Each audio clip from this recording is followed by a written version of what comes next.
Welcome back, everybody, to another episode of Eyes on the Audit. I am your host, Mellows, and this is Eyes on the Audit. Hello to everyone in the chat. We'll most likely be joined by Mama Bear shortly, and maybe a few other guests. I'll drop the link in the chat.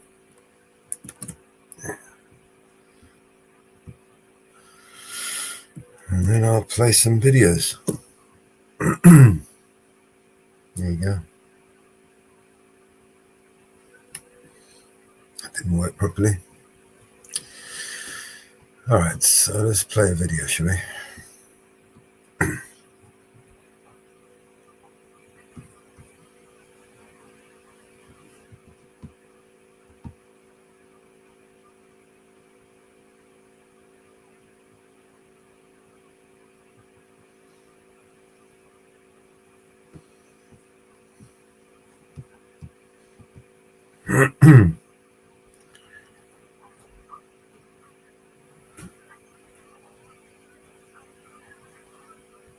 Oh shit.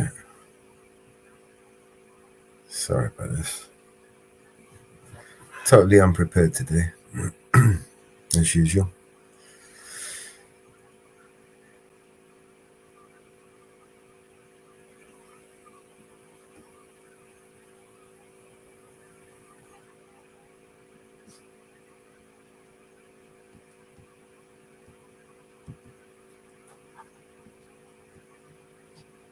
Alright, let me just play a tune while I fuck about looking for a new video. Yo, you hear that? They talk about back to blue. To the blue backs you into a corner.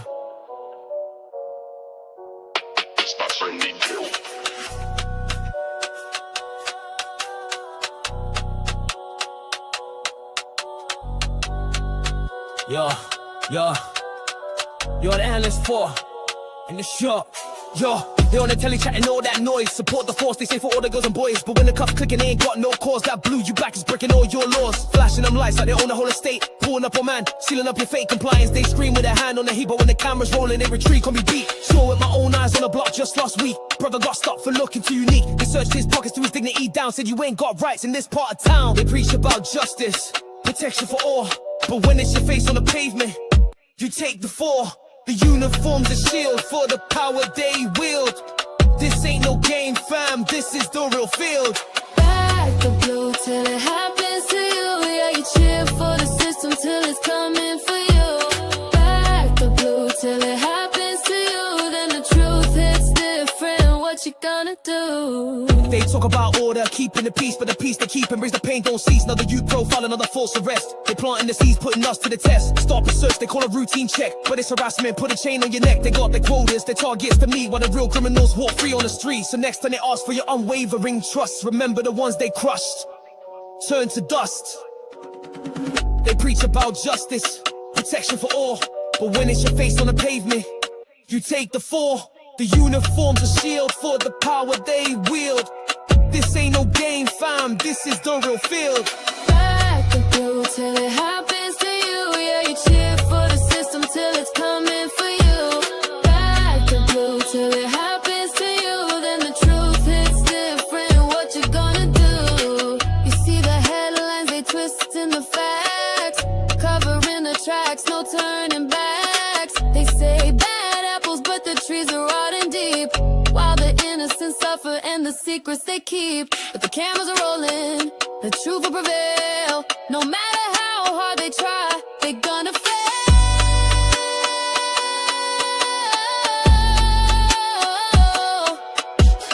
Back the blue, nah, till it happens to you. You heard? Don't be a bootlicker. Busting up Stuart 808 hit.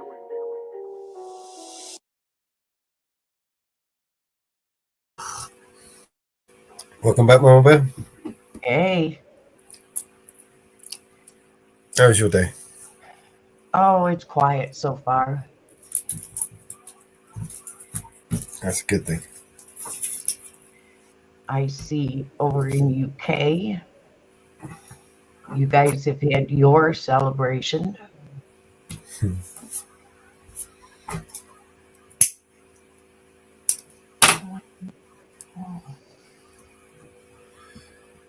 Already.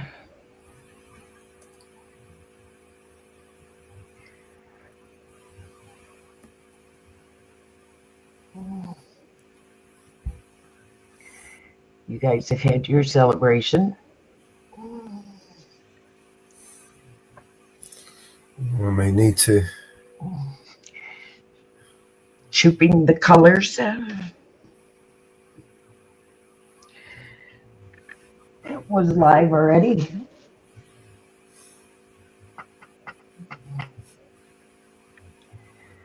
May need to reboot my computer. Okay.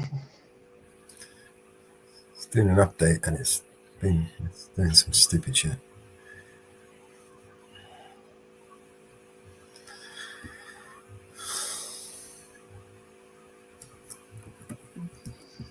Let's see what happens when it does that. All right.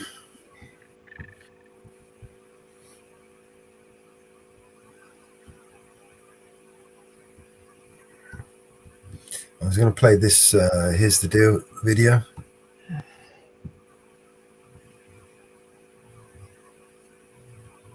I'm going to drop it in the chat. Back that you can see it. Have you watched that one yet? No, I haven't. Let me pull it up.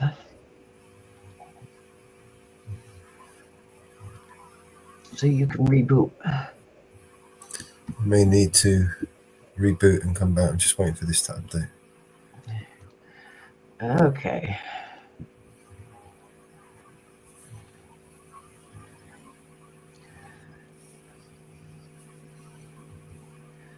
Just double check. I haven't streamed on OBS in quite a while. Let me just check the. Welcome back to the Here's. Yeah, it's working. All right, guys, thanks for joining. This is pretty important because it seems to me that. Hey, what's up, Brandon Mitchell? Thanks for being here, guys. If you would share the stream, because this is very important. It seems like the recent propaganda campaign against Americans who are trying to break away from tyranny and law enforcement oppression has been effective to the point where people are actually applauding ICE and FBI and the alphabet soup agencies and local law enforcement. And it's crazy to me because people are, again, cheering for their own chains and their own oppression and their own slavery. And I get it. Nobody wants a riot in their town. Nobody wants their cities to be burned to the ground. Nobody wants hoodlums running around. I didn't mean to rhyme all that, but I want to show you what this Florida sheriff says with regard to what he's going to do if somebody decides to rise up against and resist ICE or the military parade, the fascist military parade. And I'm saying Trump's a fascist, just like I would say Obama was a fascist. And so is Biden. He was a fascist. Every administration is a fascist administration because they bow down to and serve the corporate elites. It's a merger between the government and corporations. Corporations are created by governments, and then they start dishing handouts to special interest groups and to lobbyists, and none of it works for our benefit. All these laws that are made, they serve two purposes. They take away your rights and they take away your wealth, and those rights and that wealth is transferred. It is the making of a law is a power and wealth transfer because it takes money to sustain the enforcement of that law. And you're the one who will be shaken down for that. So I want to show you what's going on here. And we're going to check out some reactions to people who many would call bootlickers about the comments that this Florida sheriff is about to make. Check this out. That peaceful protests are part of our democracy. We invite people to share their opinions. That's what our country is all about. The key word in that is peaceful. And if it's peaceful, us in law enforcement are going to make sure you have a safe environment to do it in. Let me just remind you, and I did a video on this. there was a woman from Australia who was part of a pretty big news agency who was peacefully, not even protesting, she was peacefully reporting, and a thin blue line cop took careful aim at her leg and shot her with a rubber bullet. If you doubt me on that, just check it. Just say Australian journalist shot at protest. It'll come up. They did an interview with her. She was hurt by it, and it was intentional. So these people, you got to understand, these people are not just there to stop riots. They are there to stop you if they don't like what you say or they don't like what you do. They at the drop of a hat will be the first to pull you over, and they will harass you. Since when is it okay to start trusting law enforcement who's been acting as our enemy for years? And I'm talking about the same law enforcement that economically terrorizes us every day, the ones who enforce civil asset forfeiture, the ones who cry about it if civil asset forfeiture is on the table to be diminished. And I'll show you that as an example of that in a second, because every single sheriff in this land signed on to a bill. It was HR 1525 that begged Dan Red Flag Law Gun Confiscation Crenshaw to please keep civil asset forfeiture as a tool in our tool chest. Let's keep listening. Part of that process. If you let it turn violent, you do not want to do that in Brevard County. I'm going to tell you that, and I believe I can speak for my fellow sheriffs around the rest of the state. You don't want to let it happen. And just so there's no confusion, because I don't want to hear any whining later saying we didn't know, I'm going to break it down for you. All right.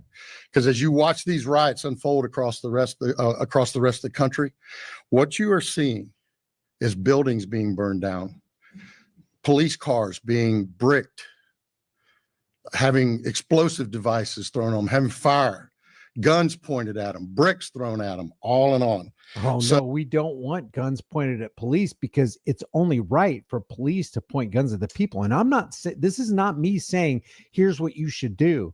But historically speaking, if you look at the Declaration of Independence, you look at what sparked the revolution, and you look at what the colonists did to the oppressors of that time, it wasn't the thin blue line gang, that was the thin red line gang of British tyranny. And you look at what they said in the Declaration of Independence and why they broke away and why they separated and formed their own government. It's because of the very things that the redcoats were doing to the colonists, which is the exact same thing the blue coats, the thin blue line gang, is doing to us every single day under things like corporate traffic law, under the drug war, which isn't a war on drugs, it's a war on people, under the filling the prison industrial complex, which creates a whole new slave class. So I'm gonna break it down for you. All right. And if somebody wants to know what I mean by turn violent, all right, this is what I mean. If you resist lawful orders, you're going to jail. Let me be. There you go. So what's a lawful order? Are you going to give us Bill of Rights orders, constitutional orders, or just arbitrary edicts of move back, or I'm going to charge you with obstruction? Very clear about that. If you block an intersection or a roadway in Brevard County, you are going to jail. If you flee arrest, you're going to go to jail tired, because we are going to run you down and put you in jail. If you try to mob rule a car in Brevard County, gathering around it, refusing to let the driver leave, in our county, you're most likely going to get run over and dragged across the street. If you spit on us, you're going to the hospital and in jail. If you hit one of us, you're going to the hospital and jail, and most likely get bitten by one of our big. But what happens if they hit you? What if they point guns at you? What if they break your door down? What if they go to the wrong address and threaten your family? Nothing happens to them. Did you know that qualified immunity, in different words, is actually spoken of in the Declaration of Independence? We'll go over that in a second, and we're going to go over some of this letter signed by 1,086 sheriffs in the United States. There's only 3,144 counties. And not all counties have sheriffs. This is virtually every sheriff's department. Hey, Susan. represents every single deputy in the United States begging Dan Crenshaw to keep civil asset forfeiture, which is legalized armed robbery, on the table as a tool chest in their toolbox, Beautiful or a tool in their toolbox. dogs that we have here. Let's go back over this. Listen to this. If you spit on us, you're going to the hospital and in jail. If you hit one of us, I'm not for open borders or closed borders. I am for market borders. If you're for closed borders, you're literally saying, I trust the United States government that has never shown itself to be trustworthy to secure our borders. And I also trust them to extort us so that they can fund that. And I trust that those funds will never be misused or abused. So I trust those when you say you're for open borders, you're literally saying, I trust a government that is proven historically not to be trusted. I'm for market borders. you're going to the hospital and jail, and most likely get bitten by one of our big, beautiful dogs that we have here. If you throw a brick, a firebomb, or point a gun at one of our deputies, we will be notifying your family where to collect your remains at. But if they throw a brick or a firebomb or a flashbang or kick down your door or point a gun at Daniel Shaver in the hallway of La Quinta Inn in Mesa, Arizona, and pull the trigger 5 times, thereby ending his life, nothing will happen to you. Or you'll get a really, really light penalty and a light sentence like they did to Amber Geiger in Dallas when she killed Botham Jean in his own living room on his own couch watching TV. I am against riots that are burning down cities and blocking highways and threatening lives. Yes, that's true. But are we going to have the redcoats come and protect us? Or do we take this upon ourselves and go, you know what? Like they did in Coeur d'Alene, Idaho. You remember that video? I don't know if it's still up on YouTube, but in Coeur d'Alene, Idaho, they heard that BLM and Antifa were coming in and they had already destroyed Portland. They had already destroyed Seattle. They had already run amok in Washington State, and they were coming to Coeur d'Alene, Idaho. And all the townspeople got together, most of whom were armed, and they had their rifles slung over their shoulders. BLM did come, but not in the droves that you thought they would. And they were very, very peaceful and watched their P's and Q's as they walked down the road. And it didn't have anything to do with law enforcement. The townspeople showed up and they protected their town. The problem is we live in the year 2025 and we've been dealt decades upon decades of a blow of propaganda, and nobody thinks that we can do this kind of thing ourselves. But we can. It just takes self-determination and coordination and knowing who the people in your community are. Backcountry Bandits, thank you for that super chat. Because we will kill you graveyard dead. We're not going to play. This has got to stop. You're watching what's taking place out there. You're seeing police officers that are being attacked, being spit on, being put in harm's way just for doing their jobs.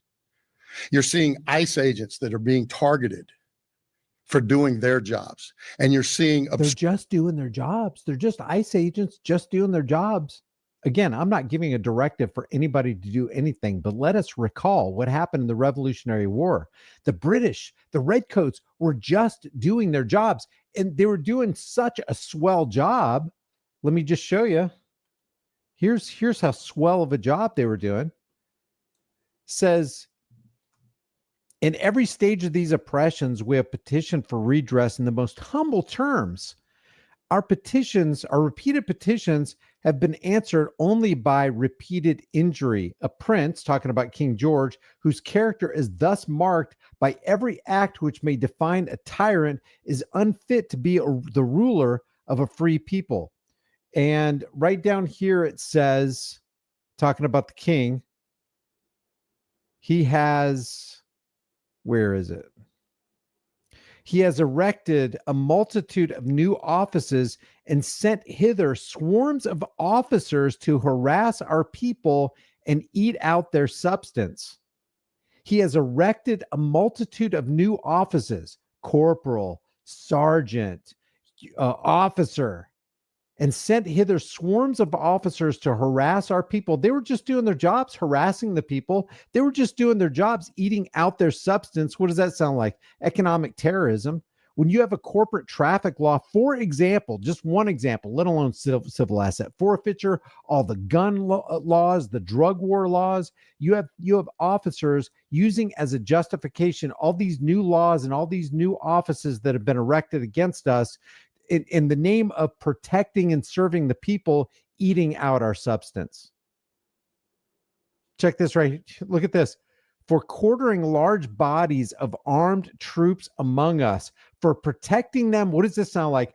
By a mock trial from punishment for any murders which they should commit on the inhabitants of these states. Protecting them by a mock trial? What else does that sound like? That sounds like qualified immunity. So you got this guy right here crying about, hey, don't you dare treat our police officers like this, because if you do, this is what's going to happen, when the same thing could be said in reverse. If you treat our community like this, officers, redcoats, thin blue line tyrants, this is what's going to happen. What if somebody rose up and said that? Obstructionists that are doing all of this, standing in the way of law and order. Not here, not in the state of Florida. So to make it real simple, if you don't want to have any of those things happen to you, obey the law. Go protest all you want. Do it peacefully. Stand on the mountaintops and yell your opinion, your views. We invite that.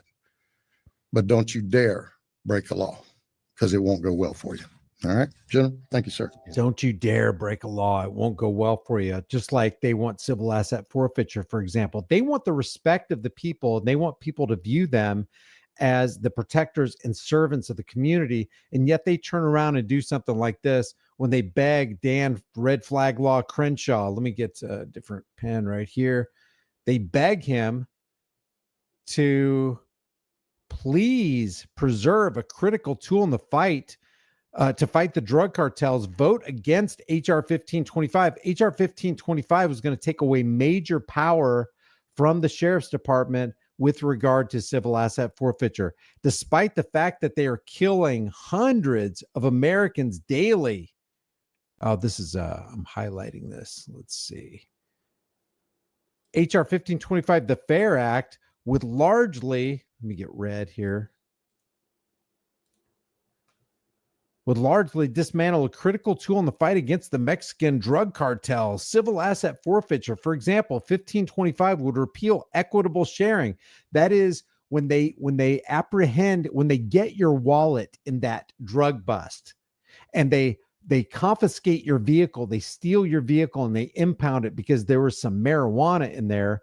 They take that car and they put it up for auction, and then they get that money. And then there's this thing called equitable sharing, where the state agencies share the bounty, the booty, with the federal agencies. I don't remember what the split is, 70-30, 60-40, whatever it was, which is the cornerstone of state and local participation in joint operations with federal law enforcement, especially on task forces such as HIDTA, on behalf of the nation's 3,086 sheriffs. The National Sheriff's Association therefore asks you to vote against HR 1525. Let us keep legalized armed robbery, is what sheriffs like this have signed on to. And this was made by Sheriff Jim Skinner from the National Sheriff's Association.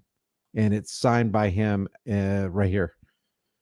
Sheriff Jim Skinner from Collin County, Texas. You thought Texas was free?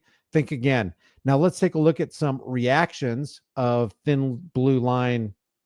Some would call bootlickers. Gee, I don't know why. I don't know why they would get that moniker. And look at the reaction that they have to the video that we just saw. This is the Hodge twins. So with that, I will turn it over to Sheriff Ivey. Thanks, John. Sheriff Ivey. Good morning, everybody. So I want to start out by thanking our Attorney General for joining us here in beautiful Brevard County. Our Attorney General and Governor Ron DeSantis also for their amazing support for law enforcement. Public safety in our communities is like nothing we've ever seen before.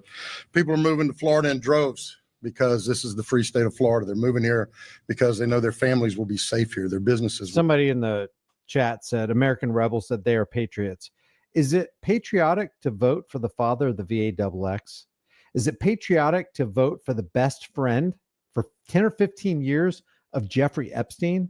Is it patriotic to vote for the guy who in his first term oversaw and signed the largest power and wealth transfer in world history, not just American history, $6.2 trillion in the CARE Act with a $4 trillion Federal Reserve backstop? Is it patriotic to increase the national debt and devalue the currency, which is the product of the time and laboring energies of every single American on American soil? That's not patriotic. It's tyrannical. It's not patriotic. So you can't be patriotic and vote for a guy like that. The Hodge twins pulled out all the stops, got their audience to vote for Donald Trump. They voted for Donald Trump, the father of the VAXX. It's crazy. It's a crazy world we live in. Will be safe. They won't have to contend with what we're seeing in places like Los Angeles and New York and Chicago, those things that are happening right now as we stand here today speaking. Our general was, I will say, very instrumental, was the tip of the spear in our blueprint for Free Florida. And now he's the tip of the spear in making sure that we are protecting what I like to call our 3 C's, our citizens, our cops, and our Constitution. And he has stood strong with not only law enforcement, but our citizens, the 3 C's. I have not heard that. Our citizens, our cops, and our Constitution. Even though one group there, first of all, you are not a citizen. You're not a denizen. You're not a subject. You're not subject to the jurisdiction thereof. You're a man or a woman of the land. You're just a human being. You're not a citizen. You're not a subject. And as far as cops, aren't cops decidedly against the Constitution? I mean, let's just take the Second Amendment. Name one cop that would not throw you in jail if you had in your vehicle a fully automatic firearm, which was declared illegal in the 1930s under the National Firearms Act. Name one cop who would let you be free to keep and bear arms, whatever arm you wanted to, in concert with the Second Amendment. Name one cop that wouldn't penalize you if you truly tried to keep and bear whatever arm you wanted to. You can't name one. That's why a lot of people say, gee, I don't know why they would say this. There are no good cops. If you think there are, give me your best argument. With us here in Brevard County, and we appreciate you. I'm gonna start out by addressing the doxing issue that we were talking about. Our ICE agents, just like our Florida Highway Patrol, are our partners. We all ride together in this. We all are out here to make sure that we're protecting our citizens, protecting our communities. Many of them have been called to the. That's a noble concept. Local law enforcement and ICE working together as brothers. Man, we got a damn good show for y'all today. Before we get to today's video, don't forget, got a new giveaway. Deal with the amount of fugitive. That's a horrible idea for local and state police to be working with federal agencies. That's a horrible, horrible idea, because you've seen what happens when there's a tragedy in the area. The local and state police step down and walk under the authority of the FBI or the ATF.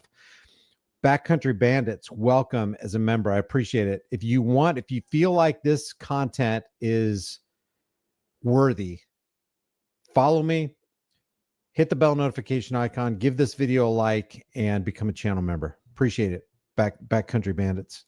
And things that are going on, detainers. So for us, we will have their back. We will work closely with Colonel Howes and his team in making sure that we're increasing patrol. We're watching them. Anybody that's doxing them, as the general said, we passed a law about 4. You're doxed every day by local, state, and federal law enforcement. They got your license plate, they got your registration, they know proof of insurance. All your information is hooked up to a federal, state, or local database. You're constantly being doxed every day. If you're driving down the street and they decide to run your license plate, they just doxed you. They found out who you are. They found out all your information, where you live. And these law enforcement agents are concerned about federal agents being doxed by people who are fed up with the tyranny.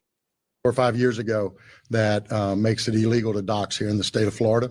So yeah, like in these blue states, they passed in sanctuary city laws, like Chicago And then cops are getting doxxed. They're doing nothing to protect the cops. They're doing everything to protect the illegal immigrant, but nothing for the citizens, nothing for the cops. That's why they walk on with the Nothing for the cops. That's why cops can walk around like, I don't know what he's about to say, but they walk around like the Scorpion unit, the jump out crew in Memphis, and what they did to Tyree Nichols on camera. And they will, I mean, they're in jail right now, but they're just going to get a slap on the wrist compared to if you did the same thing that jump out crew did to Tyree Nichols. If you did that, you wouldn't see daylight ever for the rest of your life. These people lay in cover for cops. How much convincing do you think the founding fathers, we're talking about the Patrick Henrys, the Samuel Adams, the Benjamin Franklins, the George Washingtons, how much convincing do you think you would have to do to them to try to instill in their minds that the redcoats are bad, even when the redcoats say they're good? And they're so sad that, or they're so infuriated that somebody dared to dox their fellow redcoats. John Doe said, you asked for some channels that we think would be good to collab with. We recommend Hannah Wallen and Honey Badger Arcade. I believe they're covering an important issue. All right, man. Thank you. I appreciate it, John Doe. faces, even supplying with money, aid. Yeah. Just funded by our tax dollars. So anybody's doing that, we will take them to full task on doing it, and we will stand with you. I want to define a couple things. Our general was very kind in how he said things. I'm not as usually as elegant in how I say things. So I'm gonna first say that peaceful protests are part of our democracy. We invite people to share their opinions. That's what our All right, this is the reaction I wanted to see from the Hodge twins. Have not seen this yet. country is all about. The key word in that is peaceful. And if it's peaceful, us in law enforcement are going to make sure you have a safe environment to do it in. That's part of that process. If you let it turn violent, you do not want to do that in Brevard County. I'm going to tell you that, and I believe I can speak for my fellow sheriffs around the rest of the state. You don't want to let it happen. If you try to kidnap a member of my community, you thin blue line thugs, you do not want to do that. You know, that's one of the reasons that politicians and the law enforcement class don't want you armed, is because they want to make sure that their gravy train is safe. It's kind of like disarming somebody in a gun-free zone. Well, you know what you've just done? You've created a safer working environment for people who want to do people harm, because they're going to bring guns into that zone. And if you, as a free man, decide to bring a gun to that zone, as a good man, who the reason you're bringing it in there is so you can protect yourself, you can protect your family, you can protect anybody who might be in your zone of influence, you have a completely different mindset than a criminal. A criminal is going to walk into a gun-free zone with a gun because he doesn't care about the people's laws. He doesn't care about the laws of Congress. He doesn't care about the laws of your state.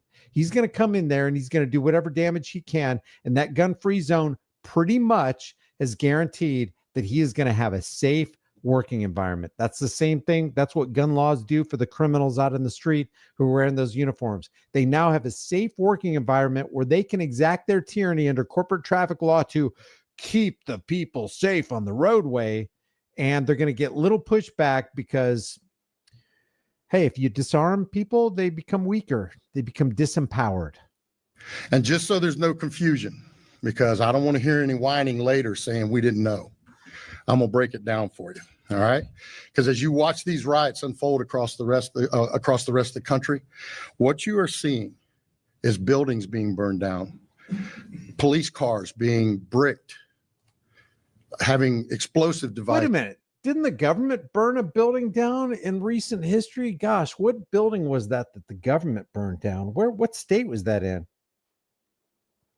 Oh, that's right. It was in Texas, in Waco, Texas, in the 90s, I believed. And the building they burned down had 76 innocent people who literally harmed no one.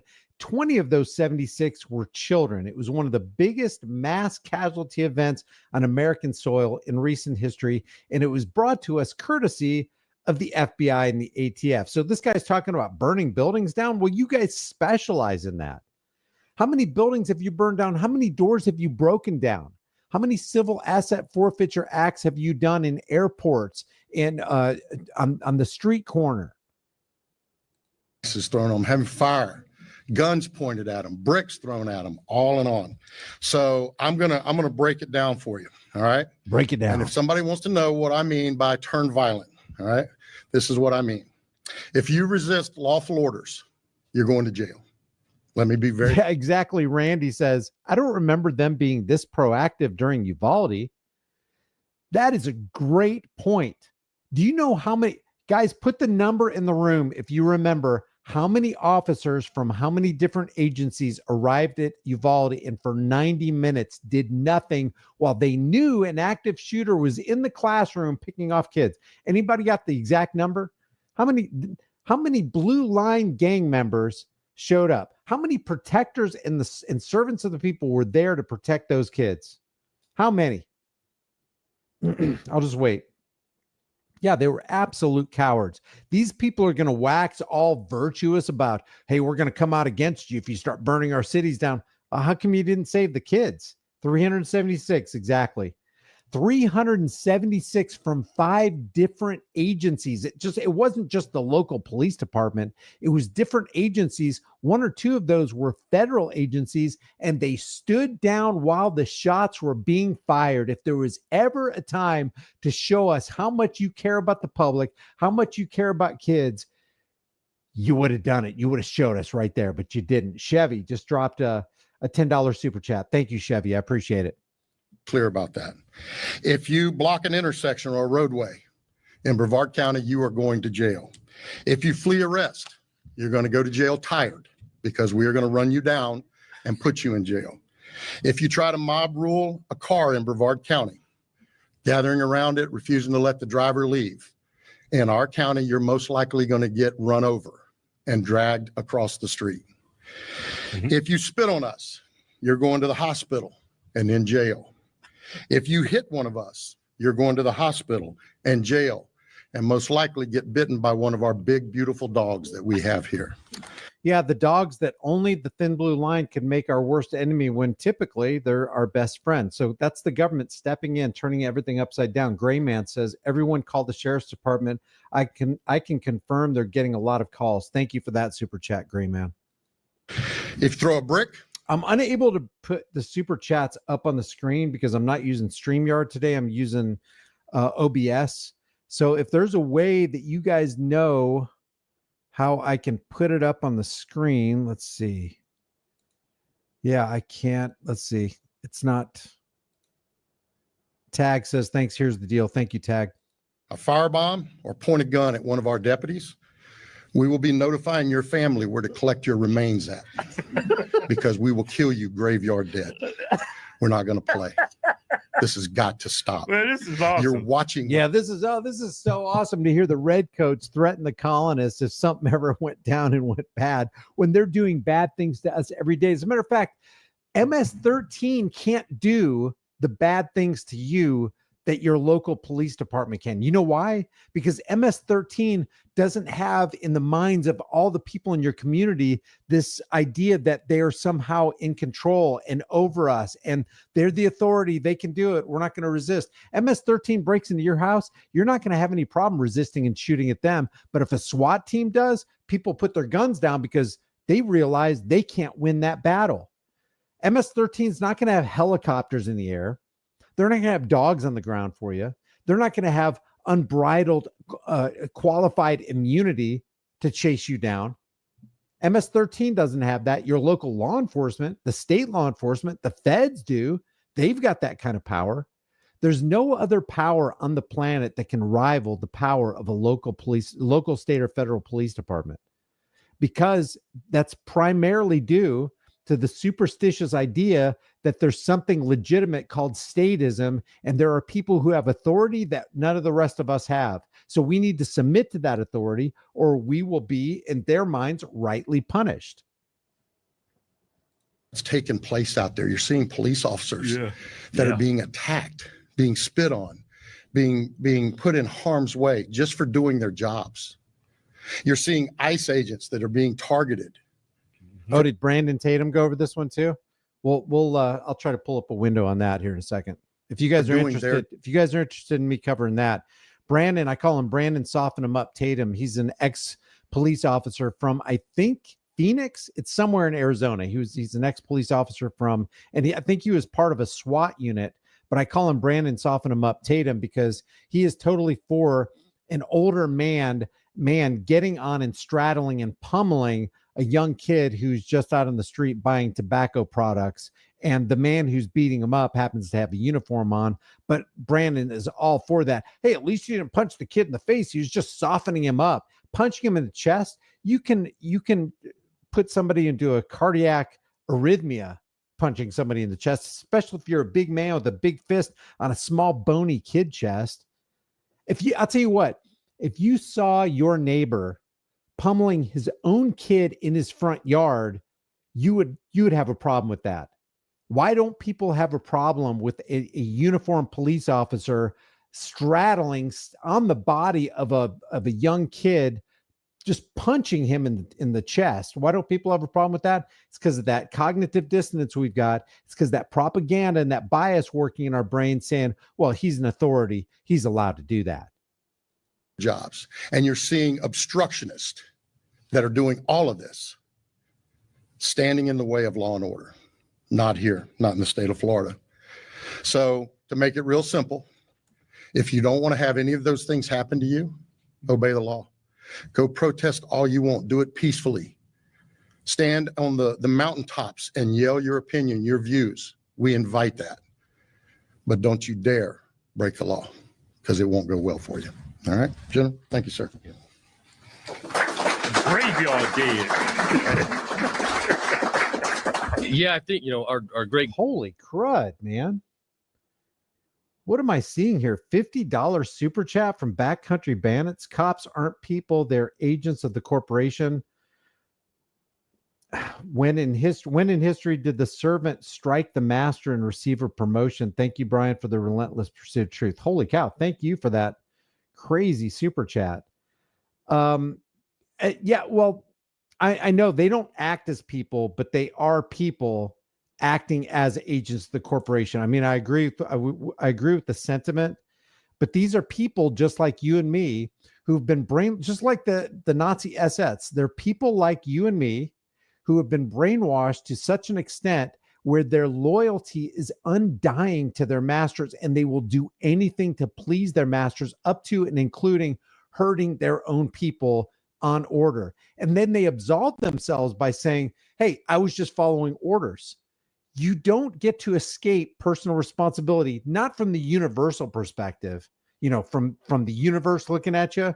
You don't get to escape personal morality, and you don't get to escape the moniker of criminal by saying, I was just following orders. I was just doing my job. Hey, I didn't write the rules. I just enforced them. That's what they tried in Nuremberg, and they were sent to the gallows, basically. So thank you, Backcountry. That's crazy that you just did that, sent that super chat. Eli says, USA government is using our rights against us. They infiltrate peaceful protests. Yes, there is COINTELPRO going on. There is infiltration. There are bad actors who belong to the alphabet soup agencies or to the state police that will infiltrate a crowd. Excuse me. And co-opt it. Excuse me. Governor, I think, said it well yesterday. If you're a family out there, you're driving, and all of a sudden you get surrounded by one of these angry demonstrations that's turned violent, you don't need to sit there and wait while people smash your window and damage your vehicle and put your family in jeopardy. You drive. Just drive. Get yourself out of harm's way. Mm-hmm. If somebody's in front of you and they're threatening your vehicle, you just drive. But we're grateful to have a great president and a governor. I don't disagree with that. I'm trying to get my voice back, guys. Sorry about that. I hate when I choke on air like that. But yeah, they will. Eli's right. They will co-opt a crowd. And because the crowd is so easy to manipulate anyway, all you need is one little spark, and before you know it, that peaceful crowd turns riotous. All you have to have is one or two or three bad actors breaking windows, and then everybody else, like lemmings, just follow suit. Governor that respect rule of law, and in Florida, you're not going to see anything like you're seeing in California. Yeah, man. Yeah, I was choked up for that from that last super chat by Backcountry, man. I was like, what the heck? If every state ran that state the way Florida's running that state, this wouldn't be happening in LA. Yeah, we just Chicago. We just saw well, You know, I don't know if you live in Florida, let me know.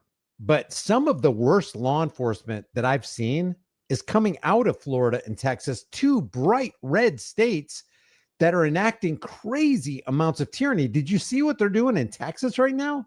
They've made THC, selling THC, buying THC products, and possessing THC. They've made it illegal.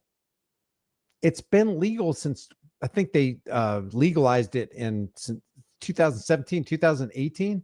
They've made it illegal. In other words, they've criminalized everybody who has THC. We're talking about thousands upon thousands of businesses that have built their families, their lives around selling medically useful THC products that help people from PTSDs, from committing, you know what, helping with seizures in small children.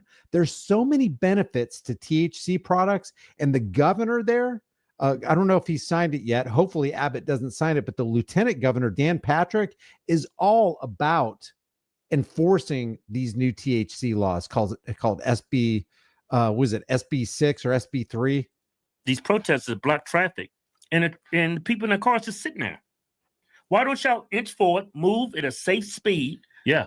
If your life is not in danger, you're allowed to proceed. Just proceed with caution. Go very slow. If someone jumps in front of your car, continue to proceed. If somebody jumps in front of your car on a roadway, I ain't down with. I don't know any rational, normal person who thinks that it's okay to block traffic where somebody might be late for work and lose their job. There might be an ambulance trying to get through. There might be a husband trying to rush his wife to the hospital because she's pregnant. There might be a kid bleeding in the back seat. Anybody who is willing to block off traffic is basically saying, just run me over. Go ahead, run me over.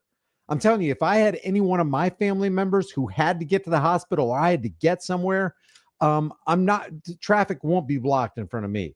And I know a lot of people who think about that or think like that. If you think it's okay to block traffic for a protest, put a 1 in the room. If you think it's not, I'm going to go ahead and put my 2 in the room just to get a jump start.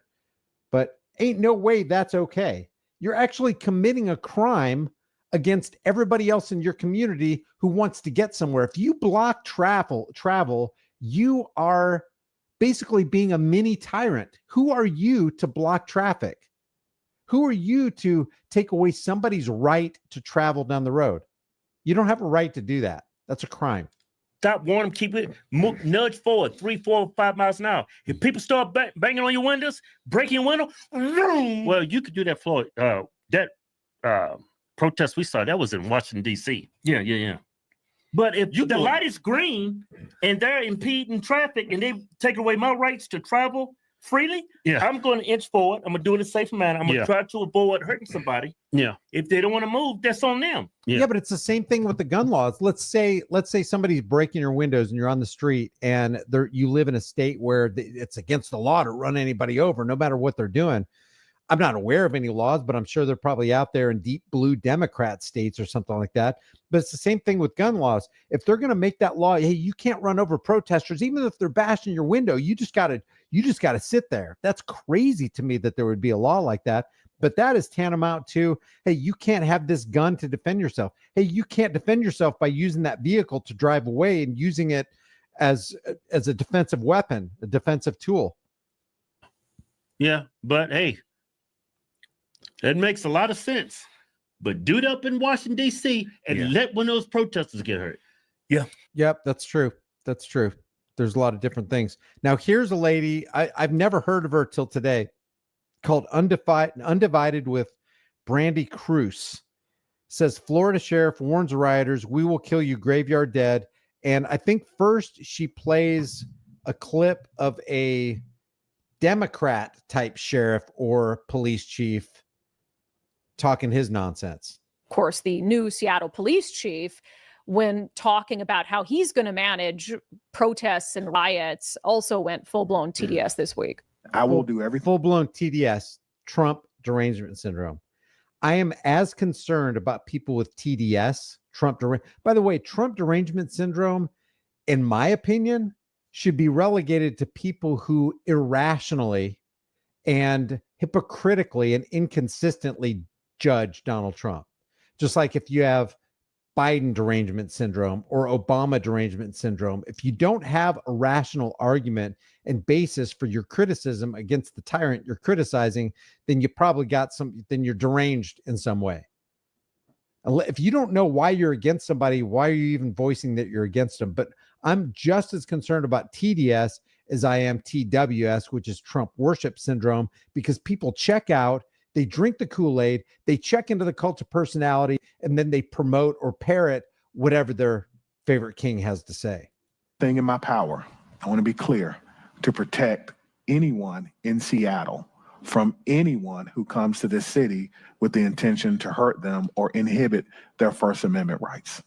And what that means is that's not a bad thing. I mean, isn't that, if there was a job for cops, wouldn't that be it? Wouldn't the job for cops be, hey, I'm going to protect these people's rights to peacefully protest? That sounds logical and reasonable to me. At some point, I will probably go to jail and be in prison. I can't even listen because to we this have guy. an administration that has threatened to jail politicians. Yeah, so he's I'm going to protect our community from Donald Trump. Is that what he said? Hold on. What am I? Sometimes I feel like I'm listening to a different clip. Let me see. To manage protests and riots, also went full-blown TDS this week. I will do everything in my power, I want to be clear, to protect anyone in Seattle from anyone who comes to this city with the intention to hurt them or inhibit their First Amendment rights. I don't see a problem there, but this guy's a freaking hypocrite, because I bet you anything he doesn't protect every member of the community in order to protect their Second Amendment rights. Bet he doesn't do it. And I bet he has led SWAT raids that break down people's homes at 2:00 in the morning and violate every member of the household in order to facilitate the drug war. I bet he has done that. So he's a freaking hypocrite. I'll protect you. And I'm saying I'm going to protect you in this, even though I have a history of not protecting you in these other things. But so far, he hasn't actually said anything wrong. And what that means is at some point, I will probably go to jail and be in prison. I can't even listen because to we this have guy. an administration that has threatened to jail politicians. Yeah, so he's I'm going to protect our Okay, so he said the last thing about the administration. Yeah, well, the administration is rogue, just like the last administration and the administration before that and the administration before that, because they're totally pro IRS, totally pro income tax, 100% on board with the Federal Reserve. How do I know? Because they had the power to do something about it and they didn't. Or do they not have the power? Now, they tell us they have the power. They tell us that Donald Trump or Joe Biden or Barack Obama or George Bush or George H.W. Bush were the leaders of the free world. Well, if they had that much power, how come they didn't do anything about the domestic terror cell known as the IRS? Maybe they didn't do anything about the domestic terror cell because A, they don't have the power and it's the IRS and the people who own the IRS that have the power, or B, they didn't do anything about it because they don't want to, because they work for the IRS who has power over them. Which one is it? Maybe it's a mixture of both. Maybe they don't have the power because the Federal Reserve and people who own the issuance and value of our currency have the power, which means they own the IRS and the IRS is basically over them. And the reason they're not abolishing the income tax is because the banking masters won't allow them to do that. But these people won't talk about that. These people want you to pick a side.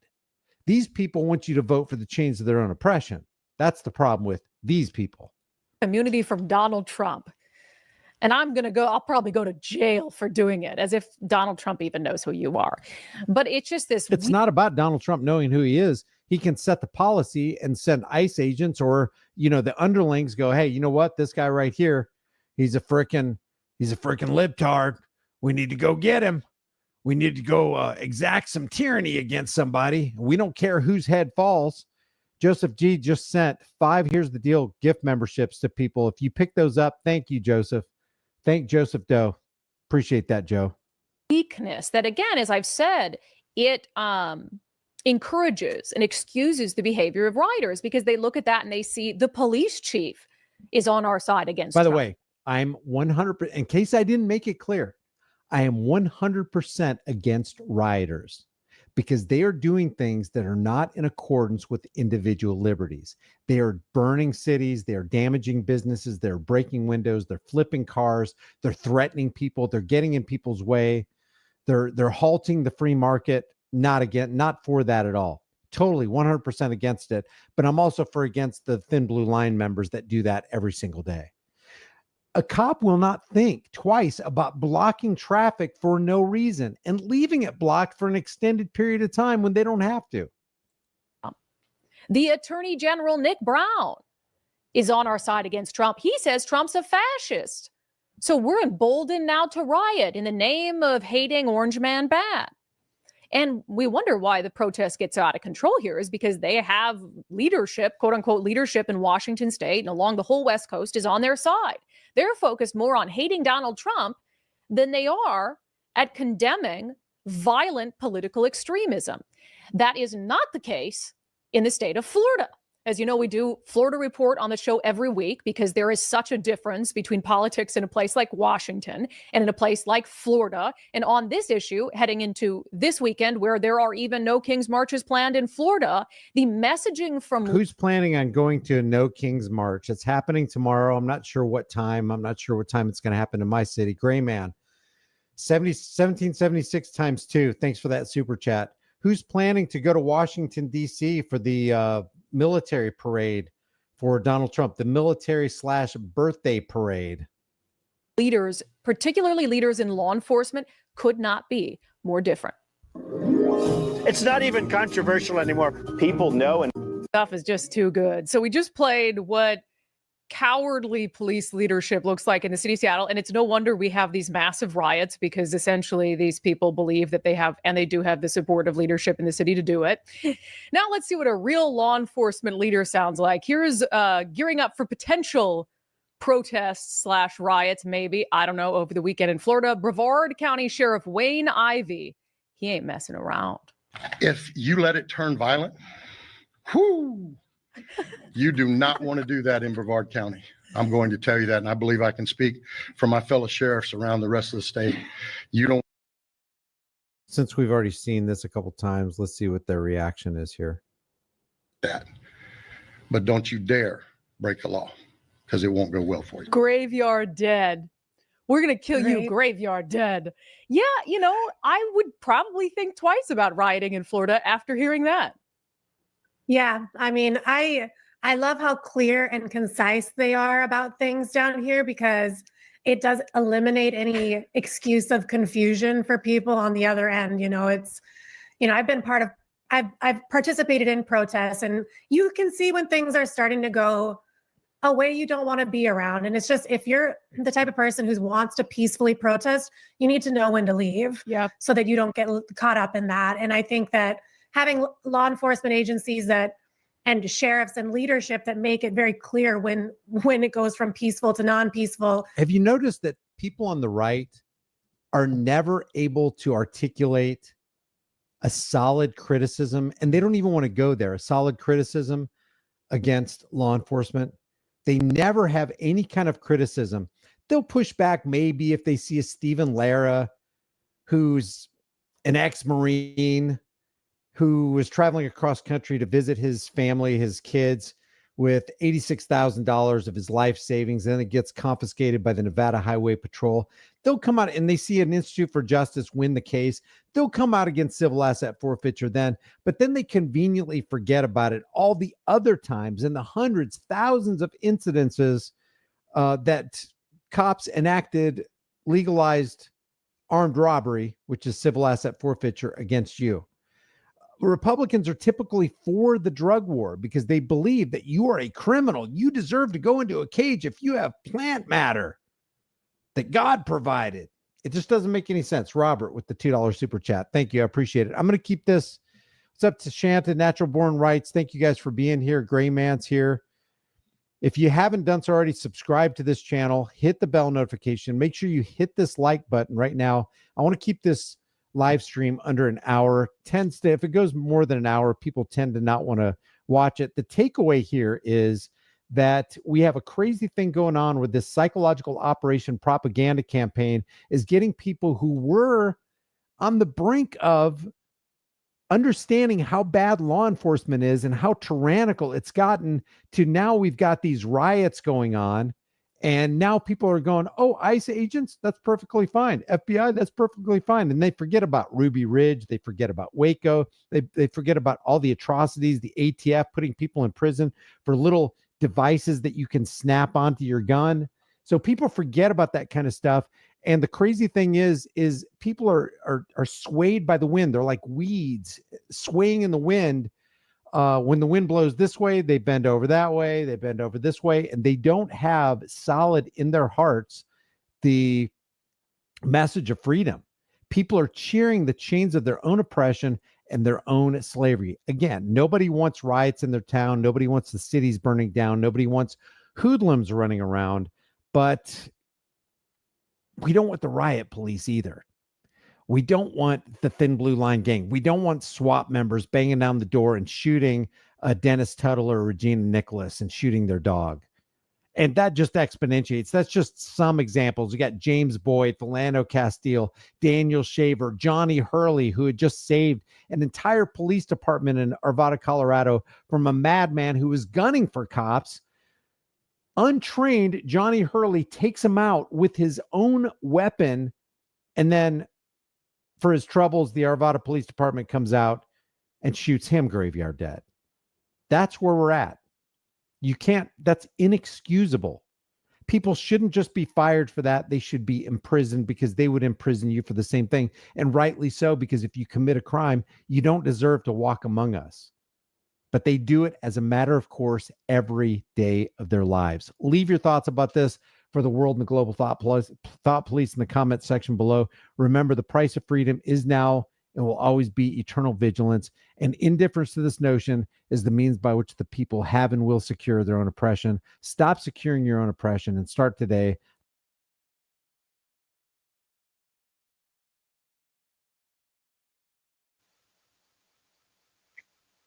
How you doing? Hello. Hey, good afternoon. Good morning. Wherever you are. Hey, Grim, how are you today? Awake. Hello, everybody that has joined us. I see a lot of people popped in and out while we were playing that. Amanda joined us, Shelley joined us, Christine joined us, Barbara joined us. While we were playing that, two gentlemen dressed as police officers gunned down two lawmakers in Minnesota. One is still at large, the last I checked.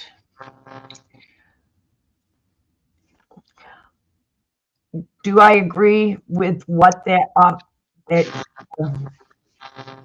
said? No. I don't believe they should be gunning down protesters. I do not believe in that at all. That I do not believe in. Feedback on the mic, someone. Again, let me go out again. I'm not sure. Is it you? I think it's Grim. What? You getting feedback? Yep. Yeah. Okay. Easily resolved. I'll mute. Hang on. No, I don't have feedback. Yes, the key is protest peacefully, not violently.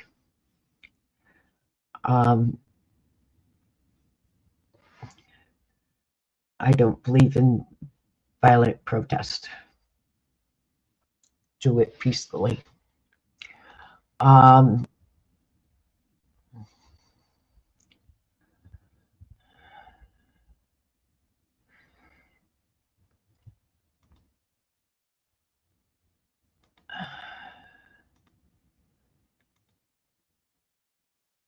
You're getting feedback again.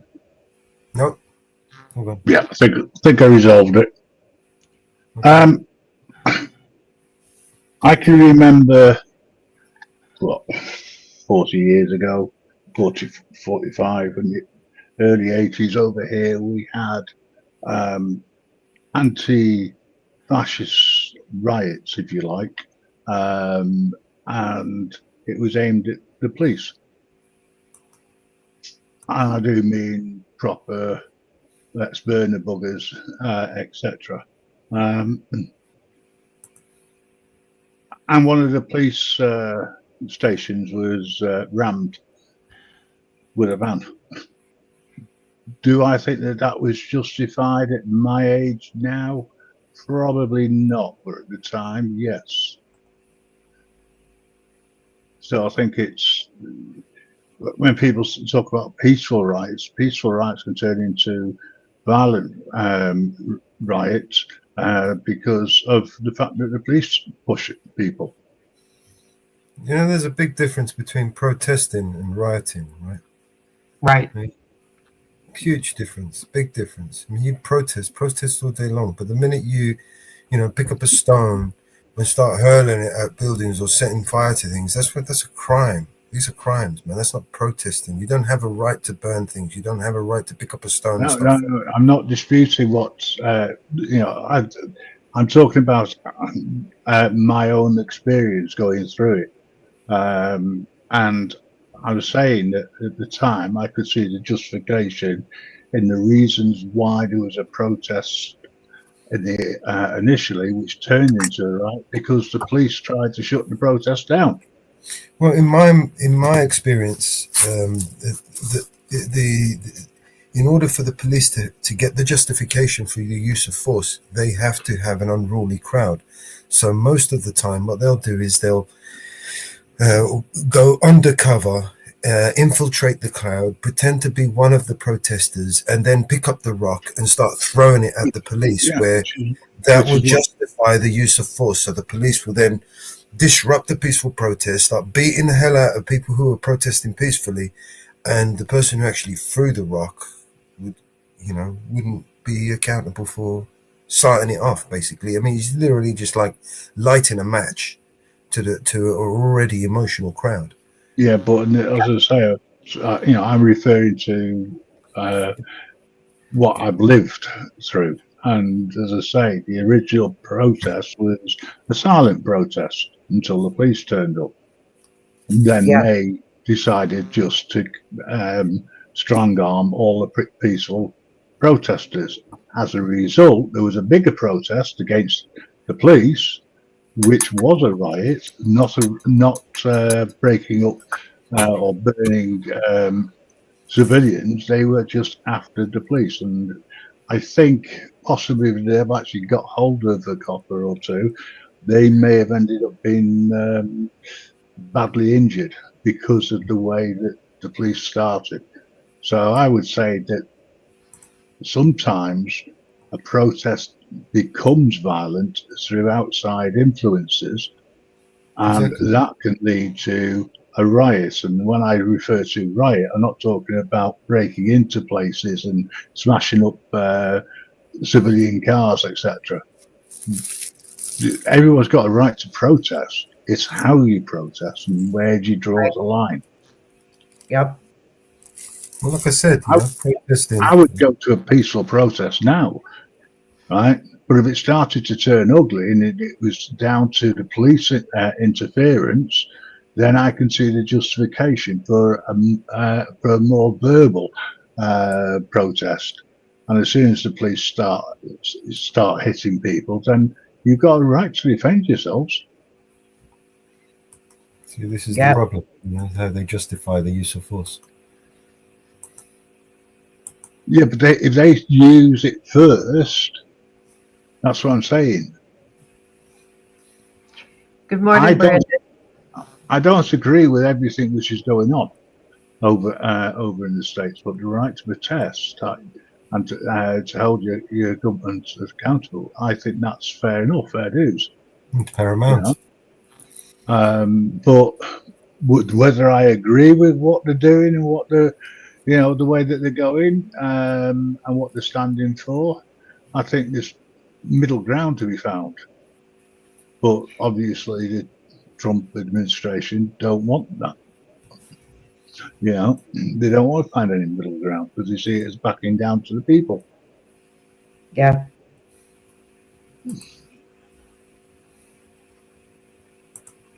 Yeah. No, where can we find the middle ground in all this? Well, And legal immigration is the only way. And what you need to do with the people the illegals, is to find out whether or not they do have grounds for asylum in the country. If they don't, then they could be deported back. And the mayor of LA is saying ICE out of LA. They're not going to leave. Just like every state can say, and every town can say, and every village and city, everywhere can say, ICE has got to go. They're not going to go. Yeah, dead right. I agree. So they can keep saying it and keep saying it. You can keep saying it. They're not leaving. Just like Biden let the borders be open and let them all run in and walk in and sneak in and say, this is the way it's going to be. Everybody's got to remember Obama sent them away as well. Hey, David, Obama sent them away as well. He deported people, and they don't want to look at those numbers. Bush sent them away. Bush sent them away. Obama sent them away. And nobody wants to look at those numbers. And hello, Ireland Pride. Hold on a sec. How you doing, David? Brandon, how you doing, man? Brandon, I agree with what you say, by the way. You need to turn your camera on. Ireland Pride. Niggers. Yeah, I came off. You're gone. Bye-bye. Idiot.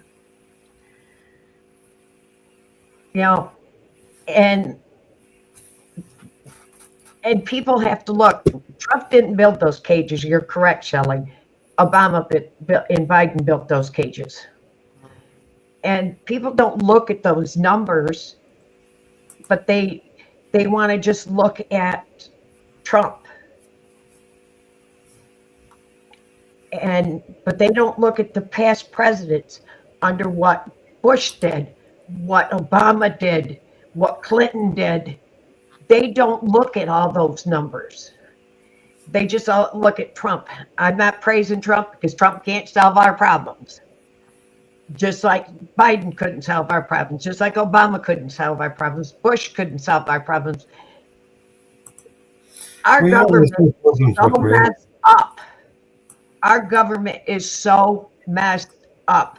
Nobody in the right minds, what's happening, cannot solve our problems. The only time a politician isn't lying is when their eyes are closed. And the mouth is shut. When they go to bed, they lie down. And you got to remember, once they wake up in the morning, their phone is ringing, and it isn't their children calling them. It isn't their mama calling them. It's the lobbyist calling them. And saying, you do this, and we're going to give you this, and we're going to give you that, and we're going to give you this, and we're going to give you that. It's not their mama and their children calling or their wives calling them. It's the lobbyists. Because that's who puts the money in their pockets. And if you don't believe me, look it up.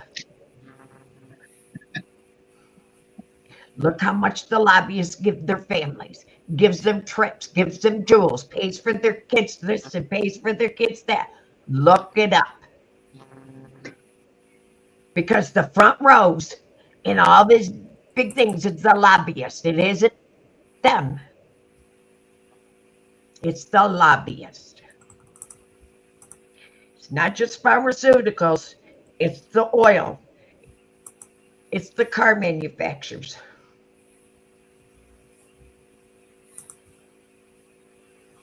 Look it up. It's facts. And you're right, Barbara. It's facts.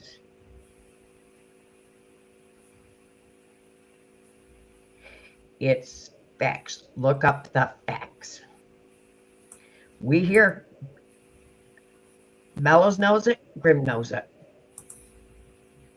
And they're not even from the US, and they know it.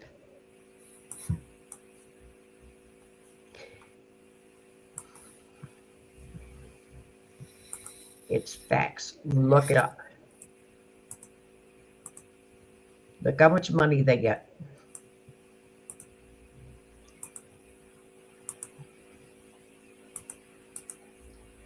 They live high. Everything sits in stock markets that they get so wealthy from. Some of them don't have stock markets, but they get money elsewhere. They get high on their own supply. Yeah. Look how they get their nice fancy cars. Look how their children get their nice fancy cars.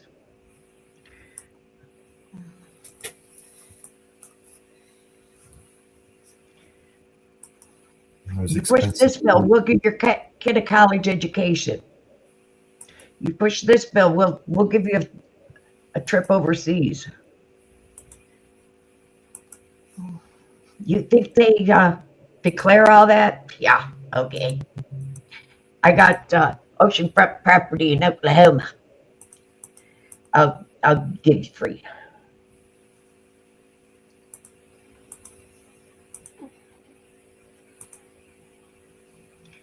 You're correct, Brandon.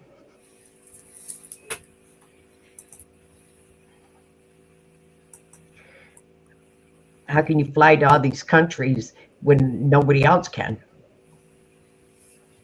How can you go to all these places when nobody else can? How can you have a luxury dinner in a restaurant when nobody else can? Hey, AJM. You know, how, when a bill comes out that PPOs during COVID is being offered to businesses, but only certain people get it, and none of the smaller businesses can get it, but all these politicians' businesses got it, but the little people didn't get any of it during COVID. Isn't that interesting? But you hear all the little people, the middle class that did get it, are all getting, have to pay it back, but none of these big businesses do.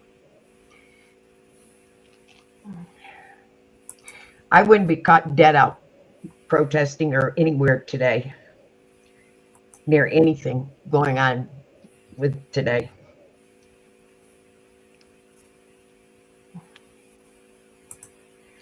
My butt's sitting at home. And, it may be his birthday, but I'm a military family. And I say it's the military's birthday. Some bad feedback there. Oh, right. Go on. It's the military's birthday. Yes, I watched that this morning.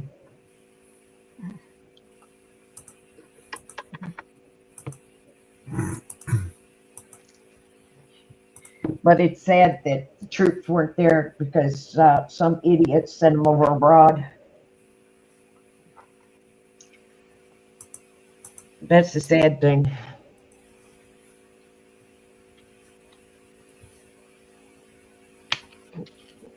That's the sad thing in the UK. some idiot put you guys' troops in danger. Well, ours are in danger too, but your troops are in more danger. Well, I think every troop's in danger right now, the way our country is going.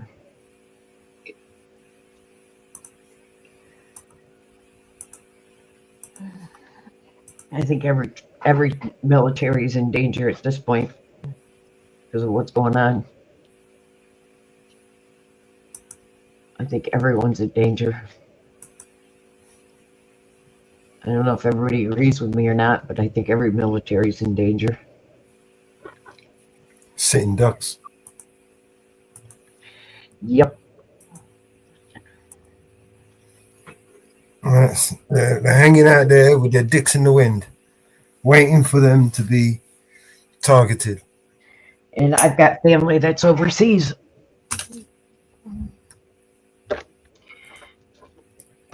I've got three of my family members are overseas.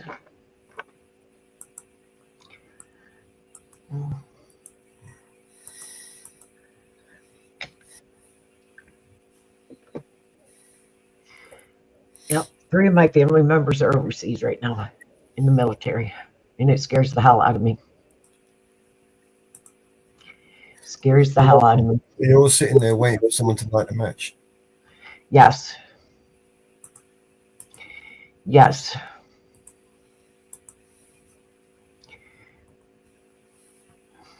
Yes.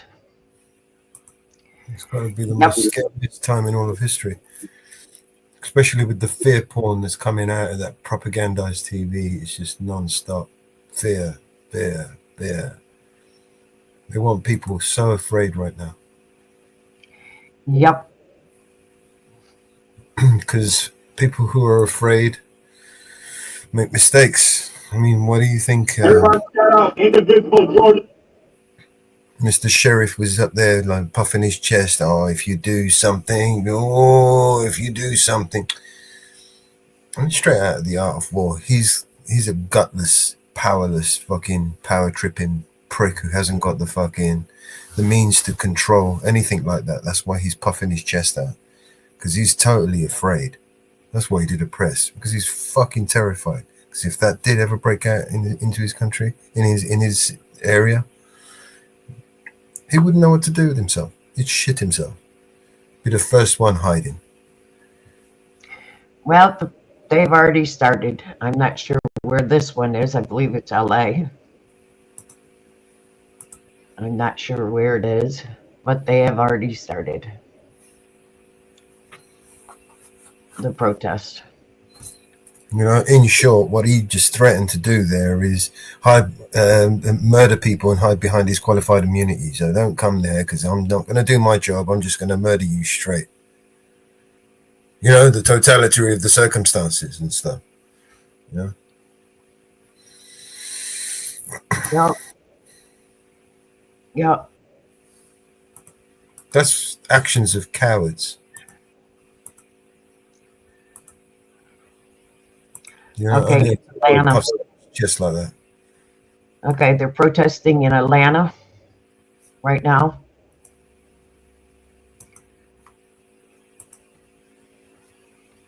Atlanta is kicked off right now. Hey, Jim, how you doing, man?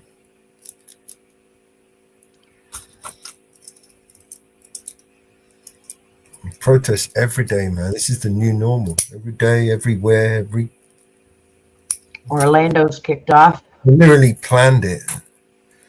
I could show you on the meetings. If you go to the Bilderberg meetings website, you'll see what they talked about. They discussed in 22 and 23 and 24, all the things that they were discussing and planning. You know, they've already planned and prepared for protest every day.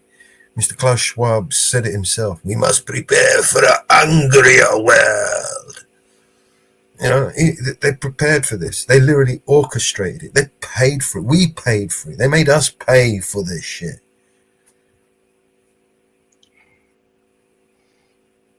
You know, the classic Hegelian dialectic where they create a problem, right? and then get us to demand us to strip away even more of our fundamental human rights. Yes, please take all away our human rights. We don't need them anymore. Just take them, please. Look, let me vote for this motherfucker. If I vote for this cocksucker hard enough, he's going to strip away all my rights and he'll be able to make it safe again. Make America safe again. Yes. Let's just all go in a cage and lock ourselves in a cage and make it safe again. It's just spit on the graves of millions of people who sacrificed their lives for the very freedoms that these people are just willingly just gifting away, just waving away. Here you go. We don't need those freedoms anymore. Come and take them, please. Yes, Mr. Prime Minister, Mr. President. I'll vote for you twice because you're going to make it safe again. You're going to make it better again, right? You're going to build it back better again.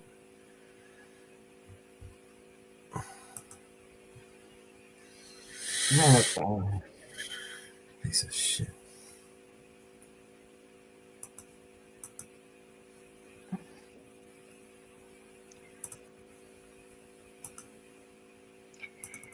Okay, this is Atlanta.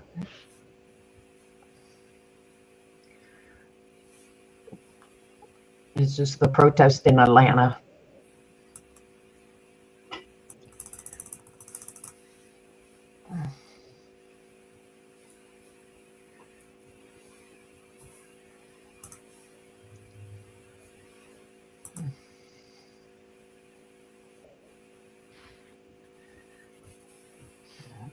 Welcome back, Grim. This is out of Atlanta, Georgia.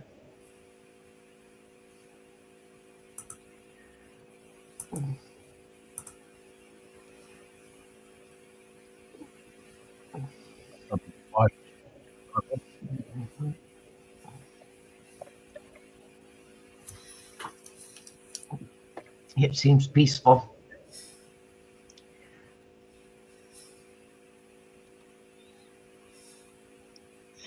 Peaceful. I'm just wondering how many souls I can get because I don't really look very lively or sound lively at all.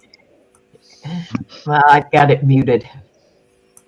Oh, right. I thought I was going deaf again.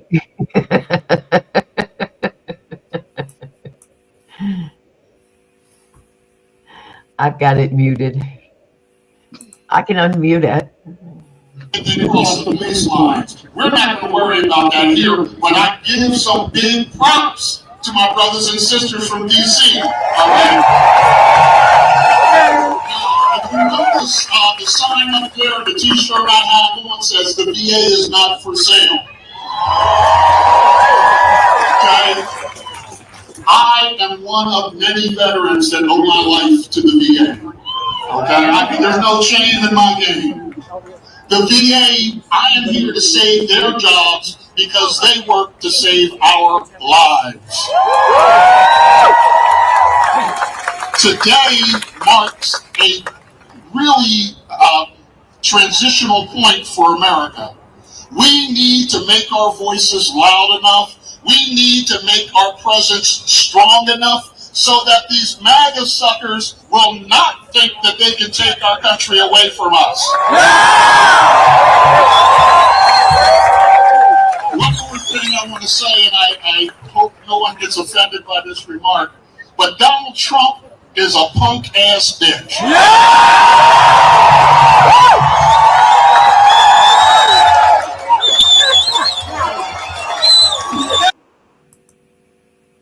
Now you see why I had it muted. I know some people don't like listening to the truth. Well, no, but they're using foul language, and we just don't need the strikes. Oh, I see. Right, got you.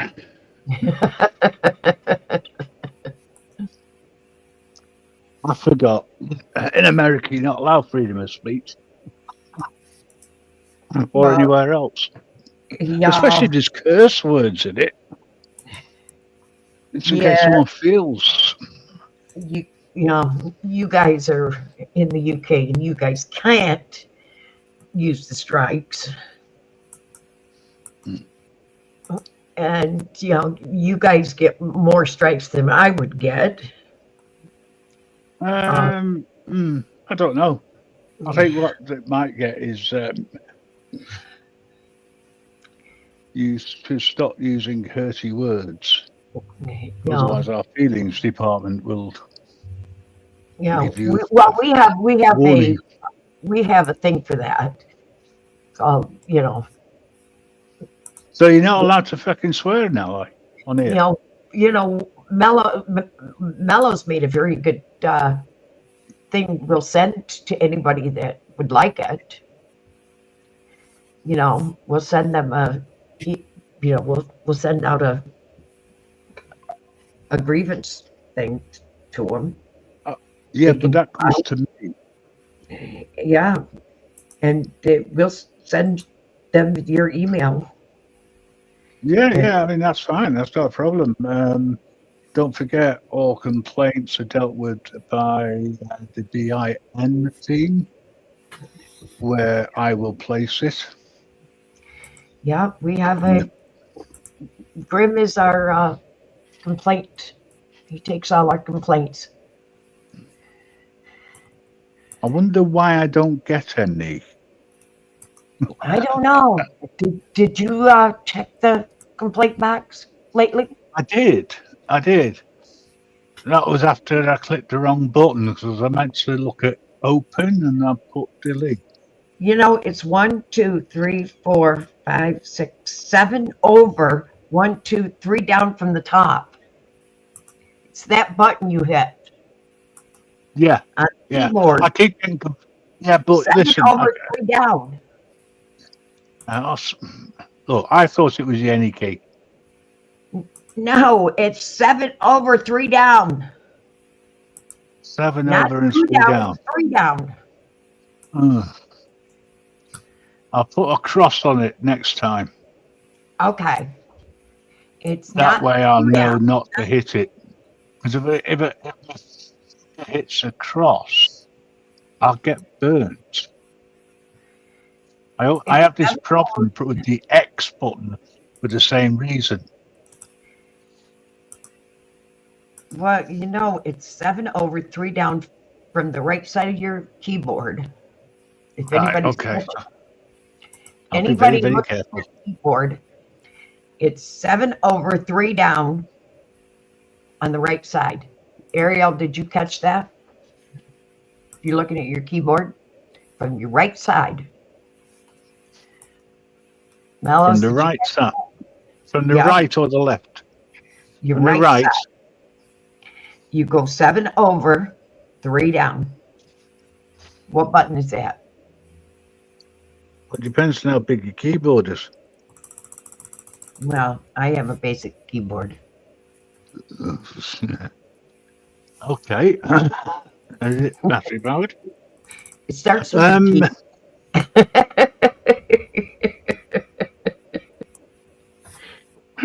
Okay, so it's rechargeable, folks. Right. Okay, so the first button at the top, you're talking about the function buttons, It or you're says talking print about screen. what the minus is. It says print screen, and then it says insert, and then the next button says. Oh, no, that one. If you'd have actually, you see, that's not the 7th one across from me, is it? Well, mine says delete. Yes, well, that's the one I keep hitting. I thought that was the open button.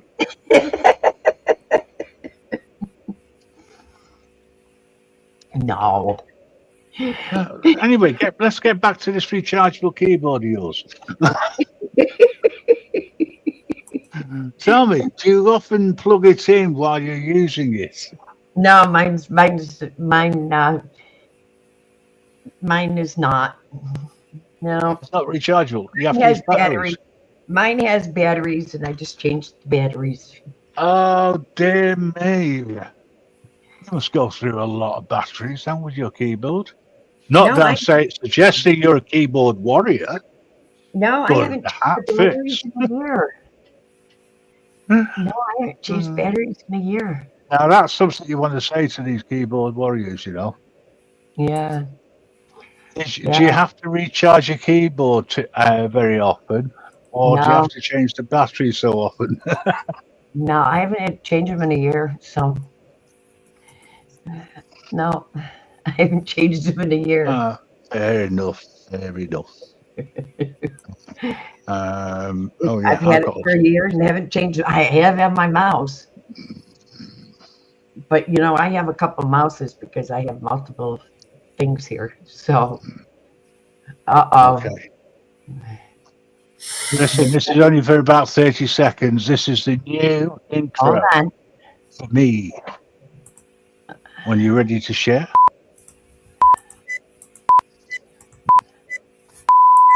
The following is a broadcast of the Grim Reaper Network show, which may also be found locally on 106.66 FM and as well in the medium wave band at 666 kHz. We must caution listeners that this broadcast may cause alarm and distress to some. He'll take your life and harvest your soul. Organized religion will not save you. Do you like that? Yeah.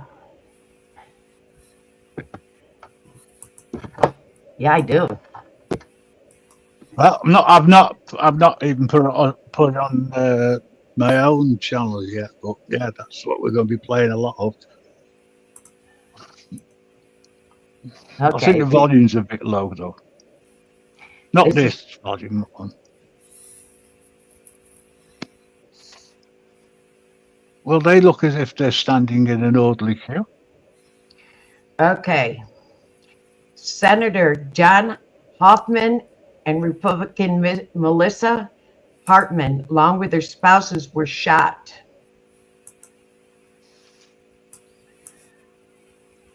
In their homes by a gunman impersonating a police officer.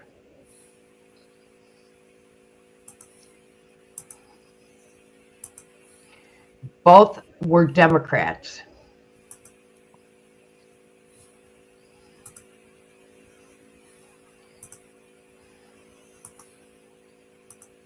Well, I don't agree with that.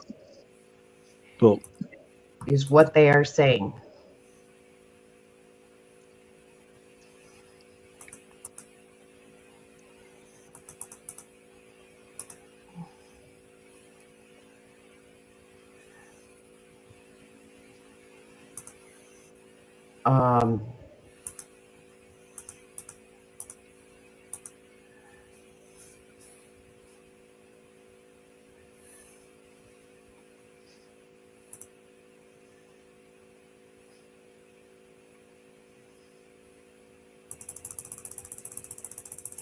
I just saw a golf cart go down the road. The governor has activated the state of emergency in the area.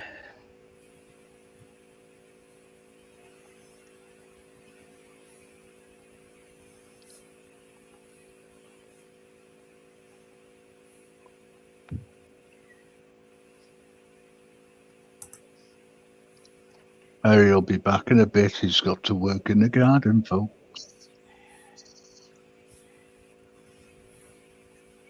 They are protesting. But who are they protesting against? Trump. It seems to be a mixed badge. Batch of them, that's all.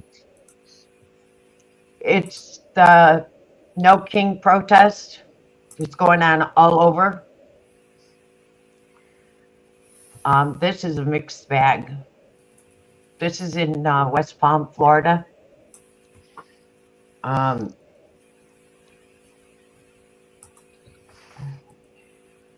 Who put the sign up saying, queue up here with your signs to enter?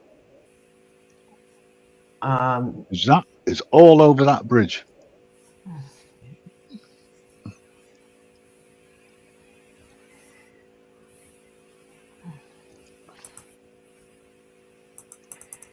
So they are protesting both here.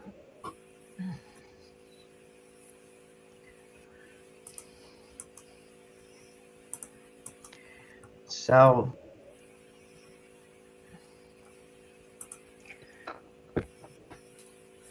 yes, this is mixed. You got pro-Trumpers, anti-Trumpers, Yep. all stood together. Now that is exercising your First Amendment Yep. peacefully. Yep. Yep. Not that it'll do any good, but it's peacefully.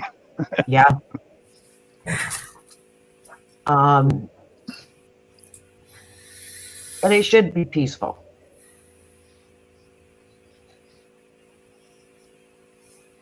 It should be peaceful. You can protest without covering your face up, of course. Yep. When I went into battle, I mean protest many years ago, I never covered up. Yeah. Didn't even think of it. They were good days. Back in the Well, they're 80s. protesting all over the place.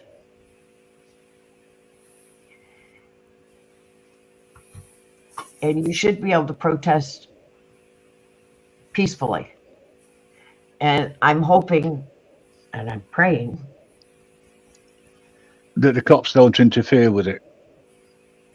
yes. Because they're the only ones who get violent. This lot Right. wouldn't get violent. And I'm hoping they can protest peaceful today. Do I see it? No. Don't forget, you got to get into the night. It'll be interesting to see what happens at night. Yeah. In some places, there's curfews. I don't know. LA has curfew at 8 o'clock, 8 to 6, all weekend. Yeah, And but I mean, what all the I'm- government is.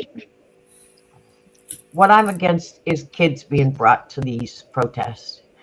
And I'm against animals being brought to the protest. They don't have a place. They do not have a place. Animals In have any, rights. pro- in any protest, or just this protest are you referring Any to? protest. You're discriminating against animals, one bit.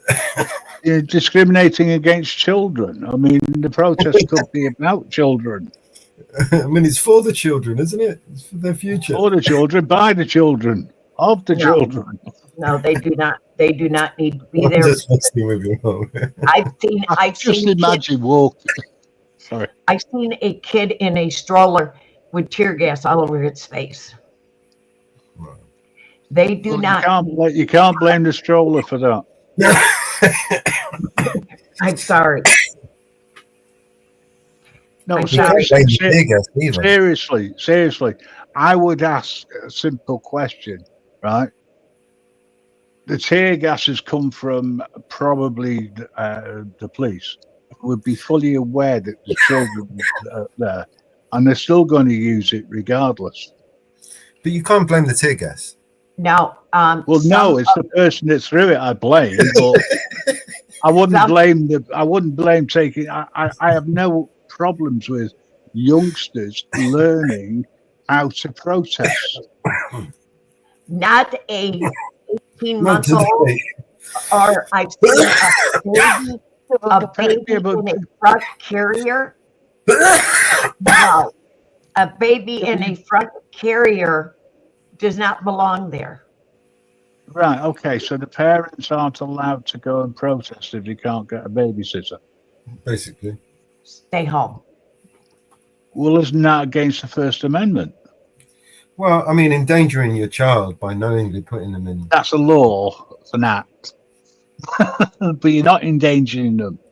You're taking them, it's a peaceful Knowingly. protest until the police starts. It could be potentially rough and dangerous. You knew. It can be, yes, but it depends on what the protest is, which is what I was trying to say. if you're It's a protesting no place for kids. for mother and toddler groups, right? You are going to take children on that protest, and so is the mothers. That's a peaceful protest. This so far is a peaceful protest. It's a lot of people going for a stroll along the side of the road, Not when they're burning cars. caged in. Not when they're burning This is cars. but this is very peaceful. I don't see what the issue is there. Granted, at any time the Gestapo could start. But I mean, I'm not being. There's no fighting going on. And it's a day out, and it's a sunny day. It's like a stroll in the park for some of them, except they're carrying a placard saying "F you" or "FO" or something,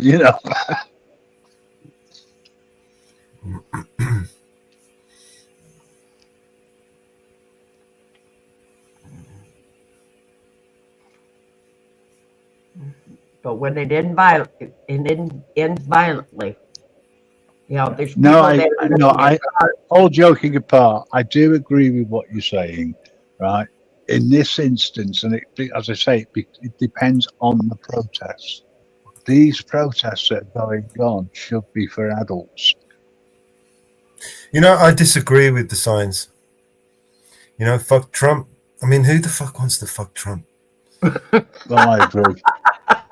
Mrs. Trump. Oh, hang on. No, thank you. I don't want to fuck that cunt. Mrs. Trump. She took £500 million to fuck that cunt. You know what I mean? Yeah, well, she wanted paying tax free. Allegedly. Yeah, totally disagree with those signs. No, not interested. And anyway, what are you doing swearing on this channel? You're not allowed to swear on this channel. Substitute Sorry, Keir Starmer. Won't do it again. Substitute it to feck. Fuck Keir Starmer. I don't want to. I mean feck. Sorry, Keir Starmer. Fuck you. Feck you. Sorry, I mean. Okay, what's happening? What's happening? Nothing. There's a camera following all the lines. We're cop watching. Yeah, we got a cop watcher. Guess what? The coppers are standing around doing nothing, wasting taxpayers' money. That doesn't look like 25 feet to me.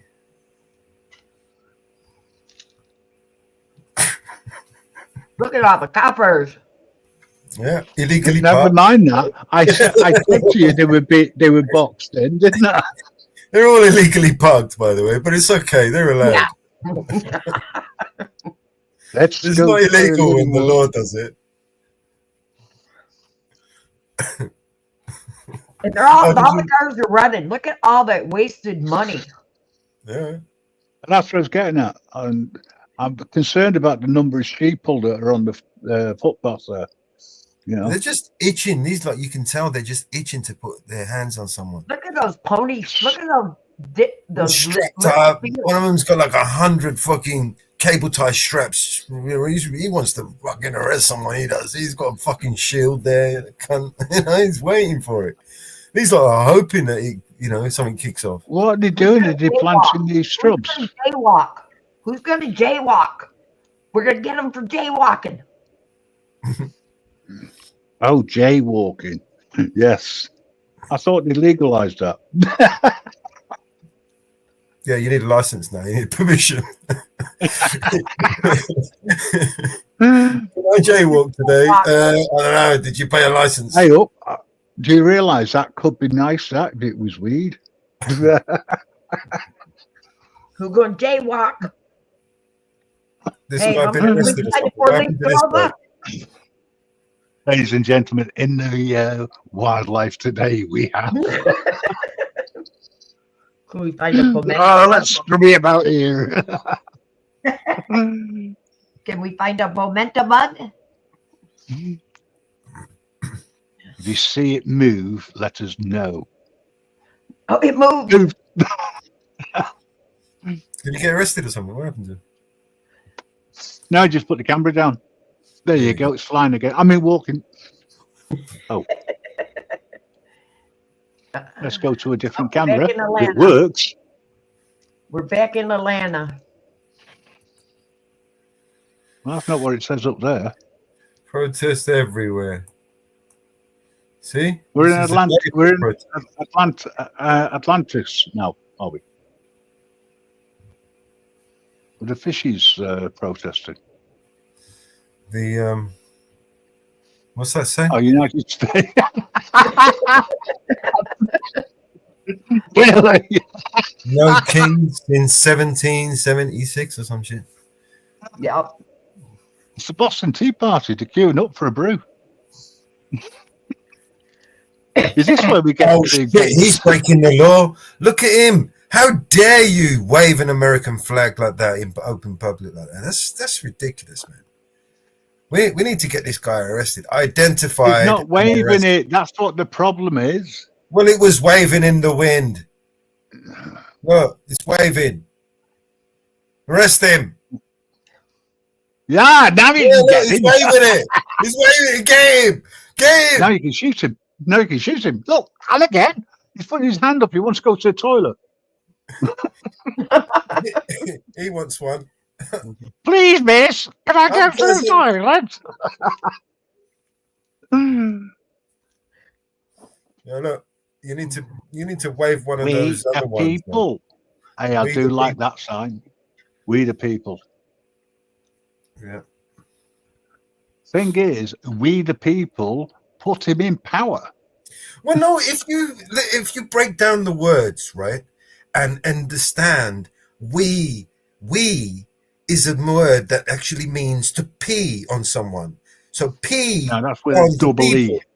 Yeah, so pee on the people. They're begging for them to be pissed on. I mean, literally, Yes. we the people. How Pee many on of me. them voted for him? How many of them voted for him? Well, They that's it. literally begged for it. There's a lot of people who are thinking, God, if only I could use my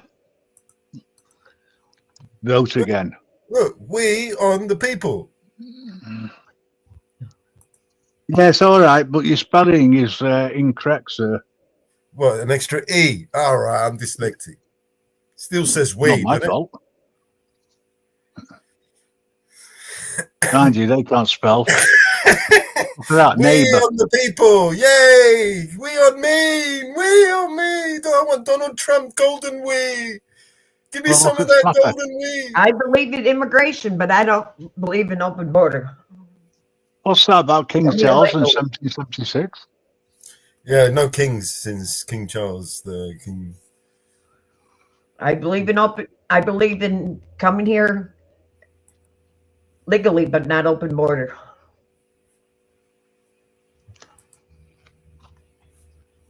Do it legally.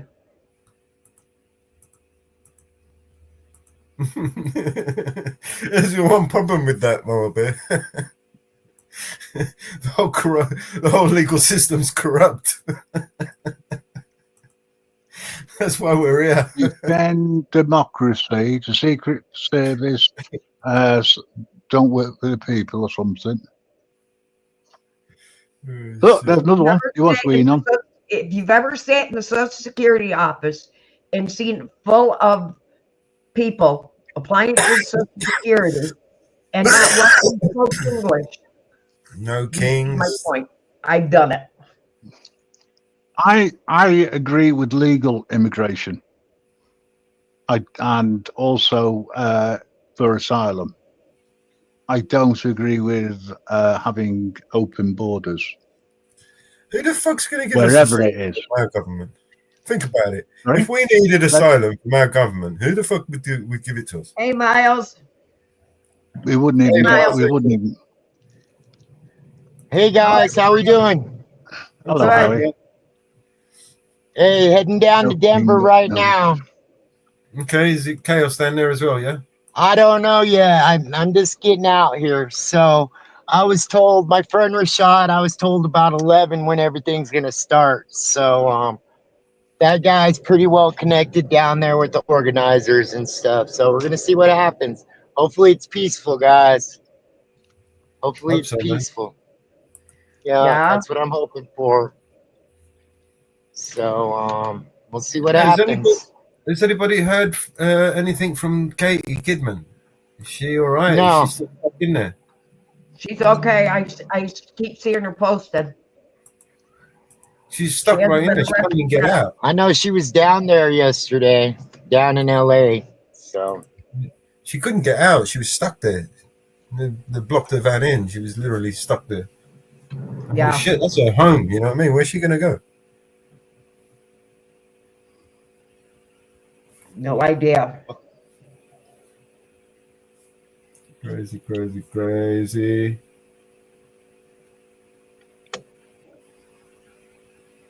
No idea.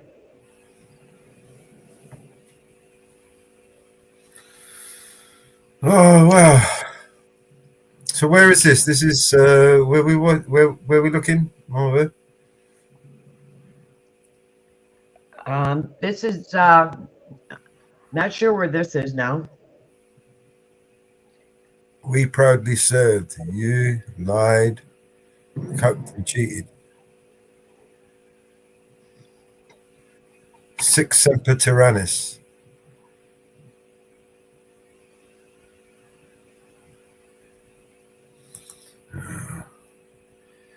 Dear Lord in heaven.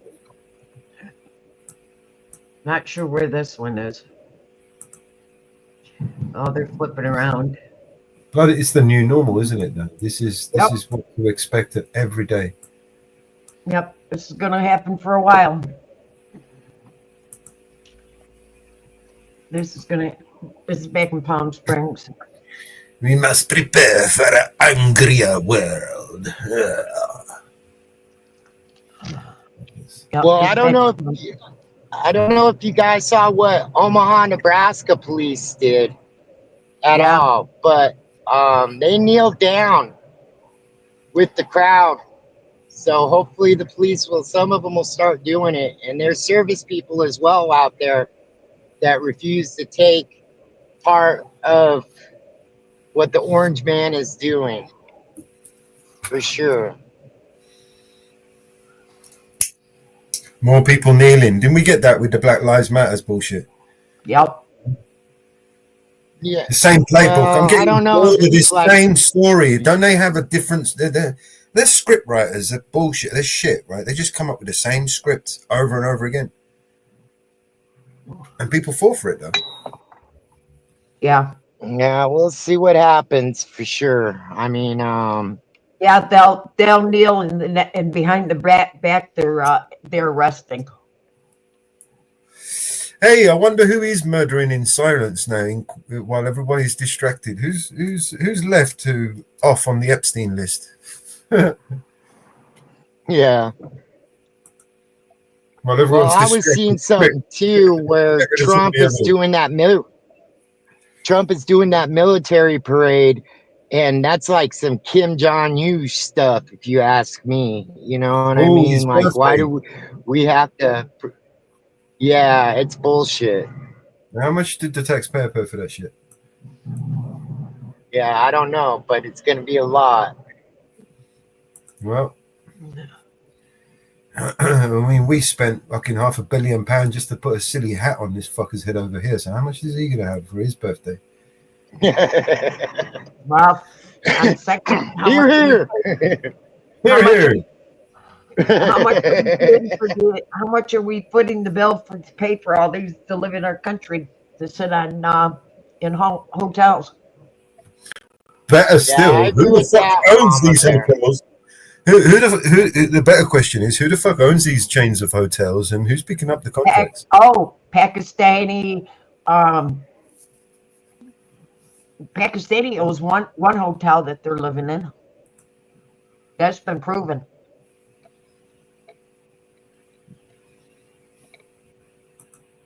That was proven. Foreign entities own them. And don't get me wrong when I say this. I support our troops. You know what I mean? Like, they've had our back, and I can speak for myself that I have their back here, back in the States. But yeah, how about all these people hiring these illegals and stuff like that as well? You know what I mean? Like, how about them? They're just as criminal. So we'll see what happens, guys. We will. Think What, it's more going to be a criminal, shit show more before anything. criminal than the ones who create the laws that make it possible in the first place, you mean? Yeah.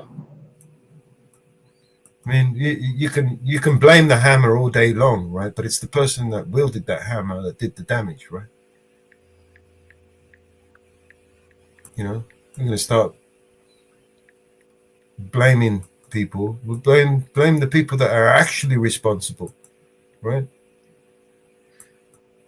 Yeah, let's deduct some money from Nancy Pelosi's check and Okay. Biden's check and shit like The that. Roosevelt Hotel is owned by Pakistani International Airlines. And the city has entered into a $220 million agreement.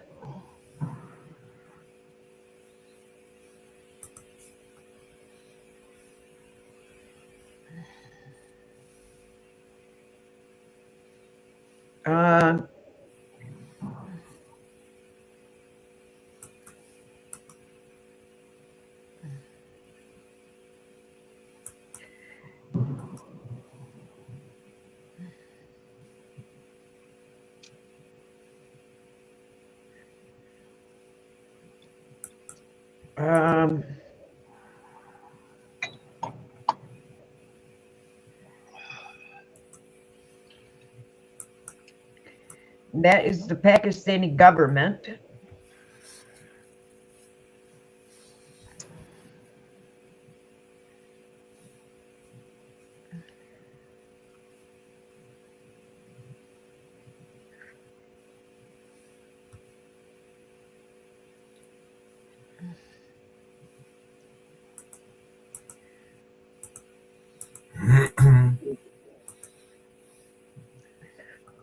That's a lot of freaking money we paid.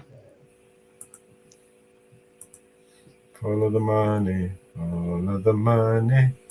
always follows the money.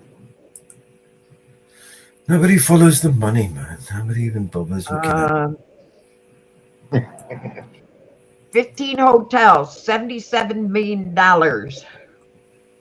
Such an obvious thing to do. That was in 2022. See, what normally happens is that people don't feel the need to investigate for themselves. They're just happy listening to the propaganda that comes out of the TV. You know, listen to your propaganda, fine, but discern it for yourself. You know, verify. Okay, in January 2024, the city finalized a nearly $77 million emergency contract for 15 hotels in the Queens and Bronx.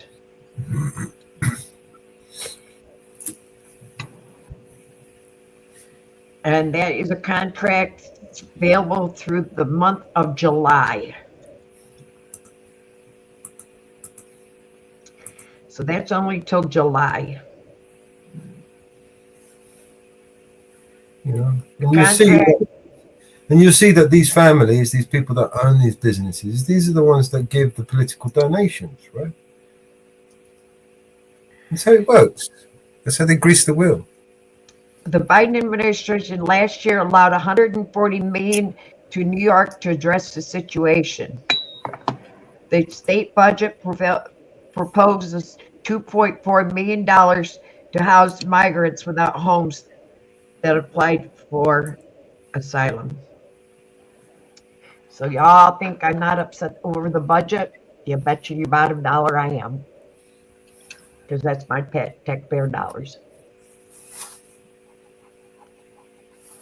But everyone should. But this is what happens: is they make it so convoluted and boring, and you listen to this bullshit on TV where they go, hey, and you just don't want to listen to it anymore. You know what I mean? Because you know they're fucking lying anyway, right? And everyone just turns off. No one pays attention, so they carry on stealing, doing what they do until people wake up and pay attention. Yeah. Question everything they do. And as we played that yesterday, the guy that burnt that lady in the subways, he is still sitting in jail in New York City. There is an ICE detainer on him. There is one. I did look that up. There is an ICE detainer on him. But he will not be turned over to ICE until after the court hearing. And he goes to prison and serves out his time. But I did look up yesterday to see how many we have in our prison system, to see if there is a number on our anywhere. I looked under the New York state prison systems to see how many we have in our prisons. There is no number in the prisons of how many immigrants, illegals, whatever you want to call them, in our prison systems. There is no number that says we have them in our prison systems.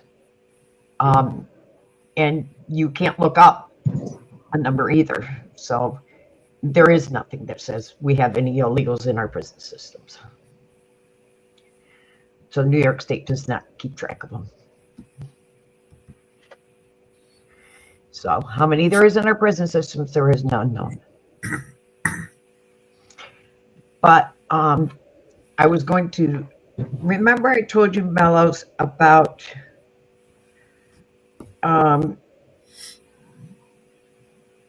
that guy that got away with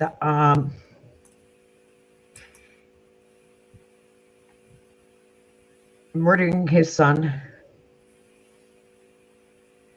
here in New York, his disabled son.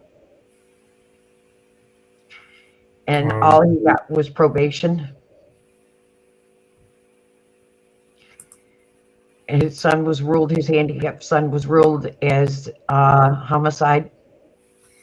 And his other son and his wife was convicted as well. They just gave them a 1-year conditional discharge on that. They pleaded guilty to first-degree endangering the welfare. That's all they got. And they gave them a discharge and sealed the record. See you later, guys. See you in a bit, man. And sealed the records. Can you believe that? And they sealed the records. Yes, because of the minor. No, they're not minors. They are not minors. No, the victims. Nope. They failed to perform. They failed to act.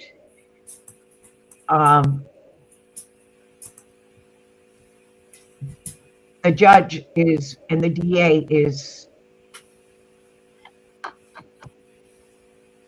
needs to go, and everybody agrees to it. Matter of fact, the judge is not even running again. He knows his time is done. I thought judges were for a life position, wasn't it? Nope, not family court judge, not our judges. Not family court. No. Well, family court judges are not judges, are they? Hey guys, I got a point to bring up here, and this has been on my mind quite a bit. It's kind of funny how Israel attacks Iran when this is all going on here. And I noticed the mainstream is just putting not the protests, but the Israel-Iran conflict going on right now. I don't know. I just feel that's kind of funny. Is it connected? Yeah, I feel it is. I feel that Trump said, yeah, go ahead and attack them. That'll take away from some of what's going on here, you know? Like, ooh, I don't know. Ooh. Do you see what that is? That's a Proud Boy.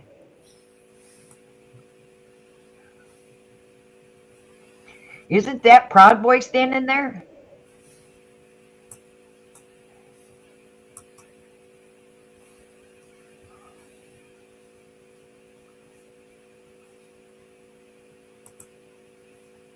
With that yellow scarf on, Mellows? Looks like it.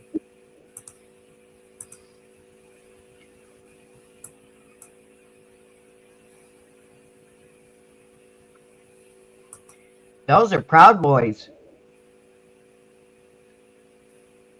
Yeah, it's all kind of coincidental. Too coincidental for my liking. I don't do coincidences. No such thing as a coincidence. Wow.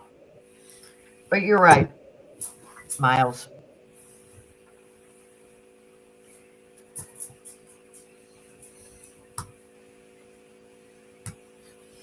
I think they are absolutely connected in more ways than you realize. I also think the flight in India was not was also connected to this whole drama. Yeah. Yeah, those are Proud Boys.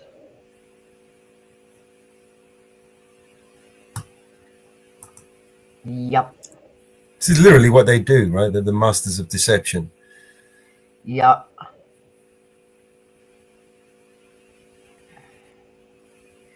Yep, them showing up.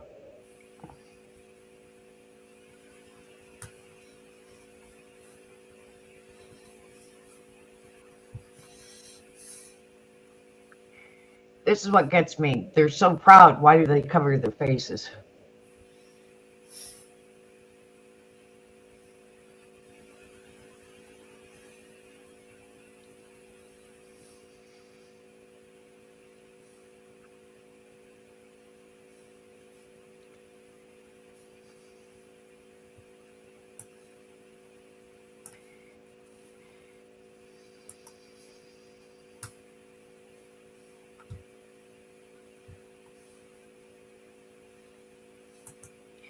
Sorry.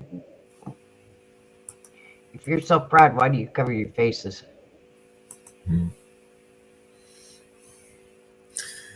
They said they were proud. They're not brave. They're proud boys, not brave boys. They're not. Here, here. Yeah.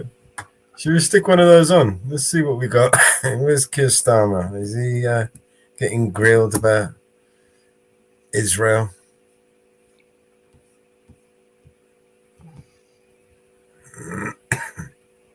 You got it?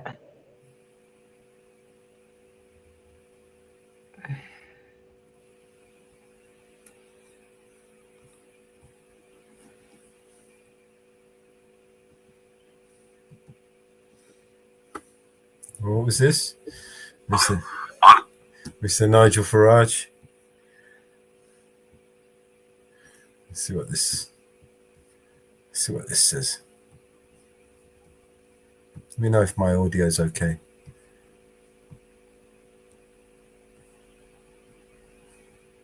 On our somewhat corrupted judiciary from using this at every opportunity not to deport people. Unless we deport all of those that come illegally, they will continue to come. I can't give you legal immigration figures because they won't be out until June. It's quite likely that the numbers will be down, but still enormous. But remember, we're looking at the net.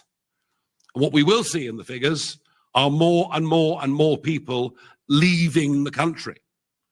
We're back in a 1970s brain drain. The sheer number of people I've spoke to who've said, I'm leaving, or if I could afford to, I would leave, is worrying and depressing. We've got to make this a place that people want to stay. And there's anger out there on the streets in these red wall areas over two-tier care, two-tier policing, two-tier justice, and two-tier recruitment. What happened after Southport was the most appalling cover-up. If we'd known the identity and something about the murderer, I don't believe those riots would have happened on anything like the scale that they did. But in a vacuum, of course, some crazy conspiracy theories were allowed to flourish. But what was clear is that people that rioted or people that said intemperate things online in their upset and their anger, in some cases mothers of young children, who wrote intemperate things online. They shouldn't have written them, but perhaps given the context of what had occurred, you can understand why emotions might have got a little bit out of control. They're all hoofed off to prison, whilst the men that committed those violent, vile attacks at Manchester Airport, nothing happened to them. It wasn't until we, the Reform MPs, threatened to take a private prosecution that actually the government and the CPS kicked into gear. And we see this every single day.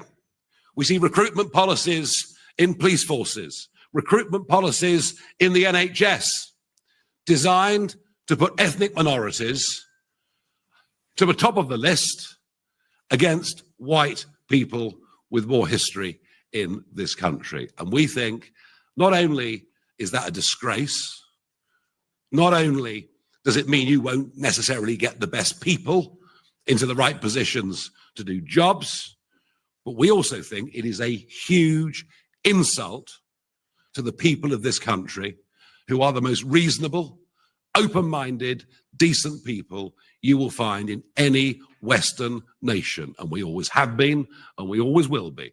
We do not believe in DEI and that madness in any way at all.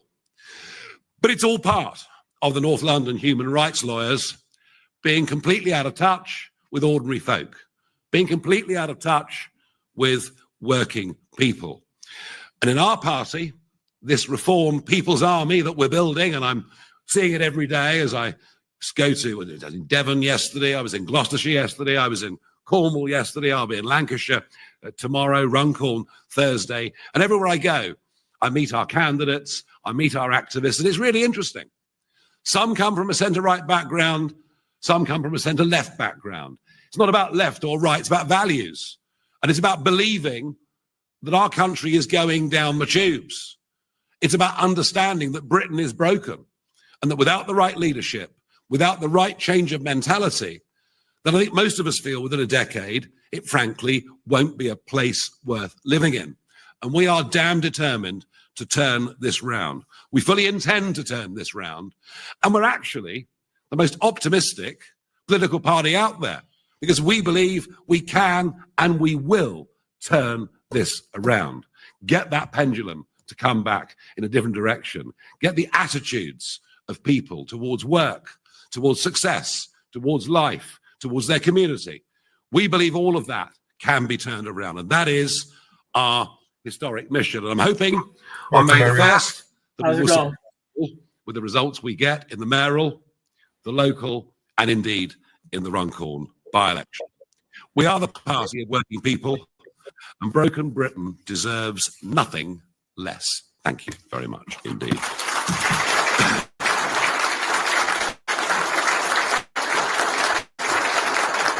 Now, I've been handed a list, a press list of people that want to ask questions, beginning with Tom Wilkinson from PA. Hello, here at back.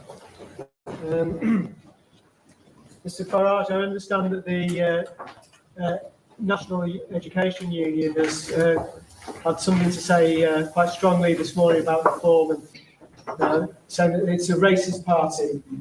Sorry, I don't know if you can hear me now. Yeah, I did hear you. I heard the question. For those that didn't hear, it was about the National Education Union, led by a self-declared Marxist, Daniel Kebede, somebody who is absolutely determined that our children should be poisoned at school. Their minds should be poisoned about everything to do with this country, its history, what it stood for, and what it's fought for.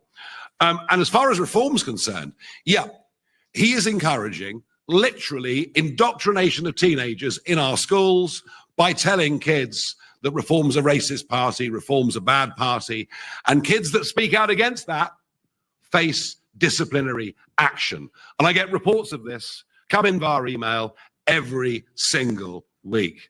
I'll make one thing very, very clear. If we win the 2029 general election, we will go to war with the National Education Union and all the left-wing teaching unions. People should be taught objectively, fairly, and should be taught critical thinking.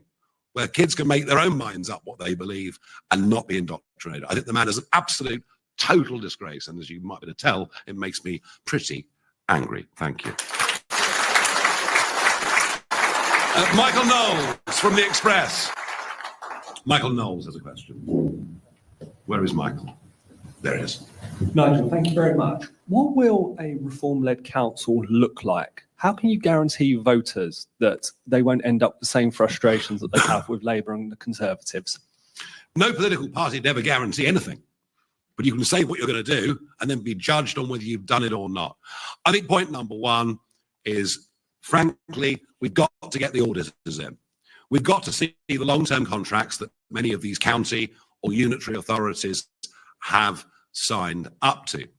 We will look at the sums spent on DEI. We will look at the £500,000 being spent on ergonomic chairs for staff of Lancashire County Council. We'll look at the £18,000 spent on driving lessons for cross-channel migrants.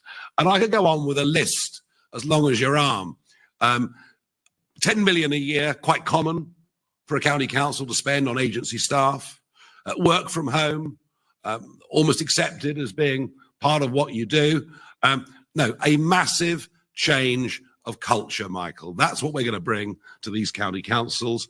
We need a sort of British equivalent of Doge in every single one of these councils. And that is where we begin. And by the way, I'm not pretending it's easy. You know, there's less money from central government. There's more demand for social care, for an aging population. Send for children who got problems, of course, has multiplied as a result of the catastrophic repeated lockdowns. I'm not saying we've got a magic wand, but what we can do is clean it up and make a very good start. Bill Edgar from the Northern Echo. Hi, you said that, well, Lee Anderson has spoken about it this morning as well, how the similarities between County Durham and other areas like Nottinghamshire. You were here in County Durham just last week. Why have you come back once again to give your speech today? And I'll be back again because this is day 2 of week 3 of me on the road. I'm taking the May the 1st elections very, very seriously. I'm here in Durham this morning. I'll be in Northumberland this afternoon, and I should go on doing, you know, a couple of counties a day, some of them repeatedly between now and May the 1st. We are running to the line. This is our first big test since that general election last year. But of course, there are some particular councils in which we fancy our chances more than others. And I think working for the Northern Echo, you might have worked out that County Durham is one of our target areas. Okay.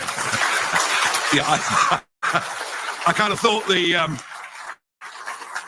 gathered audience might like that one. Well, a lot of you are going to be councillors, and a lot of you have the responsibilities to face up to from the question that Michael Knowles of The Express asked a moment ago.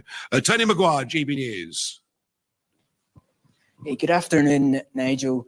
Just a question of, we heard today that UK government can't rule out another Chinese owner of steelworks factory. Just to get your reaction to that, but also maybe your take on how much of an uphill struggle Britain might be on if Chinese money dries up for our projects here. Well, look, I mean, it was the last government that sold out to China in every single way.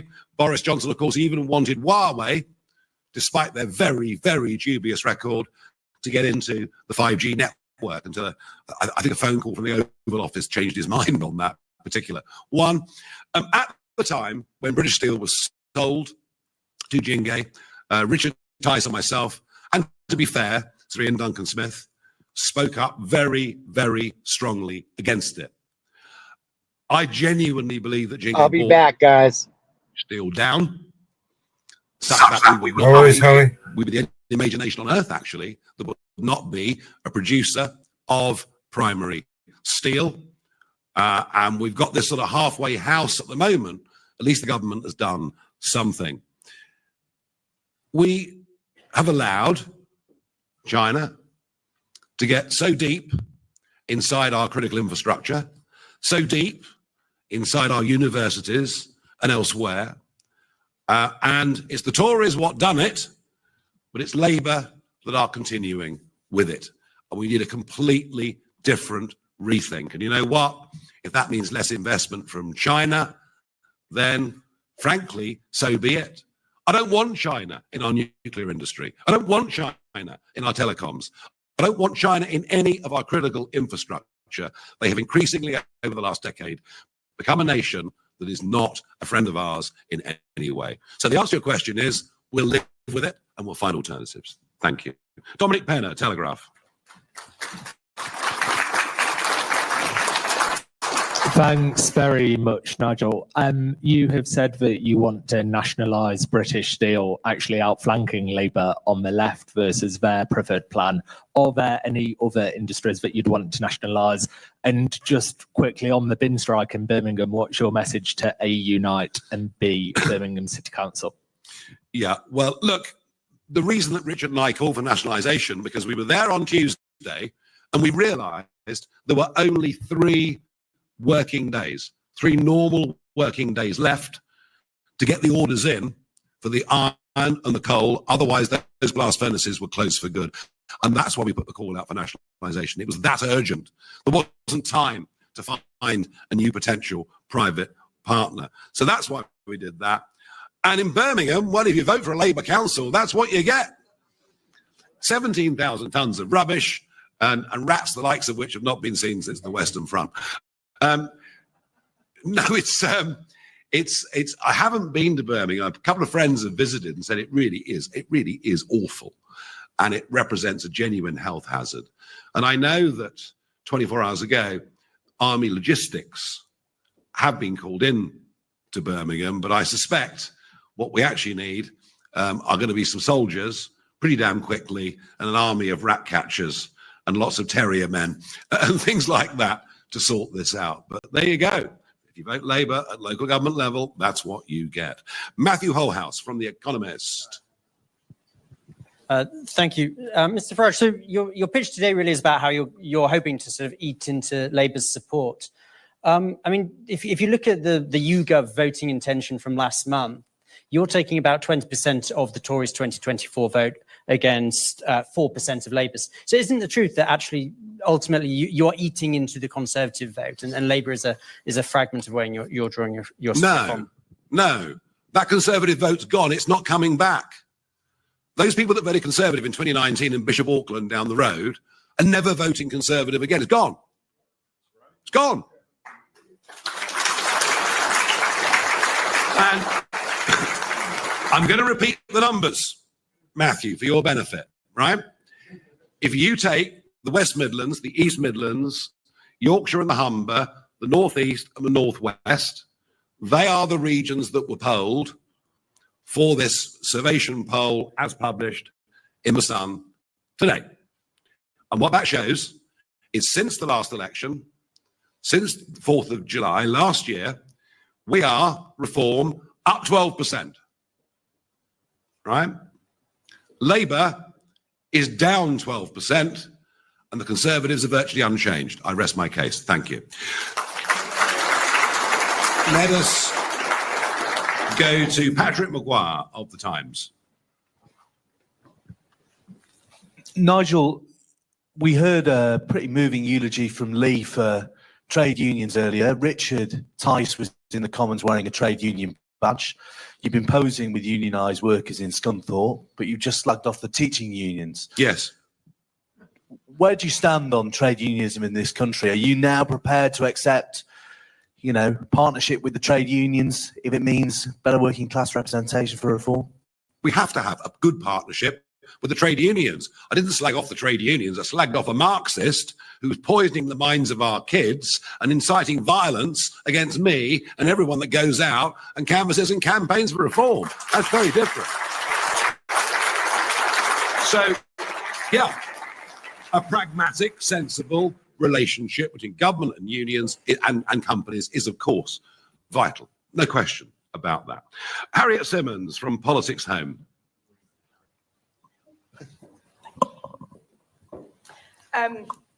Labour won back all of its heartlands at the last election. Do you really think you can turn the red wall into the reform wall?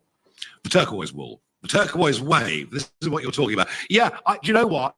I think voting has become much more transitory than it's ever been before. And whilst Labour did win back the heartlands, it was a loveless win.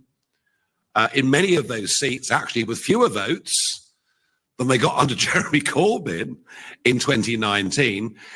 The last general election was an anti-Tory election. Labour won a landslide in terms of parliamentary seats, but not in terms of votes, not in terms of percentages. And look at the turnout. I mean, even with postal voting happening on a huge scale, questionable scale, but a huge scale these days, you're still back down to the historic low of 60% turnout. So huge numbers of people who traditionally had voted Conservative or voted Labour didn't trouble the scorer. And I think that's the other element to our vote, perhaps getting back to the point that Matthew made, is I do think that one of our challenges, but one of the things we can succeed with over the coming years, is to get people who've left the democratic system to re-enter the democratic system. And that'll be particularly interesting with young voters, where there's no doubt, Reform, myself, there's a lot of support out there from 16 to 24-year-olds. And we've got to convert that into people that actually go out and vote. So they're challenges, but they're ones that I'm happy for us to take on. I've got two from the Financial Times. Anna wanted to speak to me afterwards. Leah Quinn. Mr. Farage, when I look around this event and many other reform events, the demographic is quite similar. There are a few, but really not that many women or young people. Can you tell me one policy you have to attract women and one that you have for young people? Young people are at work.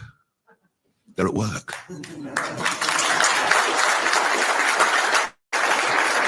They're at work.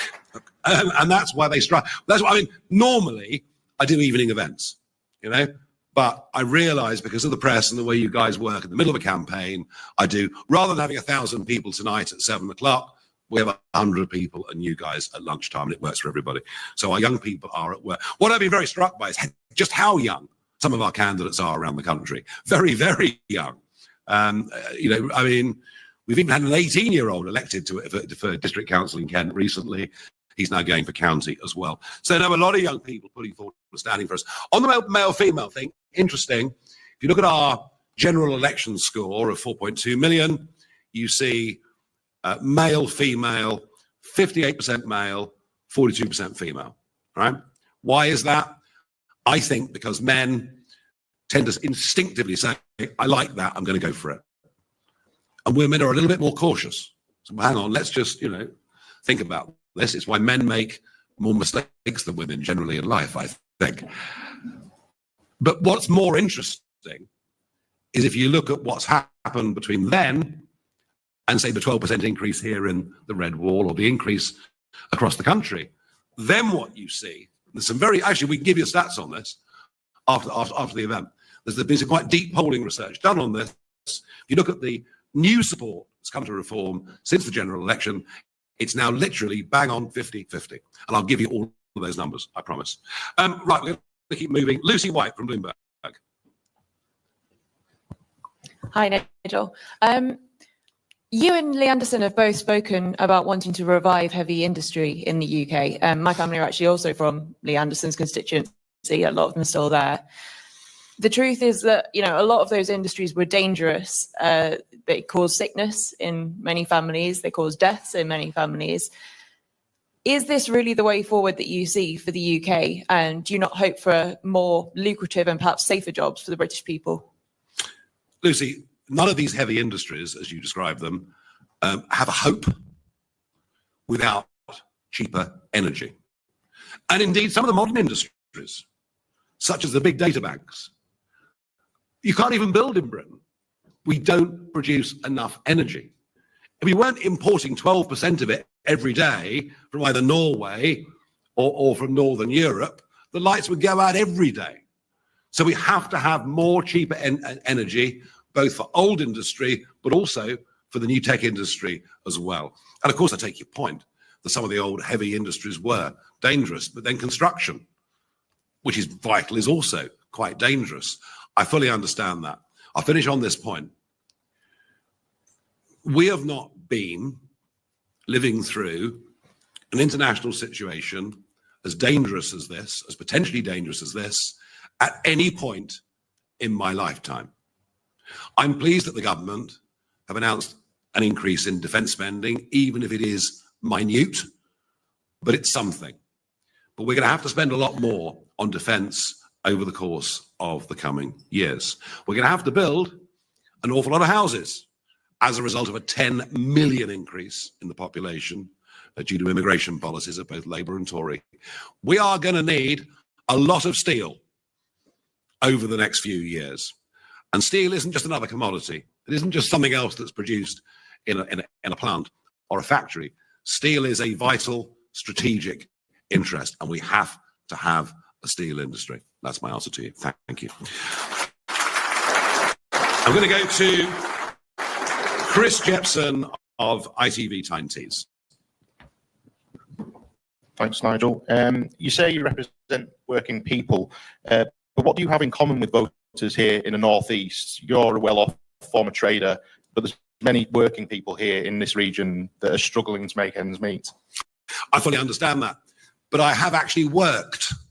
You know, I've not only worked, but I've set businesses up.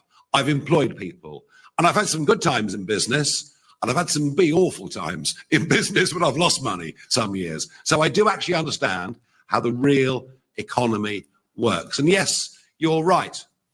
You're right. Right now, I'm in a more fortunate position than many others. You're right. I'm not going to deny that for a moment. But I would like those that are less fortunate to be doing a bit better. Do you know why? Because I care about my fellow man, and I certainly care about men and women from my country who I think deserve a better shot at life than they're currently getting. Okay, we're getting there. Just two more folks, if you bear with me, and then some one-on-ones afterwards that I've agreed to do. Lewis Dennison from ITV National. Oh, I thought I was doing an interview. Let me pick one of my questions. No, well, yeah, just do one now. Go on. Have it the dry run. All right. The trade unions say that the bin strikes could spread around the country. What would you do if you were Keir Starmer? Well, I don't know whether they will or whether they won't, but one of the reasons I think that we're seeing this strike is the unions perceive the Labour Party to be weak. You know, we saw quite early on, as winter fuel was being cut, all sorts of payouts going to their friends in the public sector and elsewhere. I think it's the perception that the unions are weak that may well lead to more strikes. So, yeah, it may well happen. I guess the approach, well, it's back to the question really that Patrick Maguire asked earlier. It's about relationships with trade unions. It's about being firm but fair. That has to be the answer. Right, last one here until I do some one-on-ones afterwards. Peter Walker from The Guardian. Hi, I thought you'd never get to me. You were on the list, and we never ever. Lee might have a go at you in public, but I don't. Not yet, anyway. Just a quick one. In your speech, you basically promised to rescind all the extra revenue-raising measures the government have put in. So the farmers' tax, winter fuel, NICs. And you also promised to stick with greatly raising the income tax level at which people pay money. That's the big one. All of this will cost billions of pounds a year. And the only proposal you've put forward in the speech to actually save money would be getting rid of DEI measures and chairs, which would probably cost a fraction of a % of the total budget. Do you actually have a plan for how you pay for all these economic plans, whether on council level or national level? And if you don't, do you risk slightly conning voters? Well, I tell you what, I tell you who's been conned. I mean, £20 billion extra of government spending under Rachel from accounts. They're already 20 billion out. And we can talk about debt if you like. I mean, the extent to which, you know, in 15 years, we've gone from an accumulated national debt of nearly $1 trillion to one of 2.8 trillion. So has anybody been frank with voters about how they were going to pay for anything? I mean, let's be honest about that. And fascinatingly, last week, there was a 30-year gilt auction that the Bank of England withdrew at the last minute. And I've never seen that before. I've never, ever seen a government bond auction be withdrawn. So fearful were they of what investors would demand. So yes, we have deep problems. The reindustrialization of Britain, beginning with energy, with oil and gas, will, within a couple of years, produce tens of thousands of well-paid, in fact, in many cases, highly paid jobs. And it depends how much time we have. But if we can get our hands on the regulators, the quangos, who do so much to stifle business and I mean, honestly, I'm not exaggerating this. Every small trader I talk to, no matter what they're doing, their business is being impaired by unnecessary, excessive regulation. So I'm talking about a cultural change, and a country in which hard work becomes something that we respect, where work from home in the public sector disappears, where productivity increases. They're some of your answers. But yeah, we've got a huge, huge, huge problem to turn around. Right, okay, that is the end of the formal part of today's presser, parking our tanks on the Red Wall lawn. Labour have known in private that we're here for some time. Their behaviour towards me has suggested that, but after today, they will know it fully in public. In the early hours of the 5th of July, after the result in Clacton, I said, we've dealt with the Conservative Party, although to be fair, they pretty much dealt with themselves, I think, prior to the election. And I said very clearly, now we're coming for Labour. One person who did notice was Tony Blair. And that week's Sunday Times, he wrote a piece saying that Labour need to be very worried about reform. But over the course of the last 10 months, most of the commentary has been the battle, the civil war, as some would paint it, between the Conservative Party and us. But actually, quietly, we've been forming branches, vetting candidates, getting leafleting, getting campaigning, and doing it very much in the Labour parts of the country. And I promise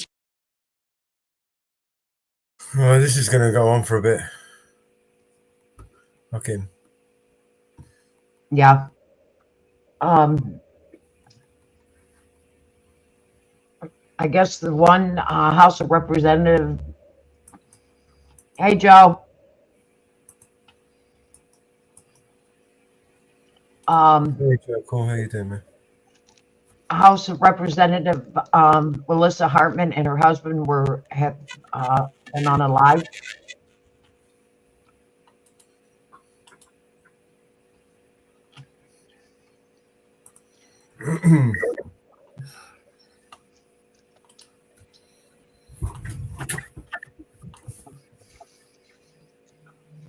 How are you, Joe?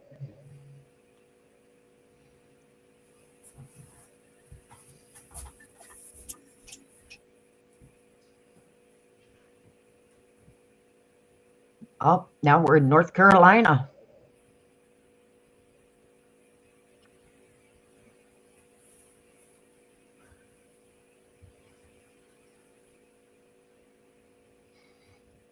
We're all over the place.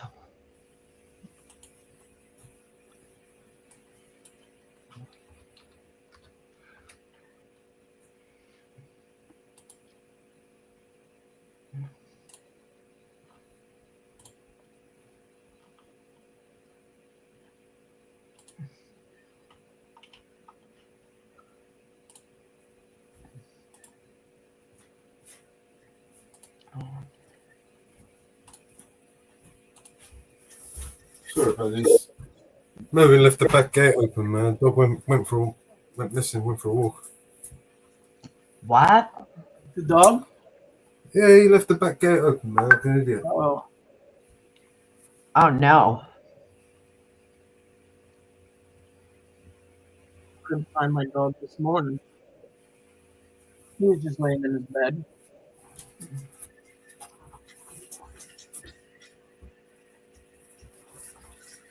Thanks, man.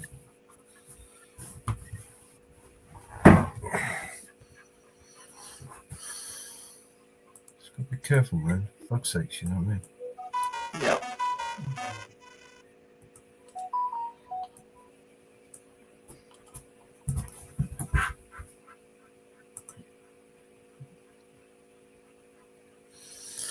Oh, what are we going to do? What do you want to sow?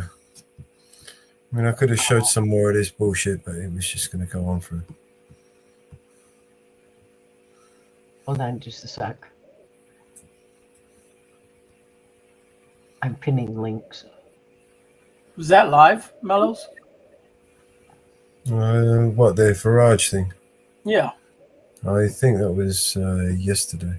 No different than what's happening in DC right now. It's an absolute waste of tax dollars in any kind of way that you can put it. It's a threat. It's a threat to the American people that says if you step out of line, we will destroy you. We will take everything you love away. And I'm not going to stand for that. This is America, and you are nothing without. You're okay.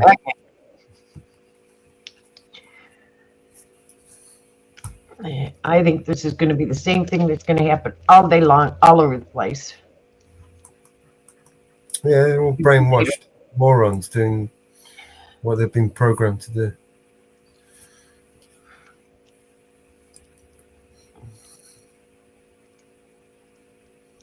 Yeah.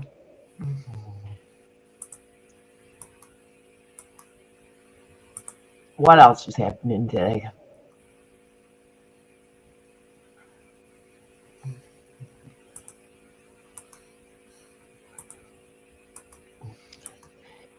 I think all that's been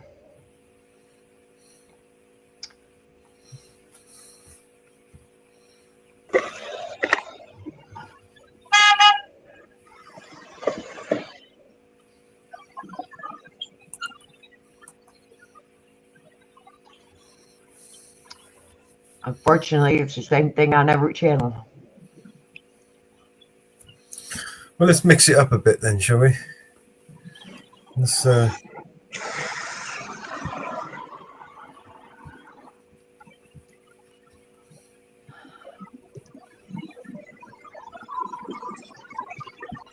Gary Freebird's at Houston. Let's see.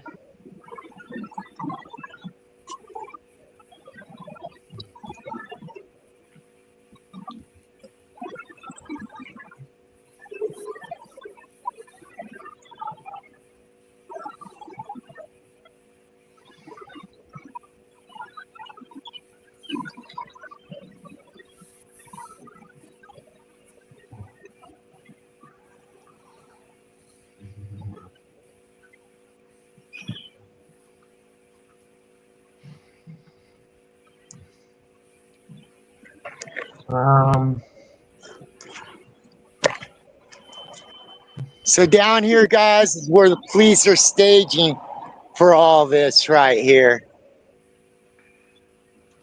We'll go down and say hello to them. Give me a second here. This man came in for a simple.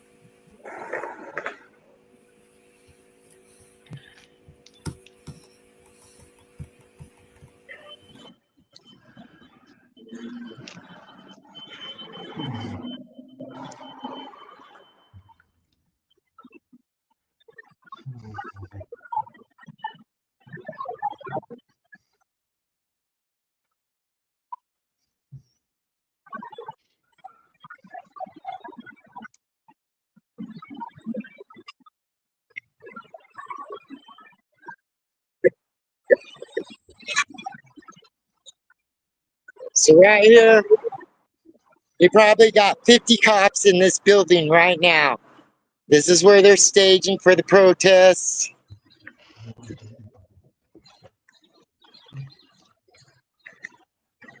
We got a bicyclist coming. Let me step out of her way.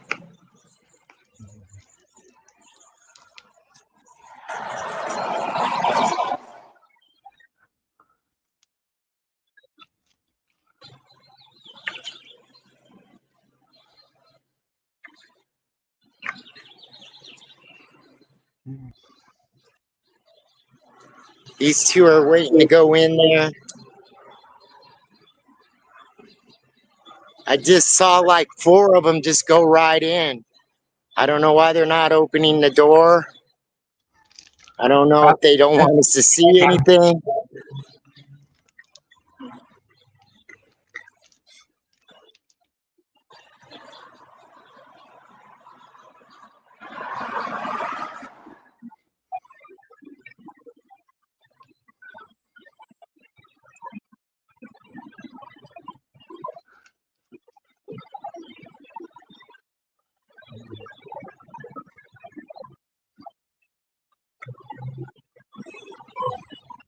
Now we got 3 waiting to come in.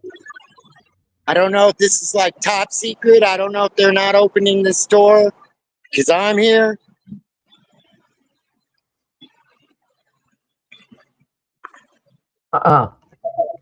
Interesting. Yeah, well, again, I walked by here the first time and they opened the door, they let him in. Hopefully they're going to keep it real today.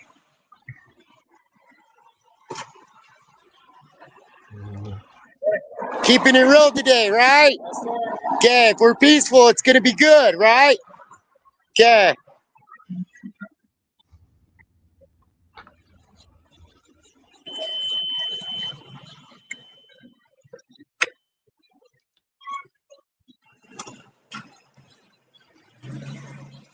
Sneak up there real quick when the last car goes in.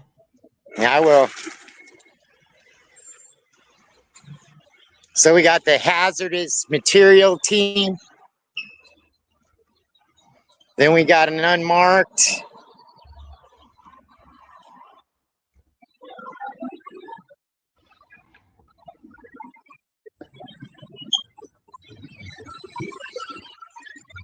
There we go. He's gonna close it real quick. Staging guys right there.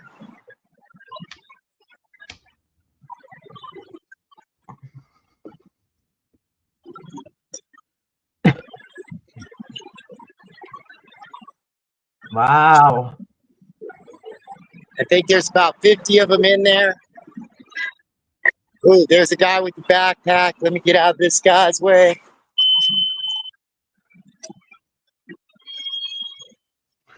Oh, they even got So we need to watch out for the guy with the red hat and the backpack going on right there. I don't know if you guys could see that.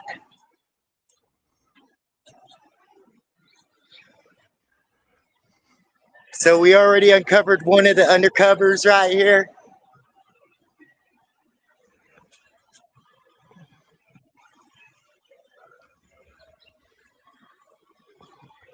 Well, they already said they're gonna have them dressed up as. Was that an illegal plate cover? I'm sorry, Mellows. What was that? Was that an illegal plate cover on that car? No. That one right there? That was right. It's a trooper's car. The personal cars, that's the ones that they got the plate covers on, right? Yeah, we already got one undercover out there.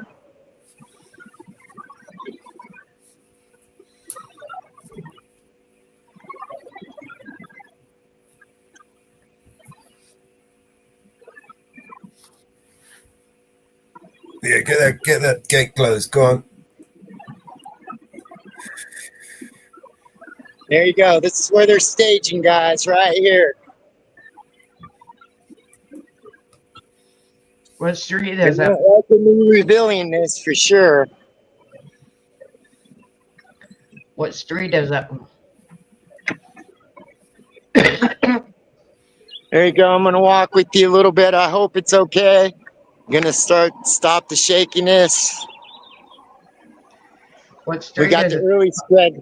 We got the early stragglers out here.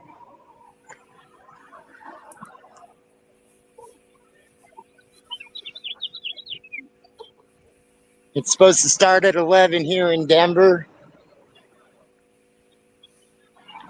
It's 12:40 here in Central, here in New York.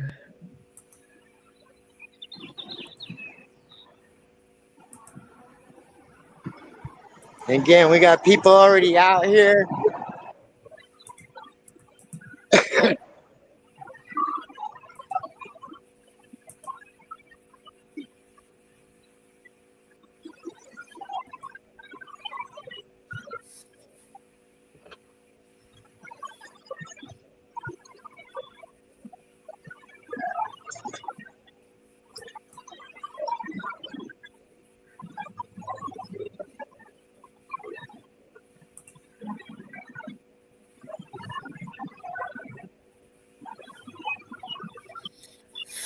You went out wandering down the road. That was naughty. Don't do that. I'm sitting there. Sit with me. I'm keep an eye on you. Come on. Looks like the organized 10 across the way there.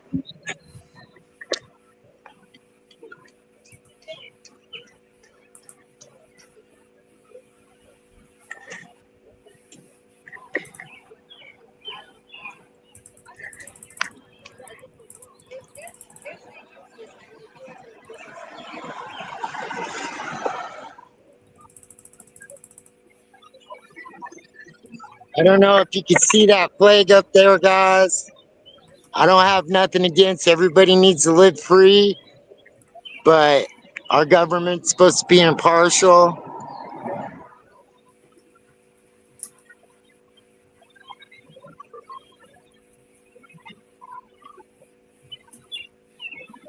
Okay, there's some people up here. Let's see what's going on. We got this guy Solo up here.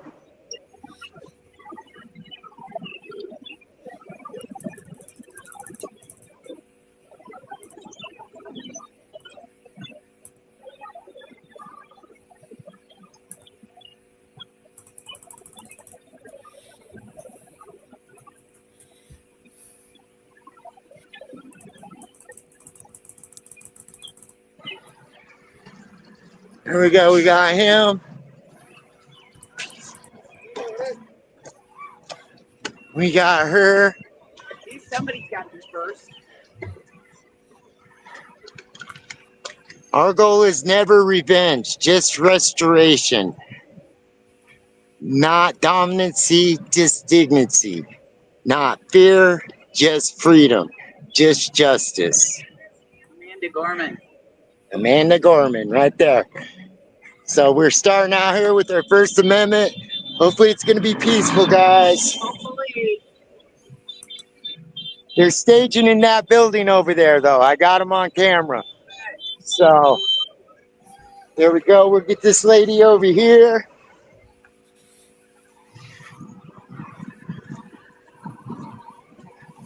We got them over there. They know this is going to be a big day. That's all State Patrol over there, guys.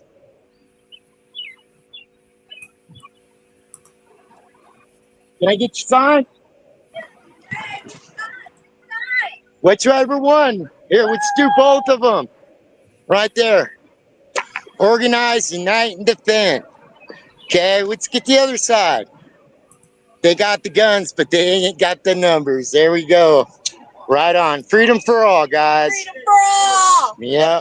Protesting, that's a war zone. I know what a fucking war zone looks like.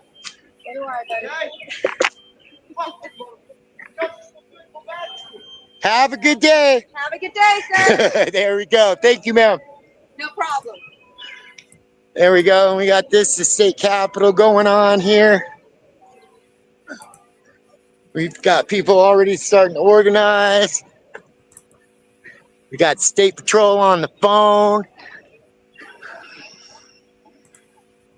Here you go. I'm going to show you a mark on the steps here.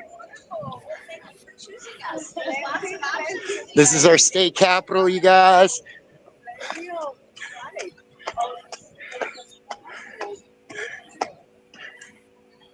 Right here, 1 mile above sea level. So we'll get on this right here.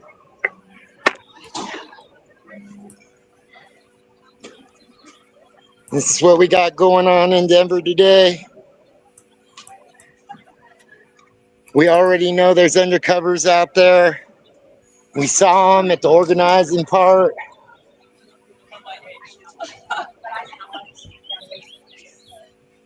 I would start as soon as everybody gets here, but we have to kind of wait until everybody arrives. Of course, Again, I believe in freedom, but our government needs to be impartial. I don't agree with that banner up there, guys. Sorry, but that's just the way it is.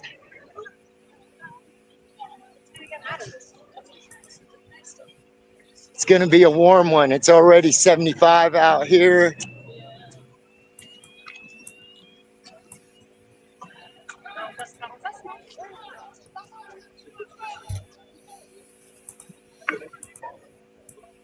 We got there. Just so you know, there's undercovers out there too. I got them. in that thing. So it's a guy with a burgundy hat and a backpack. Where was he? He's over there where they're organizing. State Patrol's organizing over there. Oh, okay. All right. Okay. So they're gonna be out. They're gonna be out here. They most definitely got under. What was that, Mellows? You watch how they agitate the crowd. Yeah. Sure. Well, I love my city, guys. I love the Mile High City, and most of the time they do respect protests out here. Hopefully, the agitators won't come. I can speak for most of these people are here peacefully. Most definitely peacefully.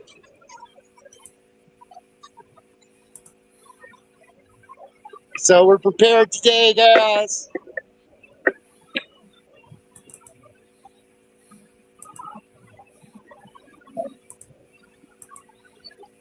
Yeah, I'm gonna give a shot for you guys really quick out here. This guy we're walking on has been protesting out here by himself for about 4 years now. On weekends, mostly every weekend.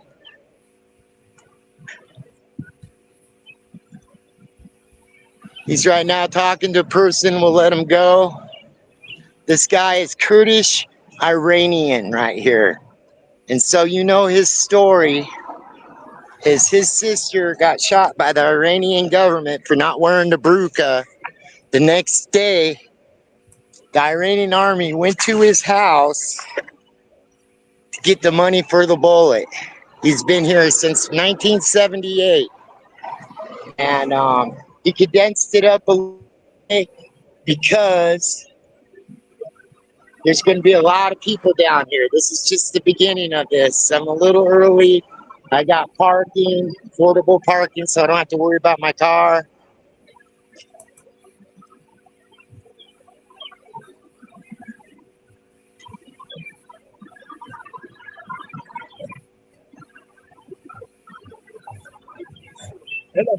Hello, Rashad. How you doing, sir? Fine. Good. I'm talking to the progressive Chinese girl. Progressive Chinese girl. Yeah, and she wants to change the woman in China. Okay. You know, and that is the only way. You need to have a source to go over there and talk to the woman, and to bring the people together. People running the Don't be government. sorry. No, but please, for my safety. Okay, For my I understand. I'll keep you off camera, but I'm not going to stop recording. Okay, I got the freedom out here. Just keep my Okay, anything you want to say to camera? You're not on it. Anything Okay. you'd like to say? Just no pictures. And, Yeah. Well, no. There, yeah. See, look right there. I got Rashad. So anything you want to say, I'll respect you, but I'm going to be out here filming, and I can't help it. I'm not going to do it on purpose, ma'am. Yes. But you understand, right? I understand. Okay, I'm cool. learning about what is going on, and I think you are like individuals and you are doing your best. But for now, I feel like I'm quite confused about the world and what is going on like everywhere of the world. But you guys are like kind of still have this kind of a positive attitude. We got it. We all bleed red, right? Yeah. If I poke my finger, you poke your finger. What's going to come out? Red. And you have the gut to stand here to do this demonstration. Well, it seems like you have the guts as well. So No test you Mhm. have because No. because of my current situation. yeah, well, you're out here today, right? And believe me, I'm not going to be the only camera out here. Not all people are going to be nice out here. Okay, so understand that. Okay, so Just take care. oh Just take care and be safe. oh yeah, we always do. Mhm. That's what we got to do. But freedom ain't safe. Yeah. Sometimes you got to stand up. Mhm. Probably you know better than me, right? You're Yeah. from China, right? Sure. Yeah. So. What was that demonstration in China?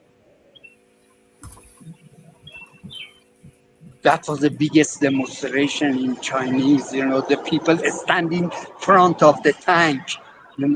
It's impossible for now. I know it's no because of If you believe in the education they give you the you know, and that is the whole thing. Let's see. Okay, take care. Okay, thank you. Enjoy the You day. too. Okay. Bye-bye. Bye. Bye-bye. Bye-bye. Take care. I don't know about her. I don't know about her. I think she's an agitator, my opinion. What do you got to say good to the world? I want you to meet some people. On this panel, there's a lady named Mama Bear and another guy named Mellows. He's from England. Okay? So they're on here. We're live right now. Anything you want to say about today? You're going to get your people out here today, though.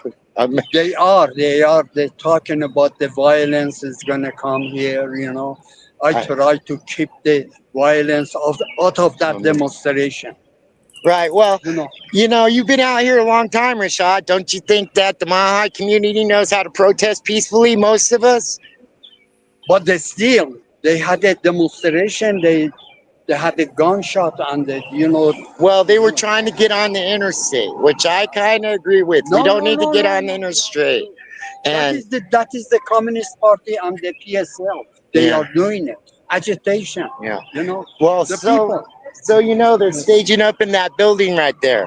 There's already one undercover with a backpack and a red hat. I know what he looks like. So, hopefully the community will represent well today, right, Rashad? Oh, you bet. Yeah. You bet. That is the only thing.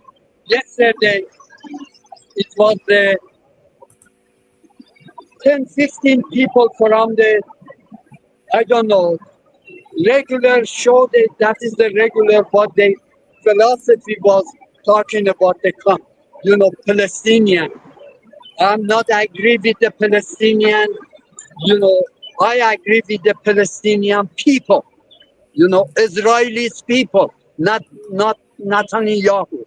Not their governments. Not the government. That is the whole situation, you know. And well, we're going to be out here all day, Rashad. So hopefully they can keep it peaceful and sure. The Mahi community will represent well today, guys. Wonderful. Yeah. So anything good to say to the world? Because I'm going to get off of here. I'm going to save some of my battery. Anything you want to say to the world, Rashad? This is literally the world today. The world today is more dangerous because of what they are doing, the bombing, all those sites of the Iranian nuclear. And who's going to suffer later on? The Iranian people going to suffer because of the contamination of that bombing is going to be stopped. That's the whole situation. And it's not going to solve the problem. If you want to solve the problem, you're going to cut the head of the snake under that regime. And all those people is sitting in those conference room, you know, drop the bomb on those head of those conference rooms, and you can read of it. And Iranian people, believe me, they don't want an atomic bomb. They want to have a peaceful solution. What is the peaceful solution? Do you think it's awful suspicious, Rashad, that Israel finally attacked Iran? That is, they are doing it. And right now, the Islamic regime was sending almost 200-300 missiles to the Israel. Some of them is the past, you know, those the Patriot bomb missile defense. Sure. And okay, the Israelis people is gonna suffer. Let's get your flyer. We got to get Square in there. Rashad here, set it here. We'll get that for you. He's down here all the time, guys. This guy believes. This guy most definitely believes in freedom. He's got my love. Even if we disagree on some things, we're here at the table trying to educate every day. Thanks so much, Bobby. No, thank you, Rashad. I'm going to get these guys. I'm going to get off this stream in a minute. I'm going to get some of these guys for these people on this stream, and I'll be right back. And they had a group of the opposition against the Ayatollah regime is Mujahideen. That is another religious, you know, element. They're going to come here because I call them. That is the situation. Okay, let me get this guy real quick. I'll be right back, Rashad. Thank you. So that was Rashad, guys.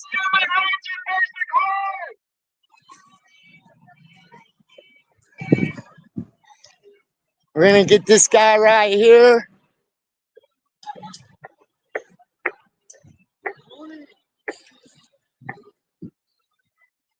How you doing, sir? Would you like to talk to the world today? Yeah, I would like to talk to the world today. Okay, there you go. You know, I think in a time where everything is so divided, it's very important for all the minorities to come together, because once they come for one specific group, before you know it, they're going to be targeting every single group. And we should all be standing together right now while we are all together at this moment in time, because there is power in community. If you think that you don't have a voice, let me remind you that you do have a voice and you do have the power to make the difference. Even if you feel that nobody's going to be out here, you have to come out here and represent.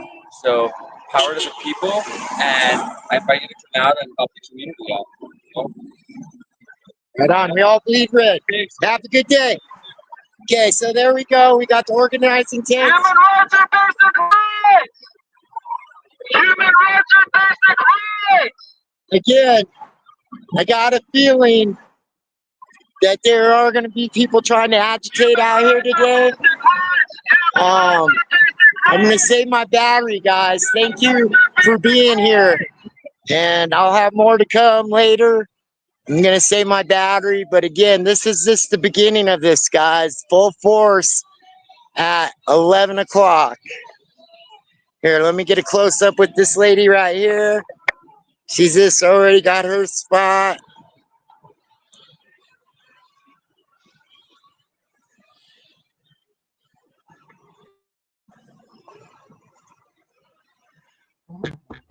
I'll do a pan real quick.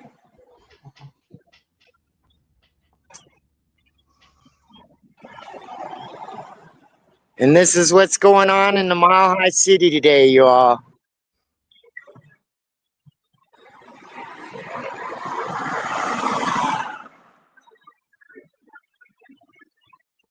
There we go. We got Rashad over there talking to that lady. Yeah. Looks pretty quiet right now. Yeah, it's quiet right now, guys. So I'm going to save my battery. I just wanted to get you guys what's going on in Denver. I appreciate. Oh, wait. Then we got these people here. So there's all kinds of messages. They got a banner that says public lands are not for sale. Right there. So everybody's getting their part out here. So these are the early birds out here, guys. Yeah. We'll check in with you later. Okay, thank you, guys. All righty. Later.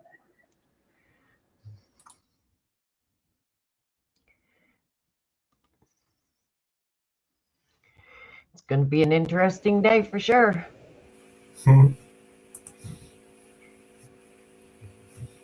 I see some of the protests have been canceled due to low numbers in Florida.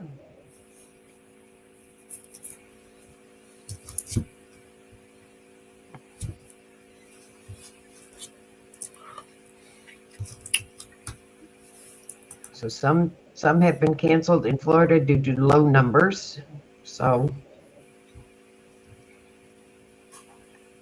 Israel has struck the world's largest natural gas field located in southern Iran.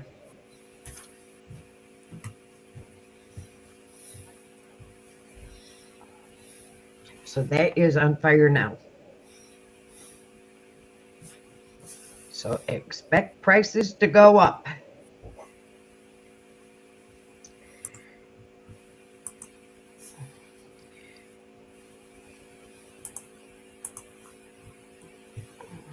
So expect them to go up. With that news, Mellows. Prices, they never go down, they always go up. Yeah. But that's a big one. With that hitting.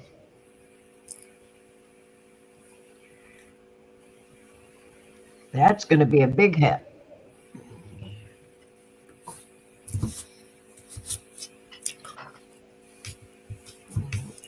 Is it true that Iran was taken over by the CIA in Great Britain in 1953? Uh-huh.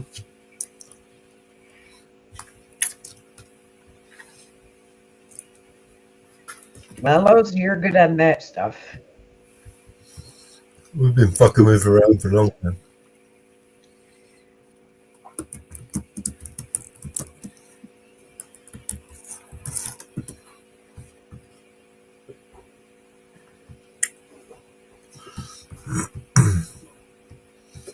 Yeah, we've been fucking with Iran for a long time. In 1953, the CIA's involvement in the Iranian coup is well documented, with the United States playing a leading role in a covert operation known as Operation Ajax. CIA-funded agents were used to foment unrest inside Iran by harassing religious and political leaders and conducting a media disinformation campaign. These efforts, formally approved by the then President Dwight D. Eisenhower, culminated in August in 1953 when Prime Minister Mohammad Mossadegh and his government were overthrown and Mohammad Reza, a pro-Western monarch, was returned to the power. The coup nearly failed because the Shah, fearful for his throne, hesitated to sign the royal decree preparing by the CIA to sanction the change of government. Fighting between supporters of both sides resulted in hundreds of deaths. Declassified documents released in 2017 provided further insight into the CIA's role, revealing how the agency attempted to call off the failing coup, only to salvage at the last minute by its insubordinate spy on the ground. The New York Times recently leaked the CIA report in 1953 American-British overthrow of the Mossadegh, which was well described as a secret history of the secret coup. The 1953 coup was widely regarded as having sown the seeds for the Islamic Revolution. See?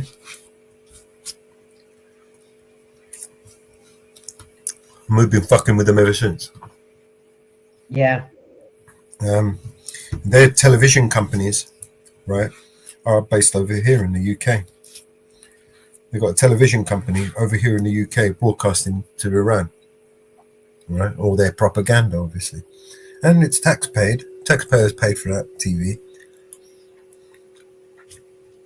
Because they argue it's within our interest to maintain that, you know, narrative.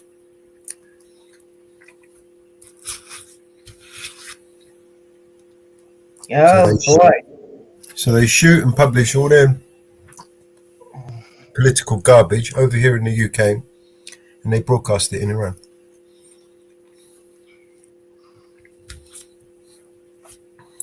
Somebody has courage.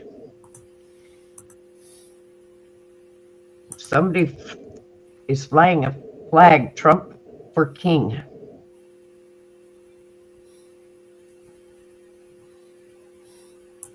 Now that one, You must be- that was funny. That's funny.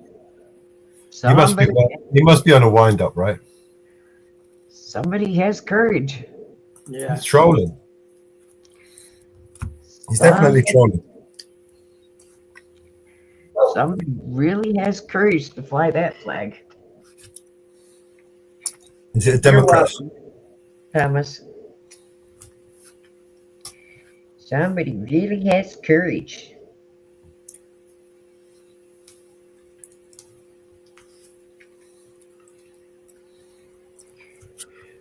We broadcast their propaganda TV in Iran from the UK. What do you think?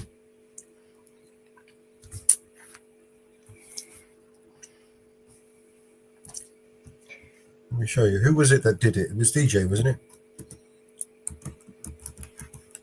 I'm sure it was DJ Audits.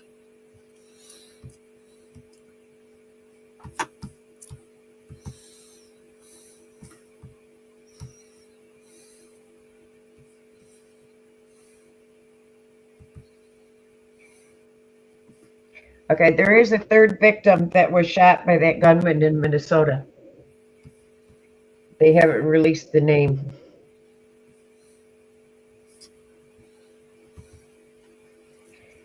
But what they're saying is they chose to vote with Republicans and on a bill that gave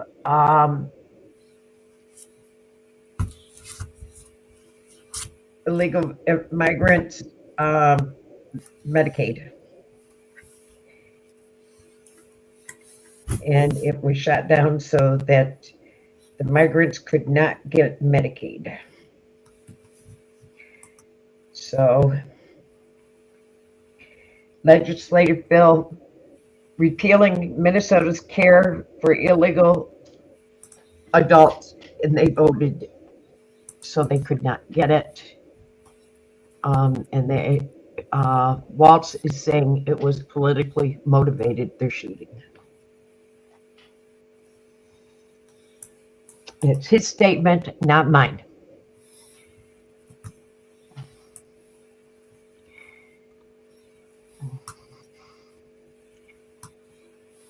So, it is Waltz's statement, not mine. He's the one that stated it, not me.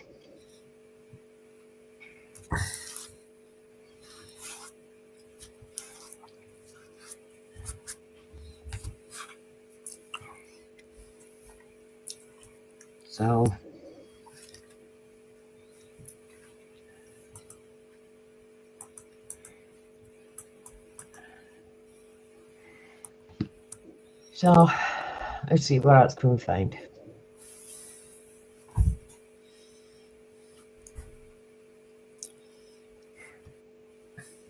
So the following video was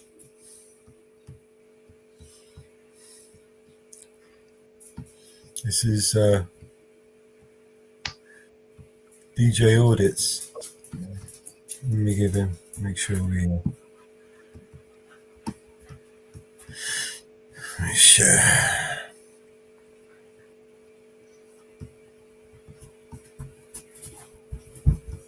was removed by YouTube on the 5th of March due to a privacy complaint, apparently.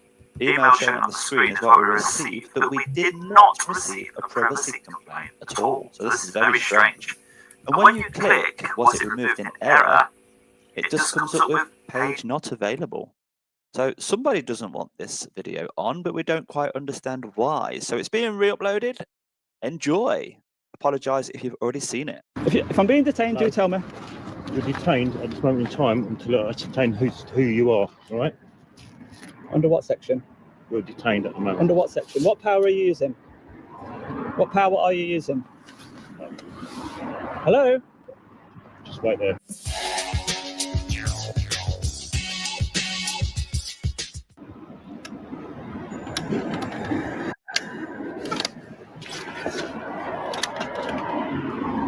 Welcome back to the channel, guys. Today we're here in Acton, and we've just noticed this area that's barriered off. So this is normally done to stop the ram raids, and the only reason I can think of why they've done this is to protect a building, and I think it's to protect this one here, unit number 5 on my left. It does seem to be very secure.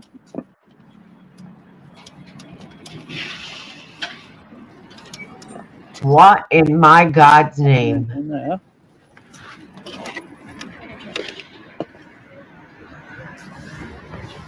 What's this one? You don't know? Oh dear. What in my God's name is this? They want to keep it a secret, really. It says Kinetic Enterprises. This is where they broadcast Iranian TV. I'm not too sure. And keep it all secret. Change your mind. Going that way. Oh, going back in. Yeah, it's just seems to be protected. for some reason. I don't know why. I do not know why. And also, what are these unusual things popping out? Oh, they lights. Yeah, they're lights. So, all this lighting going around. We've even got this satellite dish up there. I wonder what I've stumbled upon here. What is this place, mate? What is this place? You'll find it on Google. Sorry? You'll find it on Google. It just said Kinetic. Okay. Is that right? Why are you filming? Kinetic Enterprises. Is that right? Can I ask why you're filming? Is that right? Why are you filming? Oh, I got these people filming me now. No one's filming me. You can't see what I can see, my friend.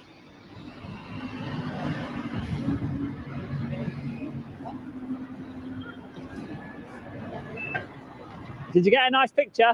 Yeah. Yeah? Excuse me, why are you filming? He wants to know why you're filming. Yeah,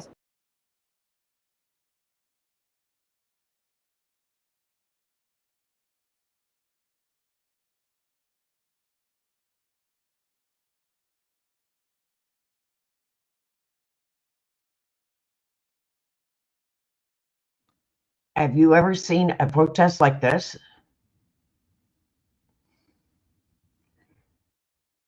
Mellows? Yeah, we get them over here.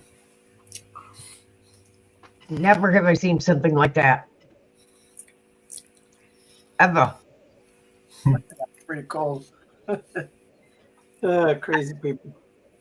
I've never seen something like that.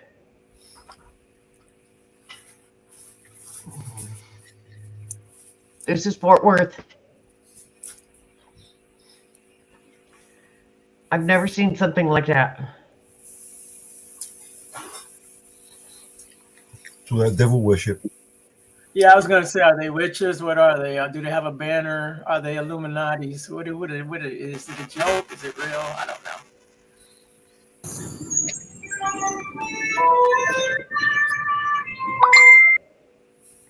I'm not gonna play this. I'm not gonna play the sound because I don't want to get copyright. This is unreal.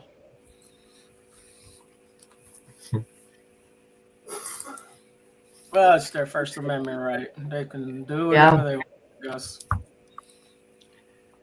Totally unreal. This is Fort Worth, Texas. Wow. Wow. It looks very occultic, anyway. It's the handmaid, maiden, whatever that show is called. That's what they look like. They're dressed like. They have come up with everything for today.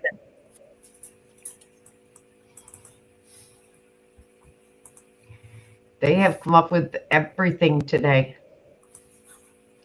Unreal. Yeah, you ain't seen nothing yet. You're waiting until the real shit starts. Yeah. So this video, I won't show it all because it's an hour long. He goes to this place. These get very dodgy security. And with a little simple little Google search, he figures out that this place is actually a broadcast building where they film and broadcast news and propaganda for Iran. Iranian TV, right here.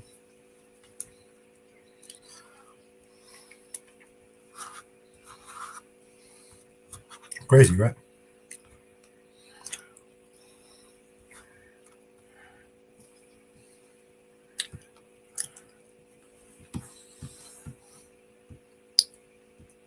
You tell me, the CIA and the British still controlling them? Oh, more than likely. More than likely.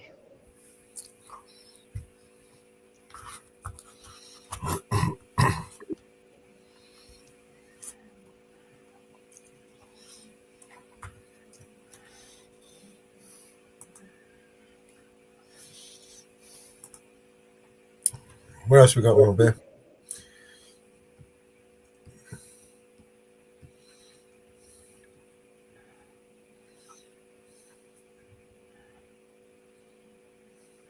Oh God, I'm scrolling.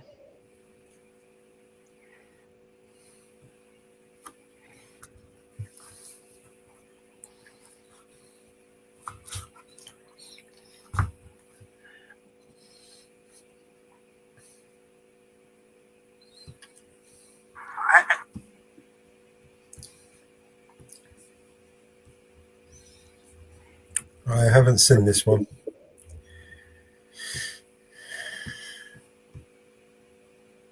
If you look like I pay taxes, man, you're telling me why I'm here? Why I'm here? You didn't hear this, bro.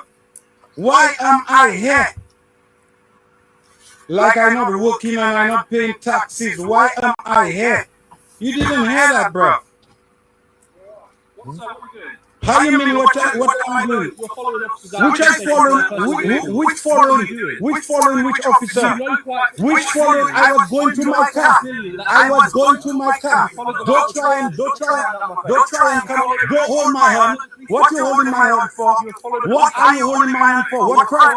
What crime? What? Of course you touch my hand.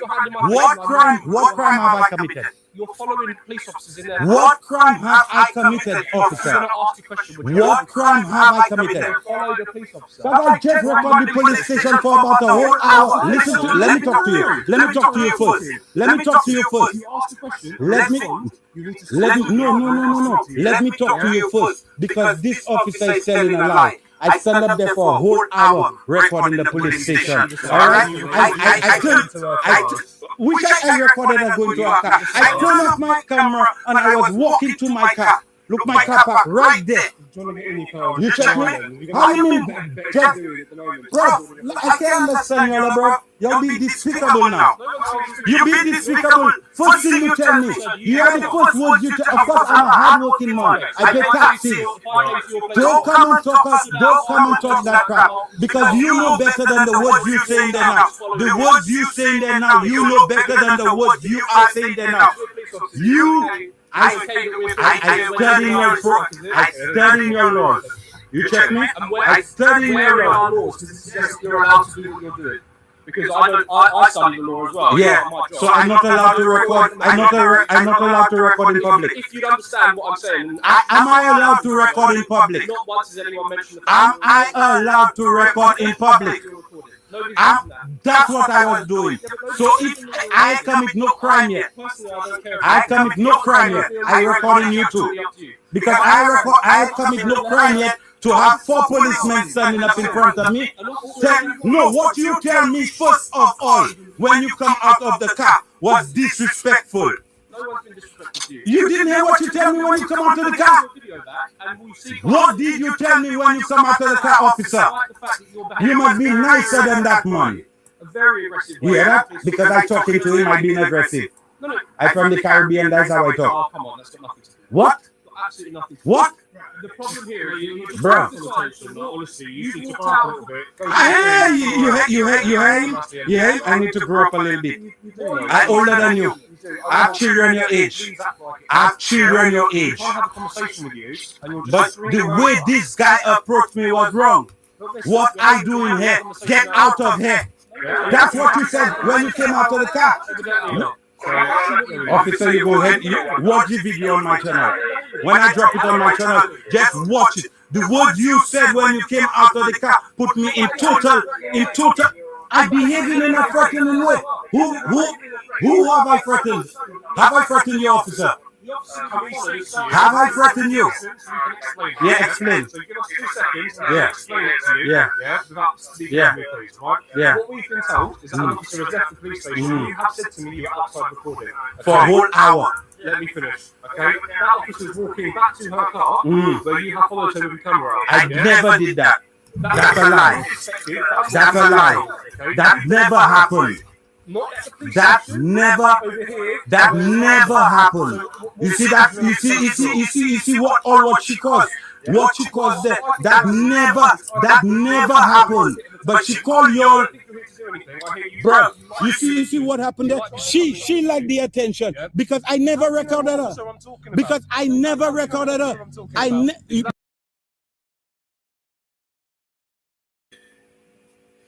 Oh man, this guy, he fucking talks too much. Yeah. We're gonna go audit the police guys, and you're gonna go and video them. You don't do what this guy just did, right? You do not talk to them as much as this guy has. Yeah, you gotta sometimes let them talk. You don't talk. You know, people insist on talking themselves into getting arrested these days. Yep. Oh, Because as soon as I sit down in my car, I see the police phone reach there. I come out of my car and I walk there. I see her talking to you. So that never happened. So she called you for something that never happened. You've been outside the police station for a long Yeah. period of time. Yeah. Fair enough. You're recording, you're doing Yeah. your thing. But the issue is, a lone female, let's forget the fact that the police Yeah. officer, a lone female is walked down the road Yeah. and you've walked in the same direction as her, recording. But I wasn't recording. That's the thing, brother. And she called y'all and she tell y'all I was recording. I had finished recording the police station already. I was walking to my car. That's fine. I was walking to my car and she get threatened and she's a policewoman. You have to look at it as well. She's a policewoman and she gets threatened. And you've seen her. My walking behavior. out. You've seen her You walking out and despicable you've walked- officer. You've walked. Because I have threatened nobody yet, and I haven't been despicable or disrespectful to nobody yet. But you hear what you're saying? Can you I'm see being how? threatening. But can you see how? Bruv, just go on your business, bruv. Go on your business because you approached me wrong, first of all. That's why I defensive. I cannot talk to you. I cannot talk to you. You've been disrespectful from the way you come out of the car, from your manner of approach. Your manner of approach was wrong. Get out of here. What you doing here? Get out of here. Get out of here. You need to learn your job, bruv. And don't approach people the way you approach people, because that's why I vex. What you say, what you tell me when you come out of the car, get me vexed. You tell me get out of here. Like I'm not paying taxes, like I'm not voting. I vote for the Prime Minister. Yeah. The false report your officer make. The false report she make. The false report she make. You run up for the false report she make. Go away. She make a false report. You'd arrest me for a false report. That is what I'm trying to show you. You'd arrest me on a false report. Right now, you're still shouting. Yeah, but I right, bruv. Yeah, what the man tell me, man? The man tell me, get out of here. Like I'm not a human being. Eh? Get out of here. Imagine I just come and I approach you. You're an officer. You could have come and approached me decently. I would have talked to you nice. But when the man tell me, get out of here, I say, get out of here? How you mean get out of here? Right, okay. Right, listen. So if I commit no crime, we've all gotten off on the wrong foot. Yeah, Yeah. we're not trying to have Bro, an argument I with come you or here to anything. bring But no what I'm argument. trying to say But to I you- saying she make a false report. Okay. She make a false report against me that not true. And that's how people getting themselves in trouble for something that never happened. You check me? That never happened. And she done call the police already and have the police running upon me like I do her something or I approach her in any manner or form or style. I never spoke to her. I never talked to her. I never approached her. She was right. I know you're Bruv. upset about the situation, but I just want us to keep it down. And this man approached me like I's an animal, bruv. As well, who might, feel some type of way about all the shouting and stuff. Okay, let's just try and keep it down and talk with one another. That's all it is. Yeah. I like Okay? you. Let's just keep I like you. I like you so. Yeah. I like you so, Listen, Father. listen, That man yeah? cannot approach me so, bro. That's how that man approaching citizens. Okay. That's how that man approaching us as the public. Yeah. That right, brother. And I understand the frustration, but ultimately, from our perspective, the issue is this female is Made a obviously lone false person, report. which I get. That's obviously from your perspective. Obviously, from her perspective, You want me she to show you felt- the video? Yeah, if You want me if to show can, you? yeah. You- So you- just you- from you- when you-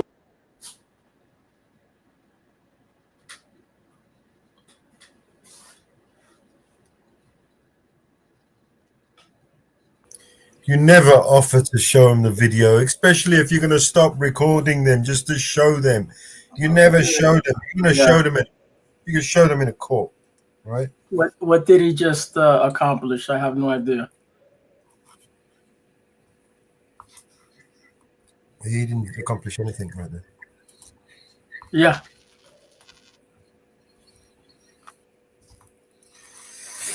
All right. Well, it's a new channel.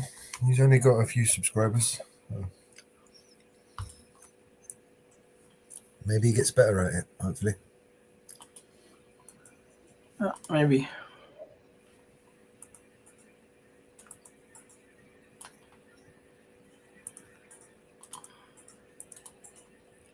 You want to play this song here?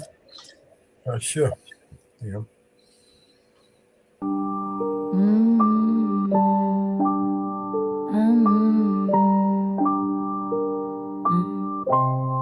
No estoy ni con uno ni con otro, solo pregunto.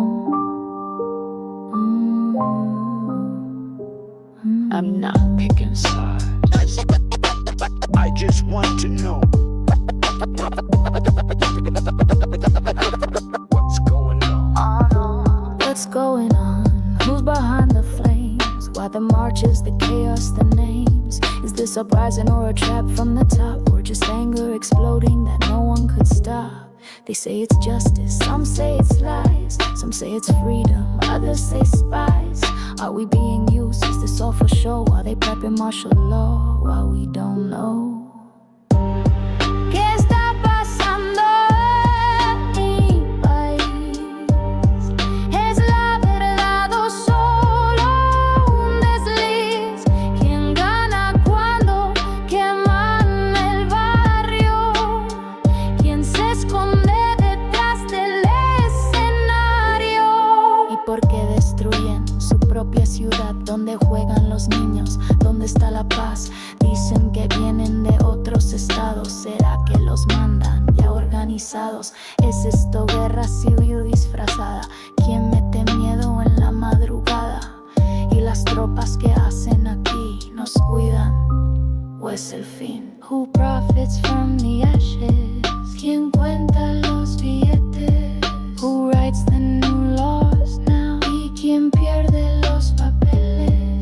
What happens to immigrants? ¿Quién se queda? ¿Quién se va? And what about all this damage? ¿Cuánto cuesta la verdad? ¿Qué está pasando? ¿Quién nos mueve como un peón?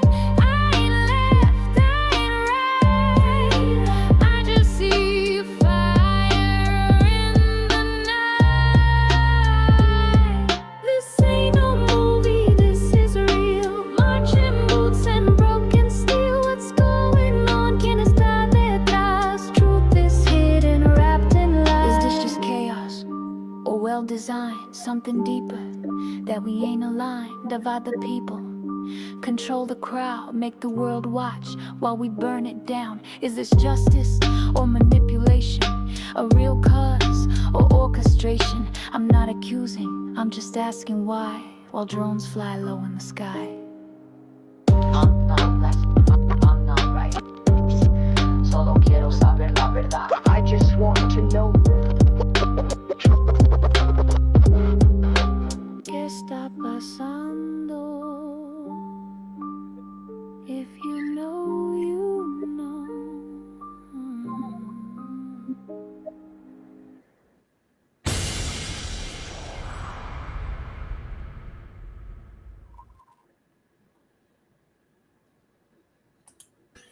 If you know, you know. Thank you, man. That's a- No, if you know what's happening, you know what's happening. If you don't, question it, folks. Thank you, man. That's a really sweet tune. Hey, Wow, support, how you doing? Working on that for a little bit.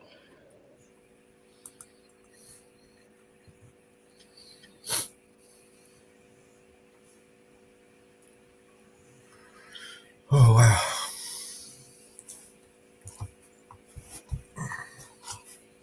What else we got?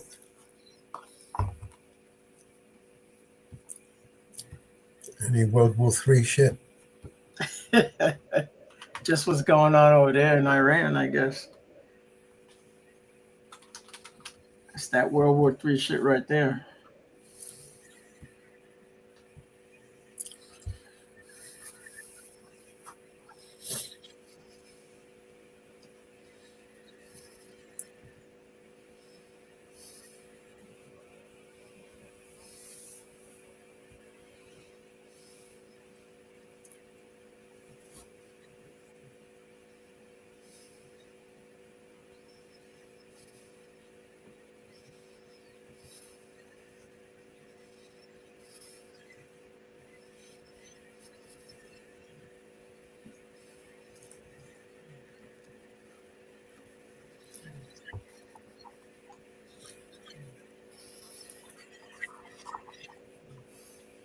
So did you see Steven today, Mellows?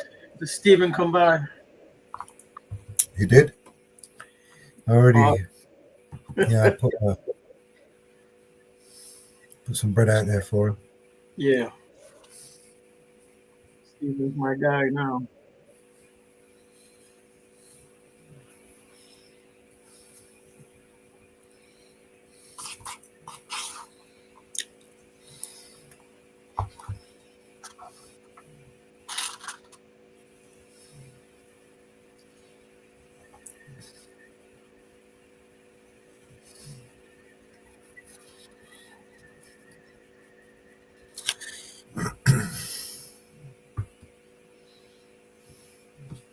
Long over.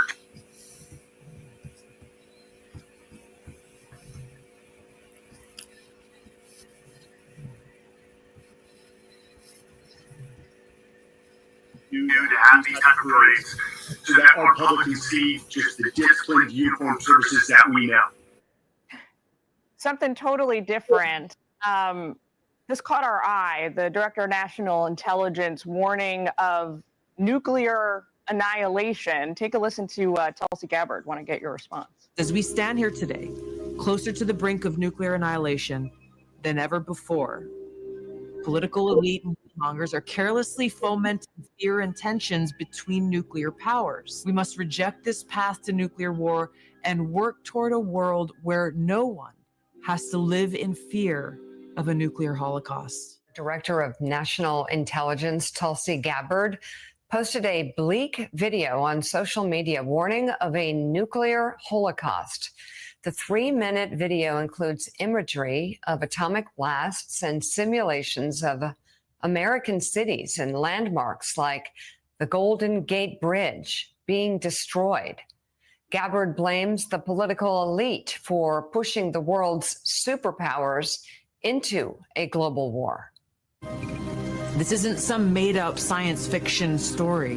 This is the reality of what's at stake, what we are facing now. Because as we stand here today, closer to the brink of nuclear annihilation than ever before, political elite and warmongers are carelessly fomenting fear and tensions between nuclear powers. Perhaps it's because they are confident that they will have access to nuclear shelters for themselves and for their families that regular people won't have access to. Israel uncovered clear evidence that the Iranian regime was planning a surprise attack in coordination with their proxies. They had planned to invade from all sides with thousands of terrorists and thousands of projectiles. You know, it's one thing when you heard Jen Griffin reporting the amount of uranium that they've obtained and then how quickly Iran could enrich the uranium for nuclear weaponry. This is a chart we put up for our viewers to see just how urgent this would appear to be. As of May 2025, the IAEA, this is their own data provided to us. Ambassador, please speak to the ability that Iran has been and is building up when it comes to their nuclear strength.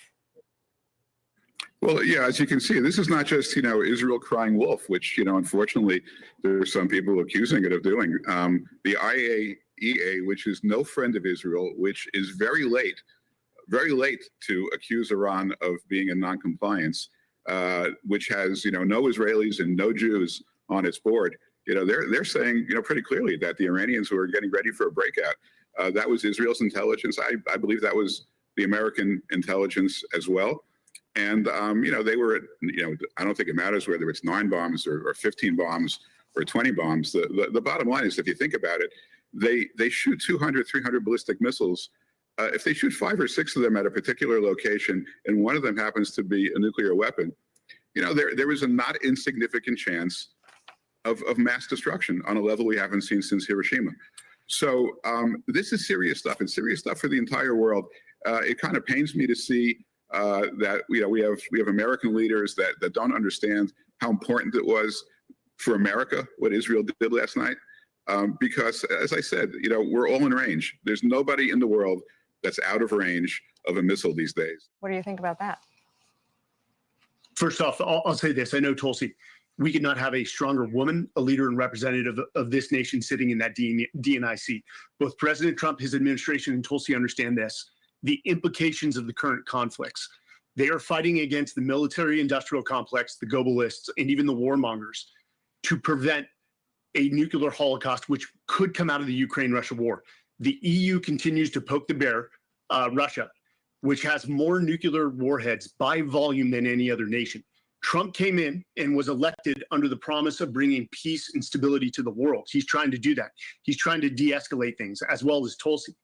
So this is a warning call. This is a warning message that if this continues, if we do not find a resolution to the Ukraine-Russia war, these are the potential implications, which I assure you nobody wants. There's also, of course, the looming menace of Iran now just 2 weeks, less than 2 weeks, really breakout time to nuclear enrichment capabilities. Jonathan Lemire, what's the backstory here? So she went to Hiroshima recently, and that's what she says is why she's posting this. But in most ways, she's accused of parroting Russian talking points here, that it has been from the Kremlin throughout the conflict in Ukraine that the West, that the U.S., that NATO is trying to push Russia by, punishing it for invading Ukraine, therefore putting the world on the brink of an atomic conflict. That is what she's saying here, that she's afraid that the, quote, elites want this war. And this is a warning to the U.S. and the West to not punish Russia for not agreeing to a Ukrainian ceasefire, because if Russia is punished, they might have to lash out and we may head up towards the apocalypse. Senator John Kennedy, a Republican, said yesterday when shown this video that he thinks that Gabbard should, quote, change her meds. Katty K. So she's getting some pushback from Republicans, members of her own party. Well, she was a Democrat, but members of the Trump, those who are normally supportive of the Trump administration. And beyond the obvious Kremlin sort of shadow here, it's just plain weird.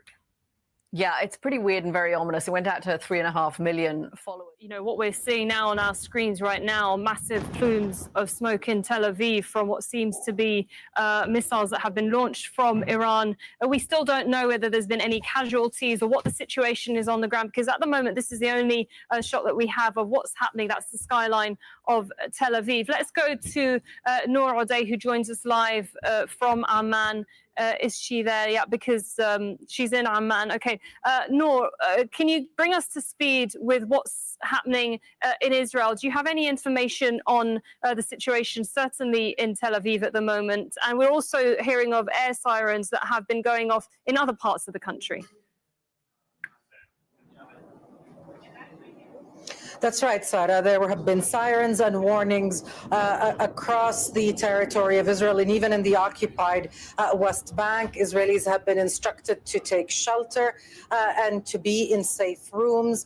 That the Israeli army has seen at least the launch of 100 ballistic missiles in Israel's direction. Even here in Amman, we could see some attempts at interception over the skies of Amman. We heard sirens and instructions from the Jordanian armed forces to citizens to stay in their homes, to wait for further instructions. We know of at least one impact, one explosion in Tel Aviv. We don't have details or confirmation of where that impact happened, but what we're seeing, the lines that we're seeing in Israeli media talk about explosions over sensitive areas, explosions reported also across the occupied West Bank. Let's remind the viewers, this is a very small stretch of land, a very narrow stretch of land. Explosions in Tel Aviv can be heard very clearly in Ramallah. So the sound, of course, carries over, and people are still trying to gather information. Certainly Israel and the official sources in Israel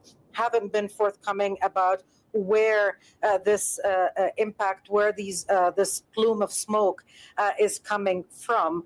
But the Iranian retaliation, which the Israeli prime minister told citizens they should be expecting, has now begun, and the public was prepared for a ferocious retaliation from Iran. There have been at least 8 waves of Israeli airstrikes, in addition to clandestine activities and attacks on Iranian territory since 2 or 3 in the morning local time and the Israeli government has been expecting and preparing for an Iranian retaliation. Noor, it seems also these missiles that were fired, which Israel is saying was fired from Iran. We've had no confirmation from the Iranian side just yet, but it seems that they also spotted going over occupied West Jerusalem. People in Gaza had also said that they had spotted it. Just give us a sense with Tel Aviv, the importance of Tel Aviv in Israel, and judging from my experience of being there, that looks like it's a residential area. We still obviously don't know if there's anyone been injured, but this will be quite a blow. But it seems, though, as I say that Israel was expecting this, as it did warn its citizens to go to those shelters.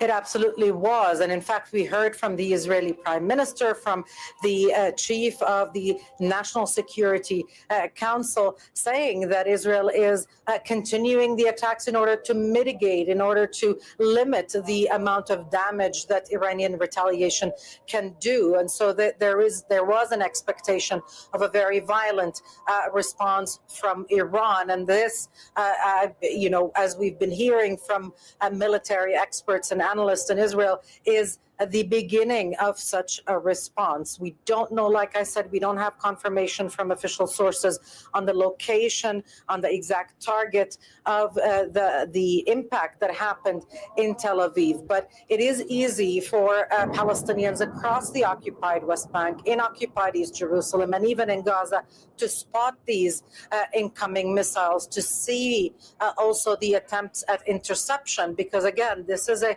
narrow stretch of land and the geography is very interconnected. The distance between Ramallah and Tel Aviv, for example, is extremely small. It's less than 50 kilometers by air. And so it is easy to see even the coastline sometimes on a clear day. If you're in a high building in Ramallah, you can visually see it with the naked eye. So it's easy for all those videos that you're seeing of people spotting all of that incoming fire going to Israel.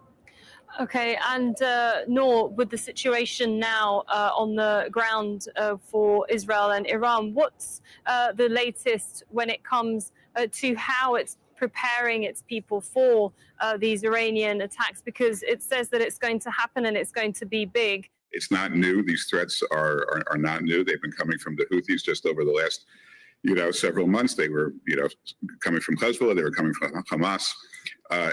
Almost every home in Israel has a safe room, and regrettably, they're not going to take any chances. But at the same time, look, they intercepted 100 out of 100 drones last night, and there is also reason to be concerned, also reason to feel that the Israeli Defense Forces are up to the challenge. And I don't know if you noticed this, but Israel had a lot of help last night with the interception of drones coming from some unusual places.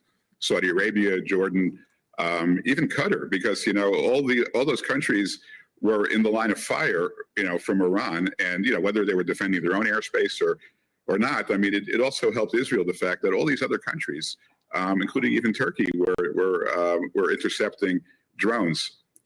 Sandra, I would say in the 3,500-year history of the Jewish people, what happened last night is up there, with the splitting of the Red Sea, the Six-Day War, and the raid on Entebbe. I mean, it's that significant, and will go down, as one of the great events that will hopefully protect, the Jewish people. There's more Jews in Israel than any place else. Will protect the Jewish people for another 100 years. And I would say, with all the risks to Israel, the people of Israel right now are feeling a lot better. And I would say people in America, woke up this morning a lot safer than they were yesterday, because this is a threat that impacts America as well. It's only 10 minutes by hypersonic missile from Iran to the United States. So, when people say that America should not fight Israel's wars, what happened last night was Israel was actually fighting a war on behalf of America, and they did so successfully. And Americans as well as Israelis are safer this morning. A significant statement from you, Ambassador.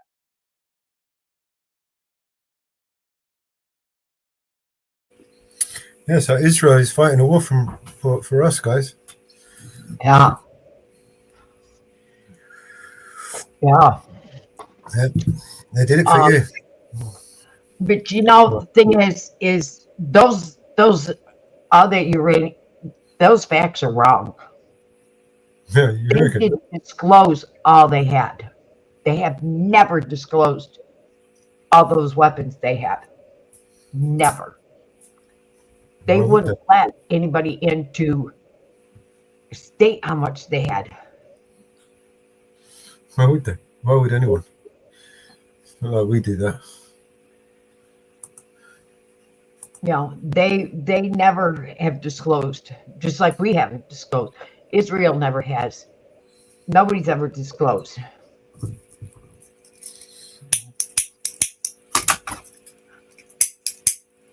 You know, nobody has. So how much they had, we don't know. How much nuclear heads Russia has, nobody's disclosed. You know?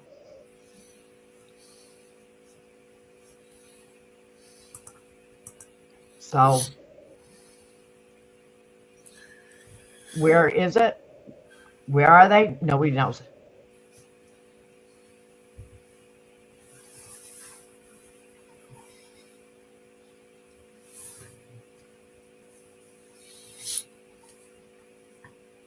Who poked the bear?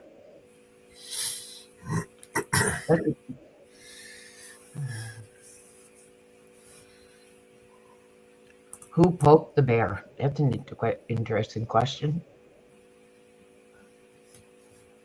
Iran's been poking the bear for everybody. They poked the bear to every single person.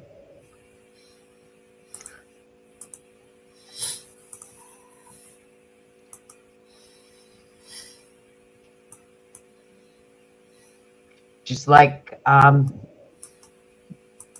the two Democrats that were shot in Minnesota.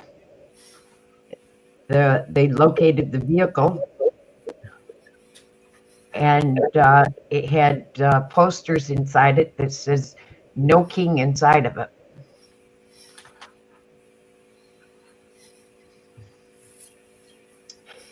And immediately people are going after Republicans for it.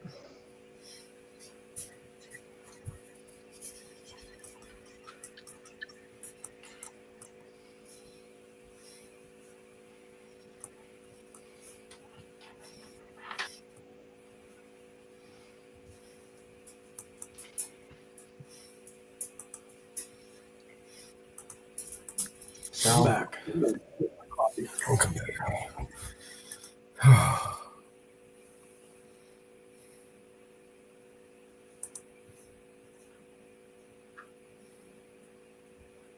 So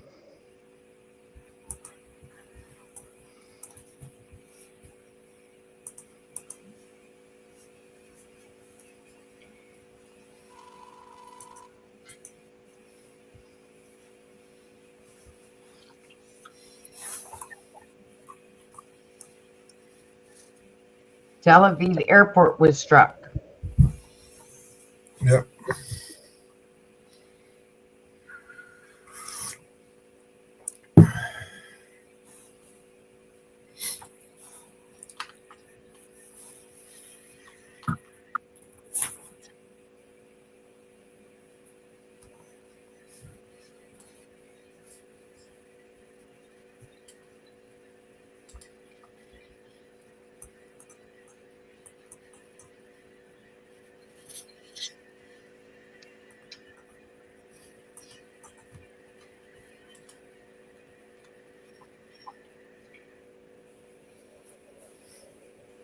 I guess Philadelphia is quite packed.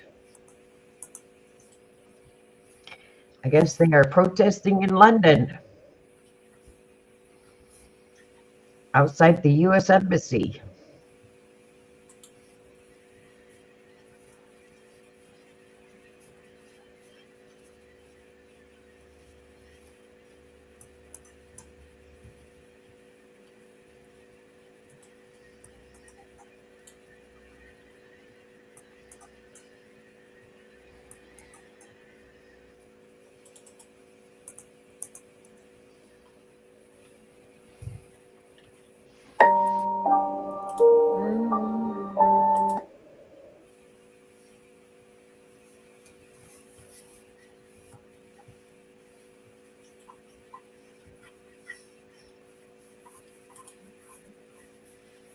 What you got? You gonna play something for us?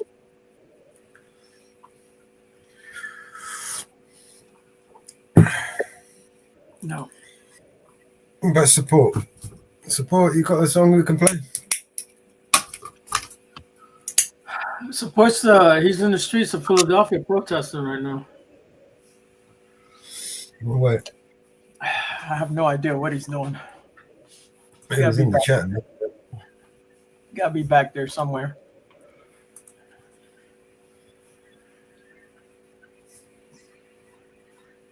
Let's see. Chicago's being protested. Miles just went live.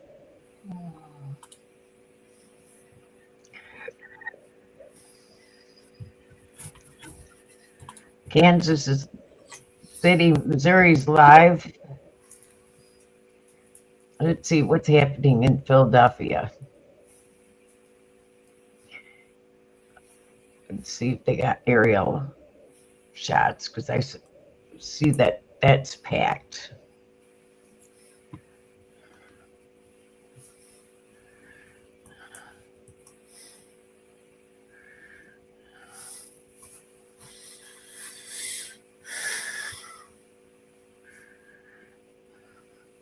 I don't want to see the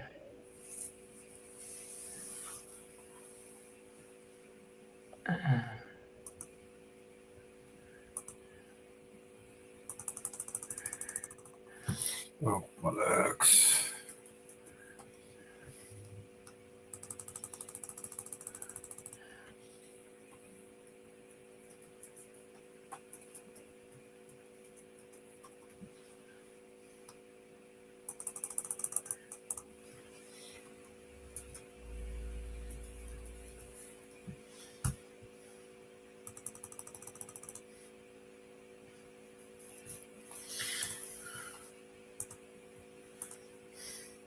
Wow.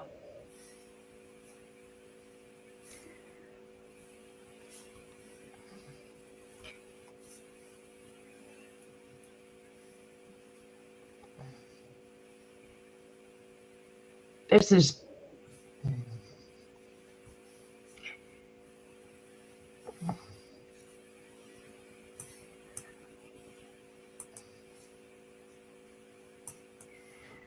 I ain't sure where this is. This is supposed to be Philadelphia.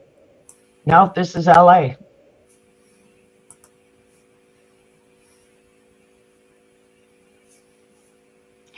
They're out early. It's 10 o'clock in LA.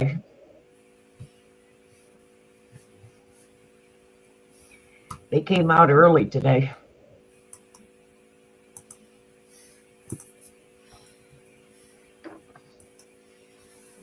Yeah, it looks like they got a nice crowd out there. Yeah.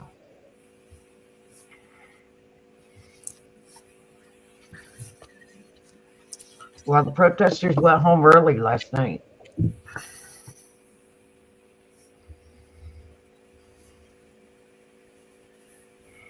They went home early last night, so they could be out early.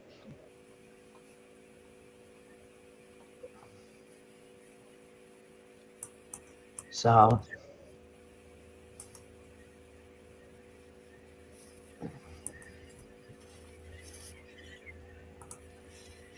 Chicago's bad. Seems pretty calm out there, though, Mama Bear. What we're seeing right now.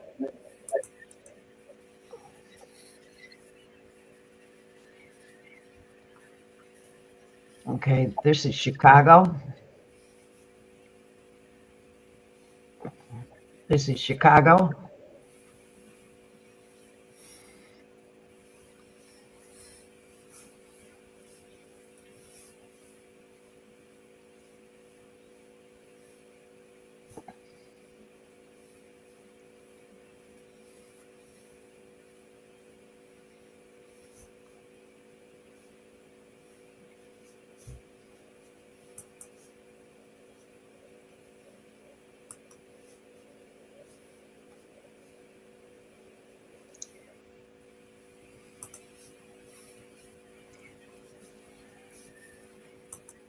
This is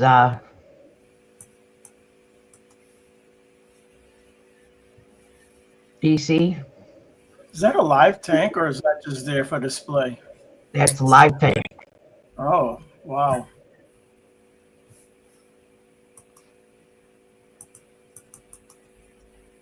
You're crazy, isn't it? It's like Tiananmen Square all over again.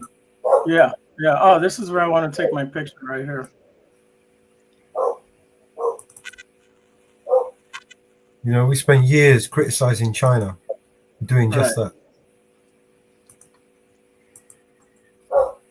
And then we're going to go and do it. The free world, right? The leader of the free world is going to do this shit. Motherfuckers, man. Remember, folks, next time, vote harder. Yep. We'll vote 2 times. Yeah. You know, just to be safe, next time, vote for all of them, right? Don't vote just for one. Vote for everyone, you know.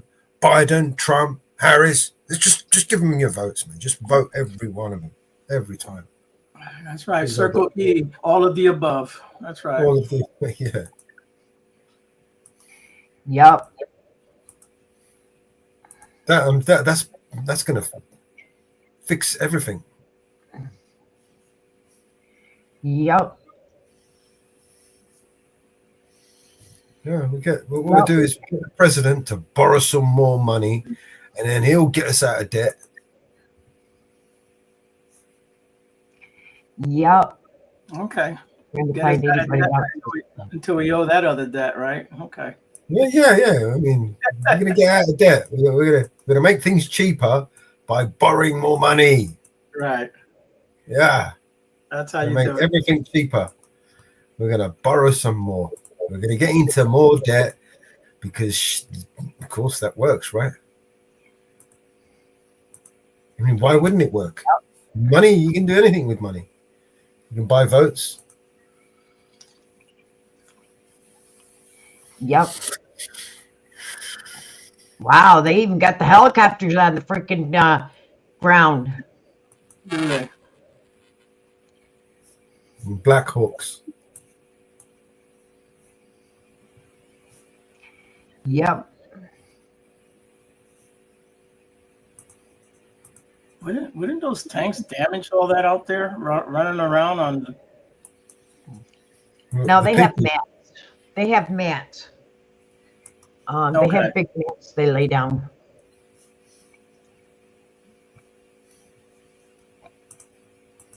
Nope, they have big mats they lay down. Right. And they drive the tanks over. They're called track mats. Okay, so they create their own thing to ride on.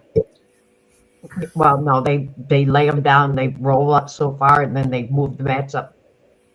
Oh, so these came out trucks, I see, yeah. They just unload them. Yep.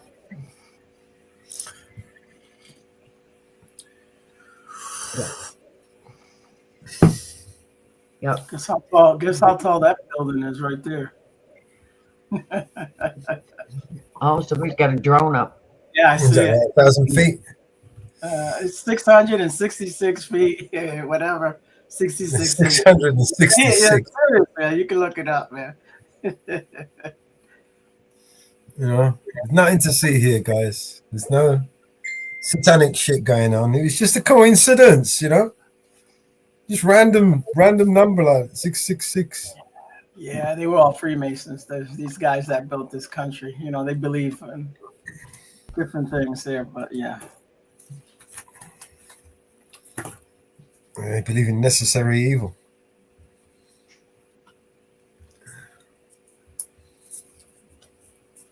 Do you believe in necessary evil? It's never necessary. No. Lesser of two evils.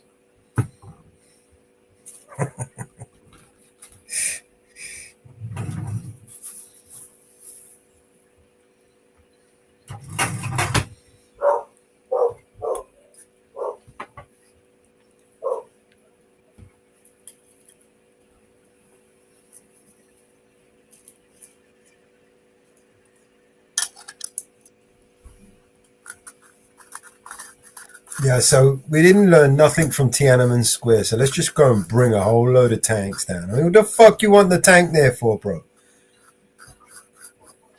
What's the tank for, man? Like they're going to use a fucking tank on the fucking citizens. Guess it's for intimidation, right? That's the most stupidest fucking idea anybody ever come up with.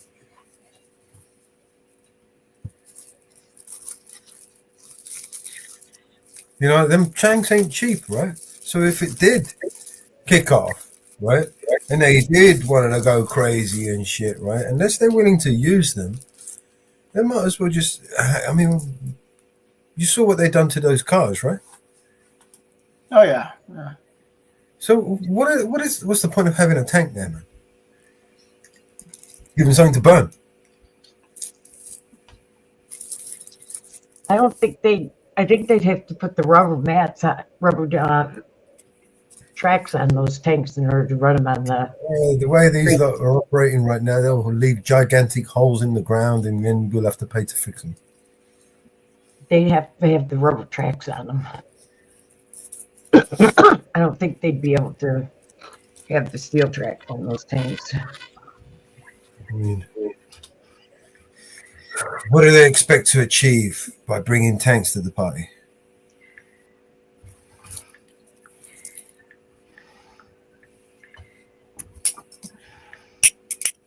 Yeah, there's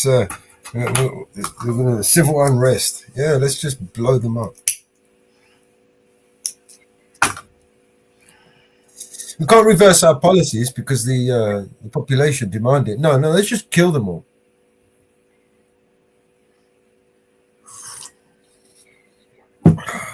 Fuck YouTube.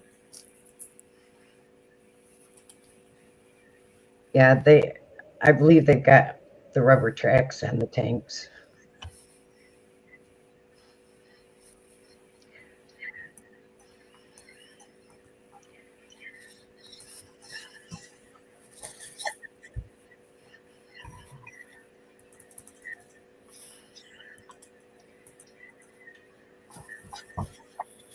Oh, Jesus.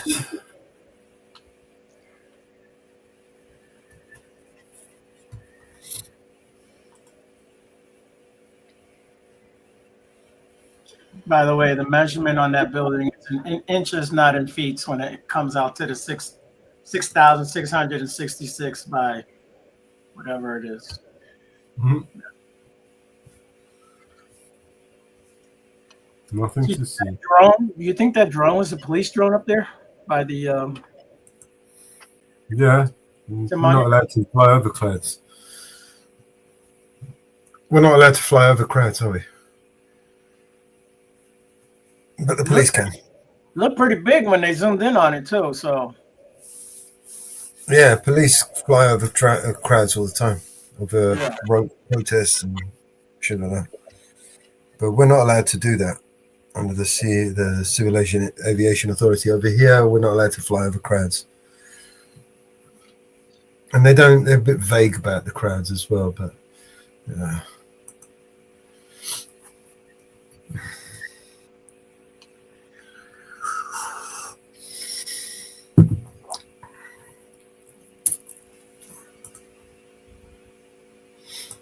But look at all those what they got.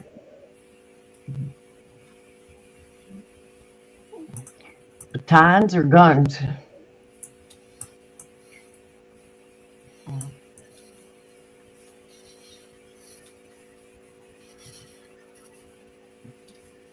Both.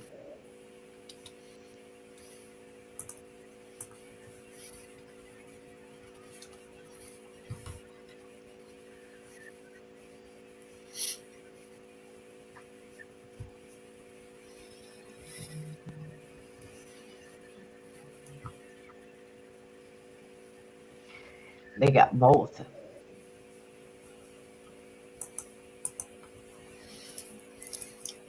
All right, so those tanks are around $8.5 to $10 million a piece.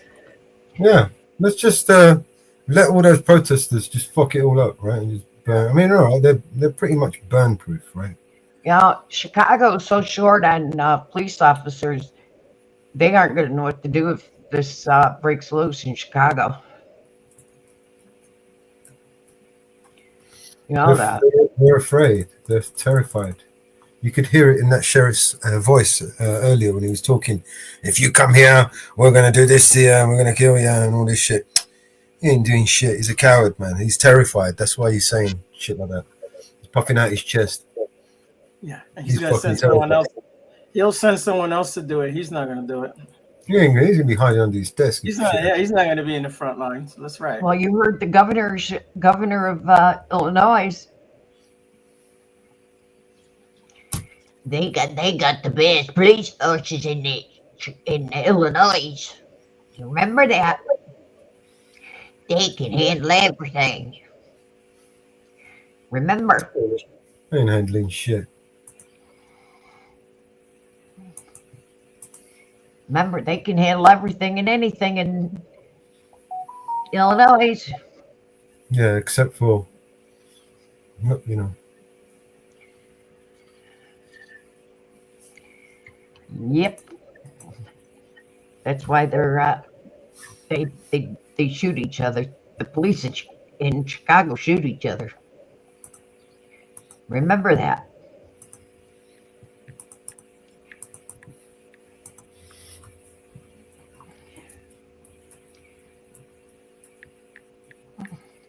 Oh, good. Shit.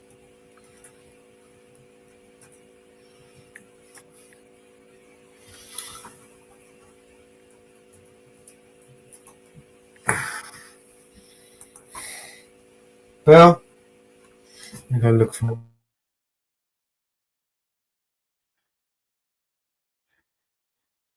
Let's see. We begin with a breaking news update for you. Let's see.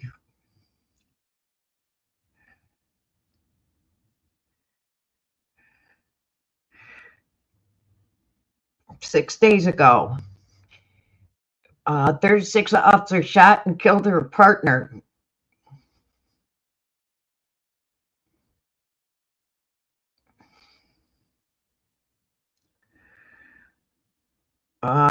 Chicago police, an officer identified by local media officer as 30-year-old Krista Rivera and her partner were in a patrol car just before 10 p.m. June 5th when they attempted to stop a man who had fled on foot into a nearby house. As they pursued the man, Rivera and her partner, who had not been publicly identified, were confronted by another suspect with a rifle. The officer followed. They were met in that apartment by a second person with a rifle pointed at the officer. At some point, the officer discharged a weapon and the officer was struck when she was transported to the hospital where she was succumbed by her injuries.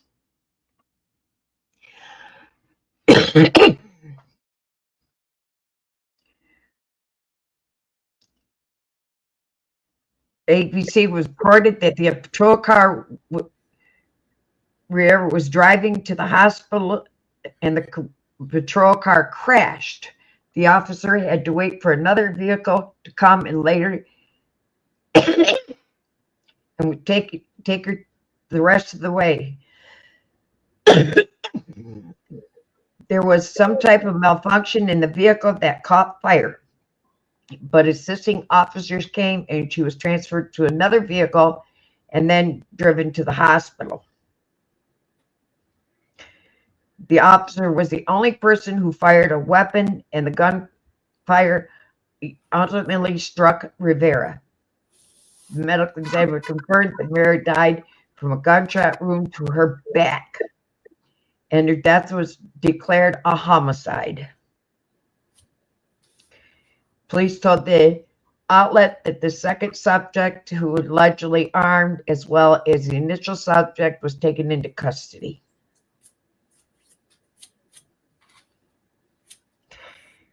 Rivera is a single mother with a 10-year daughter. She graduated in 21.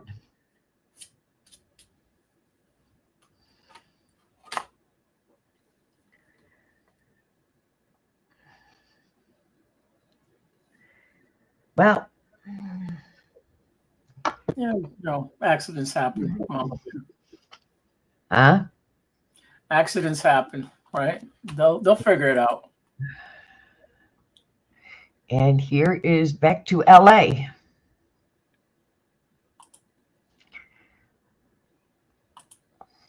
So apparently they have 56 armored vehicles out there in Washington, D.C. Wow. Yeah, there's these include the M1 Abrams tanks, M2 Bradleys, and Stryker fighting vehicles, M109 Palladium howitzer, and additionally, roughly around 6,700 soldiers are out there too. Wow. Is there? Oh, it's for that parade. Okay, that's why they're doing it. I thought it was the birthday party or what have you. What are they calling it? I don't know what the hell they're calling it. I don't look at it as his birthday party. I look at it as the 250th birthday of the Army. Right. Well, that's what it's supposed to be, right? Right.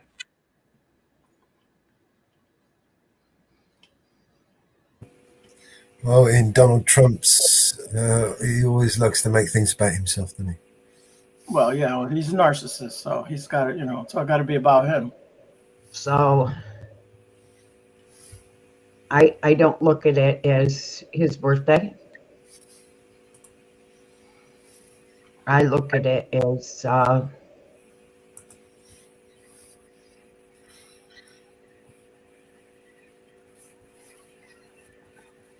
the military. Right. Because I'm a proud military mama. I look at it as the military's anniversary of our military. Look how short she is. He is or she is.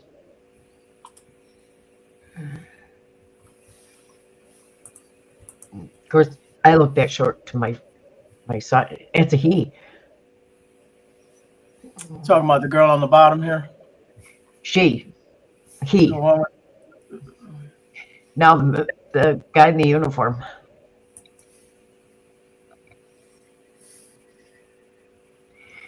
I look at it as our military. I don't look at it at Trump. I don't look at it at Trump. I look at it as our military. I don't look at it as Trump. You know.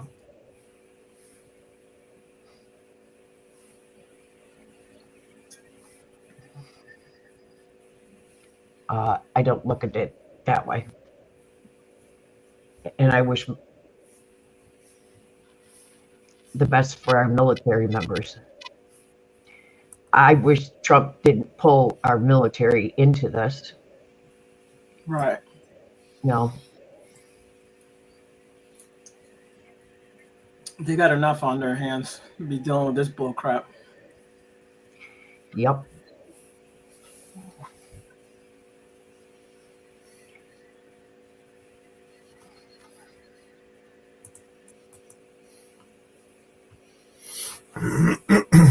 Usually stood by outside in case needed. They didn't have to go in.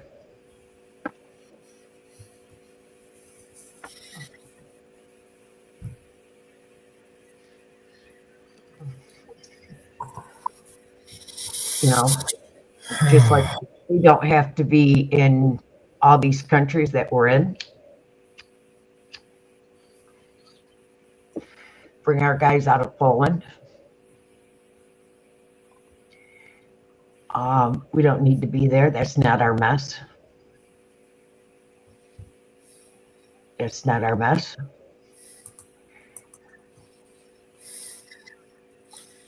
Bring us out of there.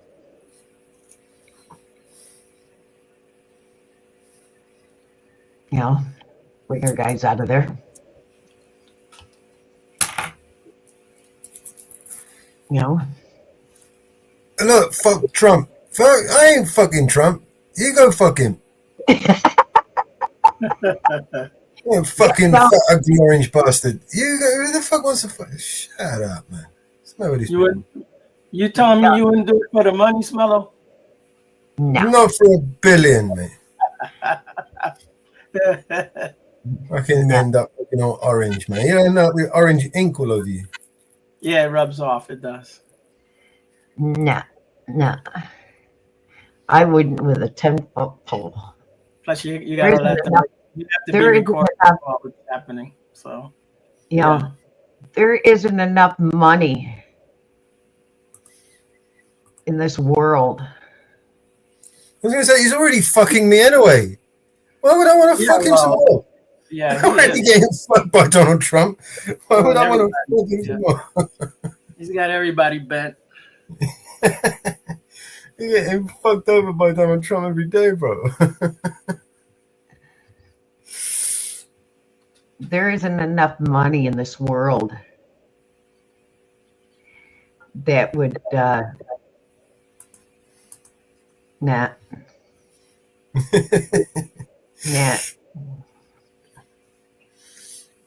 Fucking orange bastard. Nah. How much does it cost to stay that orange? Here's a question for everybody out there. Anybody knows if we can do a subject access request or freedom of information, how much does it cost for Donald Trump to stay orange? And I bet he's got some kick-ass machinery as well that allows him to do that, right? Like Michael Jackson style incubators. I'm pretty sure we pay for that also. Oh, guaranteed, man. I mean, it wouldn't be sweet unless we paid for it. Uh-oh. Albertsons are striking in California.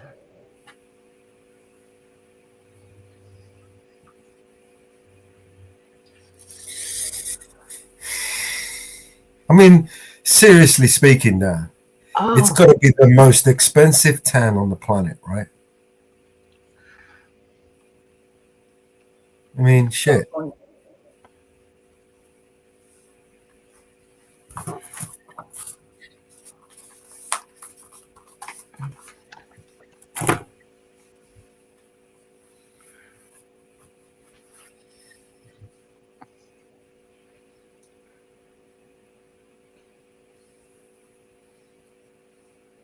Donald Trump is a what? I didn't see that last bit. Donald Trump is a something. He definitely is, darling. He is something. He is definitely something. Yeah, there's some. I've been trying to read some of these signs. There was one with like two little eyes and like a mouth like in the shape of an O. It looked funny.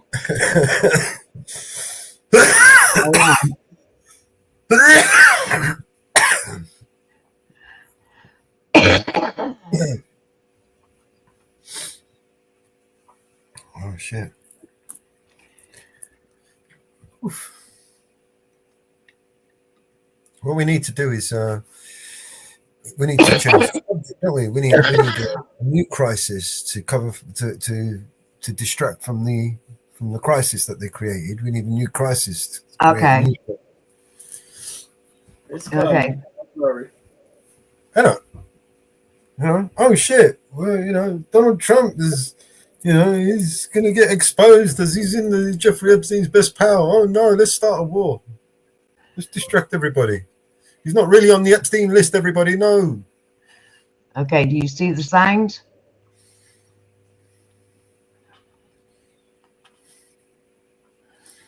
I see Donald Trump is a something. I see there.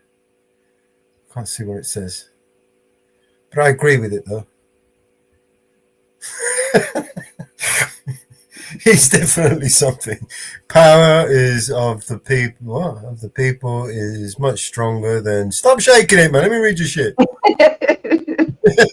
You're waving it up and down. I can't read it.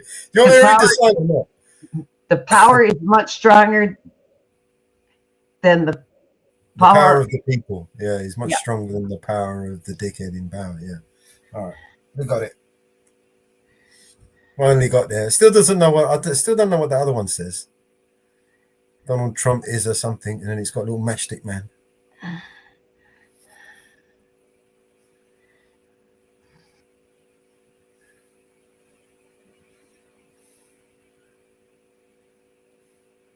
Some people have gotten real creative on these signs.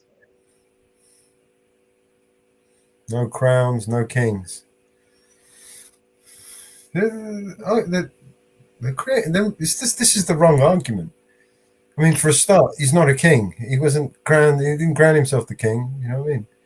These people are crowning him as a king by protesting him as a king. Yeah. You know? Yeah, they are. They are. They're the ones that is proclaiming him as a king.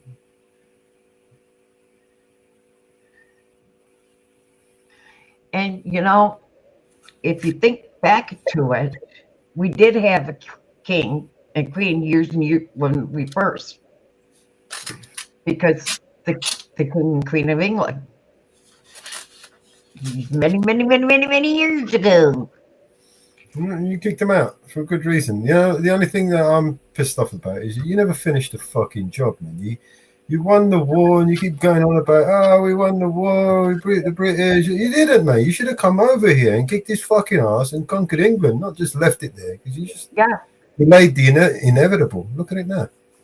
Yeah, it would have been worse than what it is now, though, Mellows. That's the problem. But they don't look at the facts of What our I'm saying is if they had continued, if they finished the job, if they went over there and wiped the monarchy out, right, we wouldn't have a monarchy today. Well, Right. yeah. So, but they don't look at the history. We did have a king and queen, but we didn't finish the job. But in our history, we did have a king and queen, but they don't look at it that way. They aren't looking at the true history of our forefathers. Nobody looks at that history. Did you see what was going on with Lucky Martin? No. What they done? Did you see what was going on with it? I put it in private chat.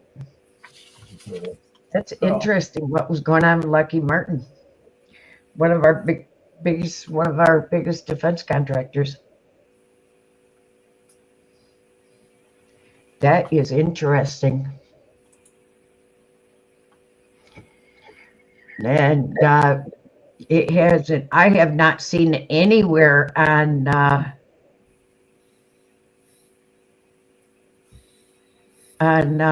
the news, and I have a plant near me.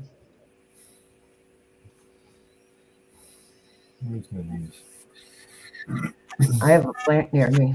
The news media died when they threw Julian Assange in jail and no one said anything.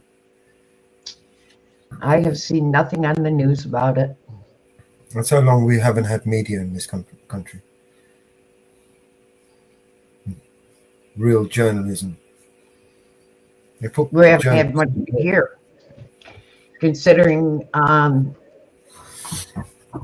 it services our military planes and Air Force One.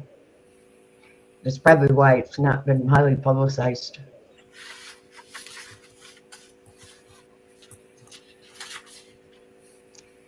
Why it's not highly publicized.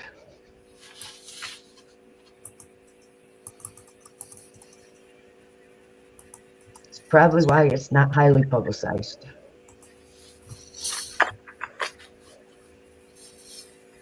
I have a feeling that's why it's not highly publicized.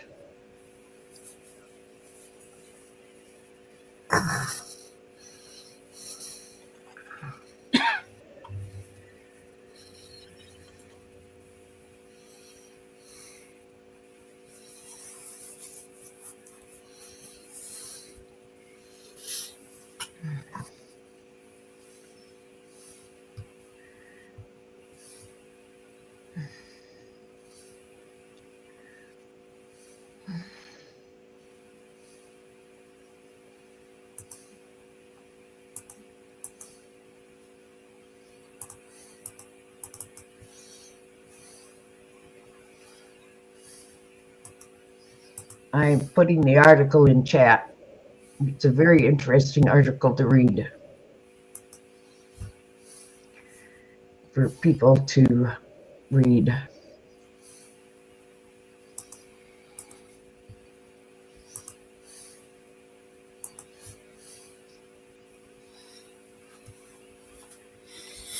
Very critical. And I do know one top person was terminated over it.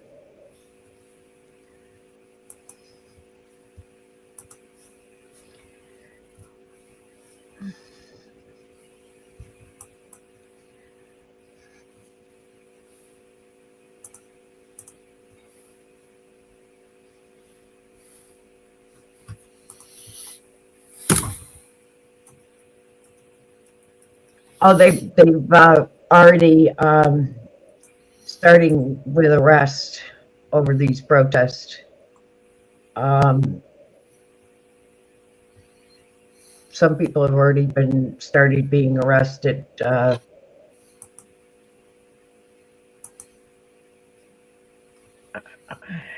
They're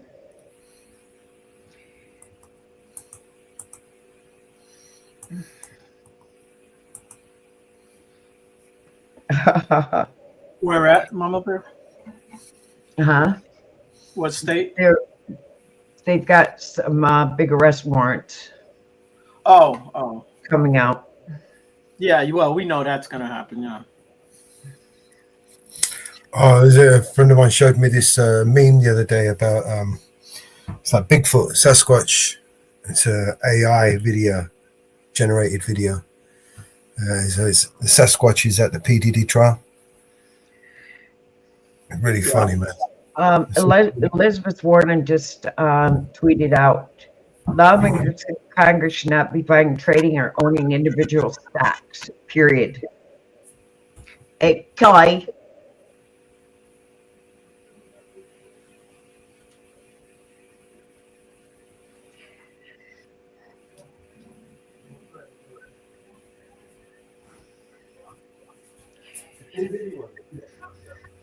No, I'm no paid protest.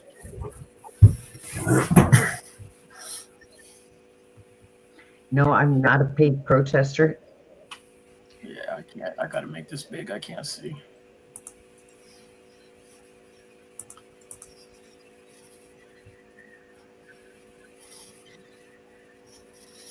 Yeah, that better. Yeah, how to abort an unwanted president. Yeah.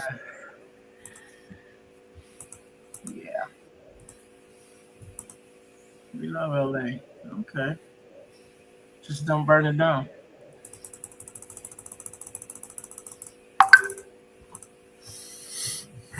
There we go. You put it in the chats over in Jitsi.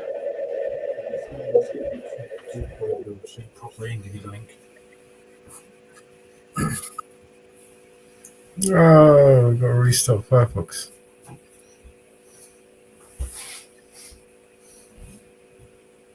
But I did not participate.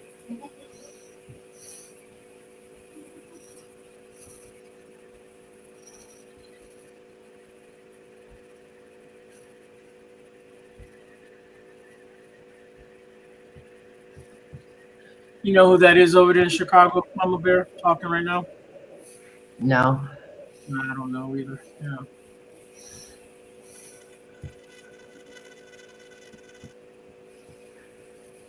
There's no volume on the Chicago one. Oh, these have volume? Okay. Whoever's televising it's got it muted. Muted. Mama Bear, I've got a video for you to play in the back. Okay.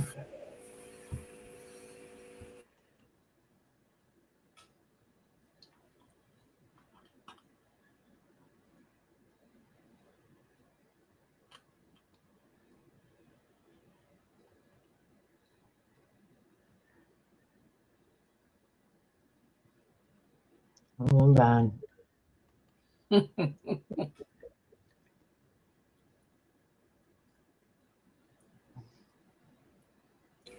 There's no audio over. I Yep. have something. That's Okay. that was the bring it up. PJ trial you said?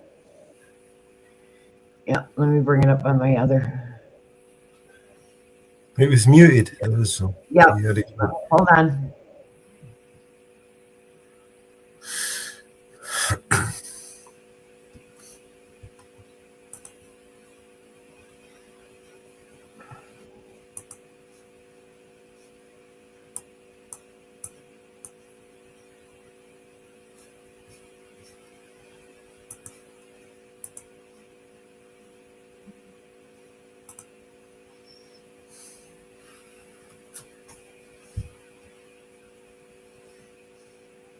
What's going on? Oh, come on.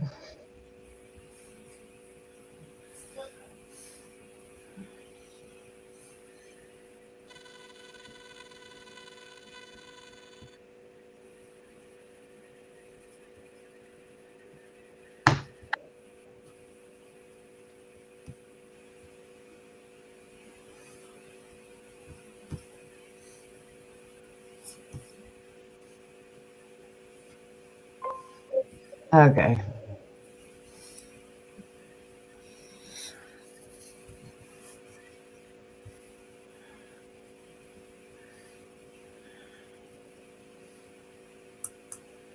Why won't it save?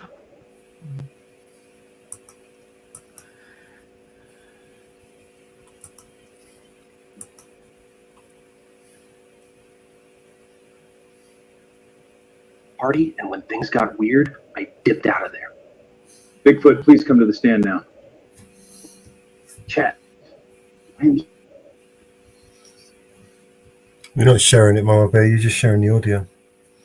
Yeah, it was just the audio.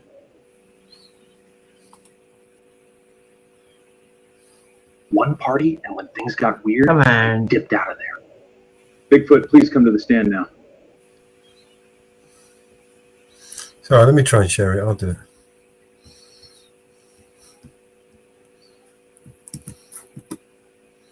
Chat. I have been named.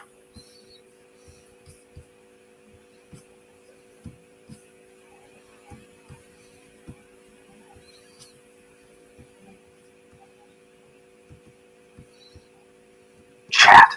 I have been named in the Diddy case. I swear, I only went to one party, and when things got weird, I dipped out of there. Bigfoot, please come to the stand now. Chat. I am so nervous right now. I did see the stash of baby oil, but I did not participate in any freak-offs. Chat. I have been named in the Diddy case. I swear, I only went to one party, and when things got weird, I dipped out of there.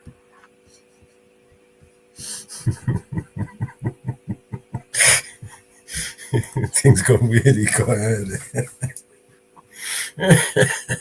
He only saw one batch of baby oil.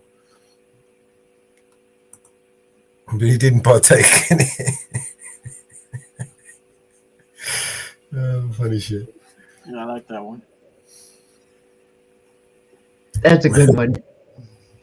I don't know. It wouldn't share. That's the first time I've ever had problems sharing.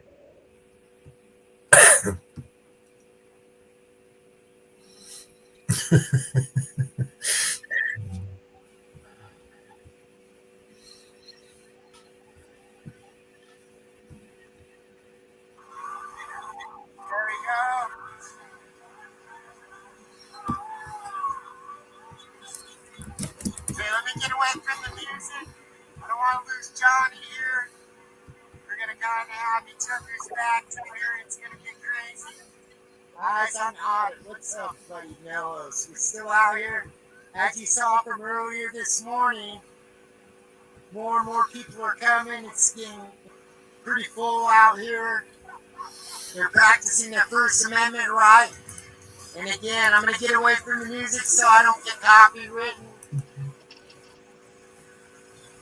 There we go. This is the thing that's been going strong out here. I want to get this sign, not hate protesters. We'll let this gentleman get down first.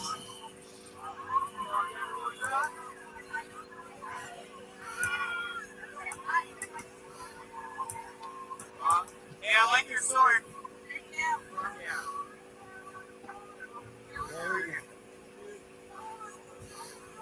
There we go. Can you get that not to take protest apart? We're not okay. There you go. They're not right there. They're saying there's fake protesters out here. I don't believe it. This lady's out here sharp. Right on. Thank you for being out here, guys. Yeah, we're out here for freedom. There we go. There you go. We got them. Hope the street's coming out good. I wonder how my volume's on here. We got Ronnie. Ozzy came in. He said that my mic wasn't working. I can't tell. He says very, very low. I got it on. Hopefully you can hear me okay, guys. I'll try to speak up. Again, it's getting warm. Okay, hold on a second. This right here. Hey, Inferno. There we go. You ready? No, you're good. Oh, my shit's falling down. I'm scaring folks out. Do you think we should go across the street? You ready? Because I'm worried about that music over there on the stream. See, I don't give a fuck about the music, but yeah, we can get away from. Yeah. We got all the press out here. Again, it's both sides, both parties doing this, guys. It's just not the one party. Look at all those cops going inside the parking garage right there. Yeah, well, yeah, no, yeah, I caught them already. Like, I'm looking for the undercover I saw earlier today. They weren't happy. I caught them.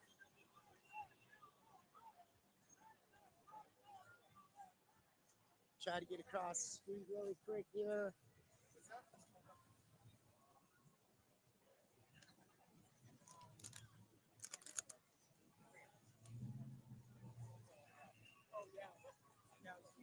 Hit that like for me, people.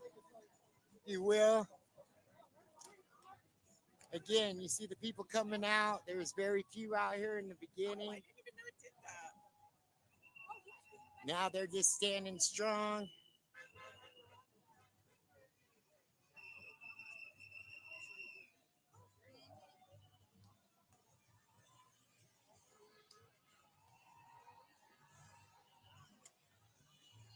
I don't know. What are you guessing? About 1,000 people, Johnny? A little more? About 1,000 people, 1,500 people. Again. Yeah.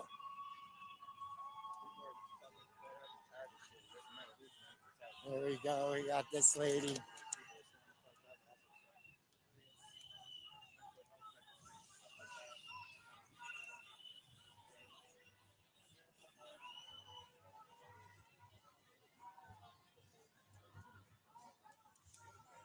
They are practicing their First Amendment right out here today, people.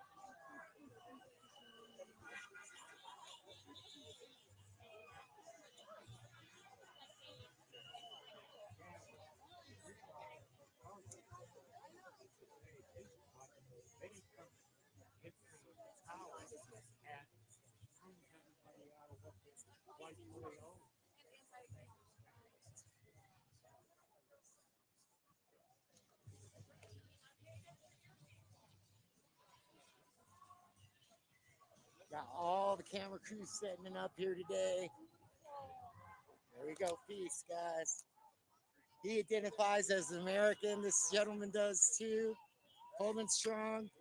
Not all Americans are haters, guys. We're about compassion. We're about love. We just love our country. Listen about the United States Army. Very good. We do love our country, guys. We're not out here for hate. At the end of this, you will find me down in the middle of the street with that flag by myself. Okay. I will do that. When I leave this rally, you will see me go down there. There we go. We're going to be here all day. Mile High Community Channel, YouTube. There we go. We got this guy right here.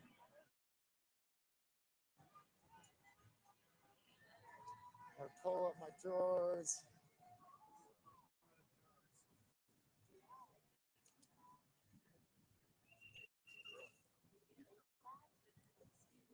William, welcome. Ozzy. I hope the audio's okay, guys. I got the better of my phone streaming it.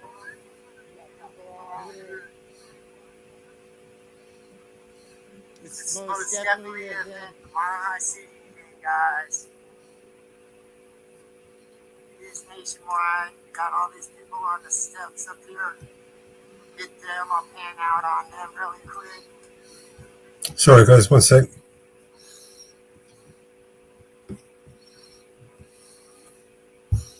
We're not doing to anybody, are we, guys?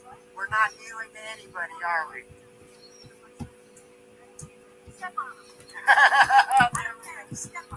Oh, watch out. Me and the lady finna get freaky. She is not a lady.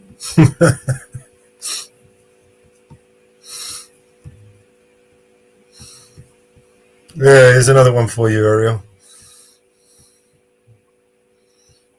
Yeah.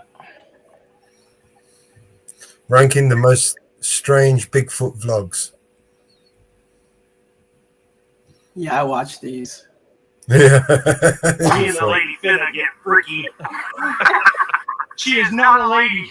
How'd this happen again? I think it's called lean, so let's try it. Holy fuck, that drink made me geeked. I might have to climb a damn skyscraper just to get sober again. I'm doing I'm a matcha nigga now. It tastes like grass, but expensive grass. All right, I'm gonna be real. Girls, how do you guys drink this? It tastes like blended grass and regret. Just found some brownies. Now we wait. Oh, I'm geeked. Found them lost in the woods. We're like two peas in a pod. So Gerald had to, well, you know, but he lived his best life. That's a good one. Yeah,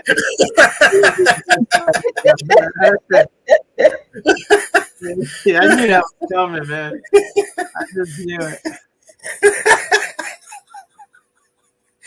That's so stupid shit. Fucking AI.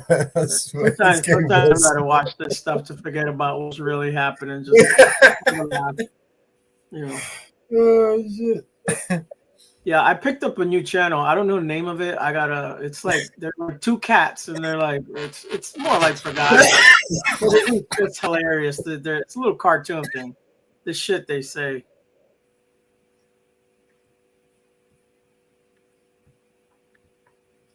Funny shit. Yeah. What else we got?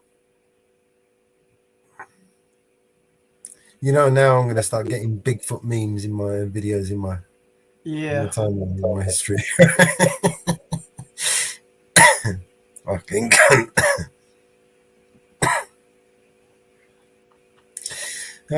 Do we have an audit to play? I don't know. I haven't looked. Most everybody's doing protest. Yeah, that's what it seems like.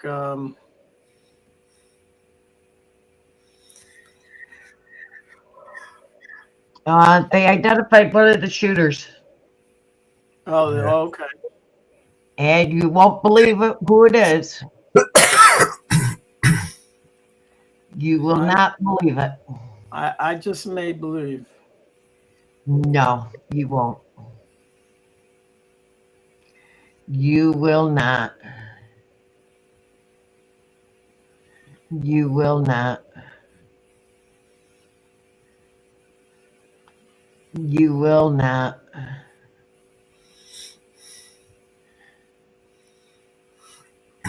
You will not.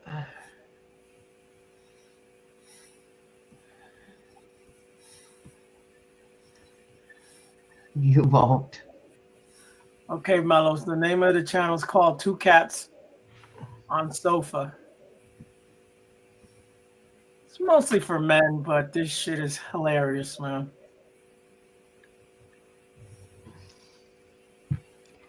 Nope. Nope. Hang on. Katie's just put one out. He was appointed, the shooter was appointed by Tim Walz.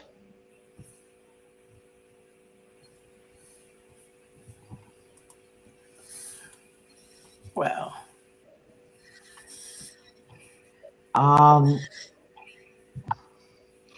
He was a government workforce developer. He was employed by Tim Walz.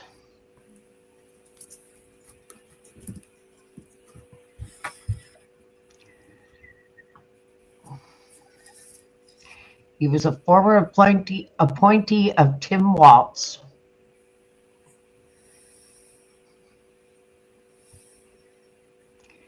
Yep. He was director of security patrols.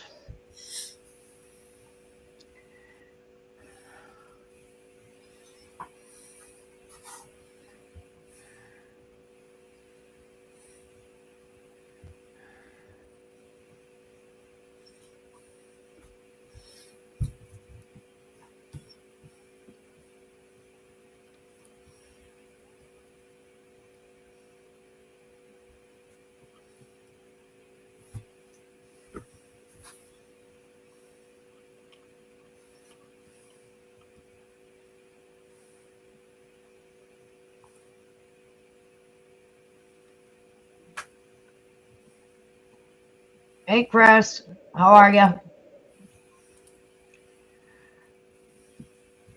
Hold on, Chris.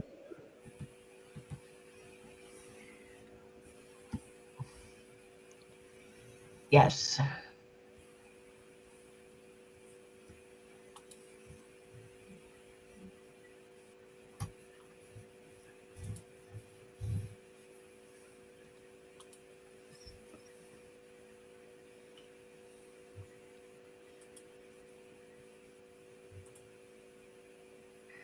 Yep. That's scary. That's scary when he was a head of security. That's how he got Yeah, he was able to get in there and do what he did. yeah. That's scary when he and he's guard security service. Have confidence that your home will be protected while you're home and away. Residential armed home security. That is scary. That is scary. No. That is really scary. You know, he was involved in security solution in Eastern Europe, Africa, North America, and the Middle East, including the West Bank, Southern Lebanon, and the Gaza Strip. He brings a great security aspect forged by many on-the-ground experience combined with training by both private security firms and by the people in the U.S. That's even more scarier. That's even more scarier. As much training as he's had, he may be a little bit hard to find if he's had all that training.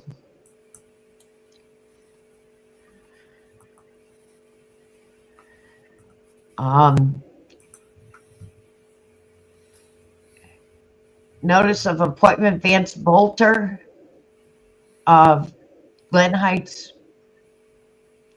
Minnesota, County of Dalton, Dakota. Because of the great trust and confidence I have in your integrity, judgment, and ability, I've appointed you and commissioned you that you have and hold the office of Businessman and Governor Workforce Development Board. His appointment ended January 2nd, 2023.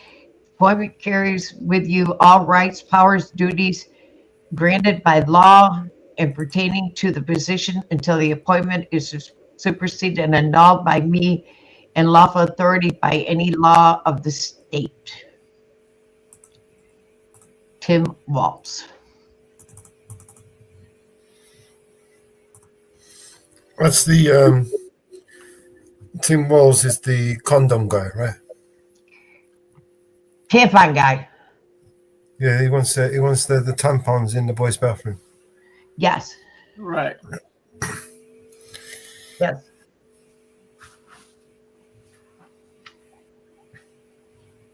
I mean, surely condoms in the girls' bathroom makes more sense. Yes, he's the tampon guy. No, do you get what I'm saying? I mean, girls that want to be boys, I don't know. It's weird. I'm lost here. I'm kind of lost. I mean, if you're gonna put tampons in the boys' bathroom, why can't you put condoms in the girls' bathroom? Well, the tampons are for nosebleeds. That's all they're for. Well, here in the state of New York, a kindergartner can walk into the nurse's office and ask for a condom. Well, technically, there's nothing With illegal. no questions asked. You have to use a condom for any age. To be fair, I wouldn't want to ask that kind of question. You know what I mean? It's like, what? You cannot deny your child at any age. But there's no age limit on buying condoms, right? Or Well, a responsible parent would never teach their child to use a condom if it's going to But be you like cannot- that. It's illegal to buy your child of a condom. Yeah. it's illegal to what? Buy your Not child to a buy. condom. To buy him a condom. To buy your child a condom. You cannot deny your child a condom. You have to Well, provide. you can't buy it and you can't deny it. So what are they supposed to do? It's getting more confusing by the day. You know, fuck it. I identify as That's what the fucking. schools are for.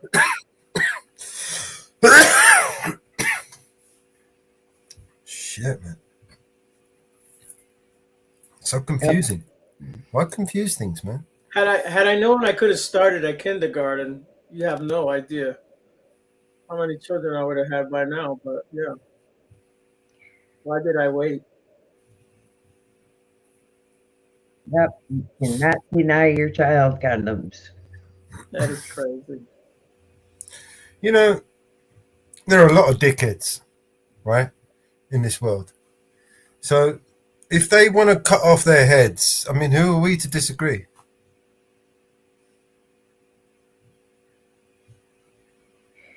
No.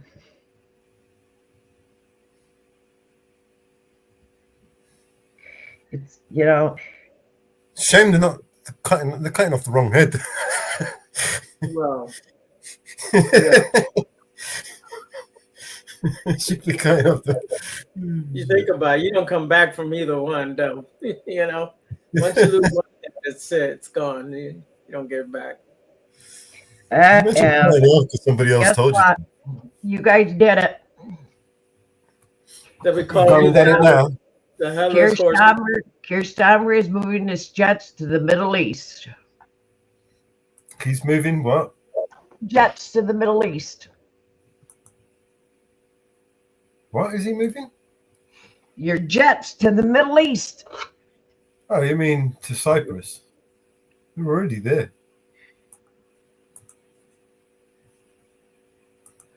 All it says is you're moving to support regional security. Keir Starmer is the biggest moron there ever was. You know, if I've ever got a complaint to make about God, to God, when I see him personally, I'm going to just say to him, look, man, you just had to, didn't you? You just had to make these.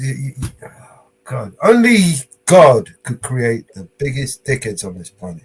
Well, I mean, God seriously. didn't create. Listen, God didn't create them, We're not a creation of God. Only Adam and Eve were. We are descendants of them. Well, I still blame them.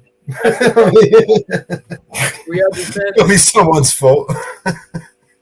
I get it. We want to blame somebody, but Yeah, man. I mean, shit. Why not an all-powerful fucking Mr. I got all the ideas. I'd say to God, why did you not take him and spit him out before, take the egg and dissolve it before the sperm could have taken connected? Trust the plant, Mama Bear. Trust the plant. right. We talked about going back in the time traveling machine, right? Who will we take out? Kiss Mama. Kiss Dama. Just another snake would take his place. You okay, buddy? You wanna go outside? Biden. Biden. Kamala. Giddy. Those are all wasted opportunities. They're all just little minions. Weinstein. You've got to take out the big ones, man. You know? The big I got a players. long list. The Hitlers, you know? How about Hillary? How about the Bilderbergers who are meeting right now in the Bilderberg Hotel in Sweden? You know? I got a long list. Any exes?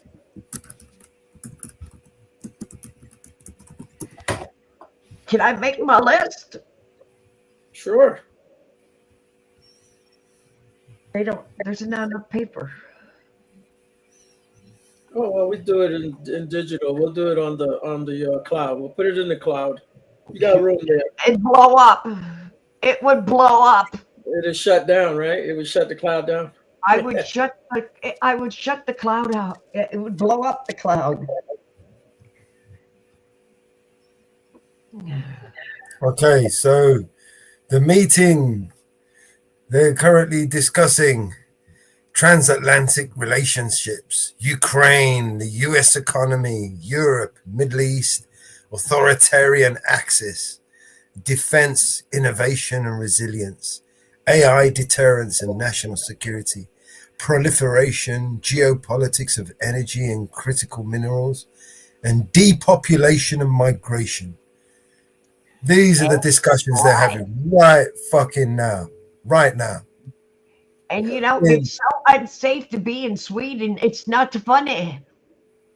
Founded in 1954, the Bilderberg meeting is an annual conference designed to foster dialogue between Europe and North America.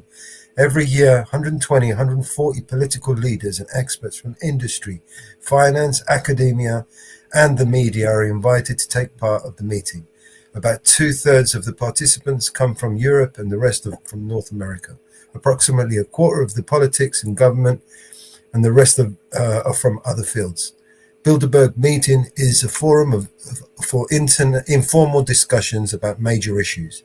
The meetings are held under the Chatham House rule, which states that the participants are free to use the information received, but neither the identity nor the affiliation of the speaker nor of the participants may be revealed. Wonder why. Thanks to the private nature of the meeting, the participants take part as individuals rather than any official capacity, and hence are not bound by the conventions of their office. In other words, what they say is not a matter of public record, which should be a crime, right?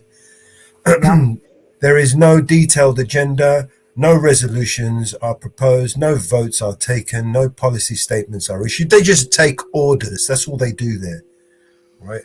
They take orders from those that pull these 140 political leaders together and tell them what to do. Yep. So that's what's going on now between the 12th and the 15th. What's the date today? Yeah, they're there until tomorrow. Yep. They've got a lot to discuss, you see. Yeah. Okay.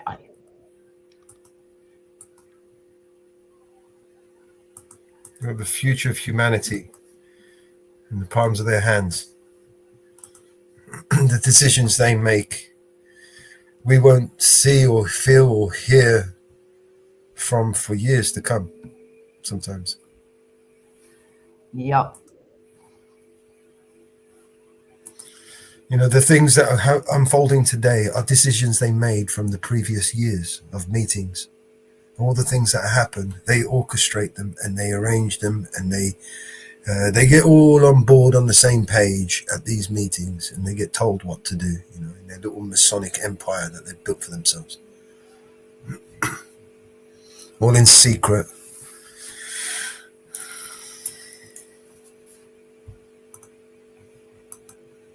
Yep.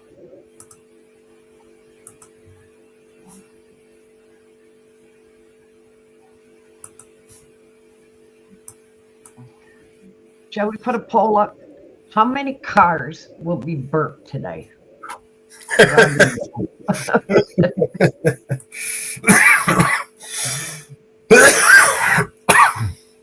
I'm hoping 0. But how many will be burnt today around the U.S.?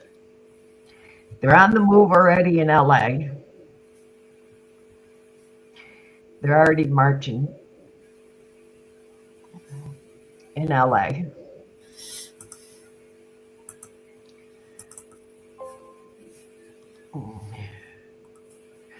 Chicago's staying in one place. They're staying in one place right now in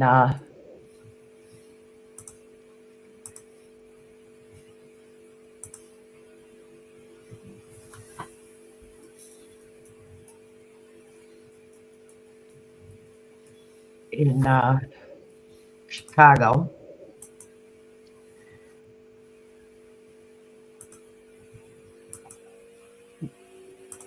Dallas is moving.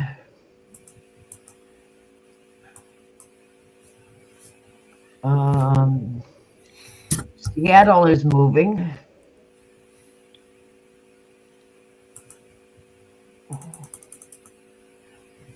Seattle, Washington is on the move.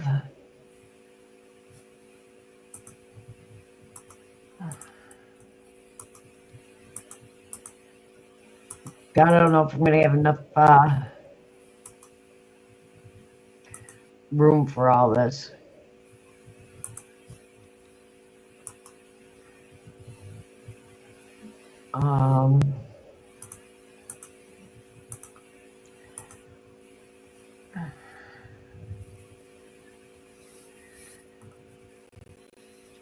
Philadelphia is quite live. They're not moving. Protesting in New Jersey.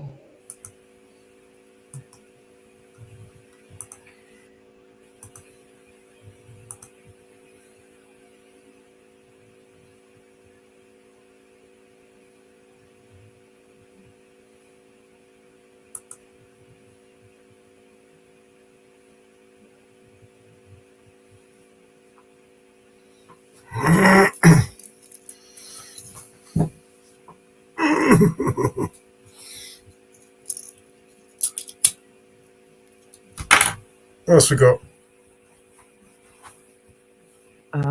Let's see. Where else are we?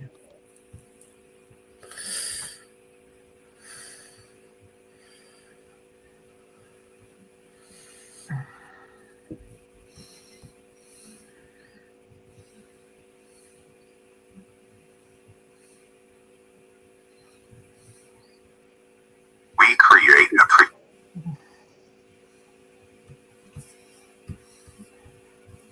Let's watch some more propaganda, shall we?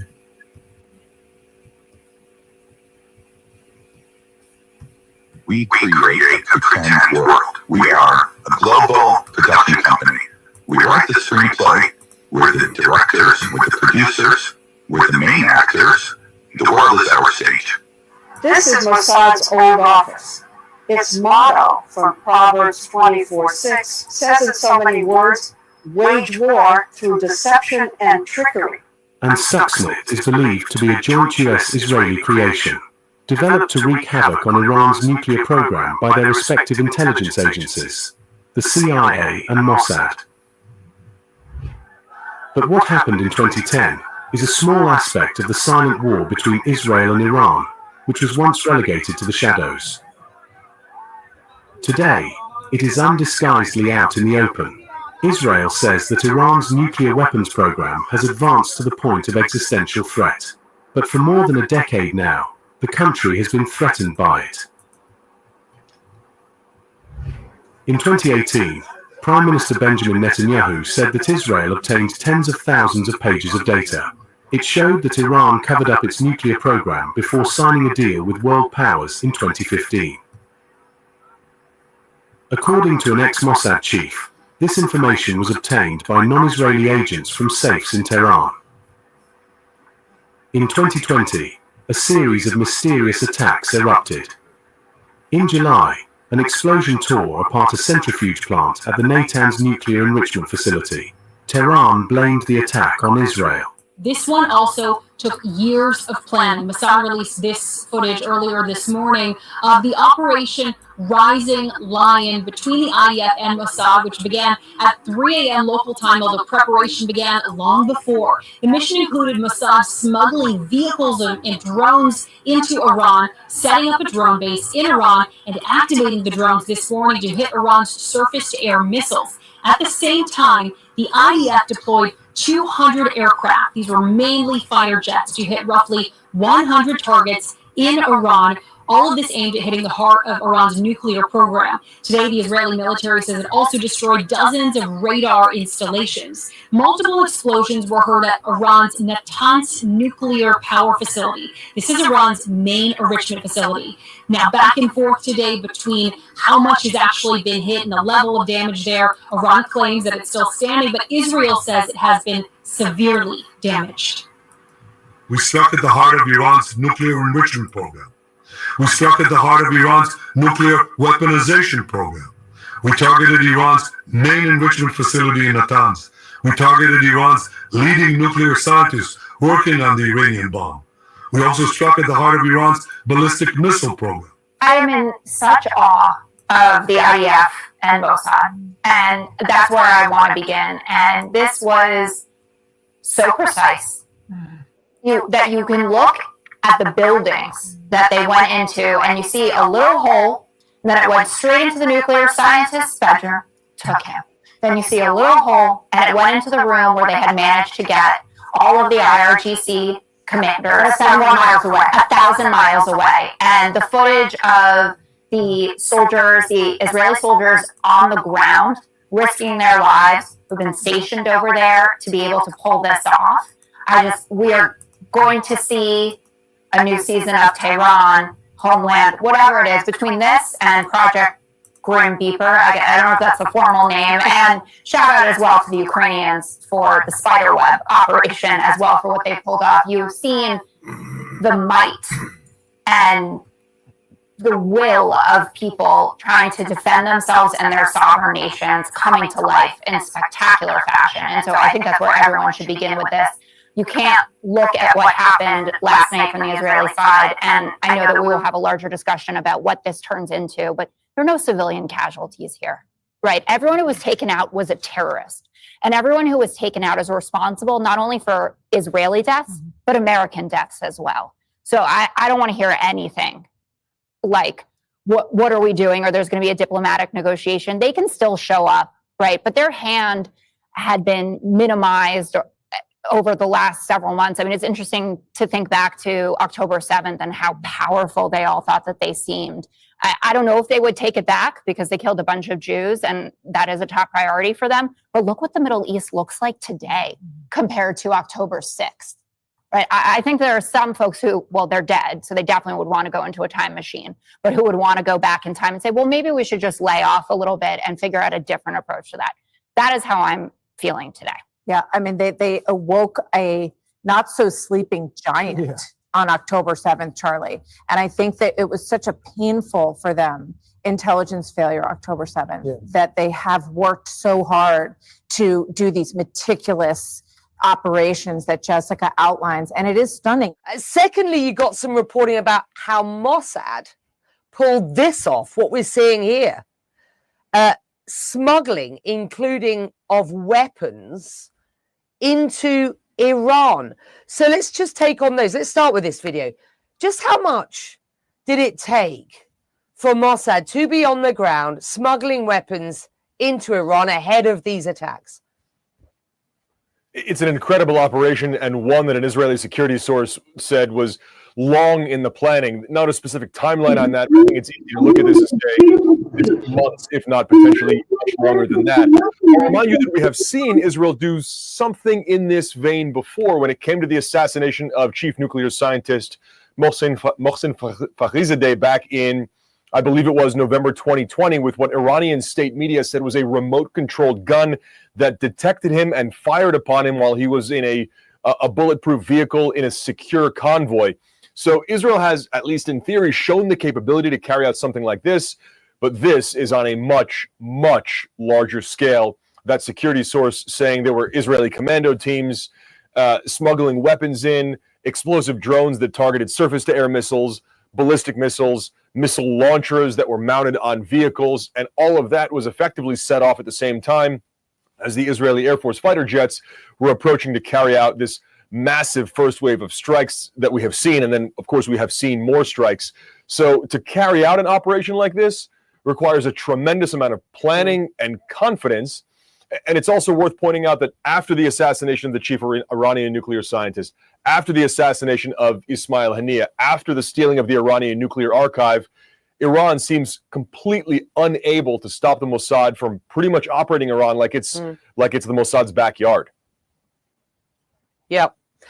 And in the past, of course, they might have relied on Hezbollah in Lebanon. But as we were showing those images to retaliate, but as we were showing those images, I am reminded of Israel's undercover operation, of course, in September to take out the command and control of Hezbollah with beepers, which has sort of started off this cascade of fragility, as it were, for Iran through its through the sort of defanging of its proxies around the region. But for years now, the two have waged a shadow war. They've often attacked each other quietly and indirectly using proxy forces, informants, spies, assassins, and even computer viruses.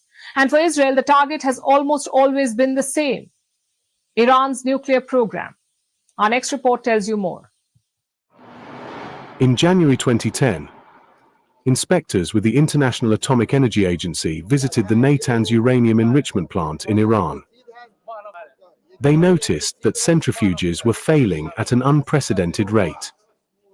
Centrifuges are used to enrich uranium gas, which is a nuclear fuel. But both Iranian technicians and IAEA inspectors did not know why they were failing. 5 months later, another event occurred. A series of computers in Iran started crashing, and again, the cause was a mystery. That is, until researchers found some malicious files in one of the systems. Computers were being corrupted by what came to be known as Stuxnet. Stuxnet is a computer virus, and it is widely deemed the world's first digital weapon. It didn't just steal information or hijack machines. It wreaked physical destruction on computers and centrifuges, and Stuxnet is believed to be a joint US-Israeli creation.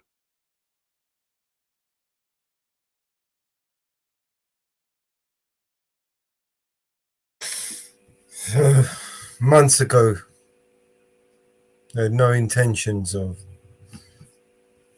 backing down. This is all planned and prepared. Just like I said.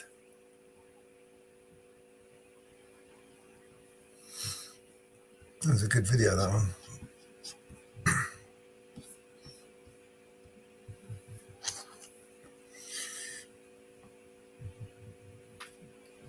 Oh, JV.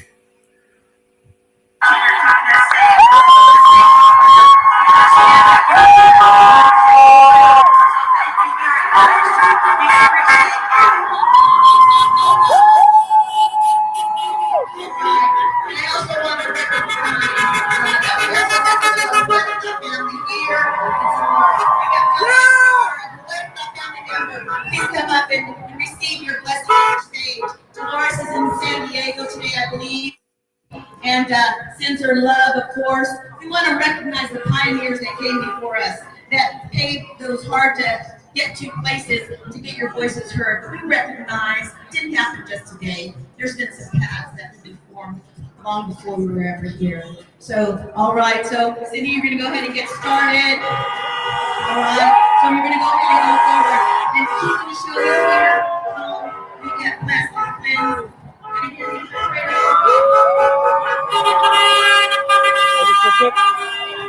I have to shit out my pockets. My fucking shorts are falling. See, put this in my backpack. Put it in the big, not the front, but the big one, the main one.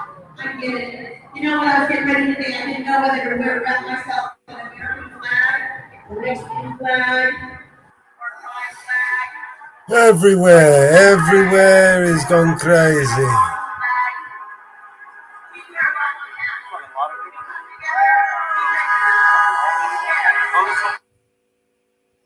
Everywhere is insane. Like one of those days, you know?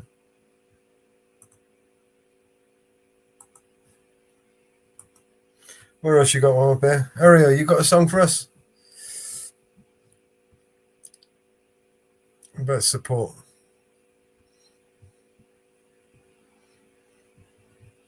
Let's play a bit of music.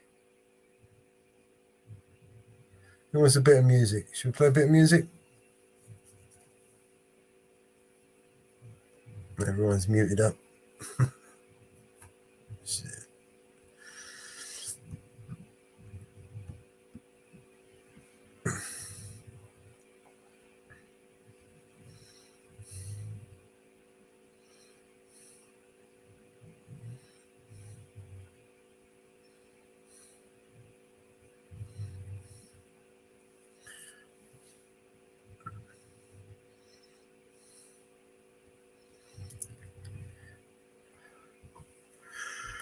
Oh yeah, it's all gone crazy.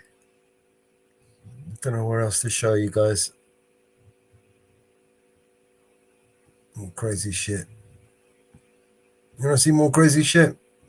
Here we go. Let's find some more crazy shit for you guys.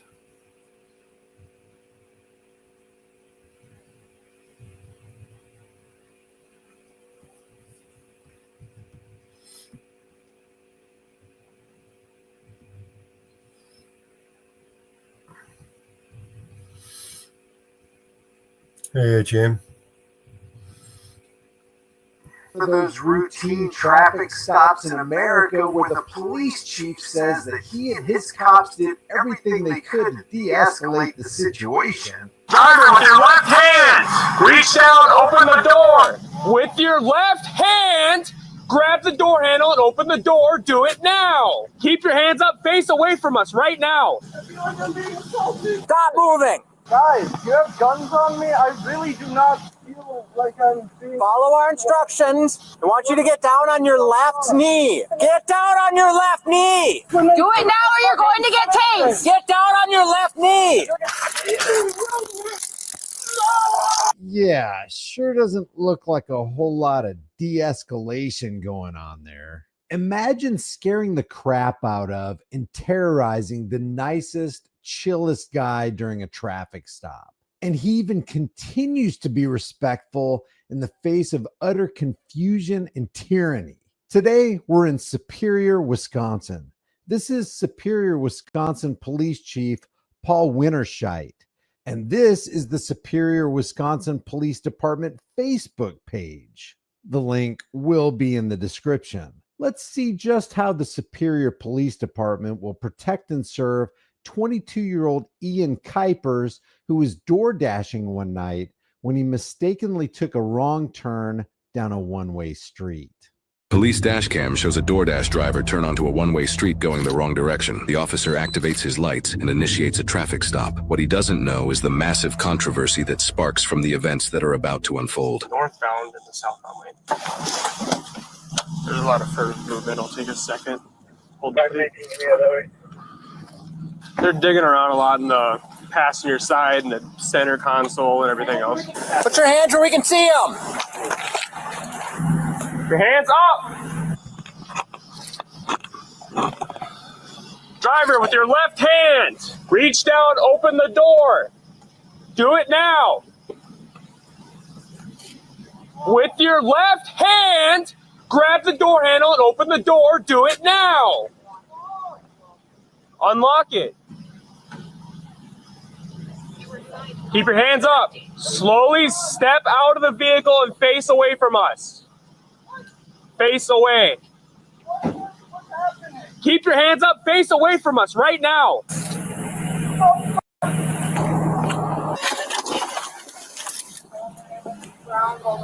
All right, put your hands top of your head, interlace your fingers. Face away. Face away from us right now. Sorry, yes. No, you're good. Just listen to his instruction. You're not listening. Move slowly backwards to the sound of my voice. Do you understand? Start moving. Slow down. Keep facing forward. Keep walking. Put your hands on top of your head. Put your hands on top of your head and face forward right now. I feel like I'm being panicked. Stop moving. Hold up. Let me take over for a second. Keep looking forward. Don't do anything other than keep your hands on top of your head. That's it. Put your hands on top of your head. Stop moving. Guys, you have guns on me? I really do not feel like I'm being... Follow our instructions. What are these lasers? I want you to get down on your left knee. Can I Get down on your left knee. Could I please get an explanation? Do it now or you're going to get tased. Get down on your left knee. Get his hand. Get the hand. Don't move or you're going to get tased again. I'm gonna die here. Keep watching the vehicle, 19. Yep, I got it. Let's get this vehicle out of here. Go. Turn down the alley. Go that way. Go down the alley. Go. He's good. They just yell at everyone like they're a criminal, like they're on the FBI's most wanted list.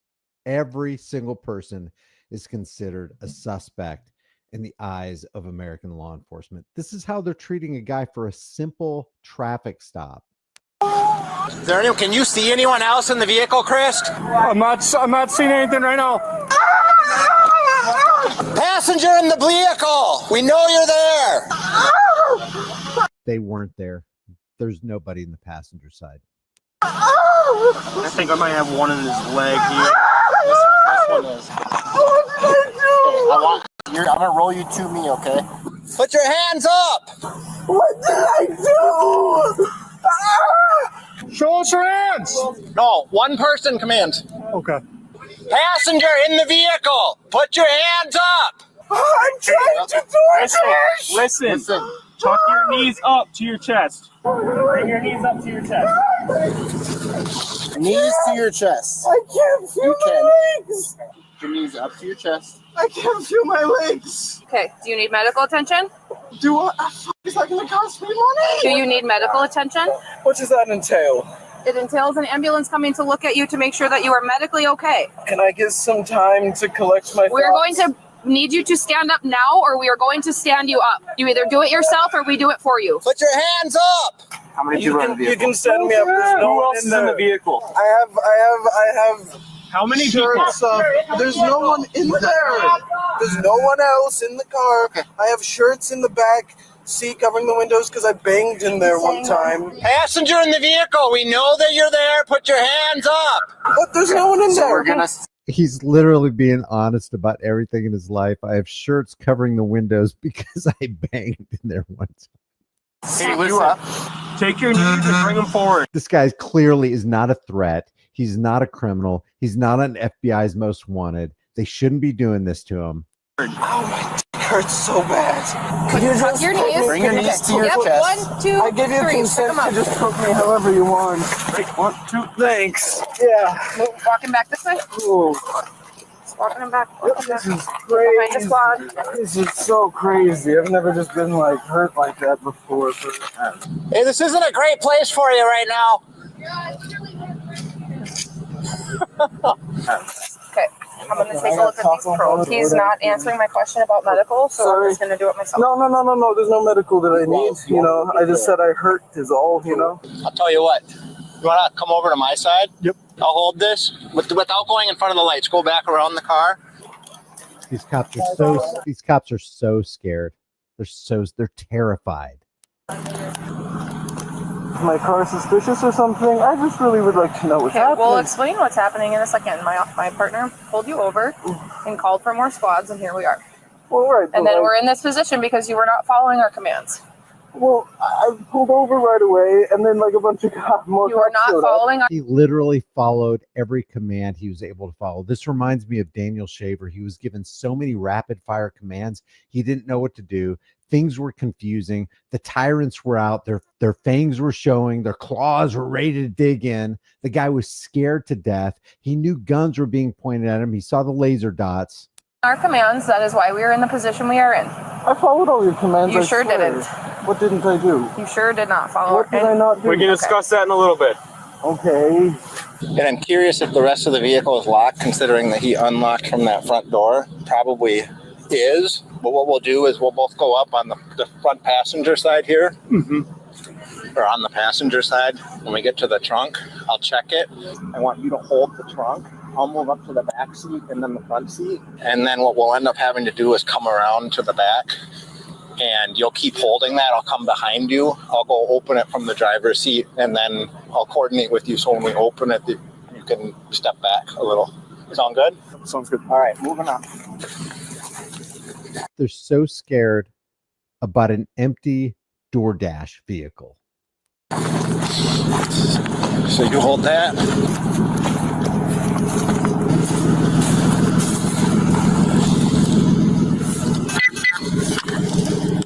All right, that's clear. Coming behind you. 0565 status. Jesus. All right, I'm popping it. But I'm going to go around the front of the vehicle once I do, okay? I'm already on this traffic stop. Ready? Yep. Clear. We have details on this incident's trial, and it takes a complete left turn. The following body cam footage plays a huge role in the shocking decision the jury makes. So am I under arrest? Shocking decision.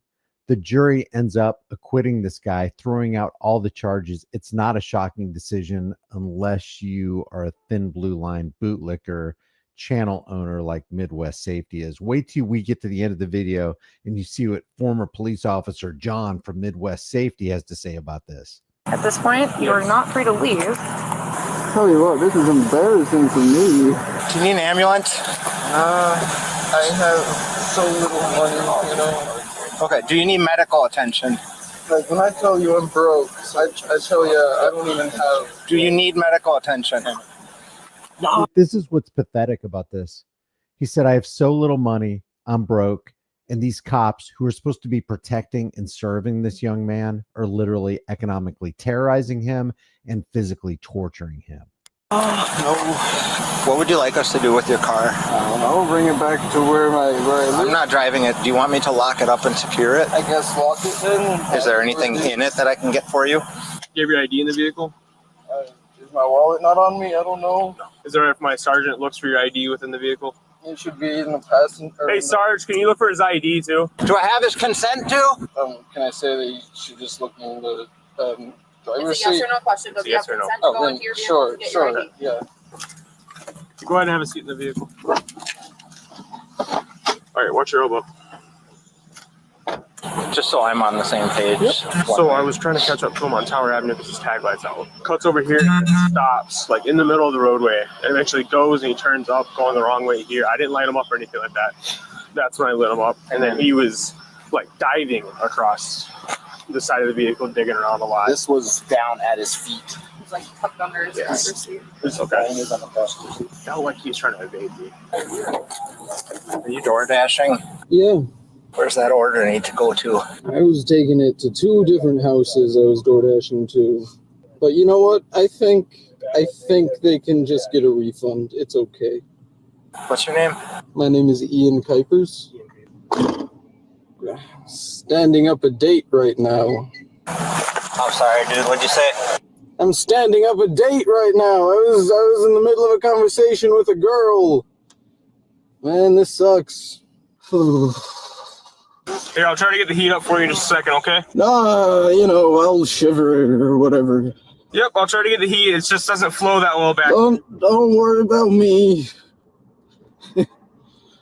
So, someone said they'd let me know why I had to have the squad called on me. So, I was going to pull you over on Tower Avenue there because your tag light is out. I caught up behind you. There was another vehicle between us. You stopped in the middle of the roadway, and then you went north on going the wrong direction in a one-way. So, that doesn't explain that, though. Everything that happened. And so that's the reason I pulled you over. And then the reason all these other officers arrived and everything else transpired, you were reaching over across your vehicle, moving around a lot. We call that furtive movement. Okay, that makes sense. I mean, I was looking for my insurance, but yeah, okay. I would suggest in the future, if you ever get pulled over, don't do that. Okay. Don't do that, because we're scared to death whenever we see furtive movements. We got to call the cavalry. We need to call backup. Because of that, that's the reason I ordered you out of your vehicle. That's the reason all these officers were there. And then you... All right, well, you answered my question. Okay. Thought I had a gun. All right. Tried to make it clear I didn't. Kind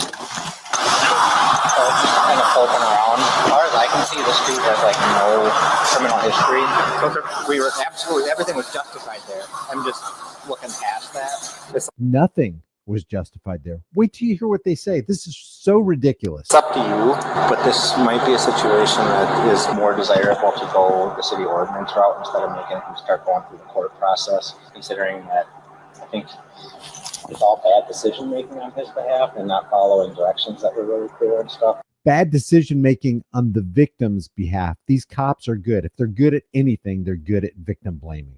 But my own gut feeling on it is maybe there's some others, like how he interprets the world might be a little different than how we do, which is the tricky part of our job. How everybody interprets the world is completely different from how cops interpret the world. He's absolutely right about that. That's my own 2 cents after kind of looking. I'm like, he's got nothing. So you're trusting your instinct. He did everything right as far as I can tell, and he was not following directions, but the outcome can be different if we want it to be. The cops did nothing right, and the guy was following directions. I was just under the impression that if force is used, then they have to if we use force, you can still ultimately effectuate the arrest and unarrest somebody.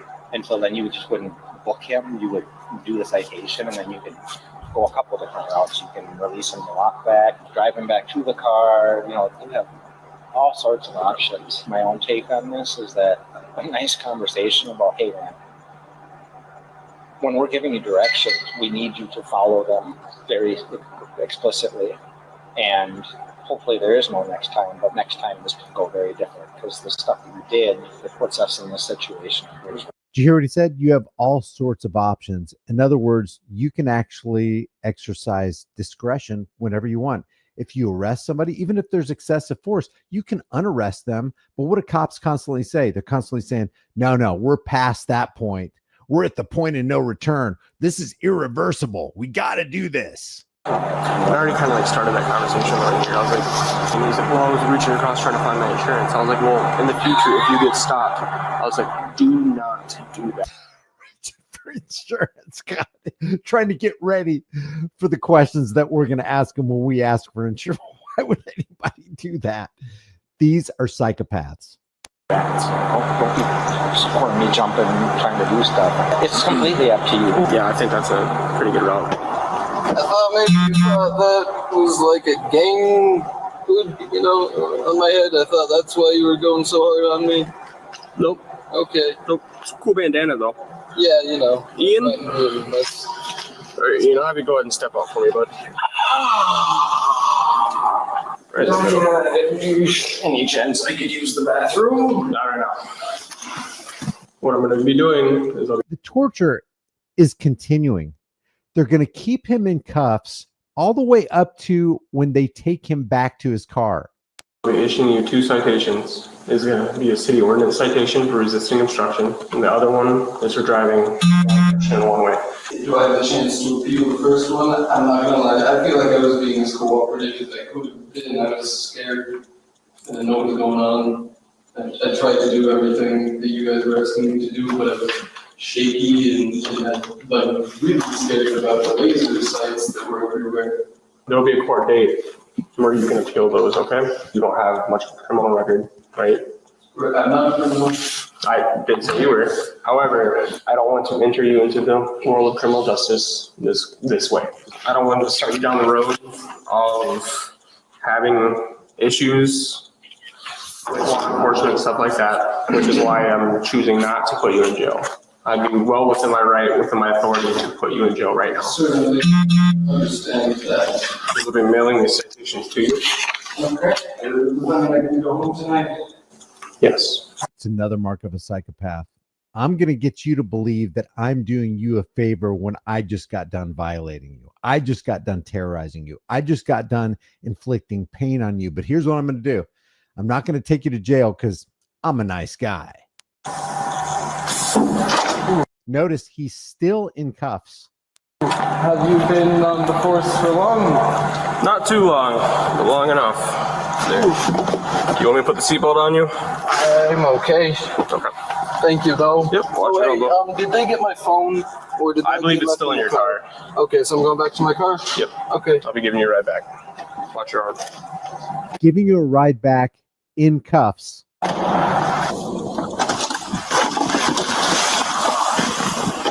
Alrighty, go ahead and step up.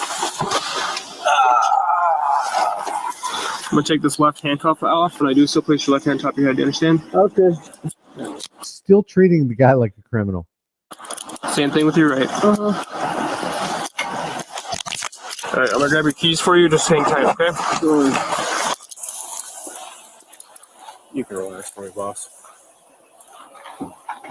Alrighty, here's your bandana, your wallet, your keys. Okay, thank you so much. And then just since I'm going to try to get that one of those citations appealed, is there a card or something that I could... My name will be on the citation. Okay. There'll be instructions. Okay, yep. So I won't need like anything else? Nope, all the information you're going to need is going to be on the citation, on both the citations. Okay, thanks, Officer Right, Taylor. Thanks. And then just turn it into this alley here so you're not driving the wrong way on the road. Yes. Thank you. While 22-year-old Ian Kuipers was cited for driving the wrong way on a one-way street and resisting obstructing, he held true to his statement about appealing the resisting obstructing charge. He appeals it. The jury acquitted the resisting and obstructing charge, gets a lawyer, files a civil rights lawsuit. Lawsuit claims excessive force and failure to intervene against the officers and indemnification, which is where one party compensates another for losses against the city of Superior. Ian has since said that he received a diagnosis of post-traumatic stress disorder related to the incident, for which he is receiving ongoing therapy and has been prescribed medication. I don't doubt that. I don't doubt that when anybody encounters a police officer and police officers like this, when they gang up on you and they terrorize you on the roadside and then electrocute you for no reason when you haven't committed a crime. I can see how people would have PTSDs about that. I mean, people generally are nervous when they see a cop pull up behind them anyway, whether they did anything wrong or did anything right. Can you imagine how much worse it is? And I'm sure some of you can, because you have been abused by cops, but how much worse the fear factor goes up if you've had a bad experience in the past. He has also since moved to Denver, Colorado, after no longer feeling safe living in the Superior area. Colorado cops are just as bad, if not worse. He also claims to feel extreme distress while driving, causing him to no longer work for DoorDash. In addition, he also lost his job in Denver due to having to travel back to Wisconsin for his criminal trial. Police Chief Paul... Good job, cops. Now check out what the police chief says. Paul Winterscheid has since stated that the use of a taser during the traffic stop was due to Ian's continued resistance, claiming that the taser was deployed to prevent the situation from escalating. What resistance? Deploying a taser expecting de-escalation? You've got to be kidding me. While it's unclear how the lawsuit has progressed, let us know in the comments what you think about it. Now listen to what this knucklehead says. This is former Officer John with Midwest Safety. Check this out. Remember, the body camera doesn't always show the full story, and this might be one of those gray area situations because police frequently have to make split-second decisions. But This might be one of those gray area situations. You have got to be kidding.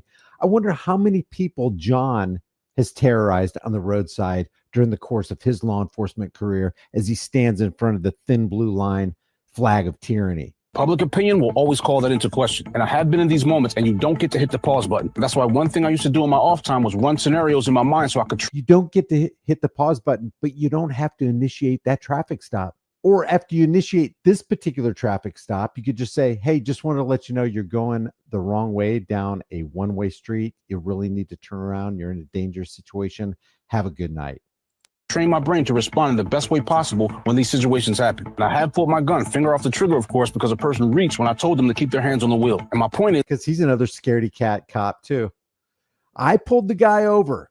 I threatened to economically terrorize him. I inflicted tyranny on him. And when I saw him performing furtive movements, I pulled out my service weapon. My finger was off the trigger. I was in complete control, but I had to react, not overreact.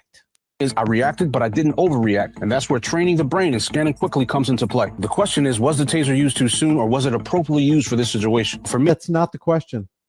There is no question. There's no reason to deploy that taser. You had 4 cops on the scene with one guy who's being extremely compliant as he could have been.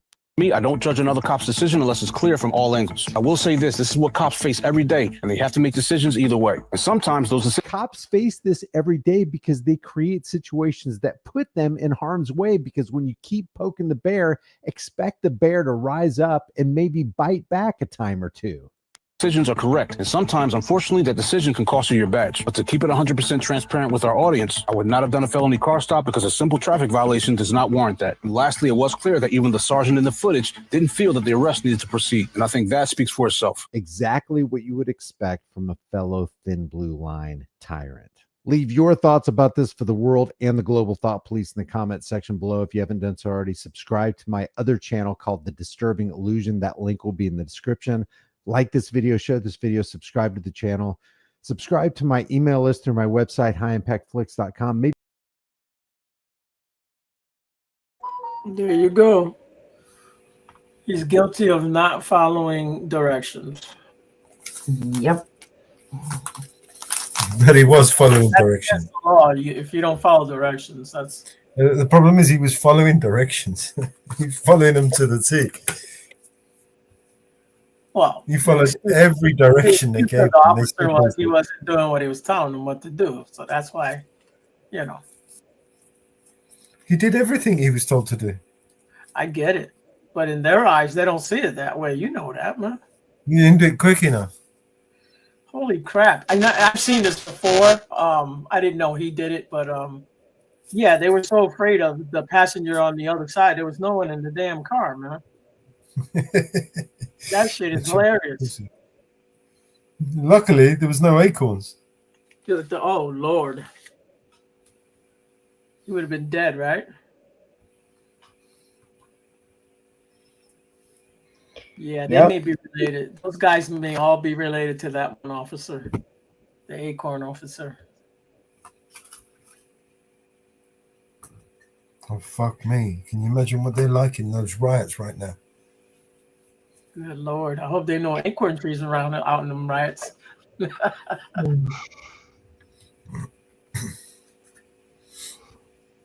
Yeah, you got to keep a level head. You can't be... First of all, if you're afraid, don't do the job. That's number one. Well, yeah. Most of those, from what I saw, a lot of them are fucking... They're on steroids, bro. You see how fucking jacked up they were? Yeah. And listen, being a police officer is not an easy job. You know, you got to make quick decisions real quick. And a lot of times they make the wrong ones.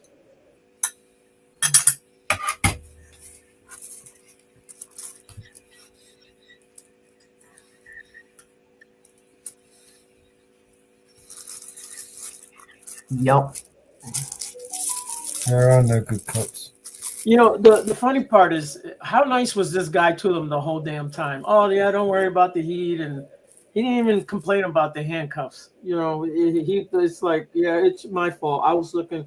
for the insurance paper, like, you know, and you know, it, You know, they to be fair on the guy, that's probably why he managed. Otherwise, they would have threw the book at him. I reckon if he started. I giving think them so. I think so. Yeah, if he would have been yelling and screaming, yeah. Yeah. They would have went much worse on him. I mean, he did. You know, when they shot him, he did because that shit hurts, but that was the only And you time. see, and you see what they're like when they're not being recorded. This guy wasn't recording them at all. Right, right. Yeah. I think it took him a little time for him to process it once he got home or wherever he was and started thinking, wait a second, what the hell just happened to me? I didn't do anything. They got tased, they got this, that, and the other. And what was the ticket for? Going the wrong way? You know what? Yeah, well, they made a whole bunch of. His light was out when his tag light was out. That's one of. Yeah, he didn't even charge him for that though.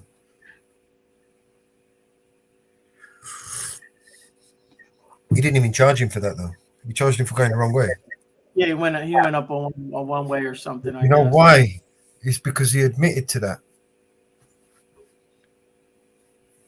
Otherwise, there's no evidence that he was going the wrong way and on a one way. There was no one way there. I mean, how do you know there's a one way? You're driving down the road looking for a fucking. I believe they dropped house. all the charges, right? They had dropped all the charges. Yeah. Well, he didn't contest one of them, which was the going the wrong way. No. He went guilty for that, but even still, it was excessive what they did to him. Do you know what I mean? For something that's a ticket. It's not even a ticket. It's officer discretion, really. You know what I mean? It always is. He's going to see, you're a DoorDash, you're looking for an address. All right, fair enough. It's a one way. Don't do it again. Do you know what I mean? You didn't have to tase the guy.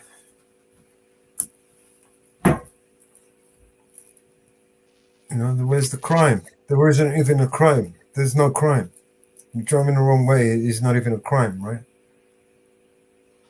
The crime was he ran into the wrong police. That's what the crime was.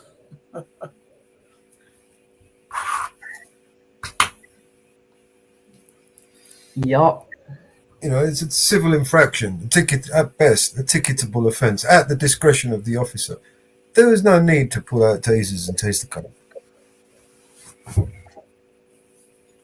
Right. They have rules about tasers. There's no crime there. No one was hurt. No property was damaged. There was no one, you know, in imminent danger. There's absolutely. He wasn't fighting. He wasn't fighting them. He wasn't even resisting. When they tased him, his back was still turned. They were giving him rapid fire commands, like 5 different officers giving him, telling him, hands up, hands down, put your hands on your head, put your hands up in the air. What the fuck, bro? Get down on your knees, get up there, go up on the ground, stand up on the cloud, hop on one leg. Stroke your belly while you jump up on one leg and, you know, touch your nose. Yep. Yep. All these rapid fire commands, the guy's lucky he didn't get shot. Yep. It's lucky there was no squirrels there with nuts. Tomorrow's Father's Day here in the U.S. Oh, yes, it is. We got a song we're going to drop? Happy Father's Day, Father. I don't have one. Maybe BNC got one. I don't know. BNC, where's BNC, man? Drop us a song, man. We'll play. We got a Steven song. That's all we got, man. You got the Steven song. Well, we got another song up there we got to drop. I don't got no video for it. I just got the MP3. That's all I got. We've got one song there, but it's not a Father's Day song. Yeah. But yeah, we don't have a Father's Day song yet. I wasn't even thinking about it.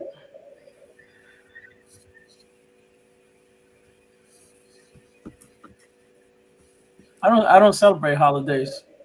I don't celebrate birthdays. I don't celebrate any of that crap. Yeah, I lost my dad, and I don't celebrate it. Yeah. Oh, my dad's still alive, but.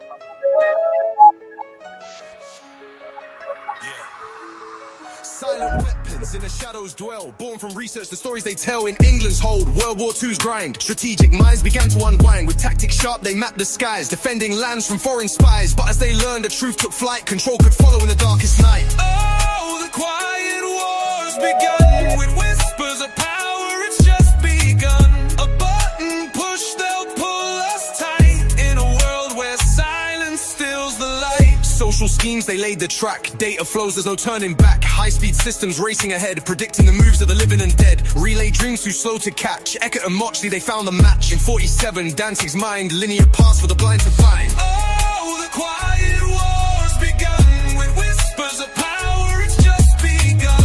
A button push, they'll pull us tight in a world where silence stills the lights. Transistors light the path anew. More space, more power, their visions grew. Rockefeller's hand, a grant in place.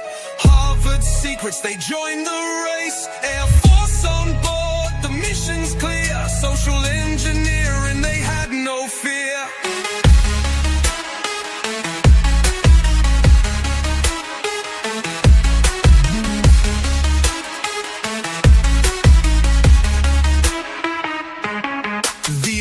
Gathered in 52 to decide what its power could do. Results laid bare in 53. A chance to engineer destiny. The quiet war machine shining bright. Gold-plated tech ready for the fight in 54. Mazes unlocked the door. Endless energy forevermore.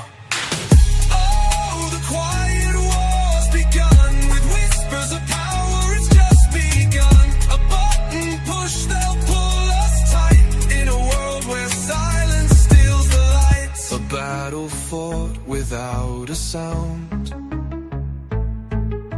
Victories killing on sacred ground. A silent war on many fronts in this quiet fight. The power haunts, so heed the tales that history tells. In silence the future dwells.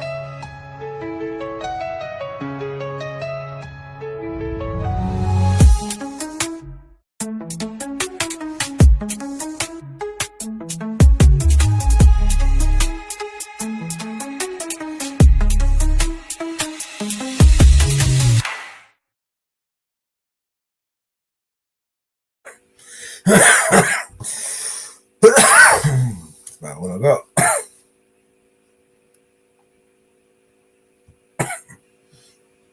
Can I new ones? Yeah. I have one of those songs. Yeah. Got a lot of them. That's a good one.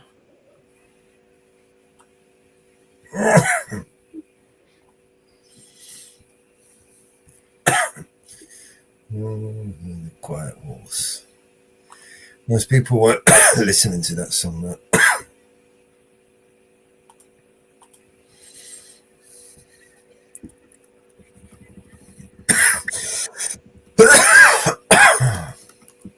Where else got we go?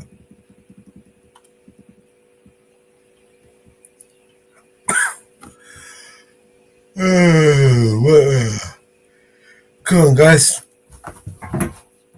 Oh, it's one of those days. To play some more music? Yeah, I'm trying to get you a Father's Day song here. One of those days. Moods. You get at the town about America and democracy. There's no America. There is no democracy. We no longer live in a world of nations and ideologies. The world is a college of corporations, inexorably determined by the immutable bylaws of business. The world is a business, and I have chosen you to preach this evangel. For all my free market, healthcare robbing, stock stealing, retirement fund fucking with niggas, Fuck you little credit card scamming, jewelry stealing, crack selling, liquor store robbing motherfuckers. Shout out to the homies Carnegie, OG Willie Randolph Hearst, Farouk, Rockefeller, the real Rockefeller, my main bitch Leona, Guadalupe Louis the 13th, Scott Rothstein, Jack Abramoff on your head. My Rothschild niggas, let's get this money. I spend my day pairing America overseas. Pension for the workers, nigga, please. Embezzlement, etiquette, private settlement. I'm better with Confederate rhetoric from my mansion in Connecticut. Foreclosed the big holes out of tenement. I twist words like a speech impediment. I hope you got good credit, bitch. If not, better get a new job with benefits. While I play golf with niggas I get cheddar with. New money buys brand new carrots. My old money bought your great grandparents. You got grills in your mouth, I ain't mad at you. I own every gold mine in South Africa. Thanks baby, you made me $1 billion. Plus I own a building for each one of my children's children. That's the shit. Smoke coke in the whip. Miss USA sucking my dick. Yeah, what? Fuck the law, cause real jail is the suckers. I go to country club prison, you dumb motherfuckers. I am the 1%, you fucking bitch. You know my CEO, corporate steez, please. Overthrow governments overseas in a breeze. Politicians in my pockets for a few hundred G's. So if I'm ever in court, my assets are never free. I got a job and a house and a bank account. When I'm out, I doubt there's something you can say. And if not, then I'll fake death like Kenneth Lake. Make money every day, the world burns on its axis. While y'all struggling to pay taxes, I'm getting my money the fastest. Memos and faxes, shredded up documents, slush funds through the corrupt continents. But they don't want me indicted, cause they don't want my dirty laundry aired when I fight it. Don't get my lawyers excited, cause what good is the law if you can't rewrite it? I got CIA traitors, dictators, so fuck y'all whistleblowers and haters. Shit, I'll invest money from Al-Qaeda in the big 9/11 widows go to later. Capitalism's who I pray to, fuck the state of the world. Money talks, so what the fuck I need to say to your girl? I don't pay them to fuck. I pay them to leave.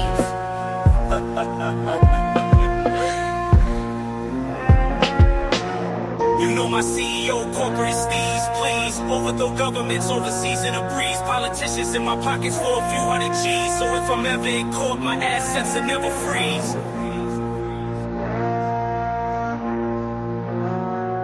You know my CEO, corporate steez, breathe. I treat countries like the IMF down on your knees. Real gangsters run the world, fuck what you believe. I'll cut down a forest while you niggas burning some trees. I'll get your family murdered for a couple of G's. Cause your working class money ain't fucking with me. You think rappers are rich cause of songs you heard. My labels make the money and haven't rapped a fucking word. Shot in the ocean, coasting with the sails out. Hey America, thanks for the bailouts. I made off with the Blanco and Rosiano. Got away scot-free like El Vaticano. Activist, bitch, get mad at me cause of my tax-free charity.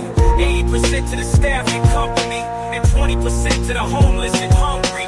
The country gotta pay the Fed Reserve. Kick back to the banksters. Haven't you learned? You protest cops or patrols on the street, but I bought City Hall, so I own the police. Email, Facebook, and the shit you tweet. All the phone companies, so I heard you speak. And my suggestion is your correction. No election, sex with no affection. No invention will benefit the world of man. Will exist till I've got the money in my hand. World Bank interest rate, damn rape on the spot. But I'm a gangster, you gon' take my money, like it or not, nigga. I got your country in my pocket, motherfucker. You know my CEO, Masonic Steez, cheese. Only little people pay all these taxes and fees. Since you were born, we've controlled what you watch and you read. Pretty soon we're gonna own the fucking air that you breathe. I take what I want, fucker, I don't have to say please. I convince you that it's good for you, take it and leave. You think presidents are a face of the nation? I put them all where they are, end of the conversation.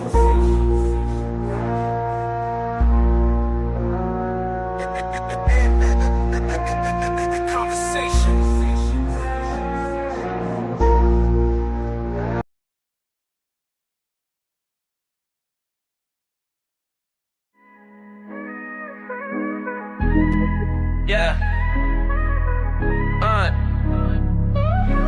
Born under siege, a place where you can't leave. Smoke's in the air, so it makes it hard to breathe. I need my family, protect them from the disease. I went to chase my dreams, hoping that they rescue me. Made it out the maze, God's been blessing me. First first time in LA. Got Gaza next to me, it's in my heart, it's in my veins. I've been smiling at the pain. The bombs lit up the night sky and turned them into day. It's hard to come up with the right rhymes, I don't know what to say. I start to cry when I write mine, it happens every day. A lot of death in my lifetime, all I do is pray. This is my story from the sideline, this life is not a game. I wanna call my mama, I hope she charged her phone. Hope my brother's not alone, hope that one day they'll be grown. This is genocide, but this time it is televised. Don't believe all that you see, cause they'll be telling lies. I count my blessings, not the problems. From the bottom where the robbers acting violent, killing toddlers, bombing us with helicopters. They seeing me on the TV and they calling me the monster. That only makes me stronger. This is me against the world, so I'm doing it for the world. This is me against the world, so I'm doing it for the world. I was in the studio chopping up samples. Electricity's off, we sleep with the candles. Sleeping in our sandals and leave the doors open cause the bombs fall. There's no time to grab the handles. Writing names on our hands just to identify. When somebody's face is off, it makes them hard to recognize. Been through so many wars, I forgot to mention I can calculate the distance of the airplane engine. You think you're from the trenches? Nah, these the trenches. Kids close their eyes and block their ears, they block their senses. This war is senseless, they treat us like animals. I'll never understand why they built the fences. I just wanna see my dream of peace to come true. Refugee in my land, nowhere to run to. I keep the hope when there was no sunshine. They cut the water off, so God let it rain sometime. This is me against the world, so I'm doing it for the world. This is me against the world, so I'm doing it for the world.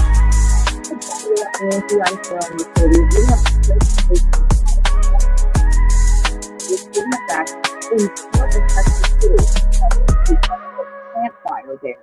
Crews are at Marathon Oil. That's a refinery which is located on 5th Street South. The shelter in place now stretches from 29th Street to Bay Street, and that's around the entire area. We have live chopper video to show you right now. You can see a lot of the area around that refinery. There is some light smoke.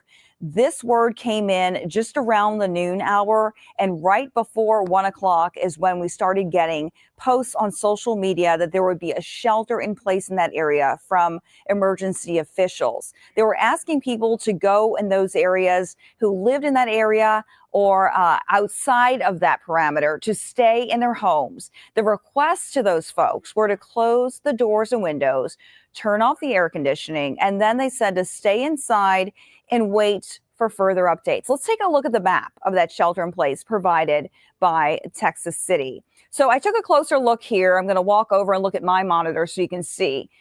If you look at this, if you look at South 5th Street to the bay, it said Bay Street. That's about 3.5 miles to the water. Then if you look in the opposite direction to Highway 146, it goes right about to there. That's another 3 miles. Then if you look at the top of your screen, that's up toward Moses. That's another waterway. That's another about 3.5, 4 miles. So that entire area you're looking at. If you look at the refinery, which is right under 9th Avenue, that's the 5th Avenue. So you go 9, go down 8, 7, 6, 5, South 5th Street there.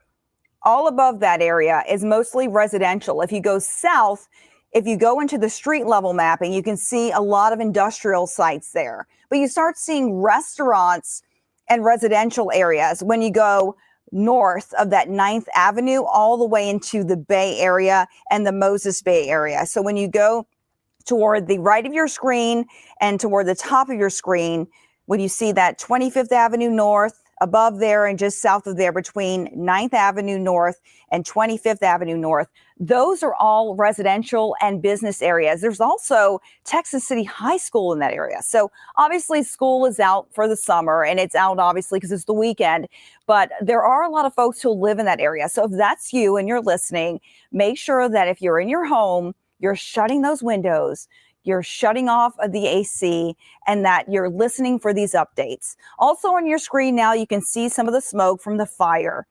We're told that it is light right now. We do have a statement that came in just a few minutes ago from Marathon Petroleum. This is what they're telling us. This came in shortly after 1:30. They said, quote, trained teams are responding to fire at Marathon's Galveston Bay refinery. At this time, there have been no reports of injuries and all personnel are accounted for. Air monitoring is being deployed in the community as a precaution. The safety of responders, workers, and the community is our first priority as we respond to the situation. We have been hearing from viewers. You all have been sending us some sound, some video, and what you've seen from that area.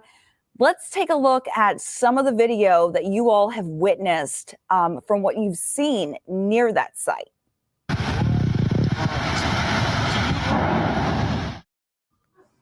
This was taken by one viewer, sent in to us clearly moments after. You can see the thick smoke and the fire there at Marathon Petroleum Refinery, right there on 5th Street South. Obviously, a lot of thick smoke and flames. Clearly, it's gotten a lot lighter since then. You know, we've gotten a lot of videos and a lot of concerns. Obviously, you know, weather has been a factor the last few days, and wind is sometimes a concern when things like this happen. We've got meteorologist Chris Ramirez here on standby. Chris, you're looking at this video. We've seen the smoke has gotten a lot lighter now. What can you tell us about the conditions in that area? Yeah, so this is the nearest weather station. We're looking at Galveston right now, and this is not too far from Texas City. And just kind of pay attention to those winds. Winds are out of the south at 8 miles an hour. That's not really too strong.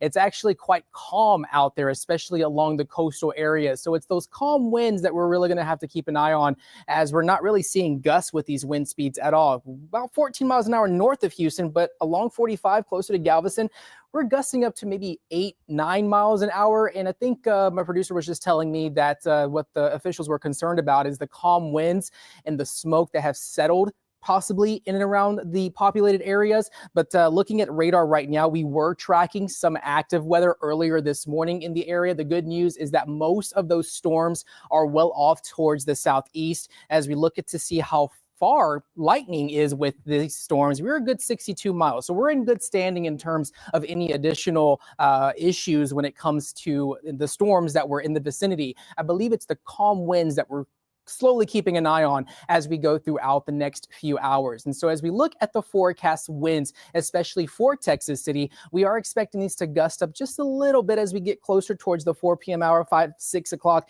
We could start seeing those winds gusting up to about 26 miles an hour. And then becoming calm again going into the overnight hours. So we're about to get some gusty conditions as we head into the next few hours. And so hopefully that could just disperse anything that's out there, but we are still tracking the possibility for some of these winds to be calm, at least for the next hour or two, especially as we head into later this afternoon. Cheryl. Thank you so much, Chris. Let's go ahead and look at some more video here we've seen from some other viewers that are coming in now. To be clear, this is some video you're looking at, not from right now, but that came in earlier, soon after the fire. Now, this is from Yolanda Gonzalez. You're looking at video here. You can see the thick black smoke just pouring out of that facility on 5th Street South there in Texas City. This is a video sent in from a viewer to us shortly after that fire began. This is another clip sent in from Yolanda Gonzalez. Again, a shelter in place is set there along that area. It's about 7.5, 8 square miles in Texas City. We do know, according to Marathon Petroleum, that there's no reported injuries. And as of right now, the smoke is a lot lighter, as we've seen from Air 11. We can look now at Air 11. There you go. It's a lot lighter. You can see they are battling the crew. This is live. And they do say, Marathon told us right after 1:30 that they do have it under control. So thankfully, there are no injuries. But as a precaution, they do have that entire area that we showed you under a shelter in place, which means you need to stay inside, shut your windows, turn off your ACs, just out of an abundance of caution. So we want to make sure that we get that across. There's a lot of industrial businesses in that area, but also we showed you there are a lot of residential places in that area, as well as restaurants and other areas that families might gather on the weekend. So we want to make sure that if you are one of those places, you stay put. And if those businesses could as well, heed those warnings for the shelter in place. And we also have the instructions right there on your screen. If that is you and you're in a location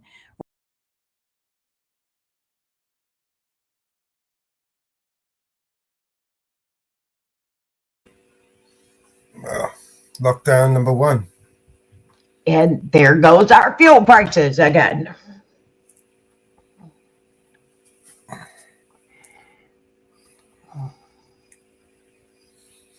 Oh, man. 4 more years. That's what I say. 4 more years of Donald Trump. That's what we need. That'll fix it right up. That fuel prices just went through the roof again. Yep. It's not Donald Trump's fault. I don't want to hear it. I don't want to hear another word. And y'all thought we were going to get relief? Donald Trump is the savior of mankind. If only you could just see it. Just like truck trailer rolled over with full of eggs, and then another one rolled over full of chickens.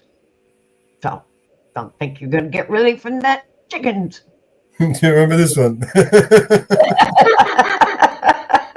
Tommy, bring the Bentley quick. Hurry up, get me the fuck out of here. We're never going to get relief, guys. We're never going to get relief. We're never going to get relief. Don't worry, Parliament, the clans at Parliament, they're going to fix everything. Never going to get relief. Sorry. Sorry, folks. And in other news,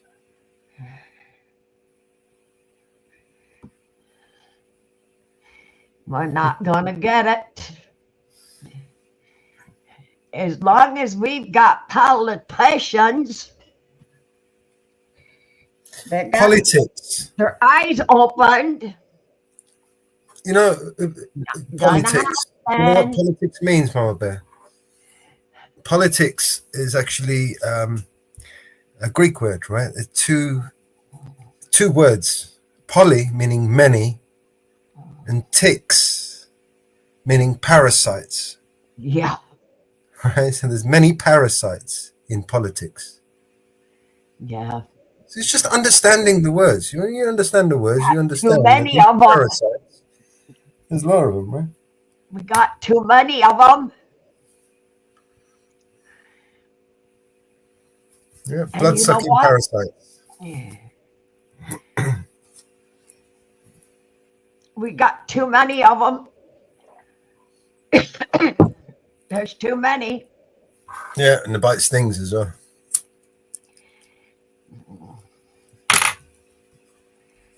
Too many of them. And you know, if you ever put the line, and you know, some of these things that they have done,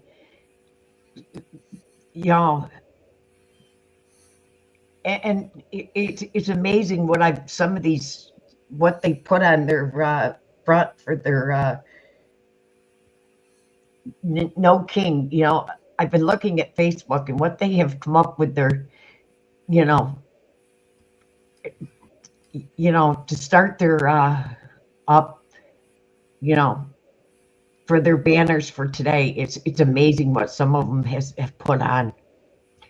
You know, looking at their banners for today, it's amazing to look at. You know, to watch. It's funny that most of those people were cheering on for Donald Trump. Yeah, right? putting a crown on his head, putting a crown and putting his picture up. You know, they just advertised it. They advertised for him. Literally crowned the guy. They Anointed did. him. They did. Oh, by the way, you know he's been anointed. By the way, you know that. They did. They anointed. Did you know that? Did you know that, No. Mama? Donald Trump has been anointed by a Jewish rabbi. Yeah. Do you know what actually the significance of that? You know what it actually means? What's that? Okay. Supposedly, according to their religion, he is the God's chosen one, right? Yeah. Oh, really? Yeah. They did. The Indian media is reporting that the Mayday message that was sent out from the Air India flight from the pilot was Mayday, Mayday, Mayday, no power, no thrust, going down.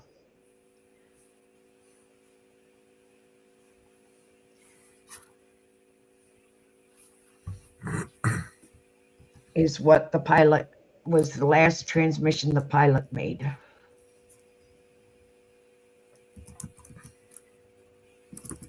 So he did say he had no power.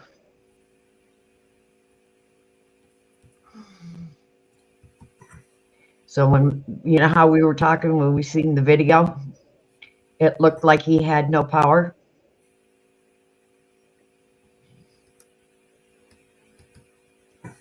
We thought there was no power coming.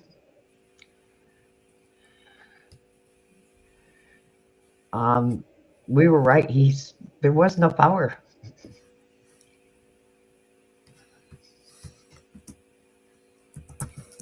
There was no power.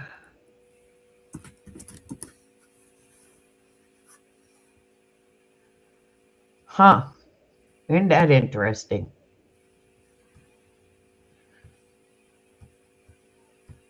Why was there a mysterious pallet of Koreans left in LA streets ahead of the...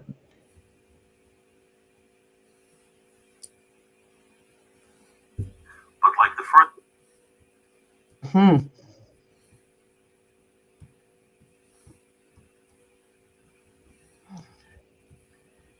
Non-Jewish Messiah Cyrus, who was chosen to assist the Jews in re-establishing themselves in the land of Israel after their 70-year exile in Babylon. The current non-Jewish Messiah was chosen to be of service to the Jewish people and the Jewish Messiah.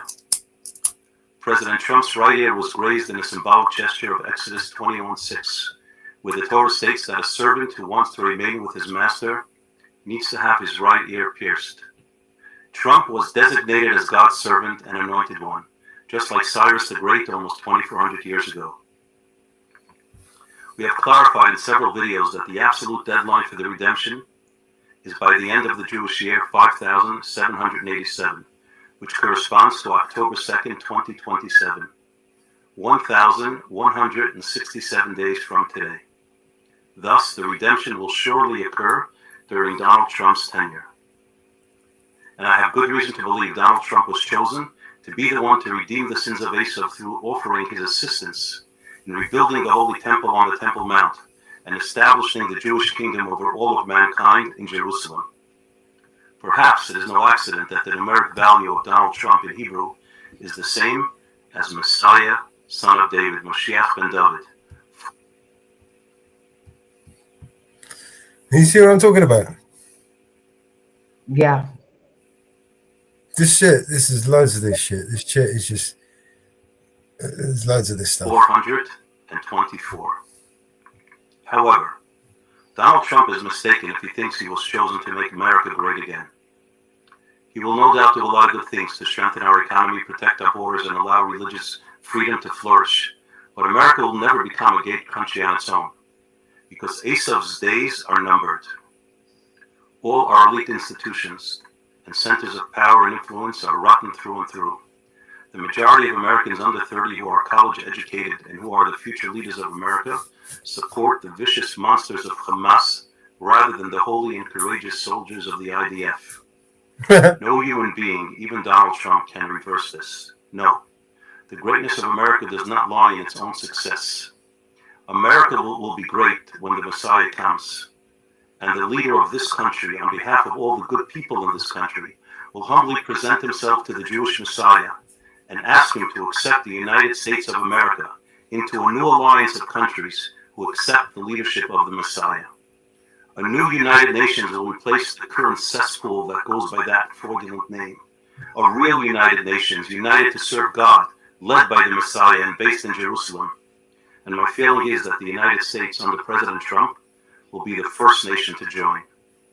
The meaning of the MAGA movement needs to be adjusted.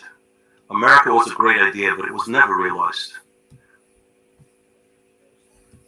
When the American government under FDR chose not to lift a finger to save the Jews from Hitler's inferno, America was not great.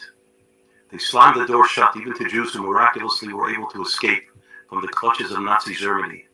How great was that? And during the Six-Day War, America sent a spy ship, the USS Liberty, to the Mediterranean to relay vital military information to Israel's enemies. How great was that? Although Trump can make America safer and more prosperous, he cannot make America great. And that is not what he was chosen for. I believe he has a much greater historic role. It is no accident that Trump was anointed by God in Pennsylvania, where the Declaration of Independence was signed. The MAGA movement needs to be tweaked from Make America Great Again to Make America Godly Again. Donald Trump has taken the first step by proclaiming to the whole world that which is clear to anyone who wishes to see. The entire episode on Shabbat of July 13th in Butler, Pennsylvania, was clearly orchestrated by God. And the fact that President Trump turned his head a mere second before the shot grazed his ear was clearly miraculous. I believe this man was chosen to be the one to represent Western society in greeting the Messiah in Jerusalem, chosen to bow his head in humility to Mashiach, and to offer America's complete unconditional assistance to completely eradicate all of the enemies of the Jews and of God, and in the establishment of the eternal kingdom of the Messiah, son of David, who will lead all of mankind to lead moral and holy lives. Numbers chapter 24, where it was specifically a non-Jewish prophet, Bilam, who was chosen to proclaim in the name of God almost 3,300 years ago. I see it, but not now. I perceive it, but not in the near future. A star shall go forth from Jacob, and a staff shall arise in Israel, crushing their enemies and dominating all of mankind. Edom shall be demolished, and Israel shall be triumphant. May we all witness this speedily in our days. Amen.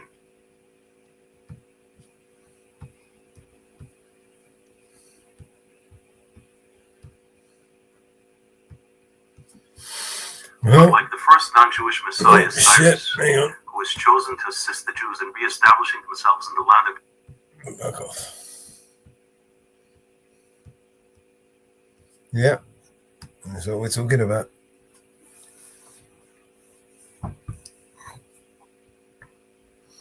It's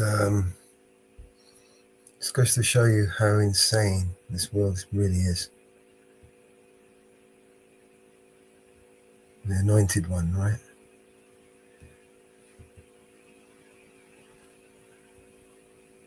The Messiah. Actually, he's not the Messiah. He didn't say he was the Messiah. He said he's going to welcome the Messiah. Let's see who he actually welcomes.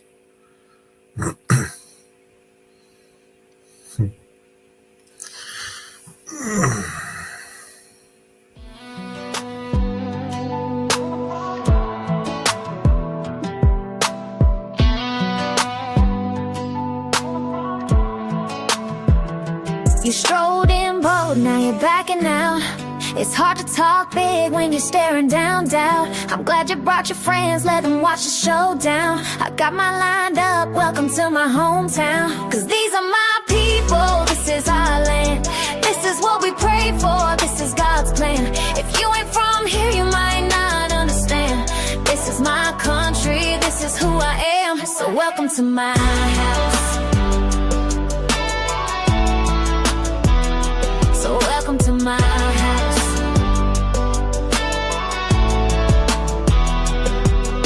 I'll stand up for mine, you better believe it. Today's not your day, mark my words, I mean it. You should turn and walk away.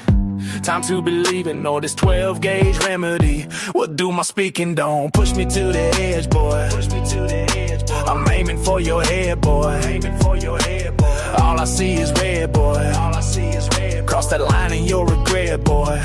I'm giving you a chance, boy. See the devil in a glance, boy. If I knock you off your stance, boy, I told you don't fuck with mine. Lord of mercy, Lord of mercy. Bold, now you're backing out. It's hard to talk big when you're staring down doubt. I'm glad you brought your friends, let them watch the showdown. I got mine lined up, welcome to my hometown. Cause these are my people, this is our land. This is what we prayed for, this is God's plan. If you ain't from here, you might not understand. This is my country, this is who I am. So welcome to my house. So welcome to my house.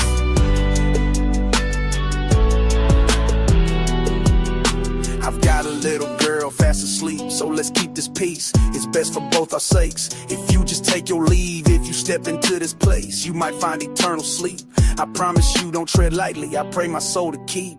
In this day and age, we handle things our own way. With a 30-30 or a 12 gauge behind this door, hell awaits. My old lady rides with me, picking up the shell cases, cleaning up this mess, but she's seen way worse these days. Most my people are fierce souls, hard-headed, no nonsense. So he would care, my friend, you never know who's watching, what's waiting on the other side, who's lurking in the dark. Might step out and you'll find a storm about to spark. All the neighbors heard was the dogs bark. As the sun went down, shadows started to mark. I told the sheriff it's all cool here, trust me. Just taking out the trash, nothing to see. If you wouldn't mind, please excuse the scene. Just with my family, living the dream. I'm sure you've got better things to pursue, so I'll let you go. Get back to what you strode in bold, now you're backing out. It's hard to talk big when you're staring down doubt. I'm glad you brought your friends, let them watch the showdown. I got mine lined up, welcome to my hometown. Cause these are my people, this is our land. This is what we pray for, this is God's plan. If you ain't from here, you might not understand.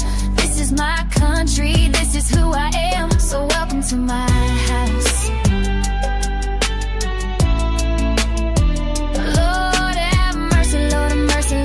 Lord have mercy. So welcome to my house.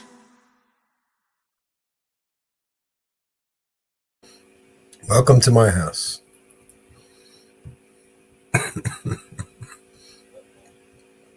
Yeah, I like that version too. I had to steal that one off Mountain Girl.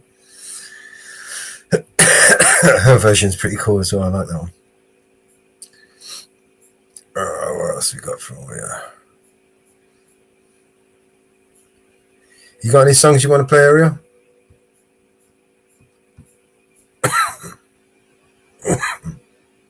Yeah, I'm gonna have that Father's Day for you here in a minute. Give me a second. Okay, working on something. Let me see what else I can find. We got loads of songs, loads of old songs.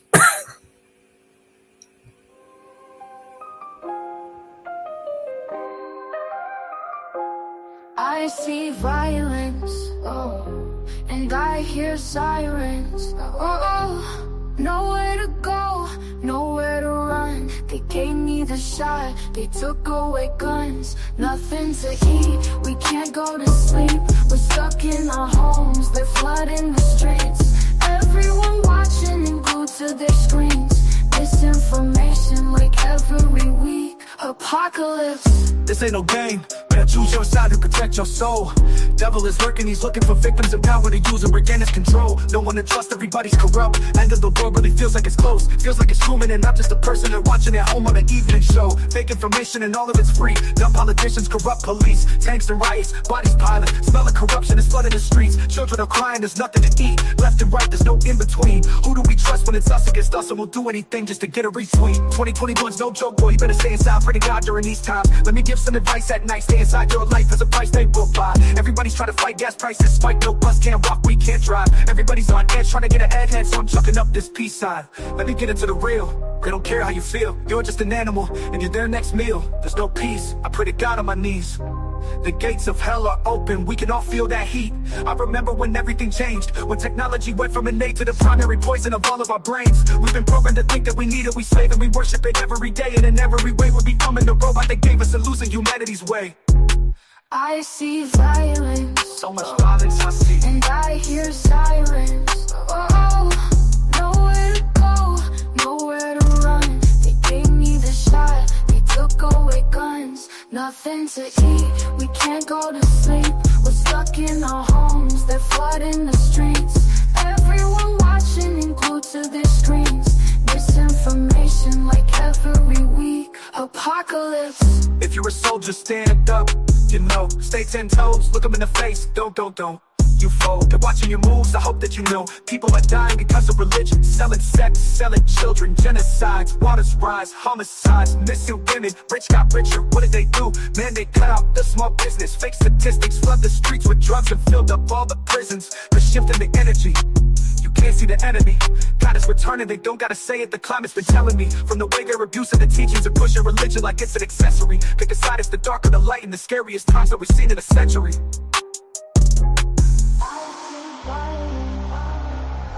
And I hear silence. Oh, nowhere to go, nowhere to run. They gave me the shot, they took away guns. Nothing to eat, we can't go to sleep. We're stuck in our homes, they're flooding the streets. Everyone watching and glued to their screens. Misinformation like every week. Apocalypse.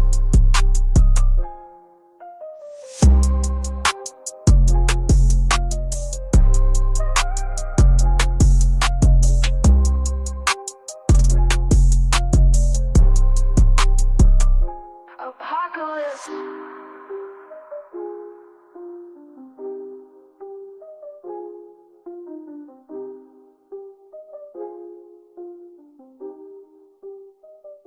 Apocalypse. Wow. Wow. What we got over? What we got? Show me. Give me it. Give it to me. He had quite a hit list on that hit list. Omar was on that hit list. Tim Waltz was on that hit list. Wow. He had quite a hit list. All right, I slapped that video together, but don't worry about the video. It's just a song. He had quite the hit list. Wow. Holy cow. Those protesters in Philadelphia had snakes in that freaking woohoo. Snakes? Snakes. Yeah, I don't do snakes. Yo. I just came across a video. They had snakes. Wow. They were marching with snakes.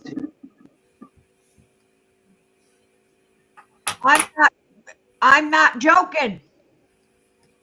They had snakes.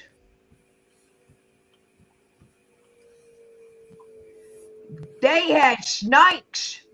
Holy crap. Yeah. What's wrong with I you? had snakes. No, thank you.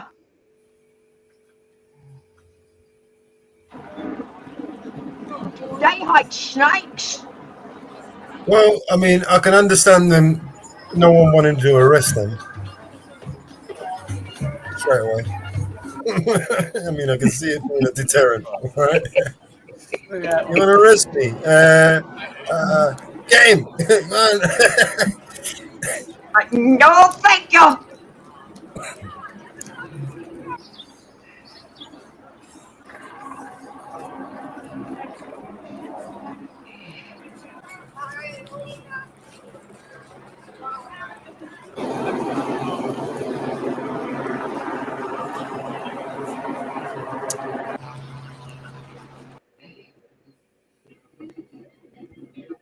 They need to make better songs.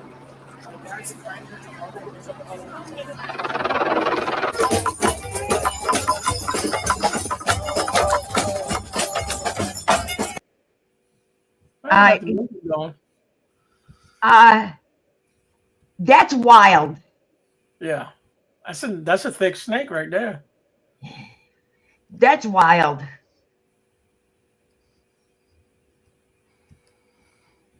Well, at least they're not from West Virginia, because they would be rattlers then, you know. They would be drinking the turpentine and walking with the snakes in their hands. It's called take your snake for a walk. They're definitely drinking something. Take your snake for a walk today. Take your snake for a walk. Bring your snake to a protest. Yeah, take your snake for a walk today. Yeah. BNC News Report. Yeah. Paramount Flames Flashbang, shame, Home Depot, battlefield. What's the name of the game? It's the same old play. Same fed face, another raid, another cry, another lost faith. What the fuck is going on? I see smoke in the air. They say ICE doing law, I see fear and despair. Gas masks on the block, kids can't breathe here. They threw flash in the street, who? That ain't clear.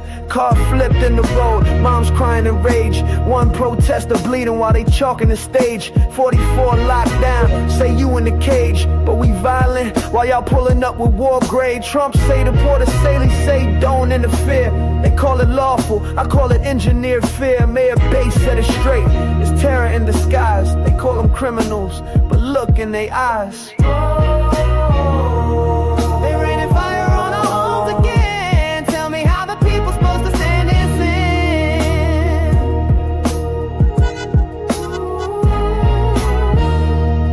They playing games with our lives again. How many bodies till the truth sinking?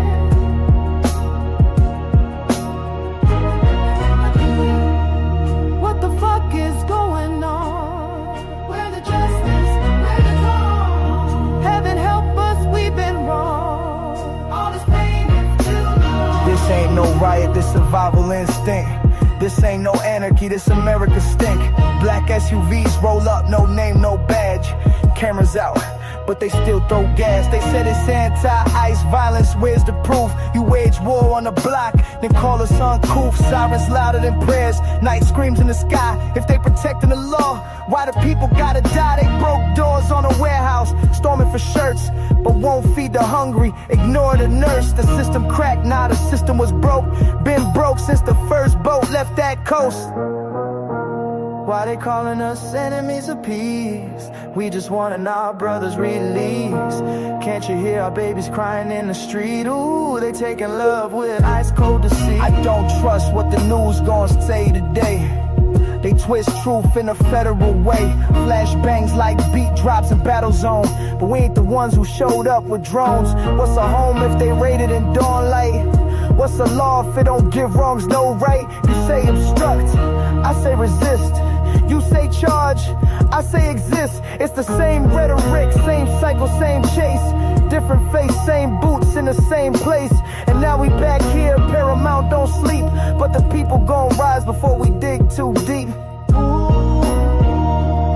They raining fire on our homes again. Tell me how the people supposed to stand and sin.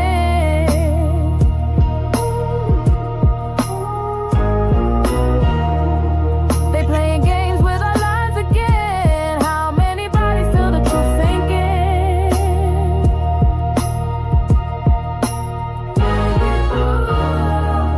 What the fuck is going on? Where the trust went down? Heaven help us, we've been wrong. All this pain it feels true. And now they write it off as riots in the feeds. But I see mothers fighting for sons who still bleed. We call it law, I call it war without a name. And if truth died here, then we all bear the blame. Hey, Howie. How you doing, Howie? Still going, guys. Taking a little break. I just got done marching with them for about 2 miles. Mostly peaceful, is it? Yeah, mostly peaceful. No trouble. I haven't seen no agitators out here, anything like that. It's been good out here. People are good. In Denver, people are good. Let me stand up in a minute here.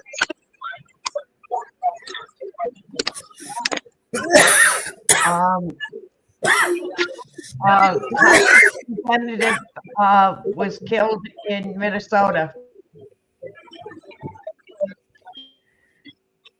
It's really hard to hear you guys. It's pretty loud out here. That's what's going on here. Remember how dead it was earlier? Not anymore, guys. Yeah. A Minnesota House of Representative was killed. I heard 4 of them were shot or something like that. That's what I heard. One is a husband and wife are dead. Oh no, that's horrible. No matter what you believe, violence ain't the way, guys. Yeah. At least that's what I feel anyway. They do have a suspect.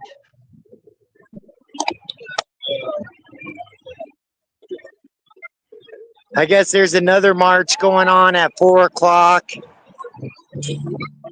out here. Johnny Bravo's out here. I'm kind of waiting for him. He's out live. I'm getting hungry though. I know that. But you know, this is what the Mile High City's about. I'm not going to get the kid, but this lady right here, they're giving free food, water out to the people, stuff like that. Texas Regardless just set of- out. Texas Department of Public Safety, Capital Region, identified a credible threat towards state lawmakers planning to attend protest today. The Texas State Capitol complex, out of abundance of caution, the Capitol and the Capitol grounds were evacuated. Both remain temporarily closed. Department of Public Safety continues with our law enforcement partners to address the threat. As of the investigation ongoing, no additional information is available. Department of Public Service is due to protect people and property of Texas.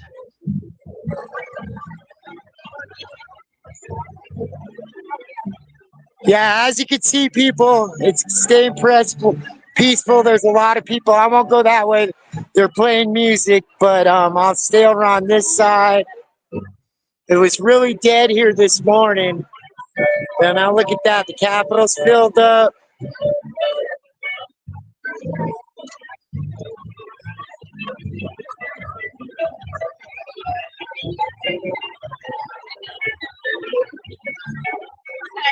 Thank you.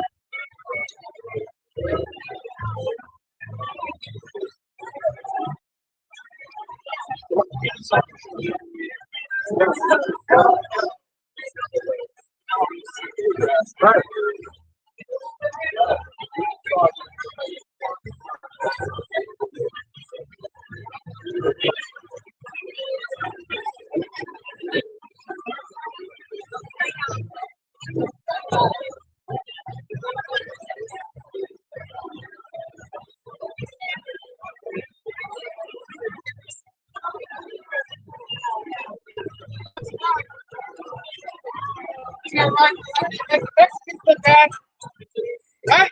Got your flag, right? Yeah.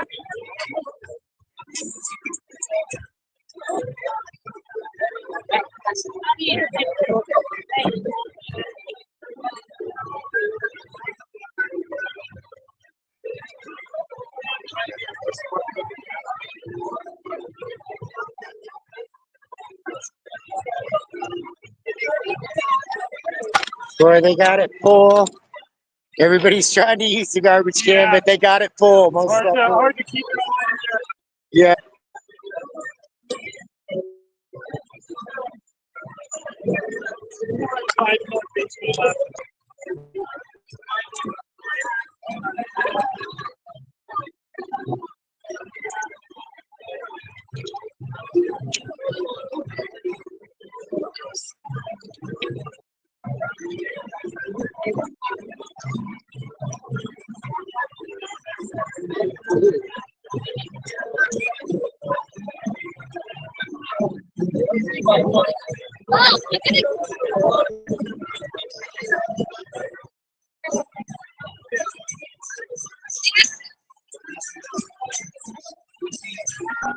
Israel has asked the U.S. to join the fight into Iran.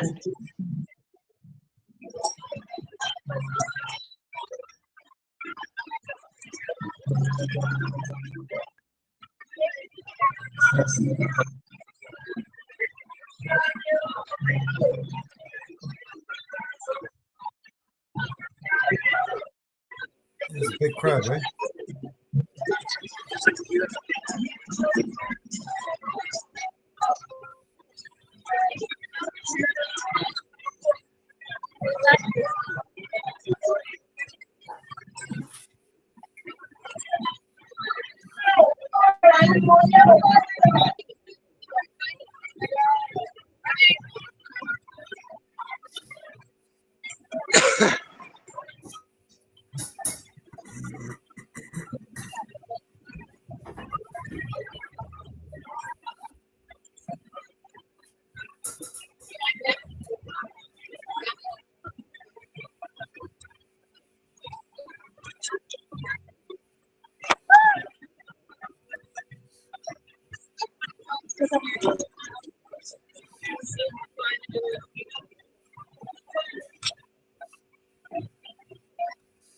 Oh, look at this. We got to check this out. Let me try to get this guy over here.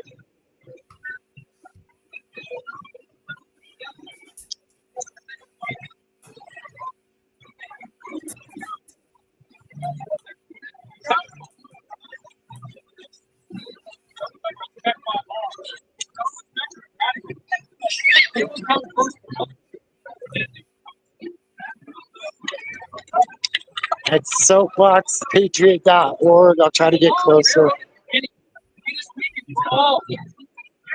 Liberty and justice cannot survive in pieces. They stand or fall together.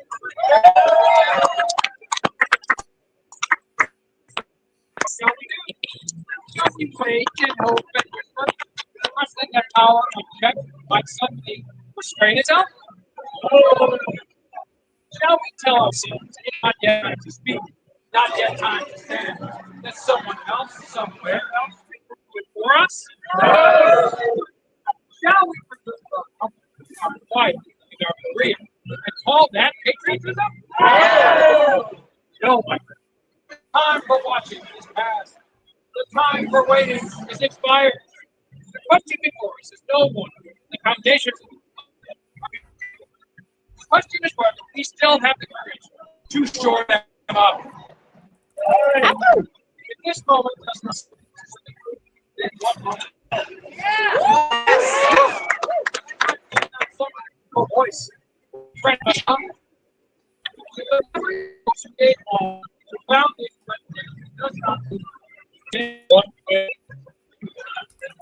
for the sake of all things, good and proper, look at the heart, salmon, luncheons, treasure, in opposition to the wretched.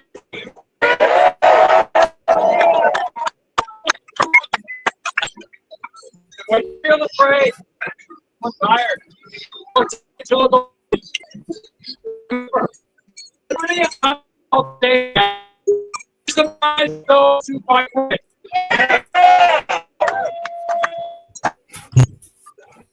Those who hear take place in her defense. The battle perhaps is not for the stronghold. The active way.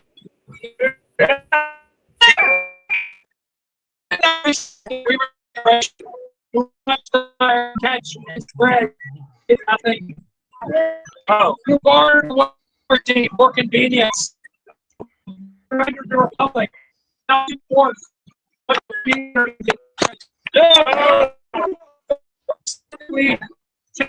Easy silent hard truth.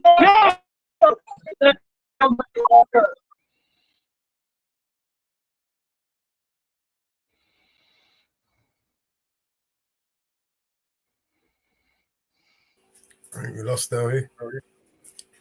Oh, we got a video here. Sorry, Ariel. Let's play this video you got.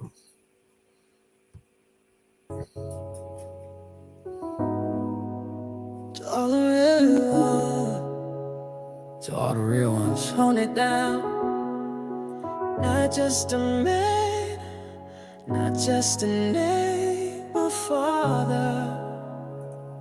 This one's for you, yeah. He showed me how to ride, how to stand, how to move. Taught me how to win, how to lose with a groove. Never ran from the storm, stood strong, always true. Yeah, he loved like a king, like a father do. Hands callous from the work, so smooth like a tune. Every lesson he gave me, I still use. Ain't no cake but a hero in view. That's love like a father do. I remember him rising before the light cracked the sky. Boots on, lunch packed, not a whisper, just that sigh. Didn't say much, but you felt what he meant. Every nod, every look, man, that time was well spent. Didn't have riches, but he gave what he had. Made sure I knew math, knew respect, knew my path. He ain't need applause, never flex for the gram, but I learned what a real man is from that man. Oh no, show me how to ride, how to stand, how to move. Taught me how to win, how to lose with a groove. Never ran from the storm, stood strong, always true. Yeah, he loved like a king, like a father do. Hands calloused from the work, so smooth like a tune. Every lesson he gave me, I still use. Ain't no cake but a hero in view. That's love like a father do. Told me, son, don't follow, lead when you can. Keep your word, shake a hand, be a stand-up man. I saw him cry once, not cause he was weak, but cause strong hearts break too when they tryna teach. He was there through the heat, through the cold, through the cold, even when the world tried to swallow him whole. Now I'm standing here, mirror in my view. Got his blood, got his fight, and his quiet truth too. To the fathers who stayed, to the fathers who tried, to the ones who showed love even when they were tired.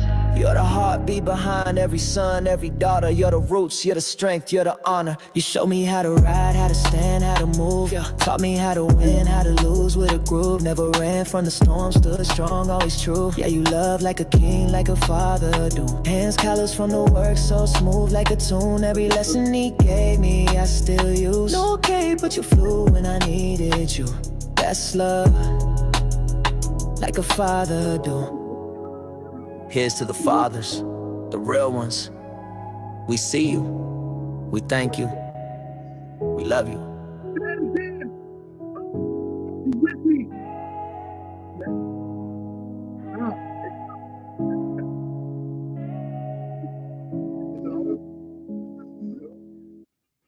Of course you can. Of course. Thank you, Eric. That was lovely. Very nice.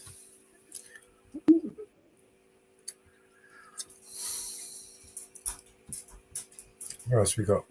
You welcome, brother. We got another one from BNC. And it's about that time.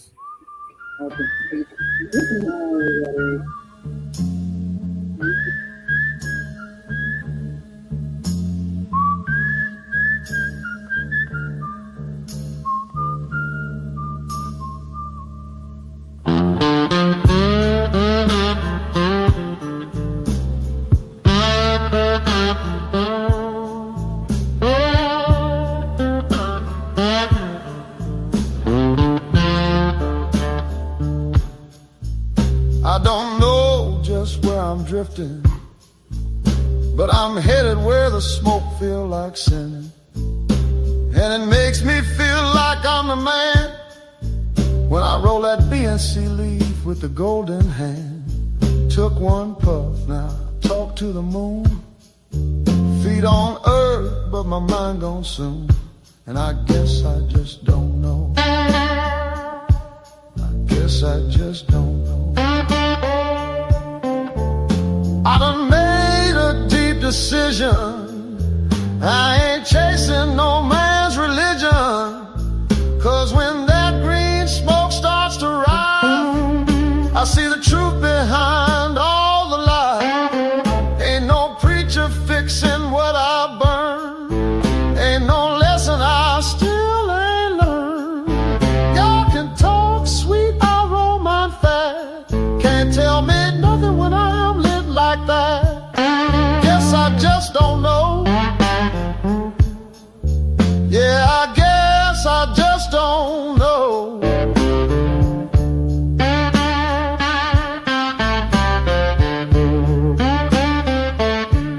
I wish I was born in another time, where the gas came clean and the blues could rhyme. Sailed away on a midnight BNC ship with a big old bag on a freedom trip. No noise, no sirens, no city pain, just me and the smoke and the hurricane. Far from the towers and broken men, just me and that BNC leaf blowing round the bend. Well, I guess I just don't know.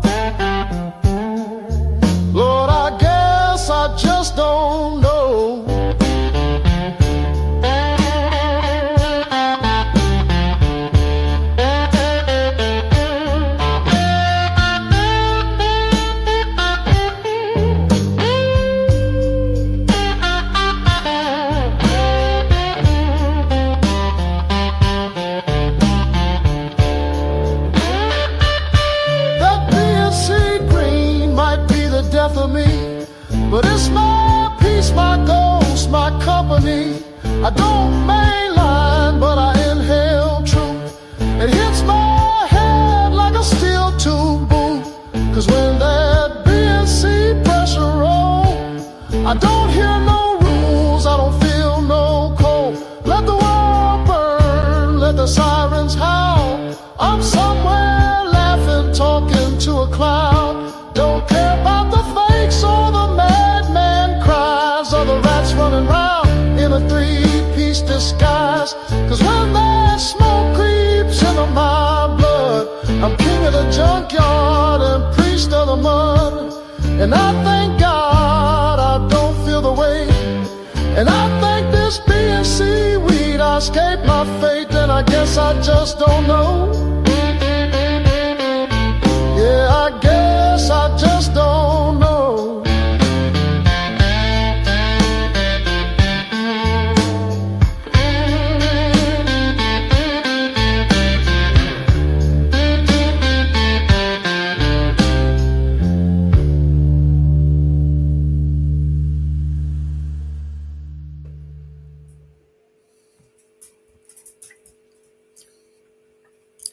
That was awesome.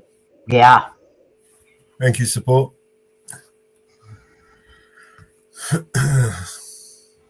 That was a good blues song there. I like that one.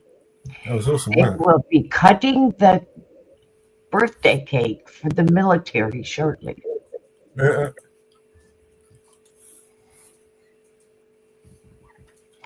And no, the president will not be cutting it.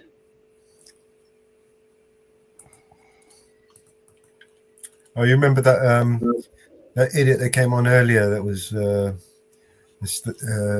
got kicked earlier? Yeah. Was it yesterday? You just tried it again? Yeah. Oh. I've got one here. If you carry on 1 second, let me play this one. Yeah. You There know we what? go. I like the spliff heads. Hot diggity. No doubt. Diggity. Smoke on, spliff head. Smoke on, spliff head. Yo. BNC, drop that rhythm. It's going down, fade to green. If you know, you know. The man them hit me up, said light it up and let's roll. No doubt, I burn it down, never slouch. Credit loan, split fat, ain't no drought. Tell me who gon' stop when BNC's on a groove. Rolling sticky like a magnet. Got that mellow move. Put the vibe in your brain with that London slang. Still bringing that pressure with mellows in the van. Original high grade shakers, we puffing out loud. Sure to get high, good lord. She twisting up proper all over the block. Strictly chill, she don't play no games. Packs heavyweight, got strings for days. Getting lit is a forte. Each and every day we can make all the way. I can't get her off my mind. Think about her when I grind. North side to the south side, pushing fat Zeus, it's a cloudy ride. She got gear in the stash, never low on the gas fast when it comes to the hash. By no means average, she roll when she's gotta have it. Baby, you a 10 with the fire in hand. Let me blaze that down and overstand. I like the way you burn it. Hot diggity, I got to back it up, back it up. I like the way you burn it. Hot diggity, I got to back it up. Roll it up, girl. I like the way you burn it. Hot diggity, I got to back it up. Pass it here. I like the way you burn it. Hot diggity, I got to back it up. Puff, puff, she got class with a calm. Street smart, but she chill with the charm. She don't wild out, low key on the vibe. Catching smoke, that's how she thrive. Herbs the word, blaze the verb. Twisted and burn, forget what you heard. We roll with the finest. You don't even know what the high is. You gotta pay the puff. Just for shorty with the fire to call your bluff. I like the way she tokes it. Tight grip, real slick, never chokes it. She blowing my mind, no lie. Might let her ride, shotgun on my high. I like the way you burn it. Hot diggity, I got to back it up. Roll it out. I like the way you burn it. Hot diggity, I got to back it up. Up on love. I like the way you burn it. Hot diggity, I got to back it up. Yo, I like the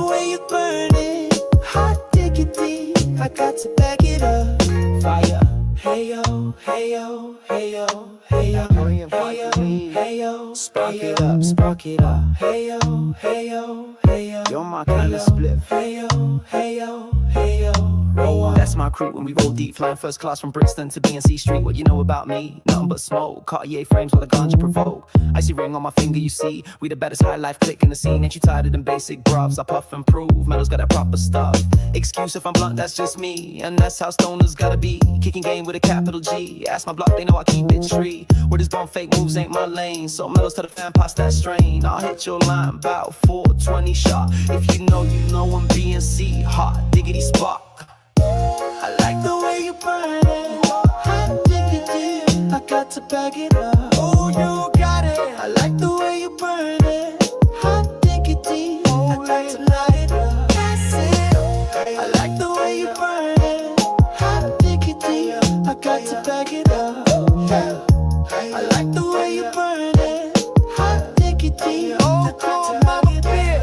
Come on, berry haze in full effect. Some type of dreams in full effect. And the couch locked in full effect. Gelato smooth in full effect. OG cushion full effect. Ain't nothing going on but the smoke. Yeah, puff on, player. Puff on. Puff on. Cause I like it. Hot diggity. No doubt. Yeah. Beats by BNC. We out. We out. Hold on. We out. We out.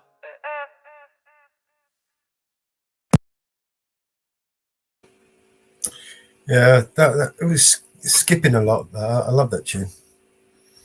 Was you downloading something at the time? Me? No, it's saying the browser was blocked. Your screen, something. I don't know. I know what's going on. I'm not doing nothing. It was skipping a little bit, like Right. on my side anyway. At least I'm not sure about anywhere else, but It seemed like it played cool over here, but I don't know, man. yeah.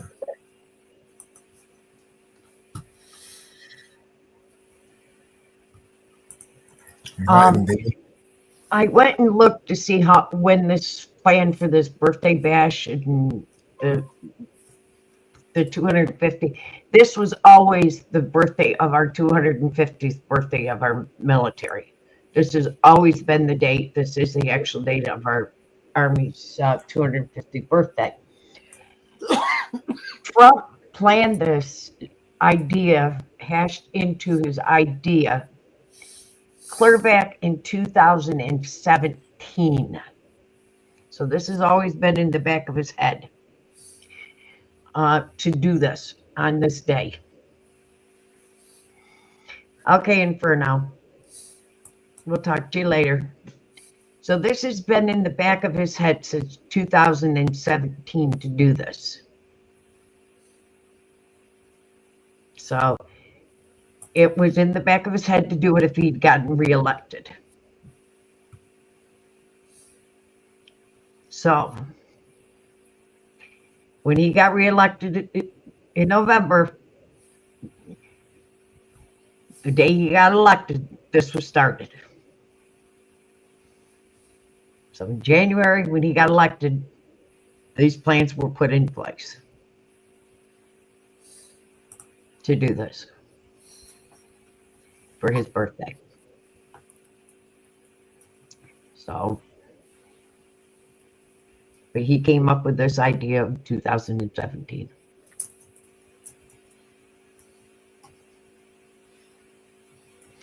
Interesting, huh? Lots of interesting facts. Just shows you that he's a genius. He took a day that we already had for He's himself. a genius. Yeah, he's a genius. Yes. Yeah. But I did make this mistake, and I will correct myself. That cake cutting is in Washington, D.C., but he is preparing for the parade because he is the Grand Marshal of the parade. They are cutting the cake at the mall. At the mall. Okay. Hot diggity. And this is done every year, right, Mama Bear? On this Huh? day? It's done every year on this day. Yes, today is the Army's birthday. It was founded 250 years ago. Okay. Today, 1775. Yep. It was established 1775, June Gentlemen, please 14th. direct your attention to the main stage for a patriotic flag presentation. Ladies and gentlemen, Lieutenant Commander Van Morris, United States Navy, retired. How's everybody feeling today? So, Okay, that wasn't too bad. Now, listen here. so.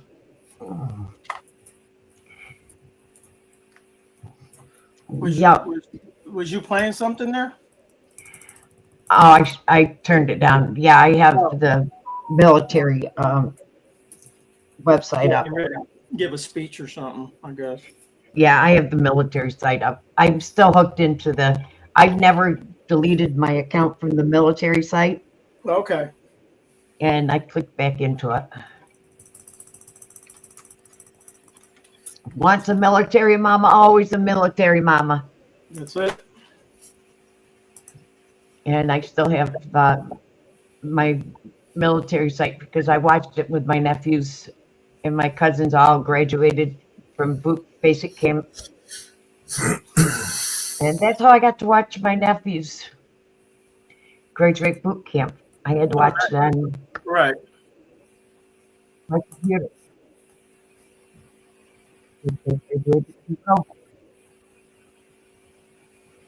I got to go watch my son graduate boot camp and be with him for a few days before he went to his MOS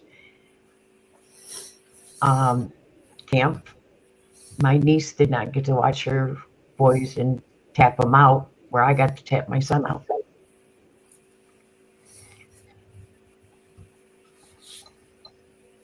She didn't get to tap her son out. What's that mean? Mama Bear.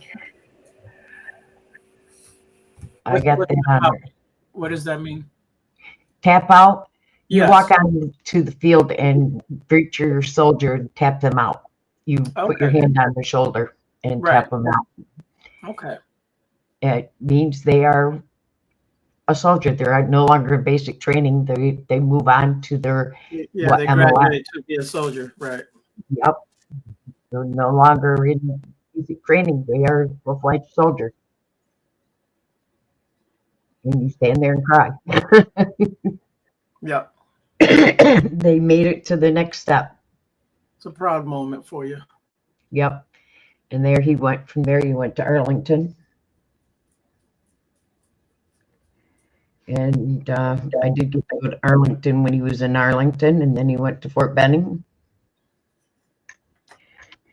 And then he went to Kuwait. And then to Iraq.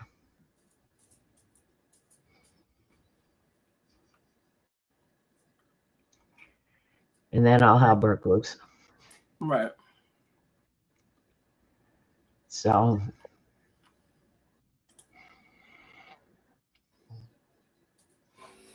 It was a Desert Storm. Enduring Freedom, an Operation Enduring Freedom. Yeah, I think Desert Storm was the 90s. 90, Yep. long time ago. He was over there in 2000. He was there after, he went right after 9/11. In the military. Well, so we're Ready going to fly. to be gearing up to go to fight another senseless war in the desert. Yep. Yeah. Hi, Untrackable. How are ya? Hey, Trek. What's up, Track? Yep. And wow, they're showing some interesting pictures.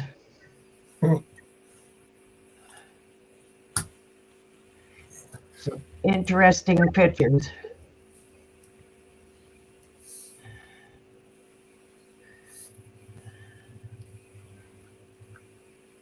I saw them fight fearlessly around the globe every day of the year. I watched over them even during the casualties of Desert One, and they still love me. Now they're the final pieces you can't see. I was on a small hill called Iwo Jima. I was dirty, battle worn, and tired. But my soldiers and sailors, airmen, Coast Guardsmen, my Marines, they all cheered me, and I was so very proud. I was at Ground Zero in New York City on September the 11th as cowardly fanatics attacked America. I was raised from the ashes of once proud buildings by brave firefighters and police. These were heroes who risked their lives to save others, showing all that America, although bloody, will never be beaten, because those who destroy me cannot win.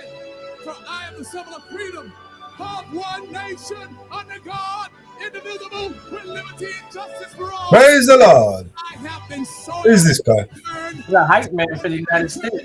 He must be. Who? I don't know. Sounds good. In battle, it hurts. He wants to be like the thing of Martin Luther King, doesn't he? Malcolm X. He sounds like a hype man for the United States. He's hyping up the United States. Yeah, baby. You know what I mean? I mean, he may have gotten the 11th thing wrong, but you know, we can talk about those things. Praise God. Because I am strong. I have slipped the surely bounds of earth, and from my vantage point on the moon, I stand watch over the uncharted new frontiers of space. And I have been that silent witness to all of America's finest hours. But my finest hour comes when my stripes are torn into strips to be used as bandages to cover the wounds of my special forces on the battlefield. And also when I fly at half-mast to honor my soldiers, sailors, airmen, Coast Guardsmen, Marines, and Guardians. No, we won't, because I downloaded it. To the trembling arms of a grieving mother at the gravesite of her fallen son or daughter. I am so very proud. My name is Old Glory. Long may I wave, dear God. Long may I wave. Thank you.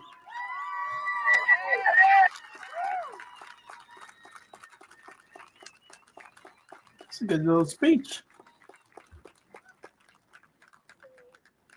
I like that guy.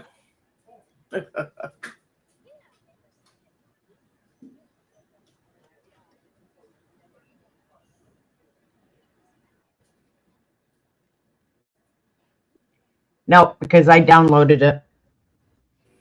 I sent my email in for it.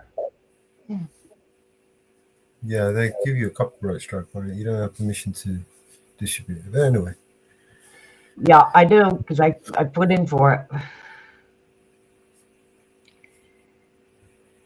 Let's see. I put in for a copy of the webcam for it. No, I put in for a copy of it. No, I put in a copy for it.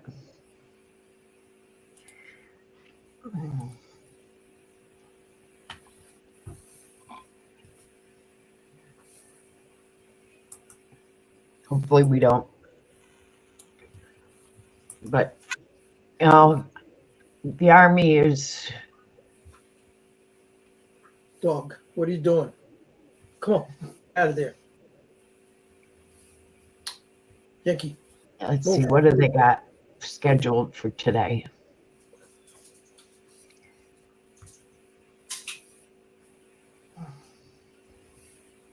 Go lay down. Go, go. You're gonna get in trouble.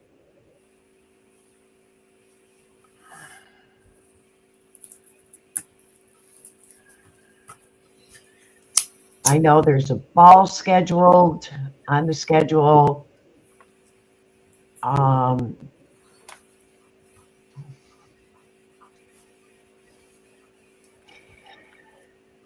There's a huge ball.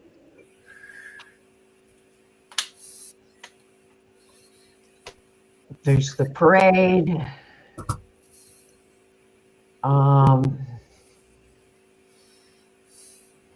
You had to have tickets to get into some of this stuff. Actually, you had to. Sponsors. Walmart. Bell Trexton, Walmart, GOVX, Leonard DRS, RTX Corporation, Lockheed Martin, Lorexo, and BAE Systems. Golden sponsors included Air Force Mutual, Boeing, First Command, GE Electronics Aerospace, T-Mobile, King George, International Corporate Hotel Groups, and the NFL.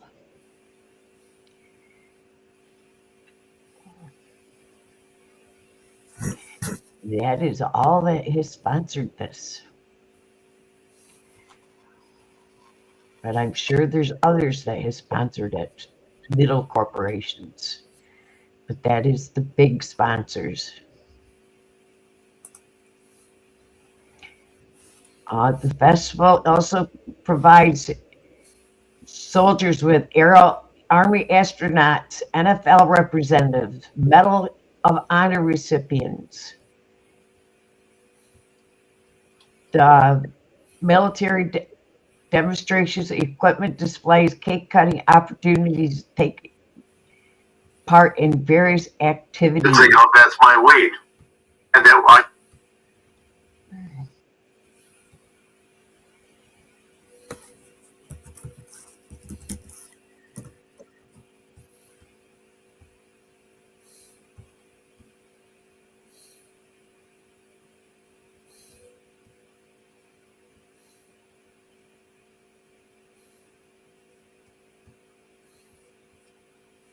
All right.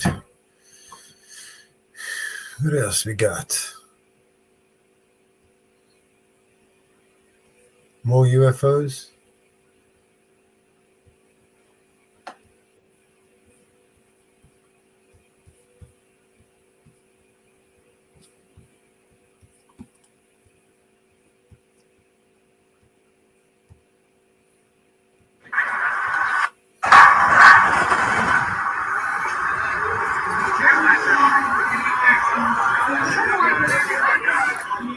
I never saw a scratch collar on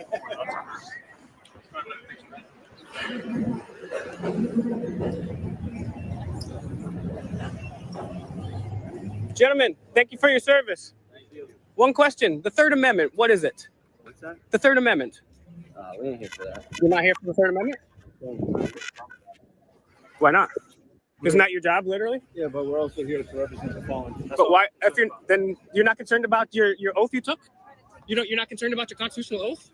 Watch out! You're gonna hit by a car. Yeah, we don't want you to get hit. Stay in the crosswalk.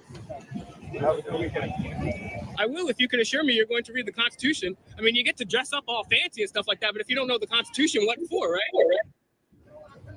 Right? This is America, sir. This is the place for the Constitution. What are you, communist? What is the place? What is the place? We're just trying to show respect for the fallen. I'm trying to show respect for the Constitution, and I'm on a public easement, sir. Thank you. Thank you. Yep. Dumbass idiot. Sellout cop. Learn the Constitution. Freedom of speech is not disgusting, actually, ma'am. When they don't know the Constitution, when they don't know the Constitution they swore to upheld, this is exercise in futility. Why become a cop if you don't even know the Constitution? That's what makes this country a better place.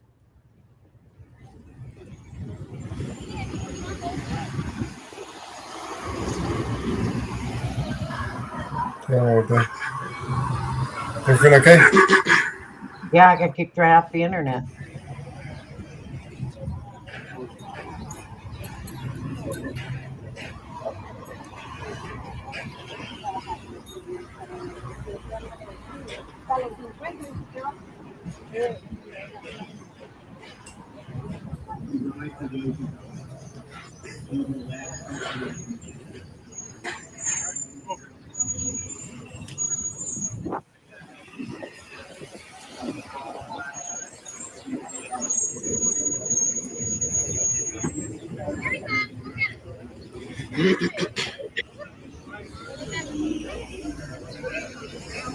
How's it going, brother?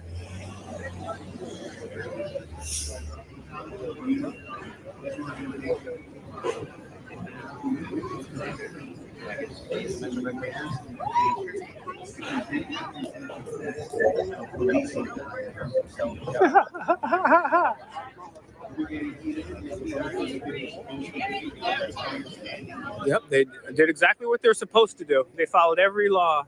Sorry, not law. Illegal order that the Democrats gave them and the Republicans. Cops are supposedly more conservative, but anything a Democrat said, oh, yeah, sure, we oblige. Yes, ma'am. Yes, sir, ma'am.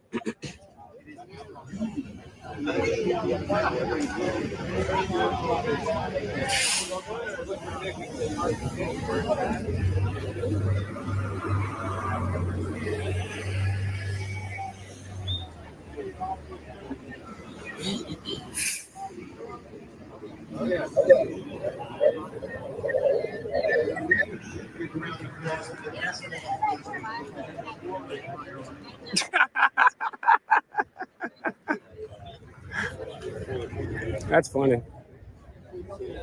All I can say to you is 40% of shepherd of what we do each and every day. Not 1 day, not 3 days, not 1 week, not candlelight vigil. 365, 24/7, all of you do what we're doing. It's honoring our fallen, honoring our who represents our citizens in a fair, every responsible way, even if we lose our lives. They haven't brought up our rates at one time.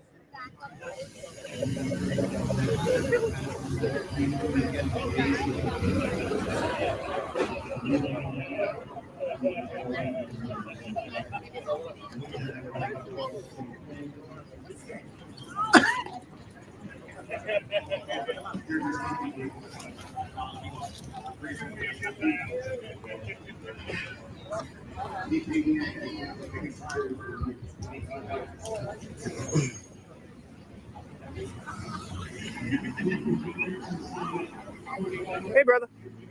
Can you tell me about the rally going on? Sure, what rally? What's going on here? Oh, it's the Police Unity Tour, which is a group of former current law enforcement who cycle from New Jersey down here. What's the purpose of the cycling? They ride for the fallen officers. Okay, thank you for that.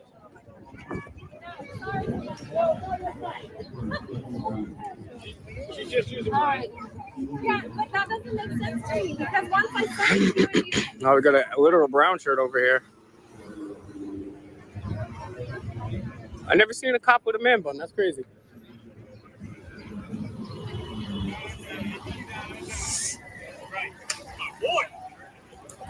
One right here, look at it. Oh, cheeseburger. Hey, dude, excuse me, officer, what's the Third Amendment?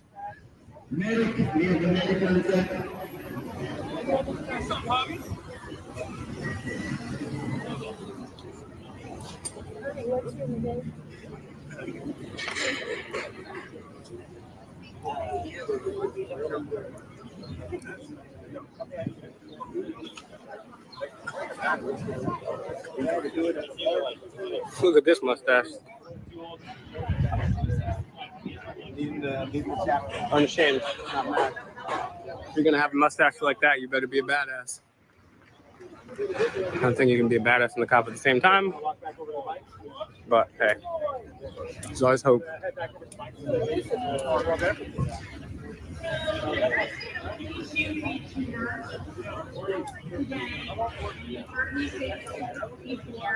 Is by addressing our family here at the National. Guys, guess where I'm from? Wisconsin.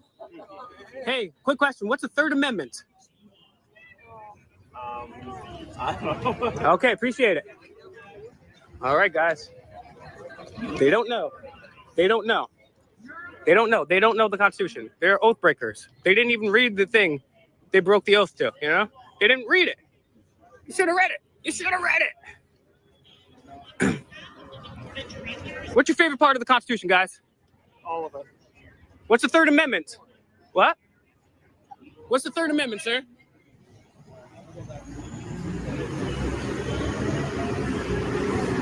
Do you know the Third Amendment, sir? Sir, do you know the Third Amendment?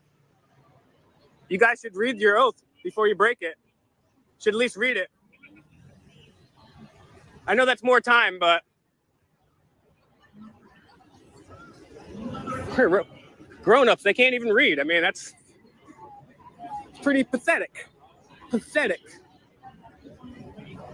That grown-ups can't read.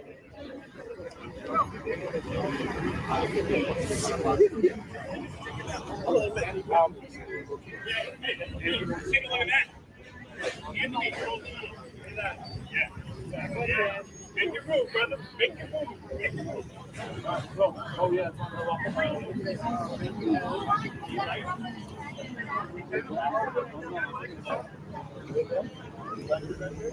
I wonder if they're getting paid for this.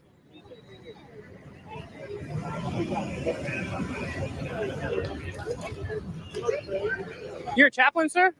Awesome, man. Thank you. How do you feel about who am I talking to first? Oh, my name is Fake Mike. I'm a YouTuber, hundreds of millions of views. Just one quick question for you, sir. How did you feel during the pandemic when people were arrested for going to church and being taken away from their families during funerals? I'm not into that stuff. Yeah, the cops shouldn't have done that. It's against the First Amendment. Hey, that just throw my hands up for the First Amendment. Yeah. Loser. I'm an old school. I should be wearing that shirt. 77. Please, you know what? Get back to back stealing for chance. You know. They can pull that down.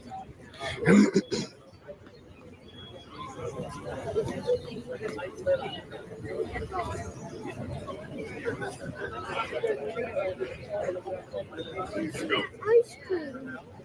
Yeah, she's yeah. I also today.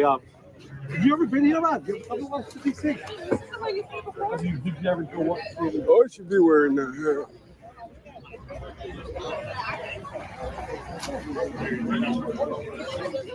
All right, last one. Ready? Yeah, you officer? Well, I mean, you're just filming everybody at a police memorial, so we're just wondering what you're doing. It's the First Amendment, right? Absolutely. What's the Third Amendment? You don't know it. You're a police officer, but you don't know the Third Amendment. You didn't read the Bill of Rights. You took an oath to something you didn't even read. That's why you don't want to get involved, because you can't read. What's the Third Amendment? Third Amendment. What's the Third Amendment? Stay in their house. Oh! Now shove off, you asshole. Hey, I'll tell you what. I'll shove off. Did I get it right? Did I get it right? I'll talk. Now leave. Now leave. Now leave. Now leave. I'm here with my family. Get out of Okay, here. that's fine. I didn't come up to you. That's fine. You did come up to me. No, I didn't. And I answered your question. This is a public. And I answered your question. Yeah. Cops film people all the time. What about the NSA? See you, dude. Where you guys going? See you, dude. You getting triggered over a camera? Don't you film people all the time? What about the NSA? Why don't you go arrest the NSA? You want to arrest the NSA? I answered your question, smart guy. I'll tell you what, you're the first cop out of 100 that did. I will give you credit. I got it right. Thank You did. But I have the right to film. Thank you. Getting triggered. Getting triggered.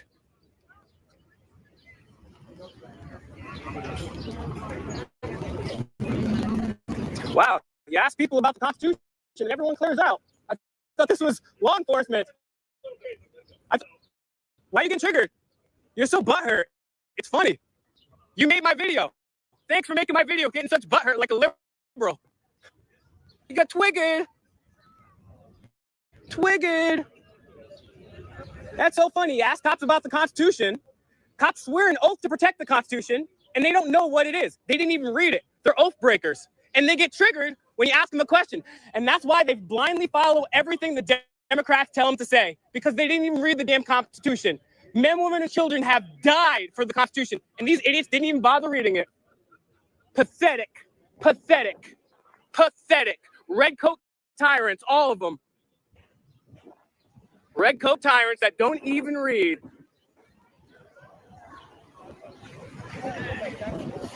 Wow.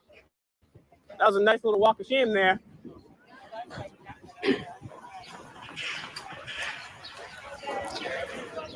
Just following orders. Just following orders.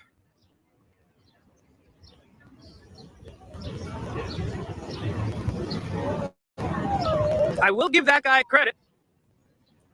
least he knew it. At least he knew it. He was the first one. Literally asked hundreds of cops, the first one to get it right. That's pathetic when you ask hundreds of cops their job and they didn't even read it. What disrespect, what utter contempt. Hey guys, what's the Third Amendment? Anybody know the Third Amendment? You guys all swore an oath. Not one. They can look fancy with their stupid ass Ray-Bans making $60K a year, destroying the Constitution. Bunch of losers, sellout losers.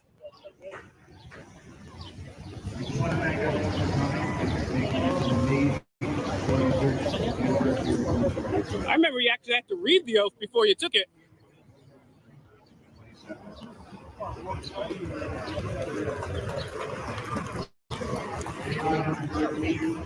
Oh, you've been filming for so long. For 40 minutes.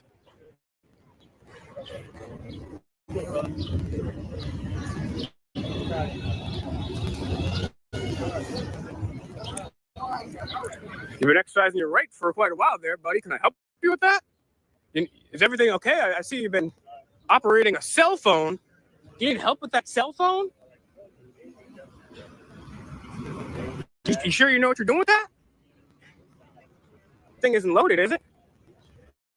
Anyways, guys, Fake Mike Real News on Instagram, Fake Mike Real News on Twitter. That's MIC. Check us out.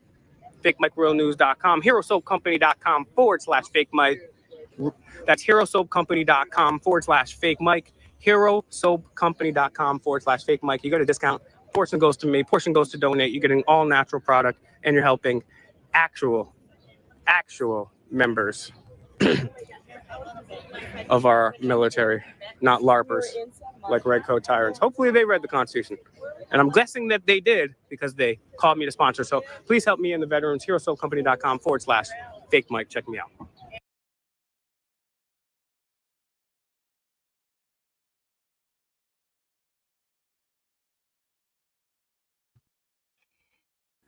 Was that recent? Yeah, he downloaded that about an hour ago. Oh, okay. I think it's a re-up. I didn't know he- The link is in the chat. I'm giving him a like and a sub. Yeah. Man, he gets me. I get a little seasick watching him because he's all over the place. You know he's hyper, right? Yeah. Good Lord, Don't stay come in still. if you want to come in and talk with us. Don't come in and put comments like you did in back chat, and then come in and be half undressed with your camera on, because you will automatically get banned before you even get put on stage, or even back chat. We put up a banner to talk with you, because when you come in and have your camera on and you're half undressed, you will not even get a chance to talk in our chat or on panel. You will automatically get banned. Even though our You see they panel both came in at the same time as well. Yeah, even though our panel links are pinned, when you come in with your camera on and you're half undressed already, and you're running your lips, and 3 people just pop in to the on the back chat, and you're half undressed and your camera's on, you ain't got a prayer in hell to get on panel. So don't try it. We've been there, done that. We're not interested in creating those sort of shows. We don't do those sort of things. Everybody knows Mama Bear's got the quickest finger on here. So I didn't get to ban anybody this time. nah, Mama Bear did it. I got him off before Bellows could even get it. Bye-bye. Don't want to be ya. Don't let that hit you in the ass. Oh, by the way, I let it swing. And by the way, we do have a grievance department. His name is the Grim Reaper. Send it to him. He'll take your grievance and he'll file it in the file cabinet. And it's 7 rows over from the right, 3 down. It's kind of like the police, you know, when they investigate themselves. We send it to the Reaper. He takes care of it. Oh, he'll investigate. He'll investigate He's it. gonna come visit you. That's the problem. He's gonna come visit you at night. He's He's gonna thoroughly investigate. Yeah. He does a good job of it. And our buddy, the Grim Reaper, Yeah, investigates. I mean, we've got 5-star reviews. All, you know, even the people that complain. But please, please, please make sure you like and comment and subscribe and ring that bell. I mean, here's a red flag, right? You know, the people that want to jump up on the panel, right? The unknowns, right? We don't even know them. They've never spoken once in the chat. They haven't said hello or hi or anything. No. It's a red flag right there. You know what I mean? We're not those sort of channels. We're not one of those open panels. Come and do your drama thing and maybe drop some porn or say some stupid shit over and over again. And You know what? And they don't even have a nice day. And they don't realize we love Trump because we want to bring all our friends here. We're trying to get Mellows his asylum here. Yeah, his passport, the permanent. I love Trump. We're trying to get him here. Trump is the best thing since sliced bread. Didn't you say earlier you wanted that same tan just like Trump? Well, yeah. You see, I was wondering how expensive that tan actually is. You know, I seen the other day I was dying hysterically when I seen it. You take those big, nice air compressors you have in your garage, those big tank air compressors, and you can regulate them just right. And you get a spray gun, and you can take a spray gun and do spray tans. Oh, yeah. That's called the redneck sprayers. You can actually do it probably with a little airbrush. You don't need that much pressure. You can use your air tank in your garage. Yeah. And you can set up a tent and make your own spray booths. Come on, why go to a tanning salon when you can make your own redneck one in your garage? I go the old-fashioned way. I just use the sun. Come on, now that'll give you skin cancer. I don't care. You get out there and you get one of those tents, and you take your husband's spray gun that he uses for his cars, trucks, and you hook it up and you just make it spray, and you can just line up everybody in the neighborhood. And you just give them all spray tans. That's called the redneck. Run a sale. Redneck. Yeah, we just, they have those nails. You can glue them on with super glue. So we're just I got a big 6-car garage out here. I think I'm gonna have me a spray tan salon. We spray one and buy one spray and get the other one done free. So you and your husband can both get sprayed. I don't have a husband. I don't mean you. We're just saying, like, we're talking to people out there. I can have me and then I can just roll them down the hill because I live on a hill. Just spray them and roll them down the hill. But you get one of those. I'm so lucky. I can just have them come jump right off that highway because people like to have accidents up here on the highway and run down the hill. So I can just come down the hill and spray them. Get yourself a little, the slip and slide. After you spray them, send them right down the slip and slide, right? Yeah. Right back to the highway. We can have it there because I have a highway down below me, so we can just I'll just have them put an exit up here. Because they're going to redo the highway. I'll just have them put me an exit. And we can just have them drive-by spray tan. That's a good idea, Ariel. What do you think, Mel? Do you think that'll work? We get enough money, we can get you over here. That's a neat idea. I think we may be able to work that out. We'll have you I wonder if they have a spray tan booth in the White House. Oh, I'm pretty sure they got one. It'd save on the maintenance, wouldn't it? Yeah, they got a bowling alley. Do they have a golf course? I bet you they got a green. Bet you they got the green. Now Mr. Trump's there. He's addicted to golf, isn't he? So he's going to the golf resort.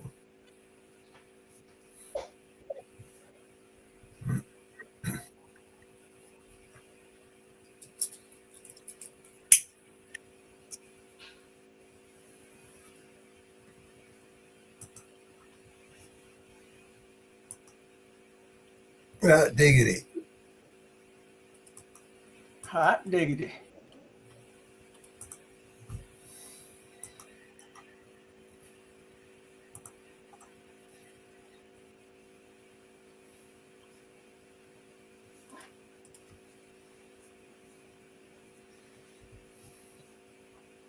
Now I got to come up with something here. But you know, every time I talk like this, these boys come up with a song on me. You know, Mama Bear, when you talk like that, you really sound real sane. Just saying.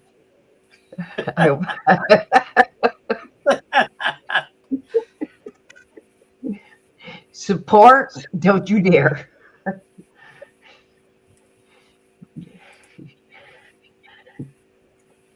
I can see that. At one end of the golf green, he's got his spray tan. At the other end, he's got his golf cart. Hot diggity.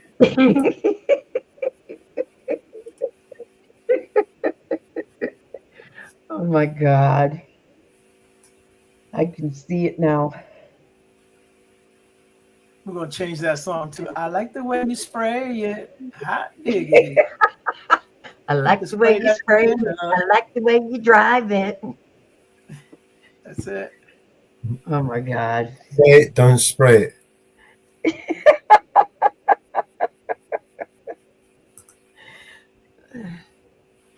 I can see the songs that's going in you guys' heads now.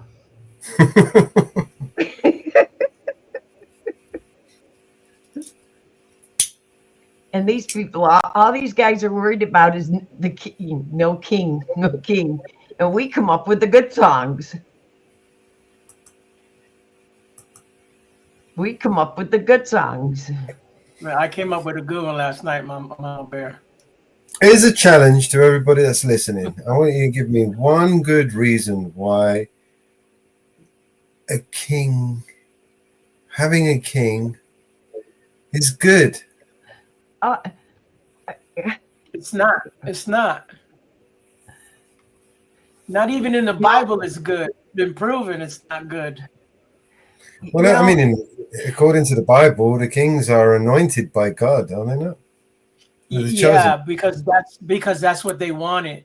But when they were brought to the promised land, they were free. They could, and they wanted a king, and God told them no, and they wanted the king. So they ended up getting a king, and he was not a good one. That was the one before David.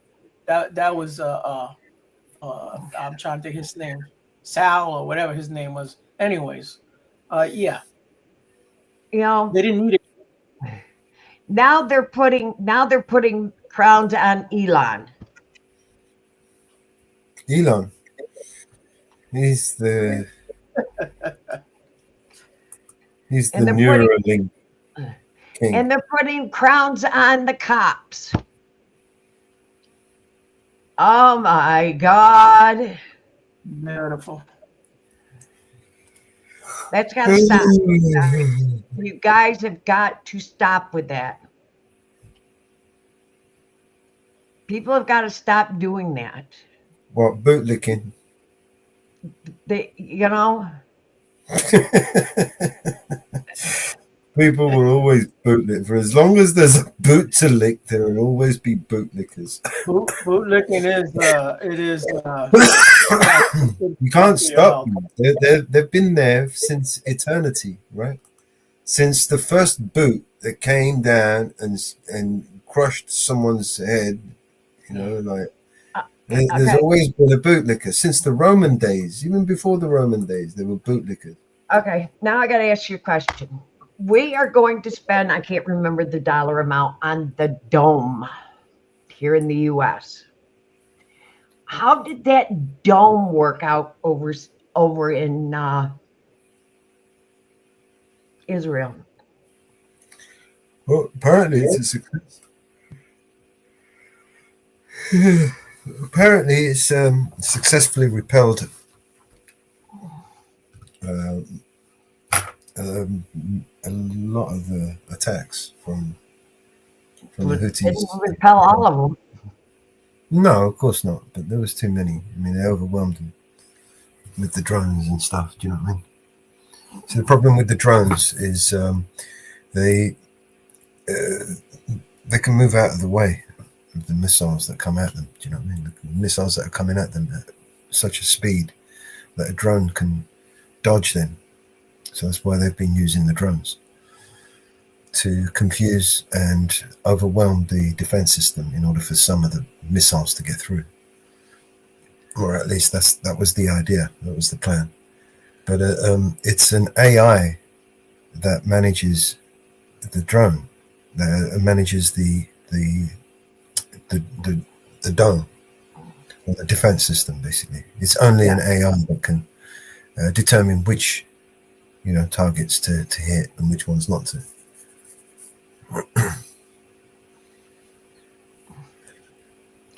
They use AI to protect them. Yeah. Well, I guess it's getting hit again. Well, it's going to be getting hit next. It's going to be getting attacked for the next foreseeable future. Here in a minute, you're going to see them going up again. Because I guess they're getting hit again. Yeah, it'd be every night now. Every night.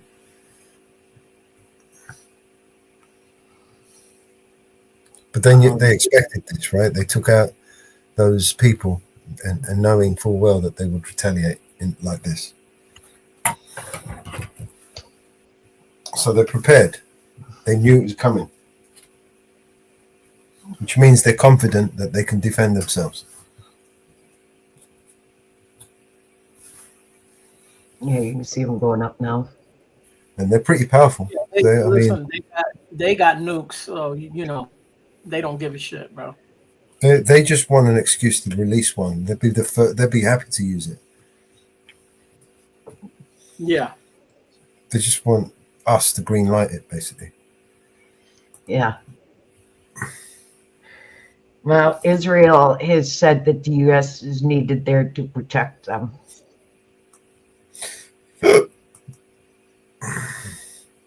Don't forget they're doing all this for us, right? Yeah. Okay. They'll turn on us just as quick. Of course, they did that. They've already done that already.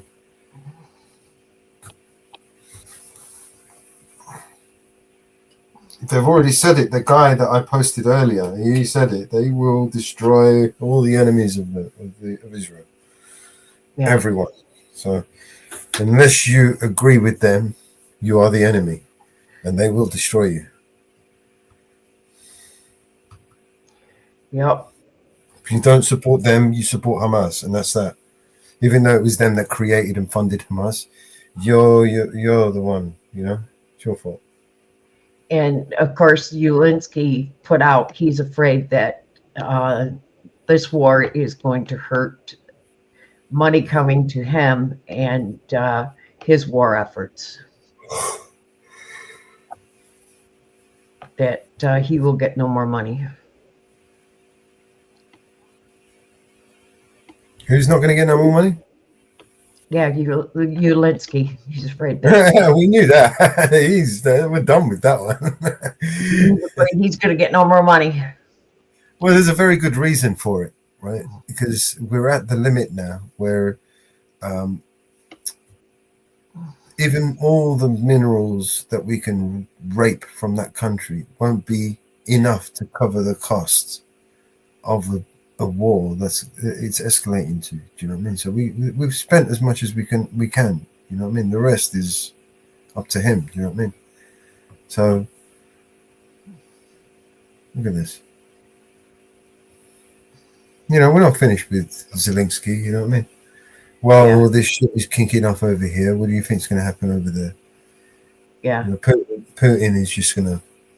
I see Putin getting a hold of Zelensky and making a scene. Do you know what I mean?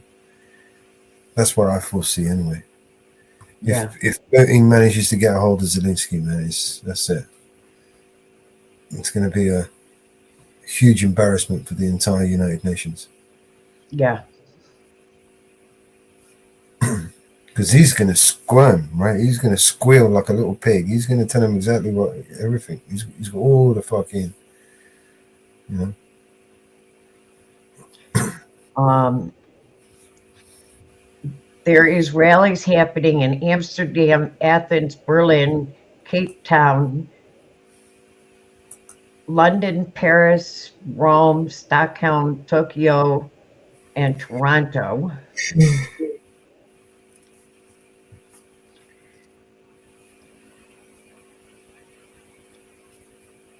Against Trump.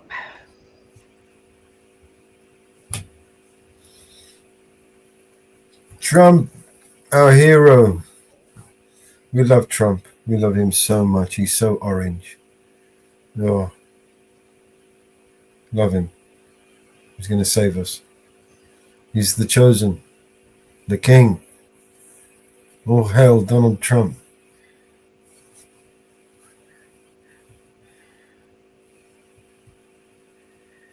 Working on the sarcasm, guys. They have found the manifesto of the guy that shot the two in Minnesota, but they are not releasing it.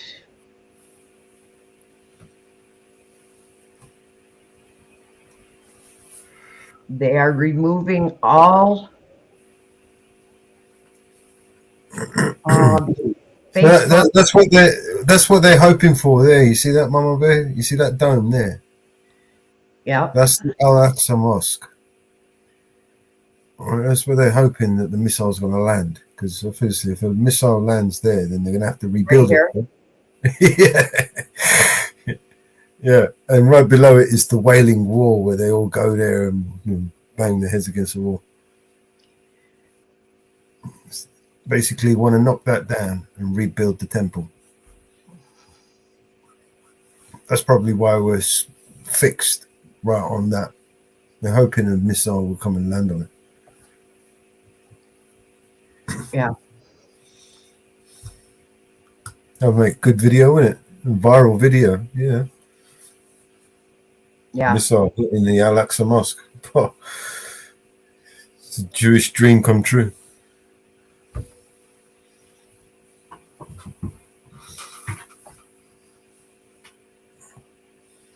The Great Wall. All along that wall. Yep. It's the last remaining remains of the old King Solomon's temple that was there from thousands of years ago. And they want to rebuild it. And that's the only place that they can actually sacrifice, make a live sacrifice.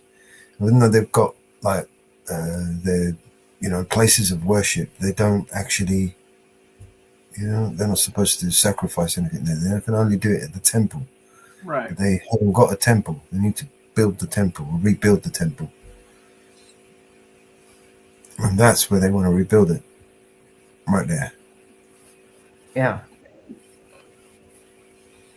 Of course, there's a mosque right on top of it right now, but not for long.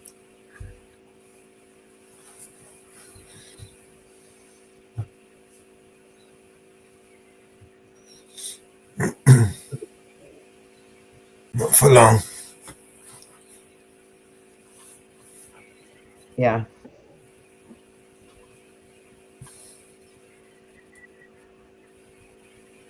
Yeah, wouldn't that be like a joke as well? I mean, for Iran to strike back and blow up the mosque by accident, now, that would be stupid, wouldn't it? Yeah.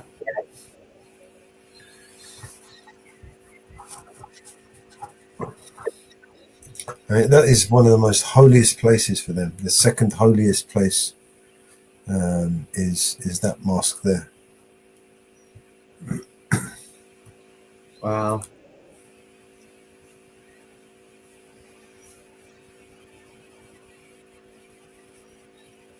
Aside from Mecca, this is the most holiest place on earth. And Mecca is where they go walk around that big square black cube, right? Right.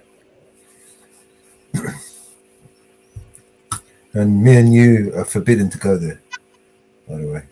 To Mecca? Yeah, you can't go there. Why is that? Oh, they're protesting City Hall. You're not Muslim. Oh, Oh, yeah, you missed it earlier. I was talking about making me a spray tan booth. You missed it. I'm going to turn my garage into a spray tan booth. I will make a drive-through spray tan booth. I like the way you working. Just like the drive-through car wash. Just like a drive-through car wash. I'm going to make me a drive-through spray tan booth. And if you want a hot wax, you just let us know, and that'll be the last one we spray on you. Send you down the slip slide. I ain't figured that out yet. I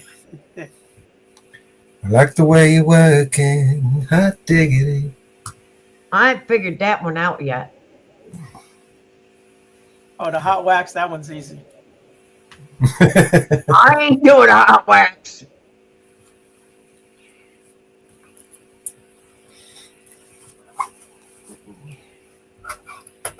Like the way you work. Is this live, Oliver? Yeah. It's like waiting for paint to dry, isn't it? Huh? It's like waiting for paint to dry. Yeah. It is. It's back about 20 minutes, but it's live. I rolled it back about 20 minutes.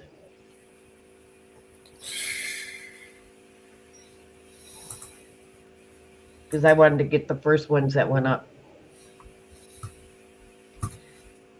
But I got a feeling this is going to go all night. Oh, this is going to go on for a lot longer than all night.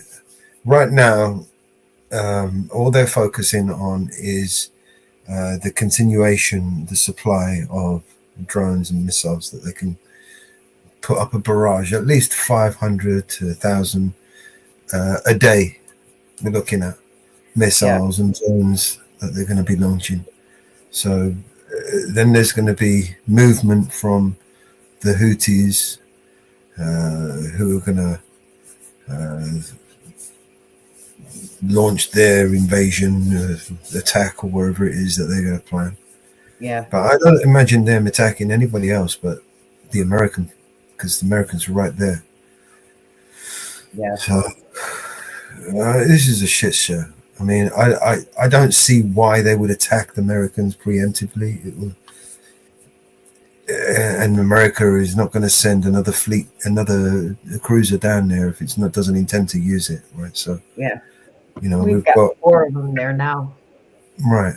You know, so it's obviously gearing up to do wherever it was they've been planning, right, all this time. Yeah.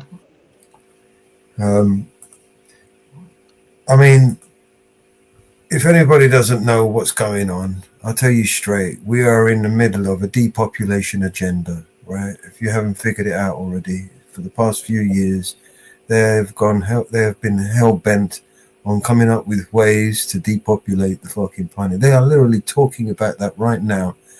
Depopulation and migration right now in fucking Sweden, right? Yeah. They plan on reducing the population to a more manageable size, right? And in my opinion, they don't intend on any of us sharing that with any of us. You know, they plan on scorching the entire planet and starting again. That's what I see. That's my opinion. They want to start again, just like they did in Maui, right? And across California, they just burn shit down and start again. This is what they want to do. They want to get rid of everything, and that includes us. They want to reduce us down to a more manageable population. Yep. That's the plan, if you didn't know it. The UN literally wrote a fucking book on it.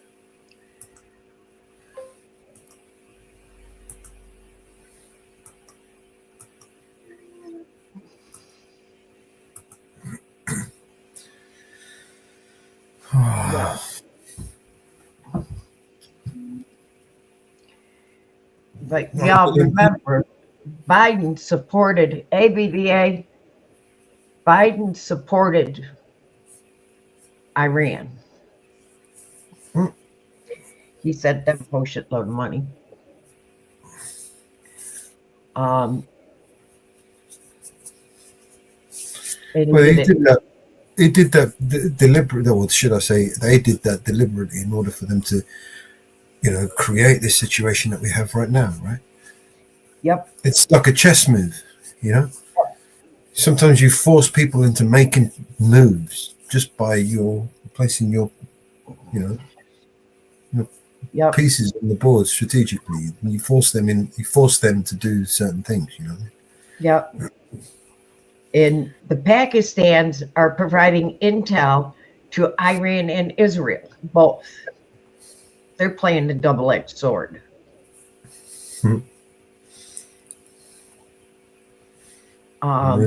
learned from the best. Yeah, they're playing a double-edged sword. They learned from the best. So everybody's got to remember that. So they're playing a double-edged sword in this shit show. And people have got to remember that and remember what's going on. So know who the players are in this.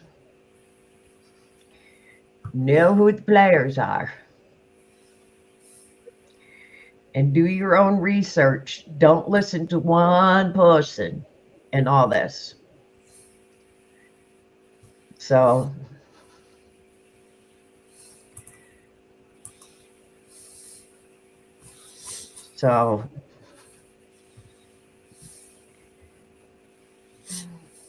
you have to remember everything.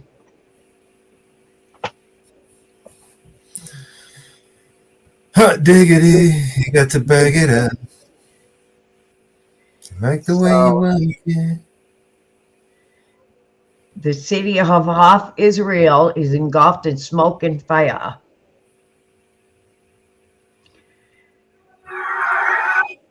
So Haifa is been bombed. So it's not just this; they have hit other places. I've got a video. So drop it in the back. Hold on. Look the way you're working. Hot diggity.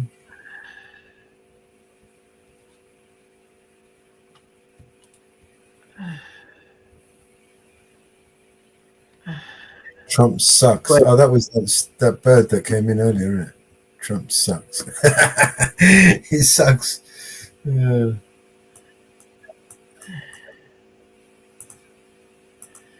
That's the way you work it. It's on X. It's in the TNX. What's that?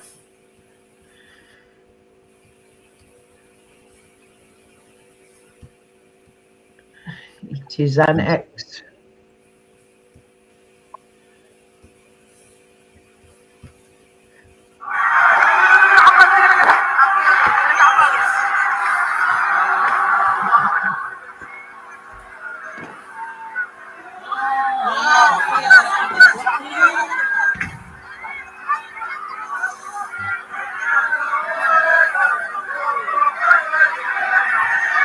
Oh, they're watching a football match.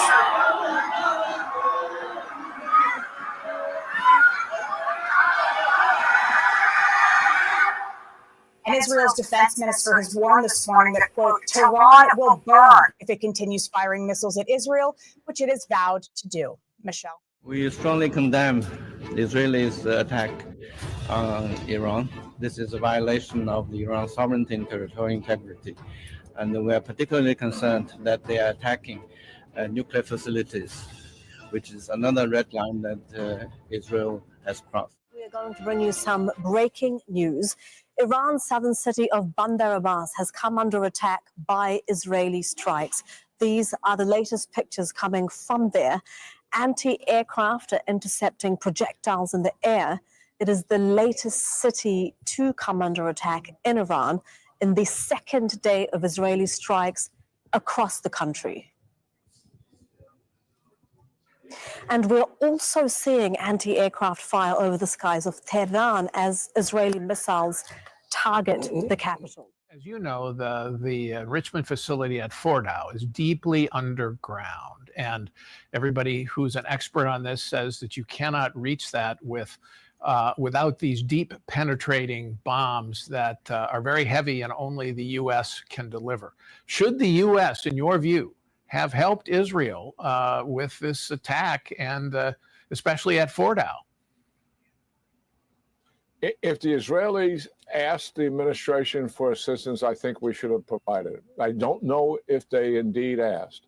The other thing that's part of this comprehensive attack, and should be really noted here, is Mossad's on-the-ground contribution. They are obviously, as announced and videos provided, launched some drones from inside Iran, particularly against air defense systems. But the Mossad has attacked in the last several years a drone manufacturing facility, a weapons manufacturing facility. They attacked Natanz twice, once in 2020, once in 21, usually with Iranian resistance assistance. We don't know what they're else up to, Mossad, on the ground in terms of the nuclear enterprise and what they can access to complement the airstrikes. They are formidable in terms of their penetration of the Iranian society and the cooperation that they are able to get. And their intelligence and targeting is really supreme. Yeah, this is really, really something. The IAEA warned of the serious risks of combat around nuclear sites. Any military action that jeopardizes the safety and security of nuclear facilities risks grave consequences for the people of Iran, the region, and beyond. Hundreds of supporters of Iran's hardline government turned out in Tehran to celebrate their country's response to Israel's attacks. We will continue to give a crushing response with the support of our people, our leader, and our brave soldiers, this woman said. But many Iranians are unhappy with their government, with the state of the economy and the lack of certain freedoms. Israel and Iran have both been preparing for this confrontation for decades. So how do they stack up? Well, on paper, Iran far outnumbers Israel in terms of active and reserve personnel. Iran is a much bigger country than Israel, 86 million people to Israel's 10 million people. So the Iranians have got 960,000 personnel. Israel have got 634,000. But this war, of course, won't be about who has the more manpower. It's really about who has the best technology, particularly in the air war. And on that score, there is a clear and obvious winner. So let's look at the attack capabilities. Now, first, Israel's weapon of choice. Of course, there are its fighter jets, the F-15, the F-16, and the F-35. Very stealthy, the F-35 can get through radar defenses undetected. Very, very useful weapon system for the Israelis to operate. The Iranians, they operate much older Russian jets, and they've lost some of them. They don't work as well. And so instead, they've built up a huge stockpile of missiles and drones. And they include the Shahed 136 that we've seen much of in Ukraine, the Imad, the Khorram Shah, big missile, but this one, the Fatah. There's a whole family of Fatah missiles. They work. The most modern versions of them are thought to be hypersonic, which are really very difficult to defend against. In total, it's estimated that the Iranians may have 3,000 of these ballistic missiles. Most estimates would say it's probably nearer 2,000, but undoubtedly they have a lot of them, and they could keep throwing them at Israel over the coming days and weeks if they chose to do that. And Israel claims that Iran was building up the capacity to manufacture 300 ballistic missiles a month. And that, with their ranges, would put Israel and hundreds of US bases in the crosshairs around the region. So if you look at a range map, undoubtedly, the Iranians have a big capacity building in terms of their ballistic missiles and their drones. Now, over the years, Israel has the most advanced defense system in the world, and it's built it up. And it's getting support from United States assets in the region. And that system, most people call it the Iron Dome, but Iron Dome is only one type of missile. So there's the Iron Dome missile itself, there's David Sling, which is a high-altitude, short-range, very fast missile, and there's the Arrow 3. Probably the best of the whole bit is the Arrow 3. That probably works the best of all. But between them, as well as with some Patriot missiles, they create this sense of a dome, a multi-layered dome that sits on top of their population centers that can cover the whole country, because it's a small country, and give them close to 100% protection. But of course, no system will ever give you 100% protection. Now, you can see here, action over Tel Aviv. A few missiles did get through, but the vast majority were intercepted. But no system is ever 100%, because any system can be overwhelmed with sheer numbers. And in that respect, we know that Iran does have the numbers. Today, Israel is defending freedom in the Middle East and beyond. We're doing so against a tyrannical and radical Iranian regime that wants to build atomic bombs to destroy us and wants to build ballistic missiles, including intercontinental ballistic missile, to be able to threaten anyone and everywhere in the world. By defending ourselves, we're also defending others. We're defending our Arab neighbors, our Arab friends in peace. We're defending Europe. We're helping defend also the United States, which helps us all the time in our defense. This is an important mission. Right now, the Iranian regime is bombing our civilian neighborhoods. Now, this is not new. They've tried to assassinate President Trump twice. They bombed American embassies. They killed 241 Marines in Beirut. They killed and injured thousands of Americans with their IEDs in Iraq and Afghanistan. They burn the American flag. They chant endlessly, "Death to America."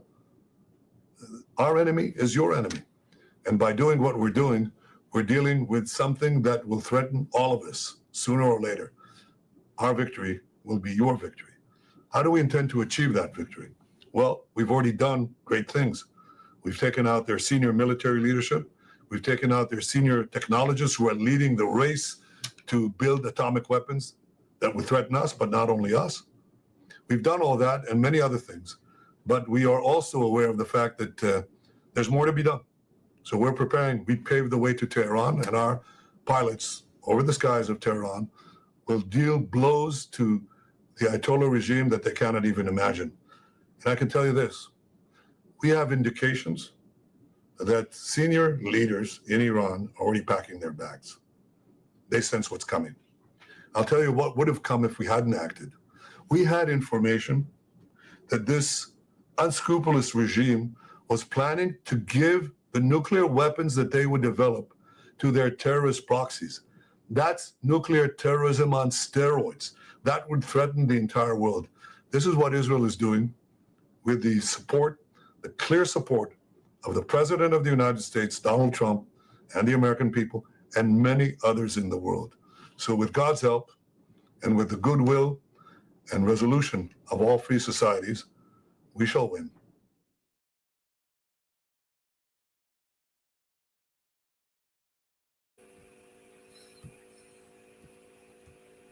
Have some of that.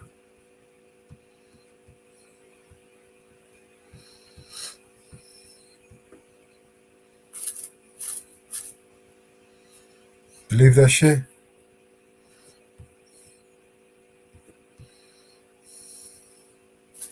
Hey, Marva, you believe that shit? Yeah. Wow.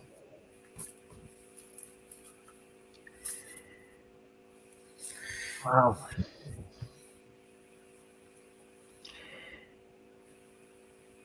I never thought I'd see war again, but I got a feeling we're going to World War III. Going to hell in a handbasket. Yeah.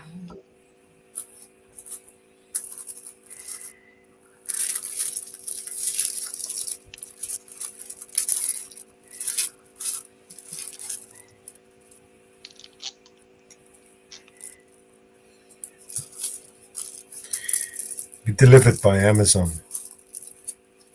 Hand Yeah. delivered. Straight to hell. Amazon delivery. But drone. Drone dropping off.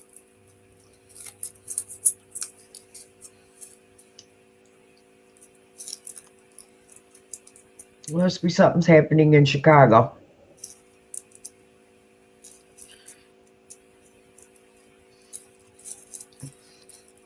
Something must have popped it off in Chicago. What's happened in Chicago? I don't know, but something must have popped off. What makes you say that?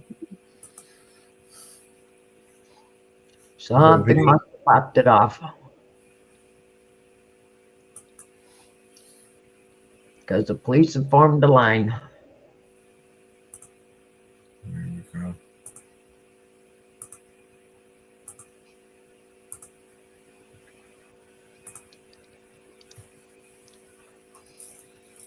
They have formed a line now.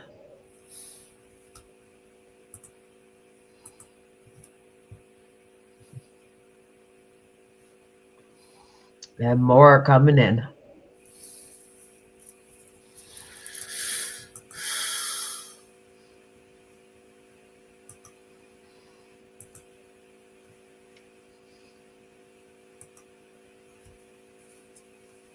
Something must have popped off.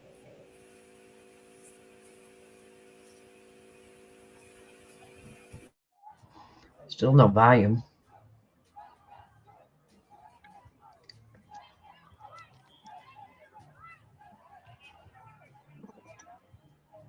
Something must have popped off in Chicago.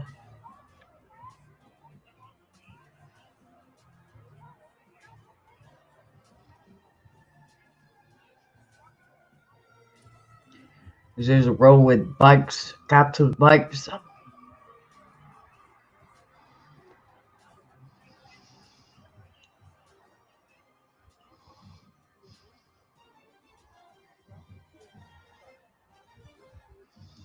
Wow.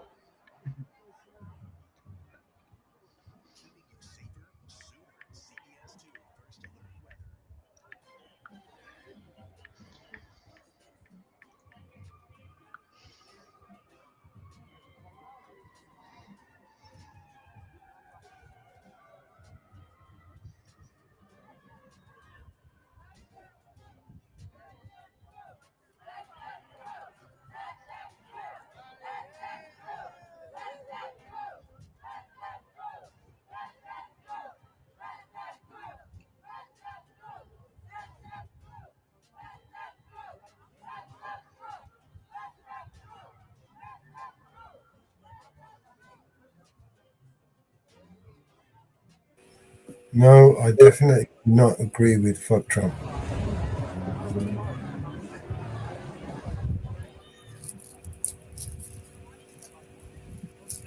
Yep, they're violent. They got violent.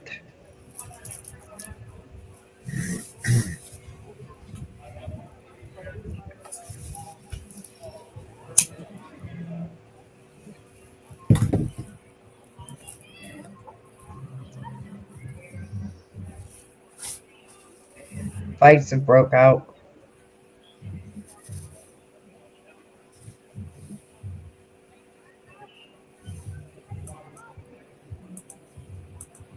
They were told to go back into the plaza where it originally started.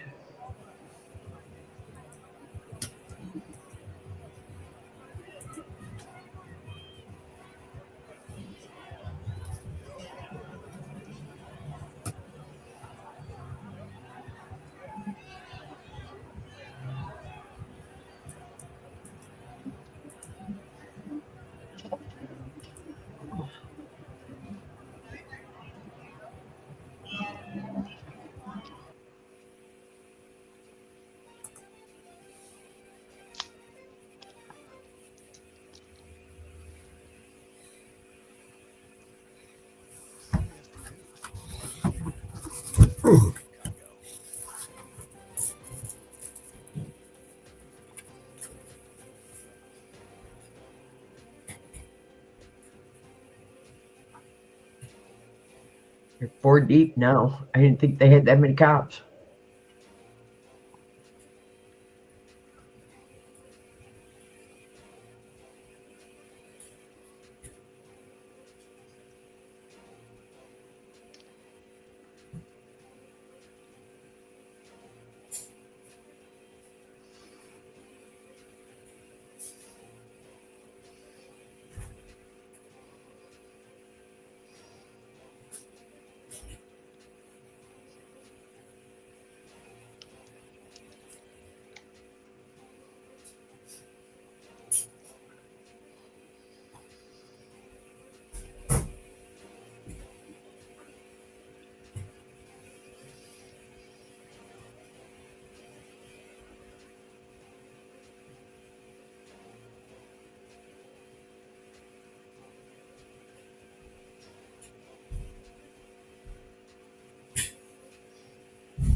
You know what gets me is a lot of these people say we're standing out here yelling, Trump this, Trump that, blah, blah, blah. But come election, they're the ones that voted for him.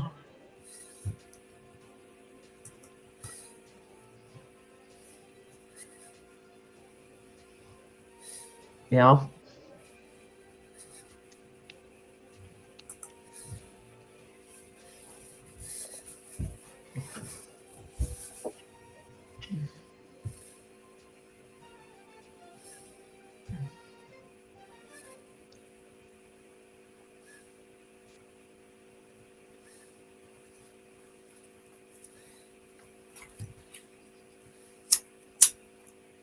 And this is LA.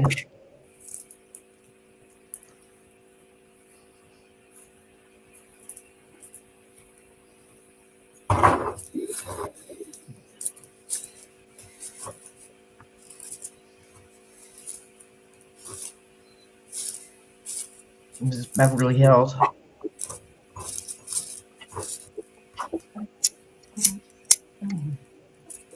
Not a lot of people in Beverly Hills protesting. It's a big crowd. Not like downtown.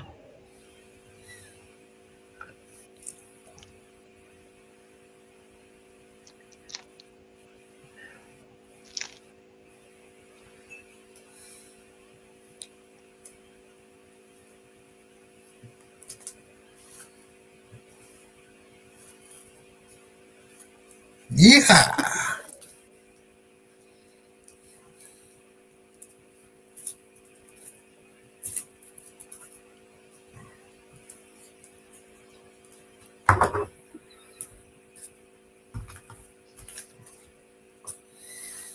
Hot dog.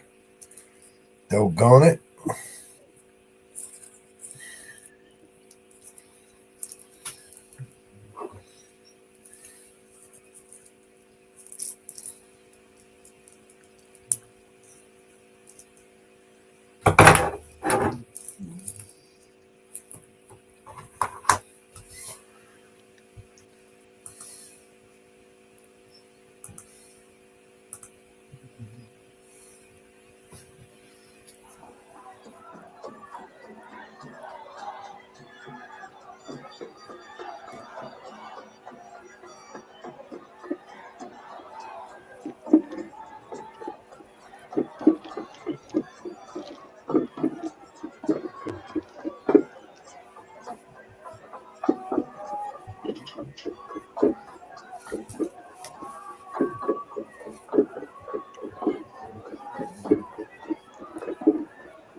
I believe this is the federal courthouse.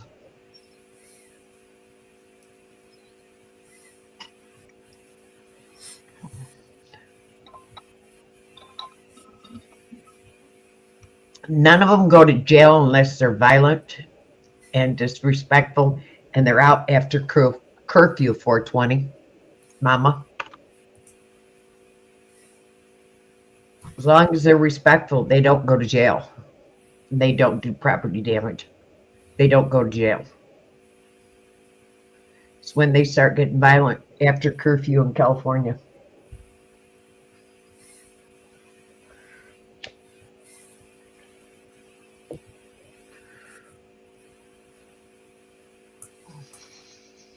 That sign, Immigrants Make America, immigrants are legal. Illegals without documented papers are not legal here. Are not legal.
Oh God, these people are, how can they spend a day doing something like this?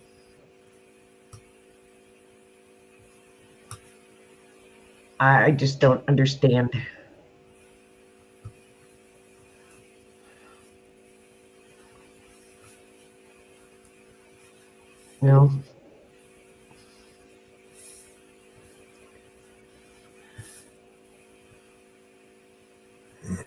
It's something I just don't understand how they do it.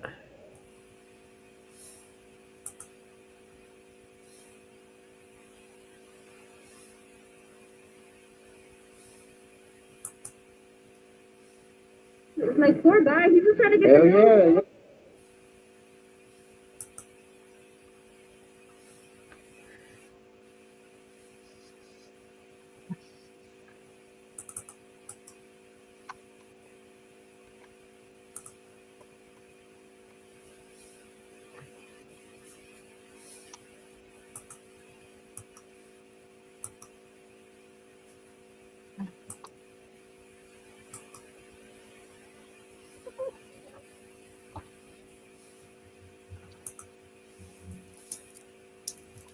All right. What else we got? Here's the Deal's live. Who? Here's the Deal.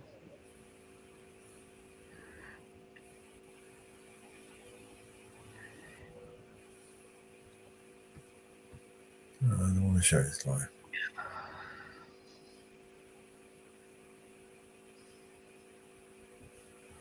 You guys want to go over there and give him a... I just did.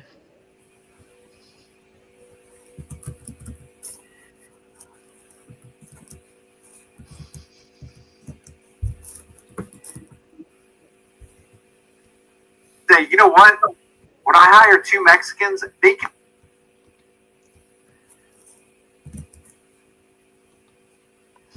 Man.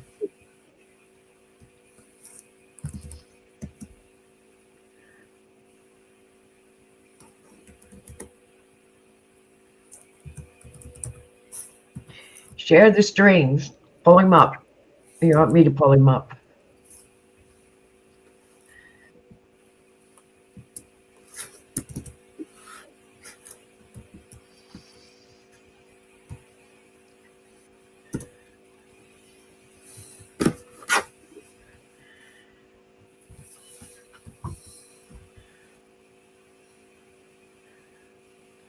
Pull him up. Put the volume. Years. He's the hardest worker you know. He's the most honest person that you know. And all of a sudden, he's not your next door neighbor anymore because an ICE raid took him away. Let's keep watching. So you want a hat? Huh? Oh no, they sent a hat. Here, I'm gonna zoom in and y'all can send hats and whatever. Actually, tax evasion is not a crime. Tax evasion truly is heroism. All right. I'm going to try not to get. Watch. Let's see if they do it. Here, there's a good one. Let's see.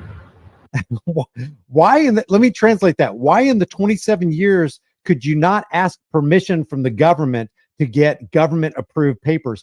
Have we all really become government bootlickers? Is that how it works? We're gonna bow down. You guys know the federal government is a criminal cartel, right? So we're going to bow down to the criminal cartel and we're going to say that human being right there needs to get permission from my criminal cartel to be legal and legitimate. What does that say about us as humanity? What does that say about us and the power of propaganda and how it's worked in our minds, where we've actually given our bodies and our souls over to an entity that says, I'm going to declare that human being legal and that human being right there illegal. Just because it's this construct of the mind that's continued to be upheld by law enforcement, by the political class, by the elitists, and then it's tearing the rest of us apart. And now people who are voting for Trump, and we're going to look at an example of this in a second, people who have voted for Trump, who have these long-term businesses, like this one guy he's been living in Key West for 44 years as a roofer, and 60% of his workforce is made up of these guys who are damn hard workers who come into work every single day and do the job that nobody else wants to do. And now all of a sudden ICE raided Key West, and now his business is about to fold. An American business is about to fold because hardworking individuals who didn't get a permission slip from government to be legal have now been sent back to a country that they don't want to go to against their will and without their consent. Okay, here we go. I don't know if anybody, probably somebody's watching the show.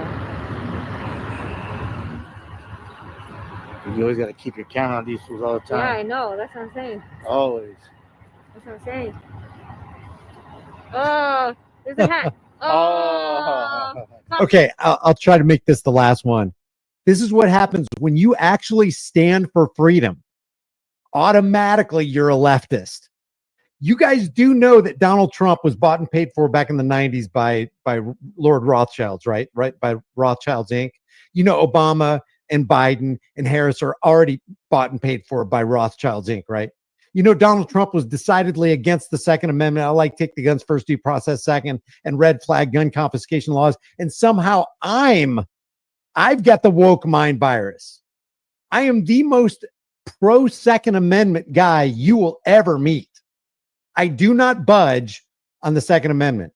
You have the unalienable right to possess whatever firearm you want. You have the right to keep and possess arms. And that right shall not be infringed.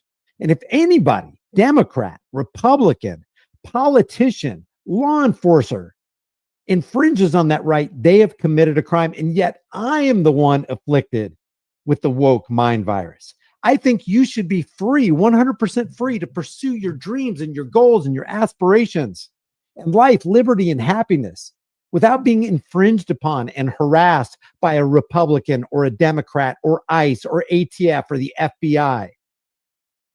You should not have to get permission to cross an imaginary line from one land mass to another land mass. Actually, it's the same land mass, whether you go north to Canada or south to Mexico. Plead the second. I love that, Made in America. Member for 1 month. If you guys haven't done so already, if you're not too pissed off at me, become a member and like this video. We're going to get, okay, here we go. Here we go. Let me know in the room if you approve of the actions of the Las Vegas Police Department against what is the name of this channel? End Terry Stops. Here we go. I was putting a mustache on you. Oh, I see. Man, TikTok. Yeah, Okay. TikTok does all that. Oh, shit. Damn, look, everybody went to jail real fast. There was a gang of people against the wall. There's more. Where? There's more motorcycles. Oh, no. Man, they took them to jail real fast. This place is They- crawling They with had cops. you in the paddy wagon that day. Yeah, they were waiting for the paddy wagon. Yeah. They were arresting a bunch of people. Yeah, they took, four of us went to jail. Four of us. Yeah. El Moreno, the one I showed you, me, and other two guys. He needs money too. He's stupid. Okay, wait for it. Go ahead, Watch there you this. go. I want you to notice these two cops are going to pass this man and woman with a camera. No problem at all. Oh, mustache. Ah. Let's see. That's because they like to put mustaches on people. Oh, okay. We missed it. It's okay. We'll do another one. We'll do another one. No problem. Those cops did not have a problem with the cameraman. Yeah, you got to keep an eye on these fools, man.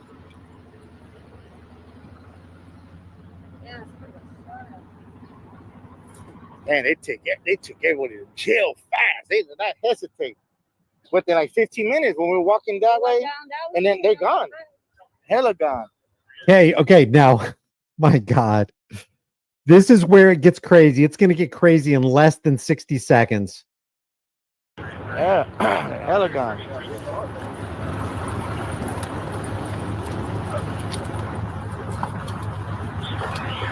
Enjoying yourself? You know, Damn right. covering everything. Nothing better to do? Honor your oath. How about honor your oath, bitch? How There we about go. that? Honor your oath. Wow. Oh, there you go. Get lost. You're supposed to get lost. This guy goes to jail. He goes to jail. Let's go. Put your hands behind your back. Hey, my camera, bro. Big mouth. Big mouth. They go to jail. Hey, my glasses, The bro. fucking party's over, asshole. Hey, chill. Bring him out, bring him out, bring him out, bring him out. Make sure he's breathing. Yeah, hold on. Your fucking hand. Give me that. Party ended 3 hours ago. I got it. Straight mushroom, man. Whoa! Whoa! Opposition! Whoa! You need to learn this. Run your mouth at me. Now you're on your face. Put that hand behind your back.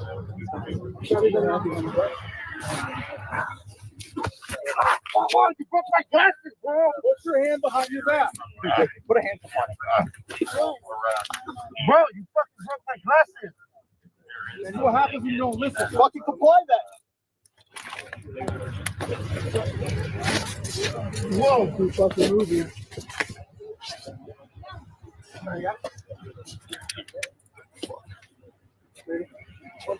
Come on. I'm sure it's on there.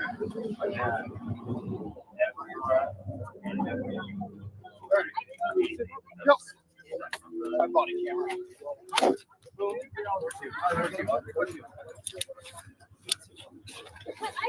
I need the haircut. Yes. You ready to get up? All right, get up. So you're up out of the street. We gotta take him, Steve. Yeah, you're fighting us.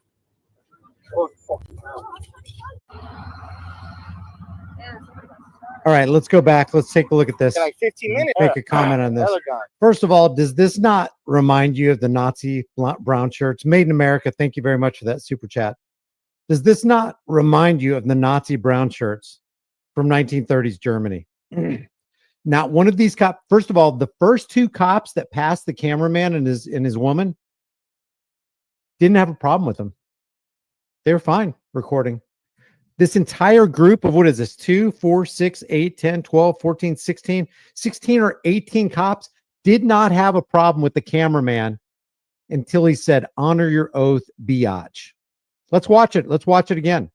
And I want you to also notice there is not one. We always hear about the good apple, and there's just a few bad apples in every bunch. Just a few bad apples that are going to run over your rights and arrest you for no reason and treat innocent Americans like criminals. Just a few bad apples. Notice there's not one good apple in this entire bunch that steps up and goes, whoa, we all witnessed it. This guy didn't do anything wrong. He's actually exercising rights that we're supposed to be protecting. Not one guy stepped forward. This is what infuriates me. And if I was a cussing man, I'd be cussing right now. What the F are these people doing? What Yeah, I can do with the are cussing, we mate. in America Fucking accepting sick in the bastards. name of, man, good thing that they're on our streets taking care of illegals? Watch this. Watch. He's going to commit the gravest sin that you could. I'm talking about the cameraman is going to commit the most grave, unspeakable sin that you could possibly commit on American soil, and that is contempt of cop. You don't want to hurt a cop's feelings. As soon as you do, your life is placed in mortal jeopardy, and this is proof. Enjoying yourself? You know, Damn covering right. everything. Nothing better to do? Honor your oath. How about honor your oath, bitch? Look. How about that? Honor your oath. Oh, there you go. You're supposed to get lost. This guy goes to jail. Look at this. The whole group. It's like a bunch of pelicans, a bunch of penguins coming down from Antarctica to swarm on a guy they've never seen before, to do harm to him, simply because honor your oath biatch came out of his mouth as he's standing on a public street corner, airing his personal grievances against people who claim to be his government. And people are okay with this. Every American needs to see this video. Hey, Republicans, are you really okay with this? This guy is exercising rights that you say you care about. Democrats, are you okay with this? Because you also support the Thin Blue Line gang. You support authoritarianism as long as it's blue authoritarianism. Republicans accept and approve of and applaud authoritarianism as long as it's red authoritarianism and conservatism. Are you really for this tyranny? Does this not outrage you that there's not one good cop trying to put a stop to all this? To stand up and be that one good guy? You know what? If for no other reason, for a viral moment that would feed his own ego, the good cop, so-called, should stand up and resist this tyranny. Watch them come after a man with the camera who said, honor your oath, bitch. He goes to jail. Let's go. Put your hands behind your back. Hey, my camera, bro. Oh, whoa. And Terry Stops is in the room. Where is it? I just saw it. I just saw it. And this is my video. I just got out of jail. Hey, and Terry Stops. If I drop a link, will you be able to talk to us for a second? I'm just going to pause this real quick. I'm going to end Terry Stops is the video that we're watching right here. This is the YouTube channel. And by the way, let me go ahead and post that so you can subscribe to him. This is frontline stuff, guys. They literally took this guy to a rape cage. Dan Corcoran, thank you for that super chat. There are really no good cops. Thanks for all you do. What I'll do is I'll drop a link, but I'm only going to respond to N. Terry Stops if he wants to actually have a discussion and just kind of let us know about his experience. Let's see. Let me just continue to scour. Wonder if I missed it.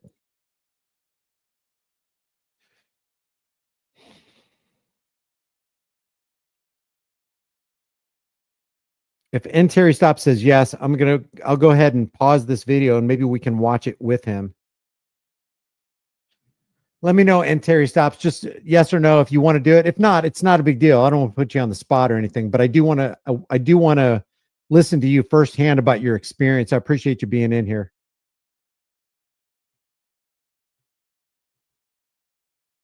None of these cops wouldn't stop this either. That makes them all effing guilty. I totally agree, James. Blueprint says this kind of stuff happens every day.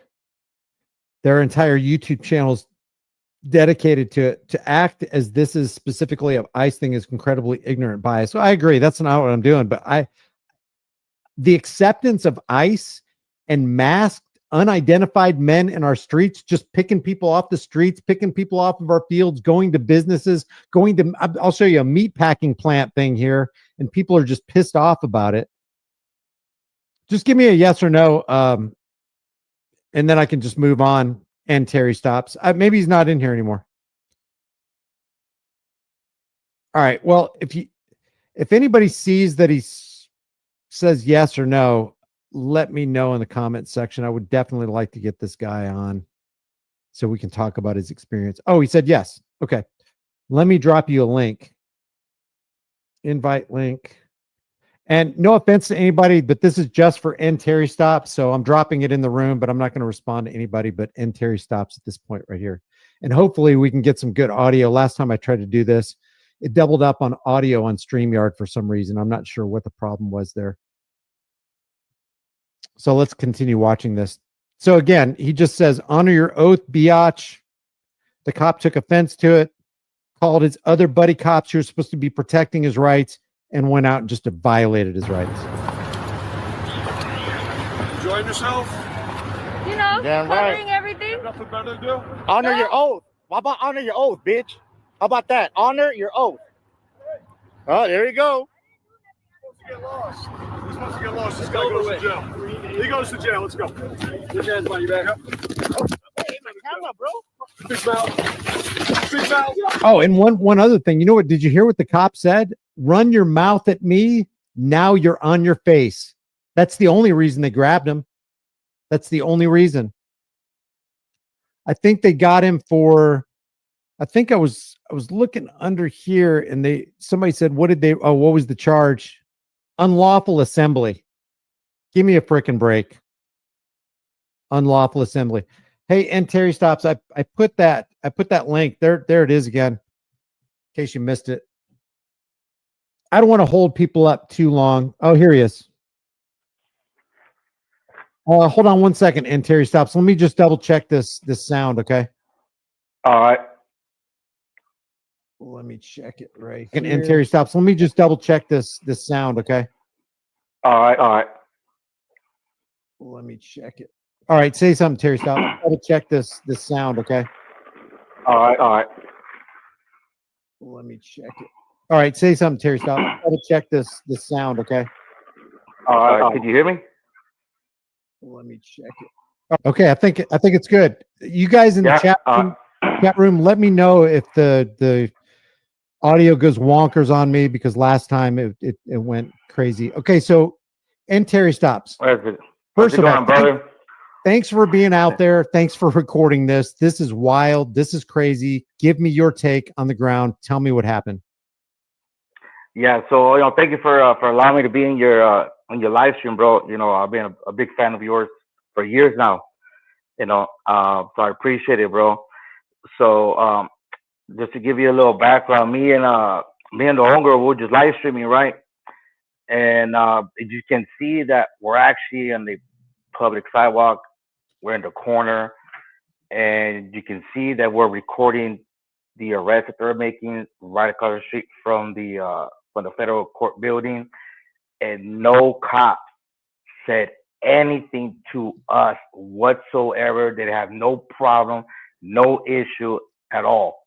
How long did you say you'd been out there at that point? Oh, well, then we were like at least 4 hours. Okay. At least 4 hours. Okay. And the crowd was dying out. Everyone was going home, and we decided to go check out the federal court building, because we were seeing that people were getting arrested and going to jail. So that's why we went back to the corner, and we saw the media, the local media, right across the street from us, recording, where you see the people right there, right across the street. So you can see that nobody said anything to us. No cops said anything. Even when the rest of the cops were coming in a big ass line, and there's always one cop that has to say something stupid, and it had to be a sergeant, because the tyranny starts from the top to the bottom. Yep. So he had to say something. He had to say something. The homegirl just said, we're just recording, covering everything. And he made a dumbass remark, So I told him, how about you honor your oath? Honor your oath, bitch. And that's when it triggered him. And that's when he told his blue line homies to go and tackle my ass. And okay, so tell me what happened after the video cut off. What did they do to you? All right, so when they tackled me, they broke my glasses like little bitches, like they are. the sergeant, I didn't know his name at that time until I went to jail and they told me who was his name. That's how I knew his name, Sergeant Bates, through someone else that was in jail. Okay, did So you anyway, say Sergeant Bates, Bates? yeah, that's him. Yeah, that's him. Yeah, because everybody was calling him Mr. Clean, and that was him. He was the only bald-headed, big white dude, and that's how I got his name. Is that with when I the was in Las jail. Vegas Police Department? Yeah, this is LVMPD. Yep. Okay. And Sergeant Bates, he just kept talking shit. He just kept talking shit. You should went home. And he was just clowning me, telling me I need a haircut, just some dumbass shit. Told my home go back to LA, because I had an LA hat. So he thinks that, I am from LA. I was born and raised in LA, but I've been living in Vegas for 15 years. So I don't know why he was saying some shit like that. And then I told him, you fucked up, bro. You are done. You are cooked. This was not a Terry stop, and you know that. And this is a 1983 lawsuit. And he said, I don't give a fuck, you punk ass bitch. He would just kept talking shit. You got something else to say? Huh? Get the fuck out. He was just going off. Like, this fool went off because he didn't like what I said to him, because it triggered him with what I said to when I told honor your oath, bitch. Now, And Bates, he took me he took me inside the federal court building. He wiped a car sheet in the parking lot, and there was a gang of people right there, detained. And this motherfucker, extra, because Las Vegas Metro knows who the fuck I am. They know that me and Terry on my YouTube channel, they don't like me at all. So I'm like #1 target in their eyes. I went to prison not that long ago because I was at a protest back in 2020 for the George Floyd protest, and I cracked a cop with a rock in his mouth, and that right there made me a target forever in their eyes. But anyways, not to get off topic, but no, but let me make a point about that. Anytime you put the spotlight of truth on these guys, they are going to look for a way to retaliate and get you back because they don't like their bad deeds being outed. And Analysis Media said it well. Ironically, Sergeant Bates did not honor his oath after you just said honor your oath. He lived out dishonoring it. Yep, absolutely, man. Okay, so go ahead. What happened after that? So they took me to where they were detaining everybody at the federal court, at the federal building. There was a bunch of people there. How many people would you say? Fuck, I would say like at least 100. Wow. At least 100, and they were waiting before me. They've been waiting there for like an hour and a half, because I asked everybody, how long you been here? How long you been? They said, man, an hour, maybe 2 hours. And I just got there, and they extradited me. They expedited my transfer to jail. They wanted me to go to jail right away, because as soon as they ran my name and they knew exactly where I was and the charges I went to prison for, they expedited me straight to city jail. Interesting. And then what happened? I mean, did they do the body cavity search, the whole humiliation ritual and everything with you? Nah, City jail, Las Vegas City jail, they didn't do all that, Did they process you with fingerprinting, mug shots, or anything like that? Yeah, they did all that shit. And the charge that they gave me, which they made that shit up, as you guys know, was unlawful assembly. Right. Yeah. That was the charge that I got. Unlawful assembly for two people peacefully standing on a street corner, holding cameras in accordance with the First Amendment, and holding their government accountable and airing your grievances. That's what you got arrested for. Absolutely. Yep. So do you have a lawyer on the case, and you are going to file a 1983? Oh yeah, for sure. That's guaranteed, man. Oh yeah, they handed me a sweet lawsuit. Not only this one, but I have another unlawful arrest too. A week ago, I just got out of jail for this one right here, the one you're looking at, and I got out of jail Sunday for stepping off the curb. So I have another video too also, and they picked me to jail. But that one, the prosecutor denied the charges, so I never got a court date, nothing. I got the disposition paper saying charges denied. They don't want to fuck with it. So that's another lawsuit. So I mean, you know, that's how they want to do it. It's all good with me, you know. So just to be clear, the guy in the background on your screen right now is Mr. Clean, Sergeant Bates from the LVMPD. Yeah, that's him right there. That's him right there. That's him. Las Vegas Metro Police Department. Guys, when this video gets done rendering as a real video after the live stream, I'll make sure I put the LVMPD Facebook page so you can just maybe, you know, do whatever you want. I'm not telling anybody what they can or can't do. But let me just highlight something here. What's your first name? And Terry Stops. Caesar. Caesar. Let me just highlight something. Number one, there are no good cops on the scene.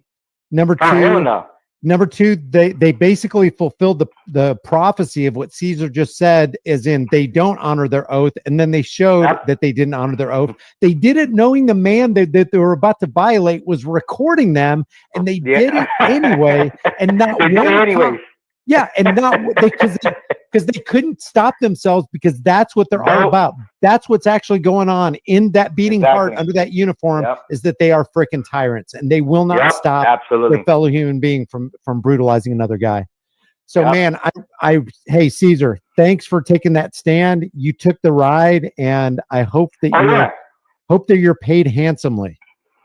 Yeah, that's why my videos, and I keep my shit real. I don't fake the funk. I will take the ride. I know I cannot beat the ride, but I can beat the crime though. Yes. So I'm willing to take the ride all day, but I can beat the crime. I'm telling you. And I'm pretty much like the only person in Las Vegas, the only First Amendment advocate here in Las Vegas that is actually going out there and doing this kind of shit. There's other Las Vegas streamers, but they don't do what I do. You know what I mean? But they always support me, saying, man, and Terry Stop is a real motherfucker in Vegas, man. They never seen nobody like me in Vegas do what I do. And I don't condemn people for not taking the ride. Everybody's got their thing that they can do. Yeah. I get that, bro. You know, the people, they're not willing to take the ride, but I'm willing to take that ride, because I know that what they're doing is unlawful, and that shit ain't gonna ride in court. All these unlawful arrests, trespassing, all of this shit, man, that shit not gonna ride at all. That's why I'm willing to take the ride. You know, I'm willing to take that shit because I can't beat it.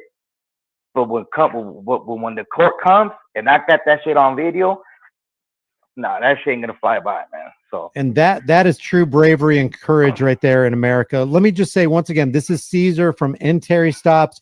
I've already put the link. I'm going to put the link again in there. I just subscribed. I hit the bell notification icon. Hopefully you will too. And don't just click on it. Go to Terry Stops and go to videos and go to most popular videos. He's got one right here from 2 years ago that has 6.6 thousand views. Probably I haven't watched it yet. I would say it's worth a watch, but definitely give him some watch time, because I don't know. Are you monetized yet? I was before I went to prison, and I just got out of prison 3 months ago, and I'm trying to get monetized back. So, do you have a Cash App or anything like that? Yeah, I got a Shine. I think I put it up there in my it should be there. My Shine. Is it on? I put my Shine. Is it on your last video? Let's see. I don't see it under your description. Maybe you can put it in the description under that last video. Okay. And we can get you some help. So, man, Caesar, thanks for taking the stand. Thanks for taking a ride. No, it's not good, man. Thanks for seeing this through. Yeah, no worries, man. Thank you for having me, bro. Seriously, man. I love you, bro. I love what you do, man. And I've been watching your shit, man, for years, bro. For years. Man, thank you. So, I love you back. Take care. No worries, man. Thank you guys, man. Much love, man. Thank you, bro. See you. Okay, guys, that was Caesar from Terry Stops. Again, here's the link right here if you want to subscribe to him. If you do subscribe, just let him know here's the deal sent you. And Caesar, if you're still watching, make sure you set up that Cash App, because I'm sure, you know, I'm willing to support him. I know a lot of other people would probably be willing to support him too. So I appreciate it. Let me show you it is 5:02 Eastern time at 6:30. I'm sorry. Yeah, it's 5:02 Central Time, 6:02 Eastern Time, and it's 6:30 Eastern, which is 5:30 Central. They're supposed to be starting the military, Trump's birthday military Kim Jong-un parade, which is ridiculous, which is going to cost a minimum of $25 to $40 million. They are saying that they're going to allocate $16 million just to repair the roads from the heavy machinery and artillery that's going to be rolling down Pennsylvania Avenue and Constitution Avenue and all that. So it's just a crazy, crazy time we're living in. I am not for tyranny. I don't care if it's blue tyranny, red tyranny, yellow tyranny. It doesn't matter. I am not for tyranny, but I want to show you what people are inflamed about, and the fact that people are so easy to persuade and manipulate into taking a side when they see imagery like this. Check this out. Now, this is let me just give you the backdrop of this before I play it. Apparently, ICE raided a meat packing plant in Nebraska, a meat processing plant in Nebraska, and picked up a whole bunch of so-called illegals. Now, we've seen this before. A lot of people they pick up are undocumented. Undocumented is not illegal. An undocumented person is somebody who's trying to work his way through the naturalization process. So they're going through all the hoops and loops of the government, a lot of these people, but they're still getting picked up and detained and deported by ICE anyway, because they got to make those numbers look good. They got to beat the deporter in chief, Obama, from his term as president. Check this out.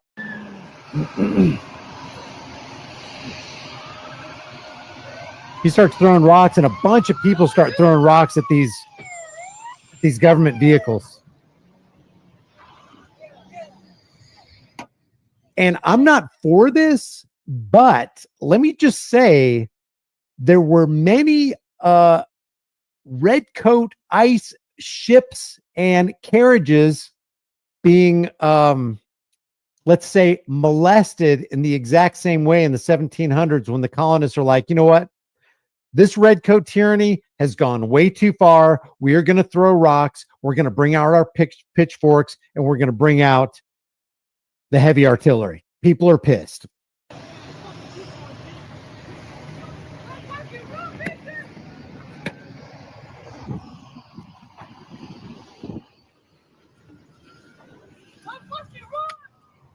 I wouldn't be out here doing this. Seems like a dangerous thing to me. You're going to see some ICE agents come out and try to do some stuff to these people, but not make any arrests. The reason these people are pissed is because thanks, Mr. Gold, for being a member for 4 months. The reason they're pissed is because family members, friends, community members, upstanding members in their society are being taken away by ICE all of a sudden after years of being here, being productive. Now, I am not for any person. I don't care if it's American. I don't care if it's a so-called illegal. I'm not for anybody parasitically living off the rest of us. Matter of fact, Bastiat said the state is that great fiction by which everyone seeks to live at the expense of everyone else. No, if you're living at the expense of anyone else, you are committing a crime. You are being a parasite.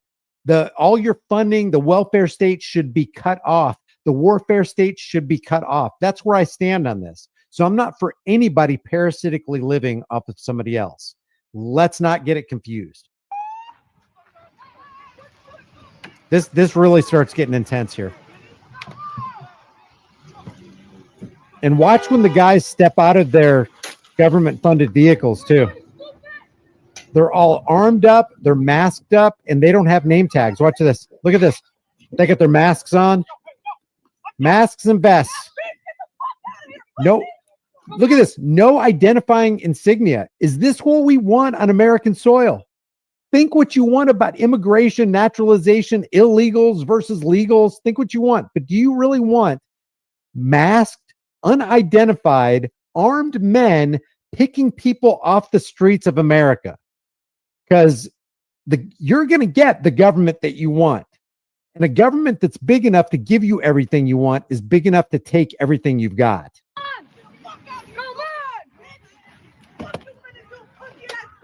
Yeah, Duncan, I don't disagree with what you're saying right here. Stop being so civil. And he says, fight back.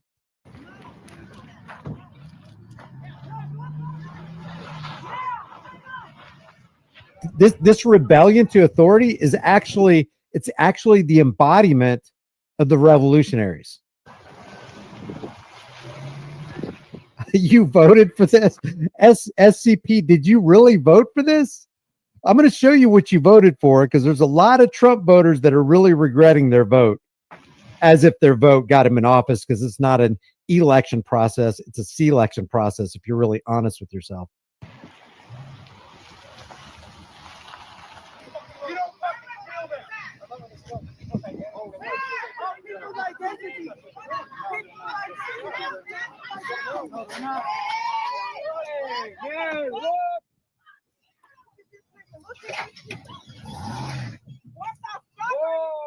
All right, say.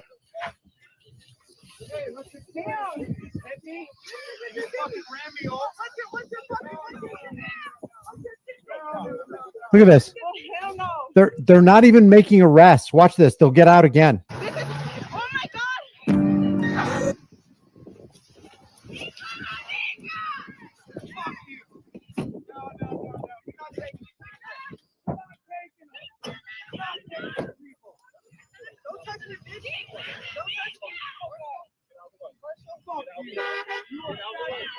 Look at this. They're not even grabbing him. Look, unidentified, fully masked up, completely anonymous, American soil.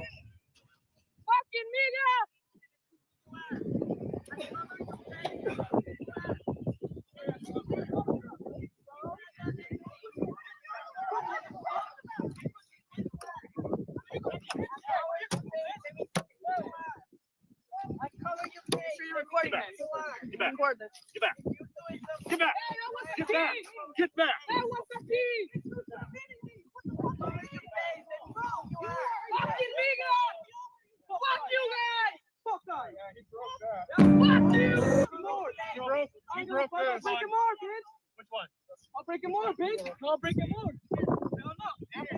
People are sick of it. This kid is literally putting his life on the line, knowing full well he could get arrested, and yet he's still poking the tyrannical bear. Leave it. Leave it. He didn't do nothing. Just leave it.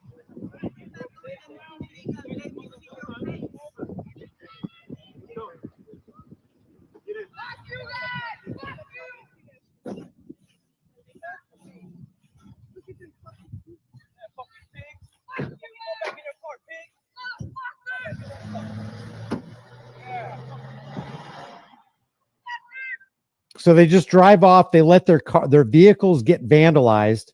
I want to show you this video right here. I was trying to look for the Counterfeit News Network version of it so that I could look at the exact thing, but I have to look at it through a commentary from leftist propagandist Dave Pakman. But I wanted to show this to you because it's important to understand that people are on this left versus right political divide. And this guy right here, supposedly, if everything that we're being told is truthful and above board right here, this guy supposedly voted for Trump. And you're going to see what Trump has single-handedly, through his policies, done to his business.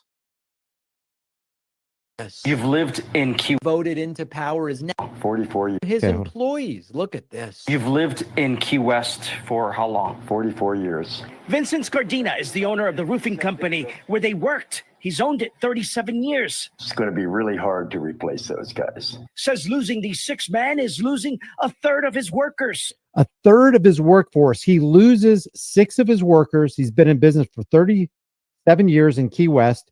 He's an American with an American business, and now his business has been decimated. Dave Pakman. I love the cool Dave Pakman is twice the American you are. I've never said that about anybody because there's no way you could determine it. What are the determining factors of determining whether somebody is a percentage more American than somebody else is? Dave Pakman literally called for his audience to vote for Kamala Harris. That's how much of an American Dave Pakman is. So interesting. The left versus right cancer that abides in people's brains is off the charts to me. We're not able in Key West to just replace people as easily as, say, a big city. Very limited people to pull from. And then you would have to train them. And that takes sometimes years. But for Vincent, it's much more than that. It's financially as well as emotionally. Look at this guy. This guy's about to cry. He didn't just lose workers. It looks like he lost friends. People he was in a long-term working relationship with that did him a good job, that profited him and he profited them. He helped to provide for their families. They helped to provide for his. This is all voluntary, mutual cooperation among adults. And then the government comes in. I don't care if it's a Biden government, a Harris government, an Obama government, or a Trump government. The government has come in to ruin everything.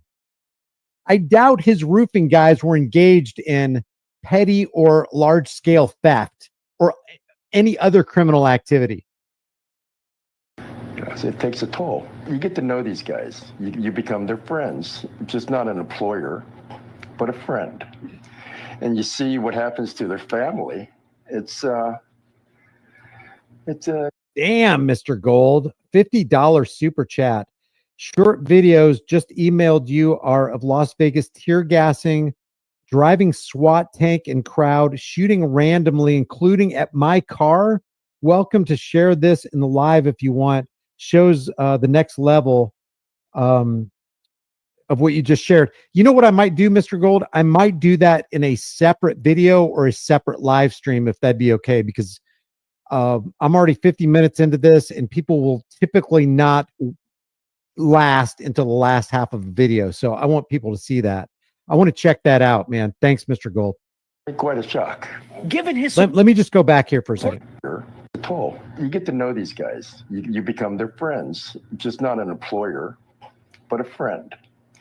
And you see what happens to their family.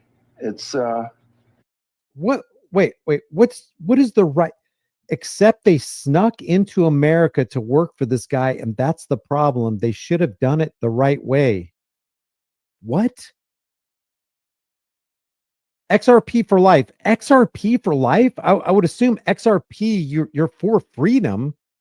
Are you literally saying the right way is to ask for government permission? I should ask the Mexican government for permission to enter and live in and work on their soil, on Mexican property. I need to submit to the Mexican government. I need to submit to the Canadian government. People who come here need to submit to the mafia American government. Is that what we're saying here? I mean, is there really a man on this earth that can approve the legality or illegality or legitimacy of another human being? And if they have that right, that so-called divine right of kings, where did they get it? And how come the rest of us don't have it? What am I missing here? Don't we need to cleanse ourselves of the 15,000-hour government indoctrination program, the infused Kool-Aid drinks that they've been giving us for the first, 18 years of our lives? And don't we need to go, you know what? We don't need rulers. We don't need masters. We don't need kings. I am the king over my own body and no one else's. Likewise, you're the king or queen over your own body and no one else is. How about, if anybody should be deported, shouldn't it be the banksters? Shouldn't it be the people who cause wars? Do you realize that MS-13, as bad as they are more criminal than a congressman or a senator or a president that approves with his signature widespread mass murder, also known as warfare? How can MS-13, and I'm not saying, I think they're any criminal anywhere, whether you call yourself MS-13, the Al Capone gang, or the U.S. government, every criminal should be jailed, tried fairly, and jailed for all of their criminal activity. But can MS-13 actually stack up $37 trillion worth of debt, let alone $1 billion worth of debt? No, they can't. So who's the bigger criminal here? Congress, which is the opposite of progress, or MS-13? And yes, MS-13 is bad. It's bad. It's like a Komodo dragon. But the government is like a grizzly bear, a great white shark, and a polar bear and a hyena all rolled into one. And besides that, MS-13 is empowered by alphabet soup gangs like the CIA. We've already seen that cartels are provided with guns under Fast and Furious. They can't even receive their funding. And the only reason that they're empowered is because of things like the drug war. Do you realize that laws serve two purposes? They criminalize the innocent and they empower the criminals, not just the political parasitic criminals, but the street criminals as well. And you can see that with like a gun-free zone.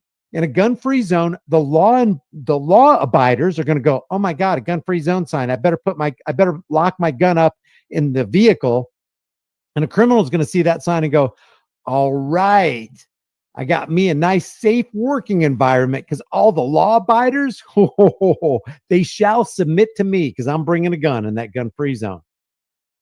So it disempowers the innocent and empowers criminals. Same thing with any law like prohibition. It gave rise to massive crime. That's how the mafia came on the scene, because they started running moonshine. They were willing to do something law abiders weren't. They were going to go on the other side of the law. So when they made it illegal, innocent people got caught up, they got jailed, and the mafia became rich. And then soon after, the NYPD and the Chicago Police Department, they were in bed together with the mafia because they were getting lucrative kickbacks. So you have under laws like the drug war law, you have an empowered MS-13 and other street crime drug gangs, and an empowered, beefed up military industrial complex and a beefed up state.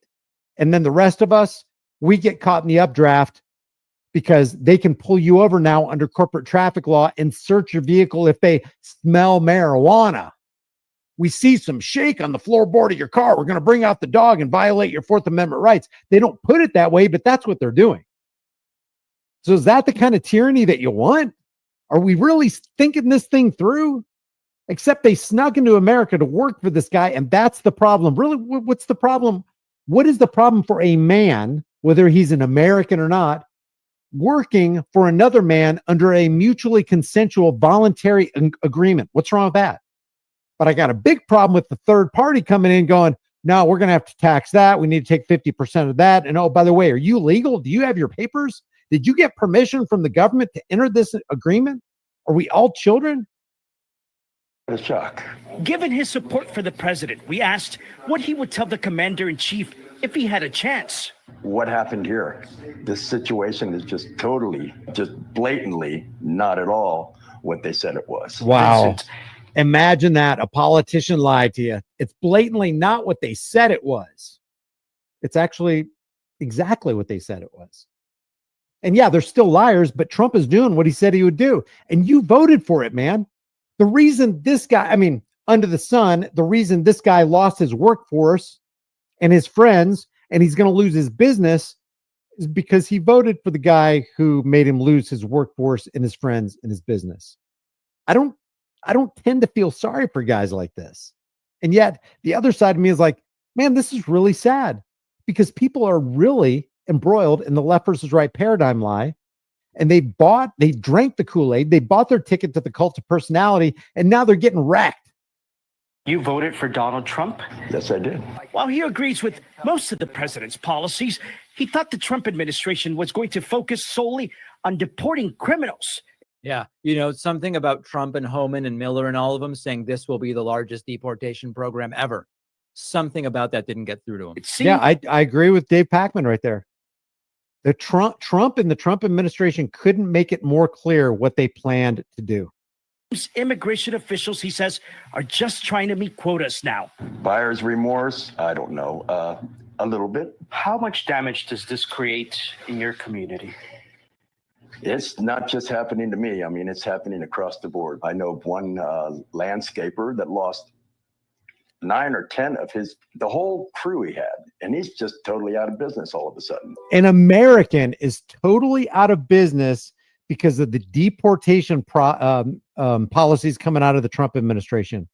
Fishman says, wouldn't it be more appropriate for cops to be called the black and blue because all they leave is bruises and unaliving. I completely agree. We should call it, instead of the thin blue line, they should be called the black and blue gang. Totally agree, Fishman. He wants his workers released and yearns for normalcy in his community and for the families of the men many argue were wrongfully. All right, you get it. But he voted for it, right? So listen, this is tragic, but it's very revealing. The truth is that this was always the plan. Trump didn't really hide the agenda. The cruelty was the point of it. From day one, it was about making life unbearable for immigrants, whether... Well, to one extent or another, I completely agree, but it's all a political dog and pony show, every bit of it. And now we've got the Trump parade going on where he's gonna pull a Kim Jong-un on us. And you know what's so funny about that? Even though that's the truth of the matter and that really is what's happening, people will call me a leftist for saying that. Brian, you're such a liberal leftist, you libtard. You can't be telling me you're for illegal immigrants. I'm telling you, I am against tyranny in every shade, in every color, period. Democide worship parade. That's a good way to put it. Let's see what's going on the live there. Let's see.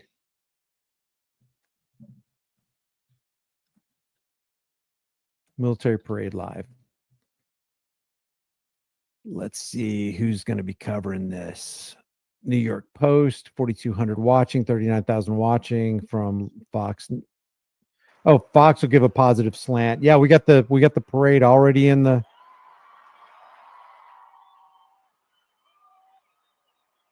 Yeah. Glorifying the military industrial complex and the death machine, the United States death machine. I'm for America, but I'm against tyranny. Tyranny in our government. I mean, I'm just picturing Kim Jong-un just sitting there waving with his little hand, you know.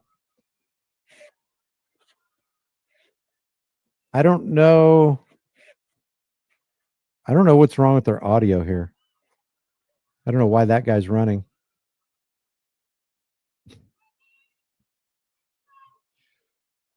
From Port Cavazos, Texas, home of legends, the 1st Cavalry Division rides with pride. This is going on live right now, guys. From the thunder of horse cavalry traditions of the Civil War. I'm going to mute this. You put a 1 in the room if you guys want to watch this together. They storm Manila with the flying column, charge into Pyongyang as the first to reach the line and face the brutal crucible of Iron Drang. The first of 13 named campaigns. See how big the crowd is here. Their medal. Today, that same warrior spirit lives on. You'll know the name, and you'll know them by their iconic cap hats. Elite soldiers in cutting-edge equipment. Tough, fit, fearless. The 1st Cavalry Division is a lethal, disciplined force that stands ready to fight and win anywhere, anytime. I'll address that in a second, Tobias. Thanks for the super chat.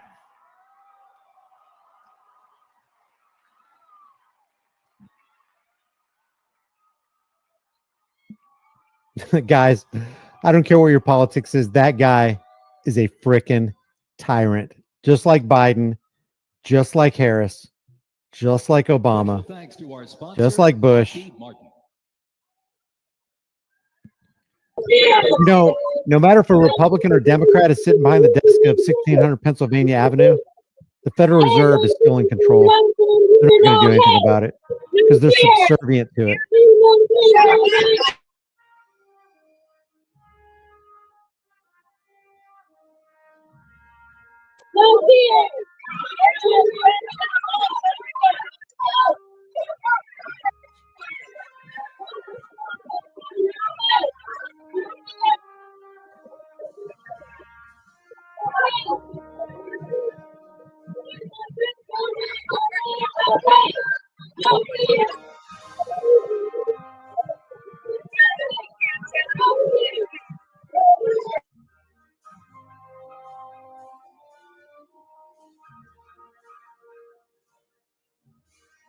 In 1914, years of escalating competition between European alliances culminate in the outbreak of the First World War. The two sides engage in the savage war of attrition, defined by opposing trenches, barbed wire, poison gas, and mass casualties. The United States initially maintained its neutrality, but was eventually drawn into the conflict in 1917. Despite having less than 130,000 soldiers at the beginning, the Army eventually grew to over 4 million, with nearly 2 million soldiers serving in Europe. In 6 months of fighting, nearly 50,000 Americans lost their lives, with another 190,000 wounded. The guns fell silent with the armistice of November 11th, 1918.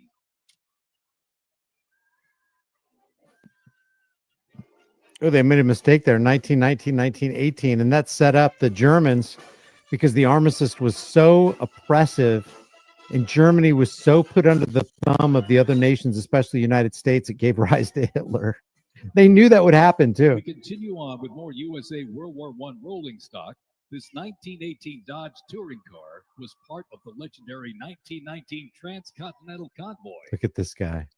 3,251 miles and 62 grueling days across the Lincoln Highway. And remember, no pavement, no GPS, and no power steering.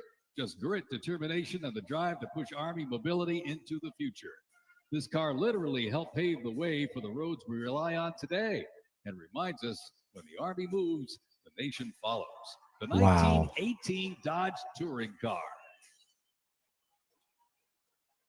Like they put all that progress on the military when it was people like Henry Ford that paved the way for it.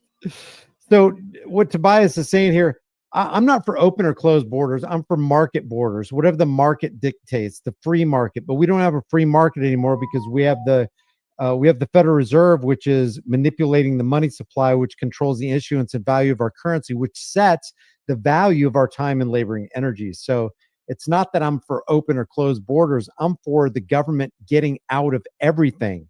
Anytime you have a government involved in something, you have oppression, you have theft, you have extortion, you have murder, legalized murder. Dan Howard has been a member for 18 months. I appreciate that. Backcountry Bandits, thanks for being here. I wonder when the giant tongue on boots will roll through. That's funny. New York State Corrections. Commanded by Chief Warrant Officer 2 Ethan Wagner and led by Drum Major Sergeant First Class Drew Gans, the band is performing Over There, written in 1917 by Broadway composer and recipient of the Congressional Gold Medal, George M. Cohan. Representing the World War I era is the 82nd Airborne Division, based out of Fort Bragg, North Carolina. You'll notice the unit is wearing replica World War I uniforms signifying the soldiers who served our nation during this time. When the Americans entered the Great War, our soldiers under the command of General Blackjack Pershing hit the trenches in the new standard. It was the olive drab winter service uniform. Now on their heads, you'll see a steel helmet with sand textured paint built to deflect deadly shrapnel from above. Not bulletproof, but battle tough. Nicknamed the Pershing boot, on their feet was the M918, 1918 French boot. It was designed to survive the brutal grind of trench warfare. And on their backs, the field pack, rations, ammo, first aid, and a gas mask. Everything a doughboy needed to fight and to win. Actually, I thought it was an AI voice, but he kept messing up there. Did you notice that? He did a couple of real fast corrections. So it's not an AI voice. They must have a guy really reading this, but they're glorifying the military industrial complex and literally by extension, legalized mass murder, which is warfare. 42nd responded to the terrorist attacks on 9/11. Later, with the war on terrorism, the rainbow stretched across the world again, deploying in Iraq and Afghanistan. Exactly. We have seen this before. Let's see what kind of coverage the other. Entering into view, Let's see. So that's Fox. Let's see if there's a different view on the New York Post. Let's see. Drawn artillery with precision, discipline, and 6 majestic horses pulling a vintage 1918 caisson, the half section keeps tradition alive and rolling strong, representing the power, pride. Oh man, the audio's clearer, but there's a fuzz at the end of it. This is Fort Sill's finest, ladies and gentlemen. He's scooping up horse crap from the streets. From what I heard, they've allocated $16 million additional dollars. Special thanks to our sponsor, Form Energy, to repair the roads after they tear them up with the Abrams tanks and all the other heavy machinery that they're planning on rolling down Constitution Avenue. Let's see if there's another better one. World War II, a global fight for freedom. That's In not history's live. darkest hour, the United States Army was on the front lines. From the beaches of Normandy to the islands of the Pacific, the greatest generation faced down tyranny. Wow, it seems like Fox was a little bit better on the audio.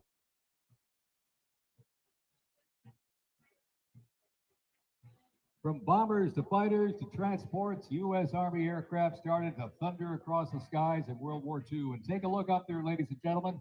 Flying overhead right now. They are fast, they are fierce, and famously used in the Doolittle raid over Tokyo.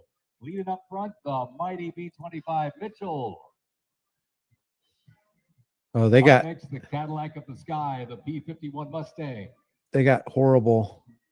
Looks like Fox News is the best. From the sky, we're back down on the ground. Thundering into view, the pride of Fort Sill, the U.S. Army Artillery Half Section. This is literally powered by horsepower and heritage. This elite ceremonial unit honors the legacy of the Army's horse-drawn artillery. With precision, discipline, and 6 majestic horses pulling a vintage 1918 caisson, the half section keeps tradition alive and rolling strong, representing the power, pride, and precision of America's field artillery. This is Fort Sill's finest, ladies and gentlemen.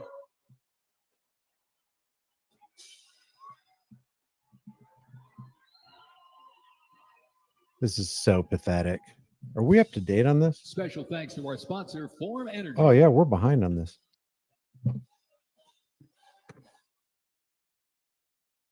In history to the islands of the Pacific. To transport.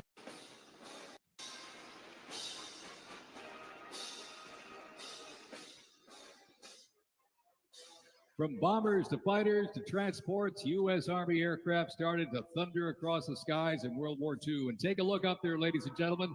Flying overhead right now. They are fast, they are fierce, and famously used in the Doolittle raid over Tokyo. Leading up front, the mighty B-25 Mitchell. Up next, the Cadillac of the sky, the P-51 Mustang. From the sky, we're back down on the ground. In World War II, one vehicle led the charge, the legendary quarter-ton 4x4 command recon vehicle, the Jeep. You might have a Jeep in your driveway, but not like this. The U.S. Army truck quarter-ton 4x4 command reconnaissance, better known as the Jeep, was an iconic vehicle of World War II and was the world's first mass-produced four-wheel drive vehicle. The Army used the Jeep for almost every military activity, including command vehicles, scout cars, and medical ambulances. Fast, rugged, the Jeep became a symbol of American ingenuity. Yeah, exactly. This is a Nazi USA parade in color. Communist parade at taxpayer expense. Back to Shamil. What's up, man? Fort Bragg, North Carolina. This is the 82nd Airborne Ceremonial Band. The 82nd received the nickname All-Americans after a contest as it represented the diverse origins of its members from every state. This name remains today symbolized by their iconic AA patch. Fort Bragg's finest, ladies and gentlemen. Give them a big round of applause, the 82nd Airborne Ceremonial Band.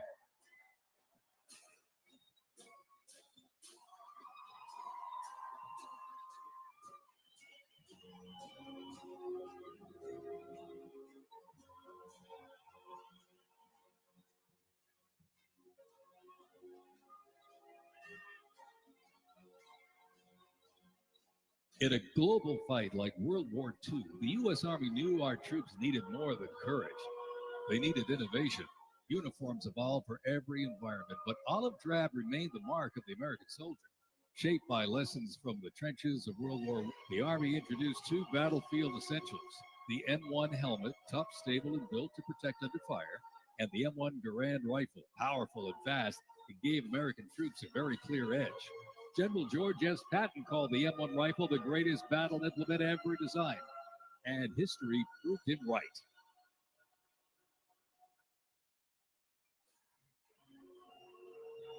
The 82nd Airborne Division. The unit is best known for their bravery on D-Day, when 12,000 parachute and glider troops destroyed German supply lines after fighting for 33 days straight.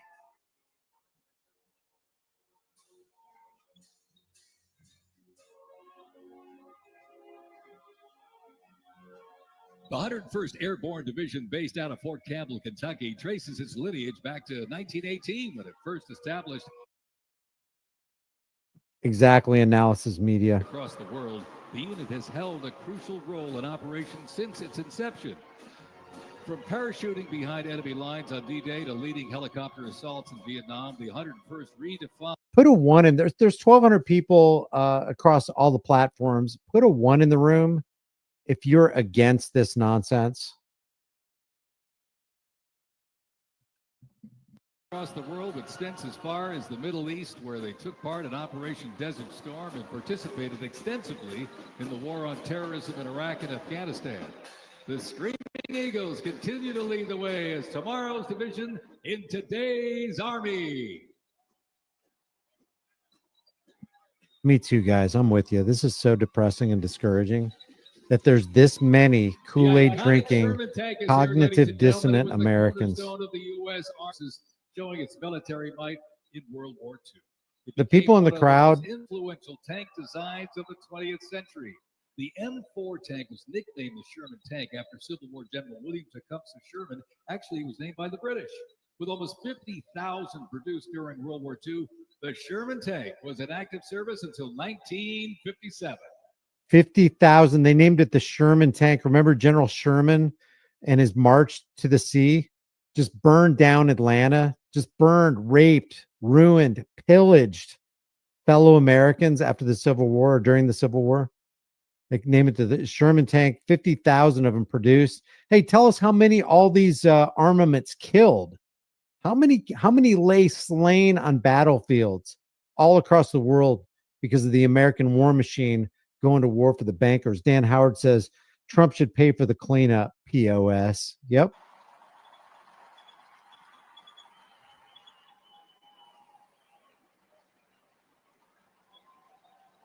Yeah, 50,000 tanks. This is why they've allocated $16 million to repair the roads after they're damaged by this heavy machinery.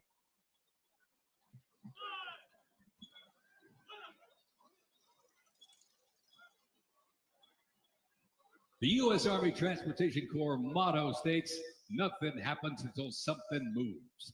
That was never more true than with this. Look at this, the 2.5-ton Chevrolet Deuce and a half. 10,000 pounds of cargo and was the backbone of the Red Ball Express that kept the Allies supplied after D-Day in World War II.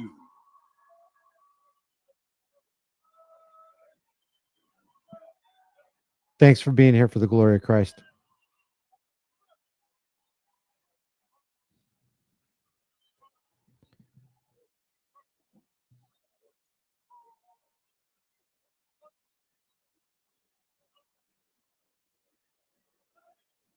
What do you mean, Diddums? Anti-American slop.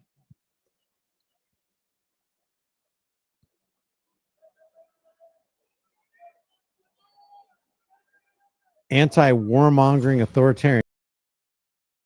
Can you imagine the people who are applauding this? If Biden did this, if Obama did this, they would.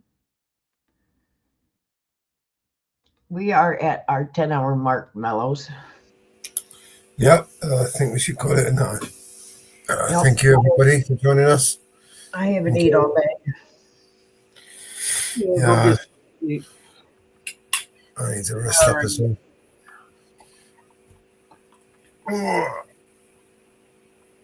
Thank you, everybody, for joining us, and we will definitely catch you on the next one. Later.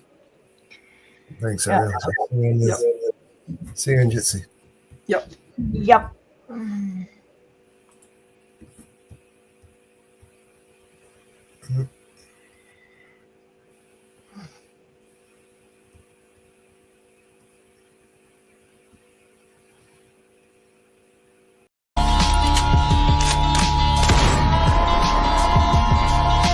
This is your emergency broadcast system.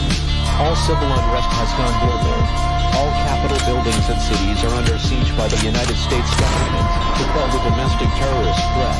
All residents of urban neighborhoods and cities are being ordered to stay in their homes until the threats are eliminated. If you disobey orders, you could be shot on sight by rogue agents, federal forces, and domestic terrorist militias. This is your emergency broadcast system. This is a national alert. Imminent threat is nationwide. You must stay in sight of your homes or risk being shot on sight. The conspiracy is upon you. Your conspiracy friends were right all along. Now you must learn to survive. If you hear this, you are the resistance. This is your emergency broadcast system. End of broadcast.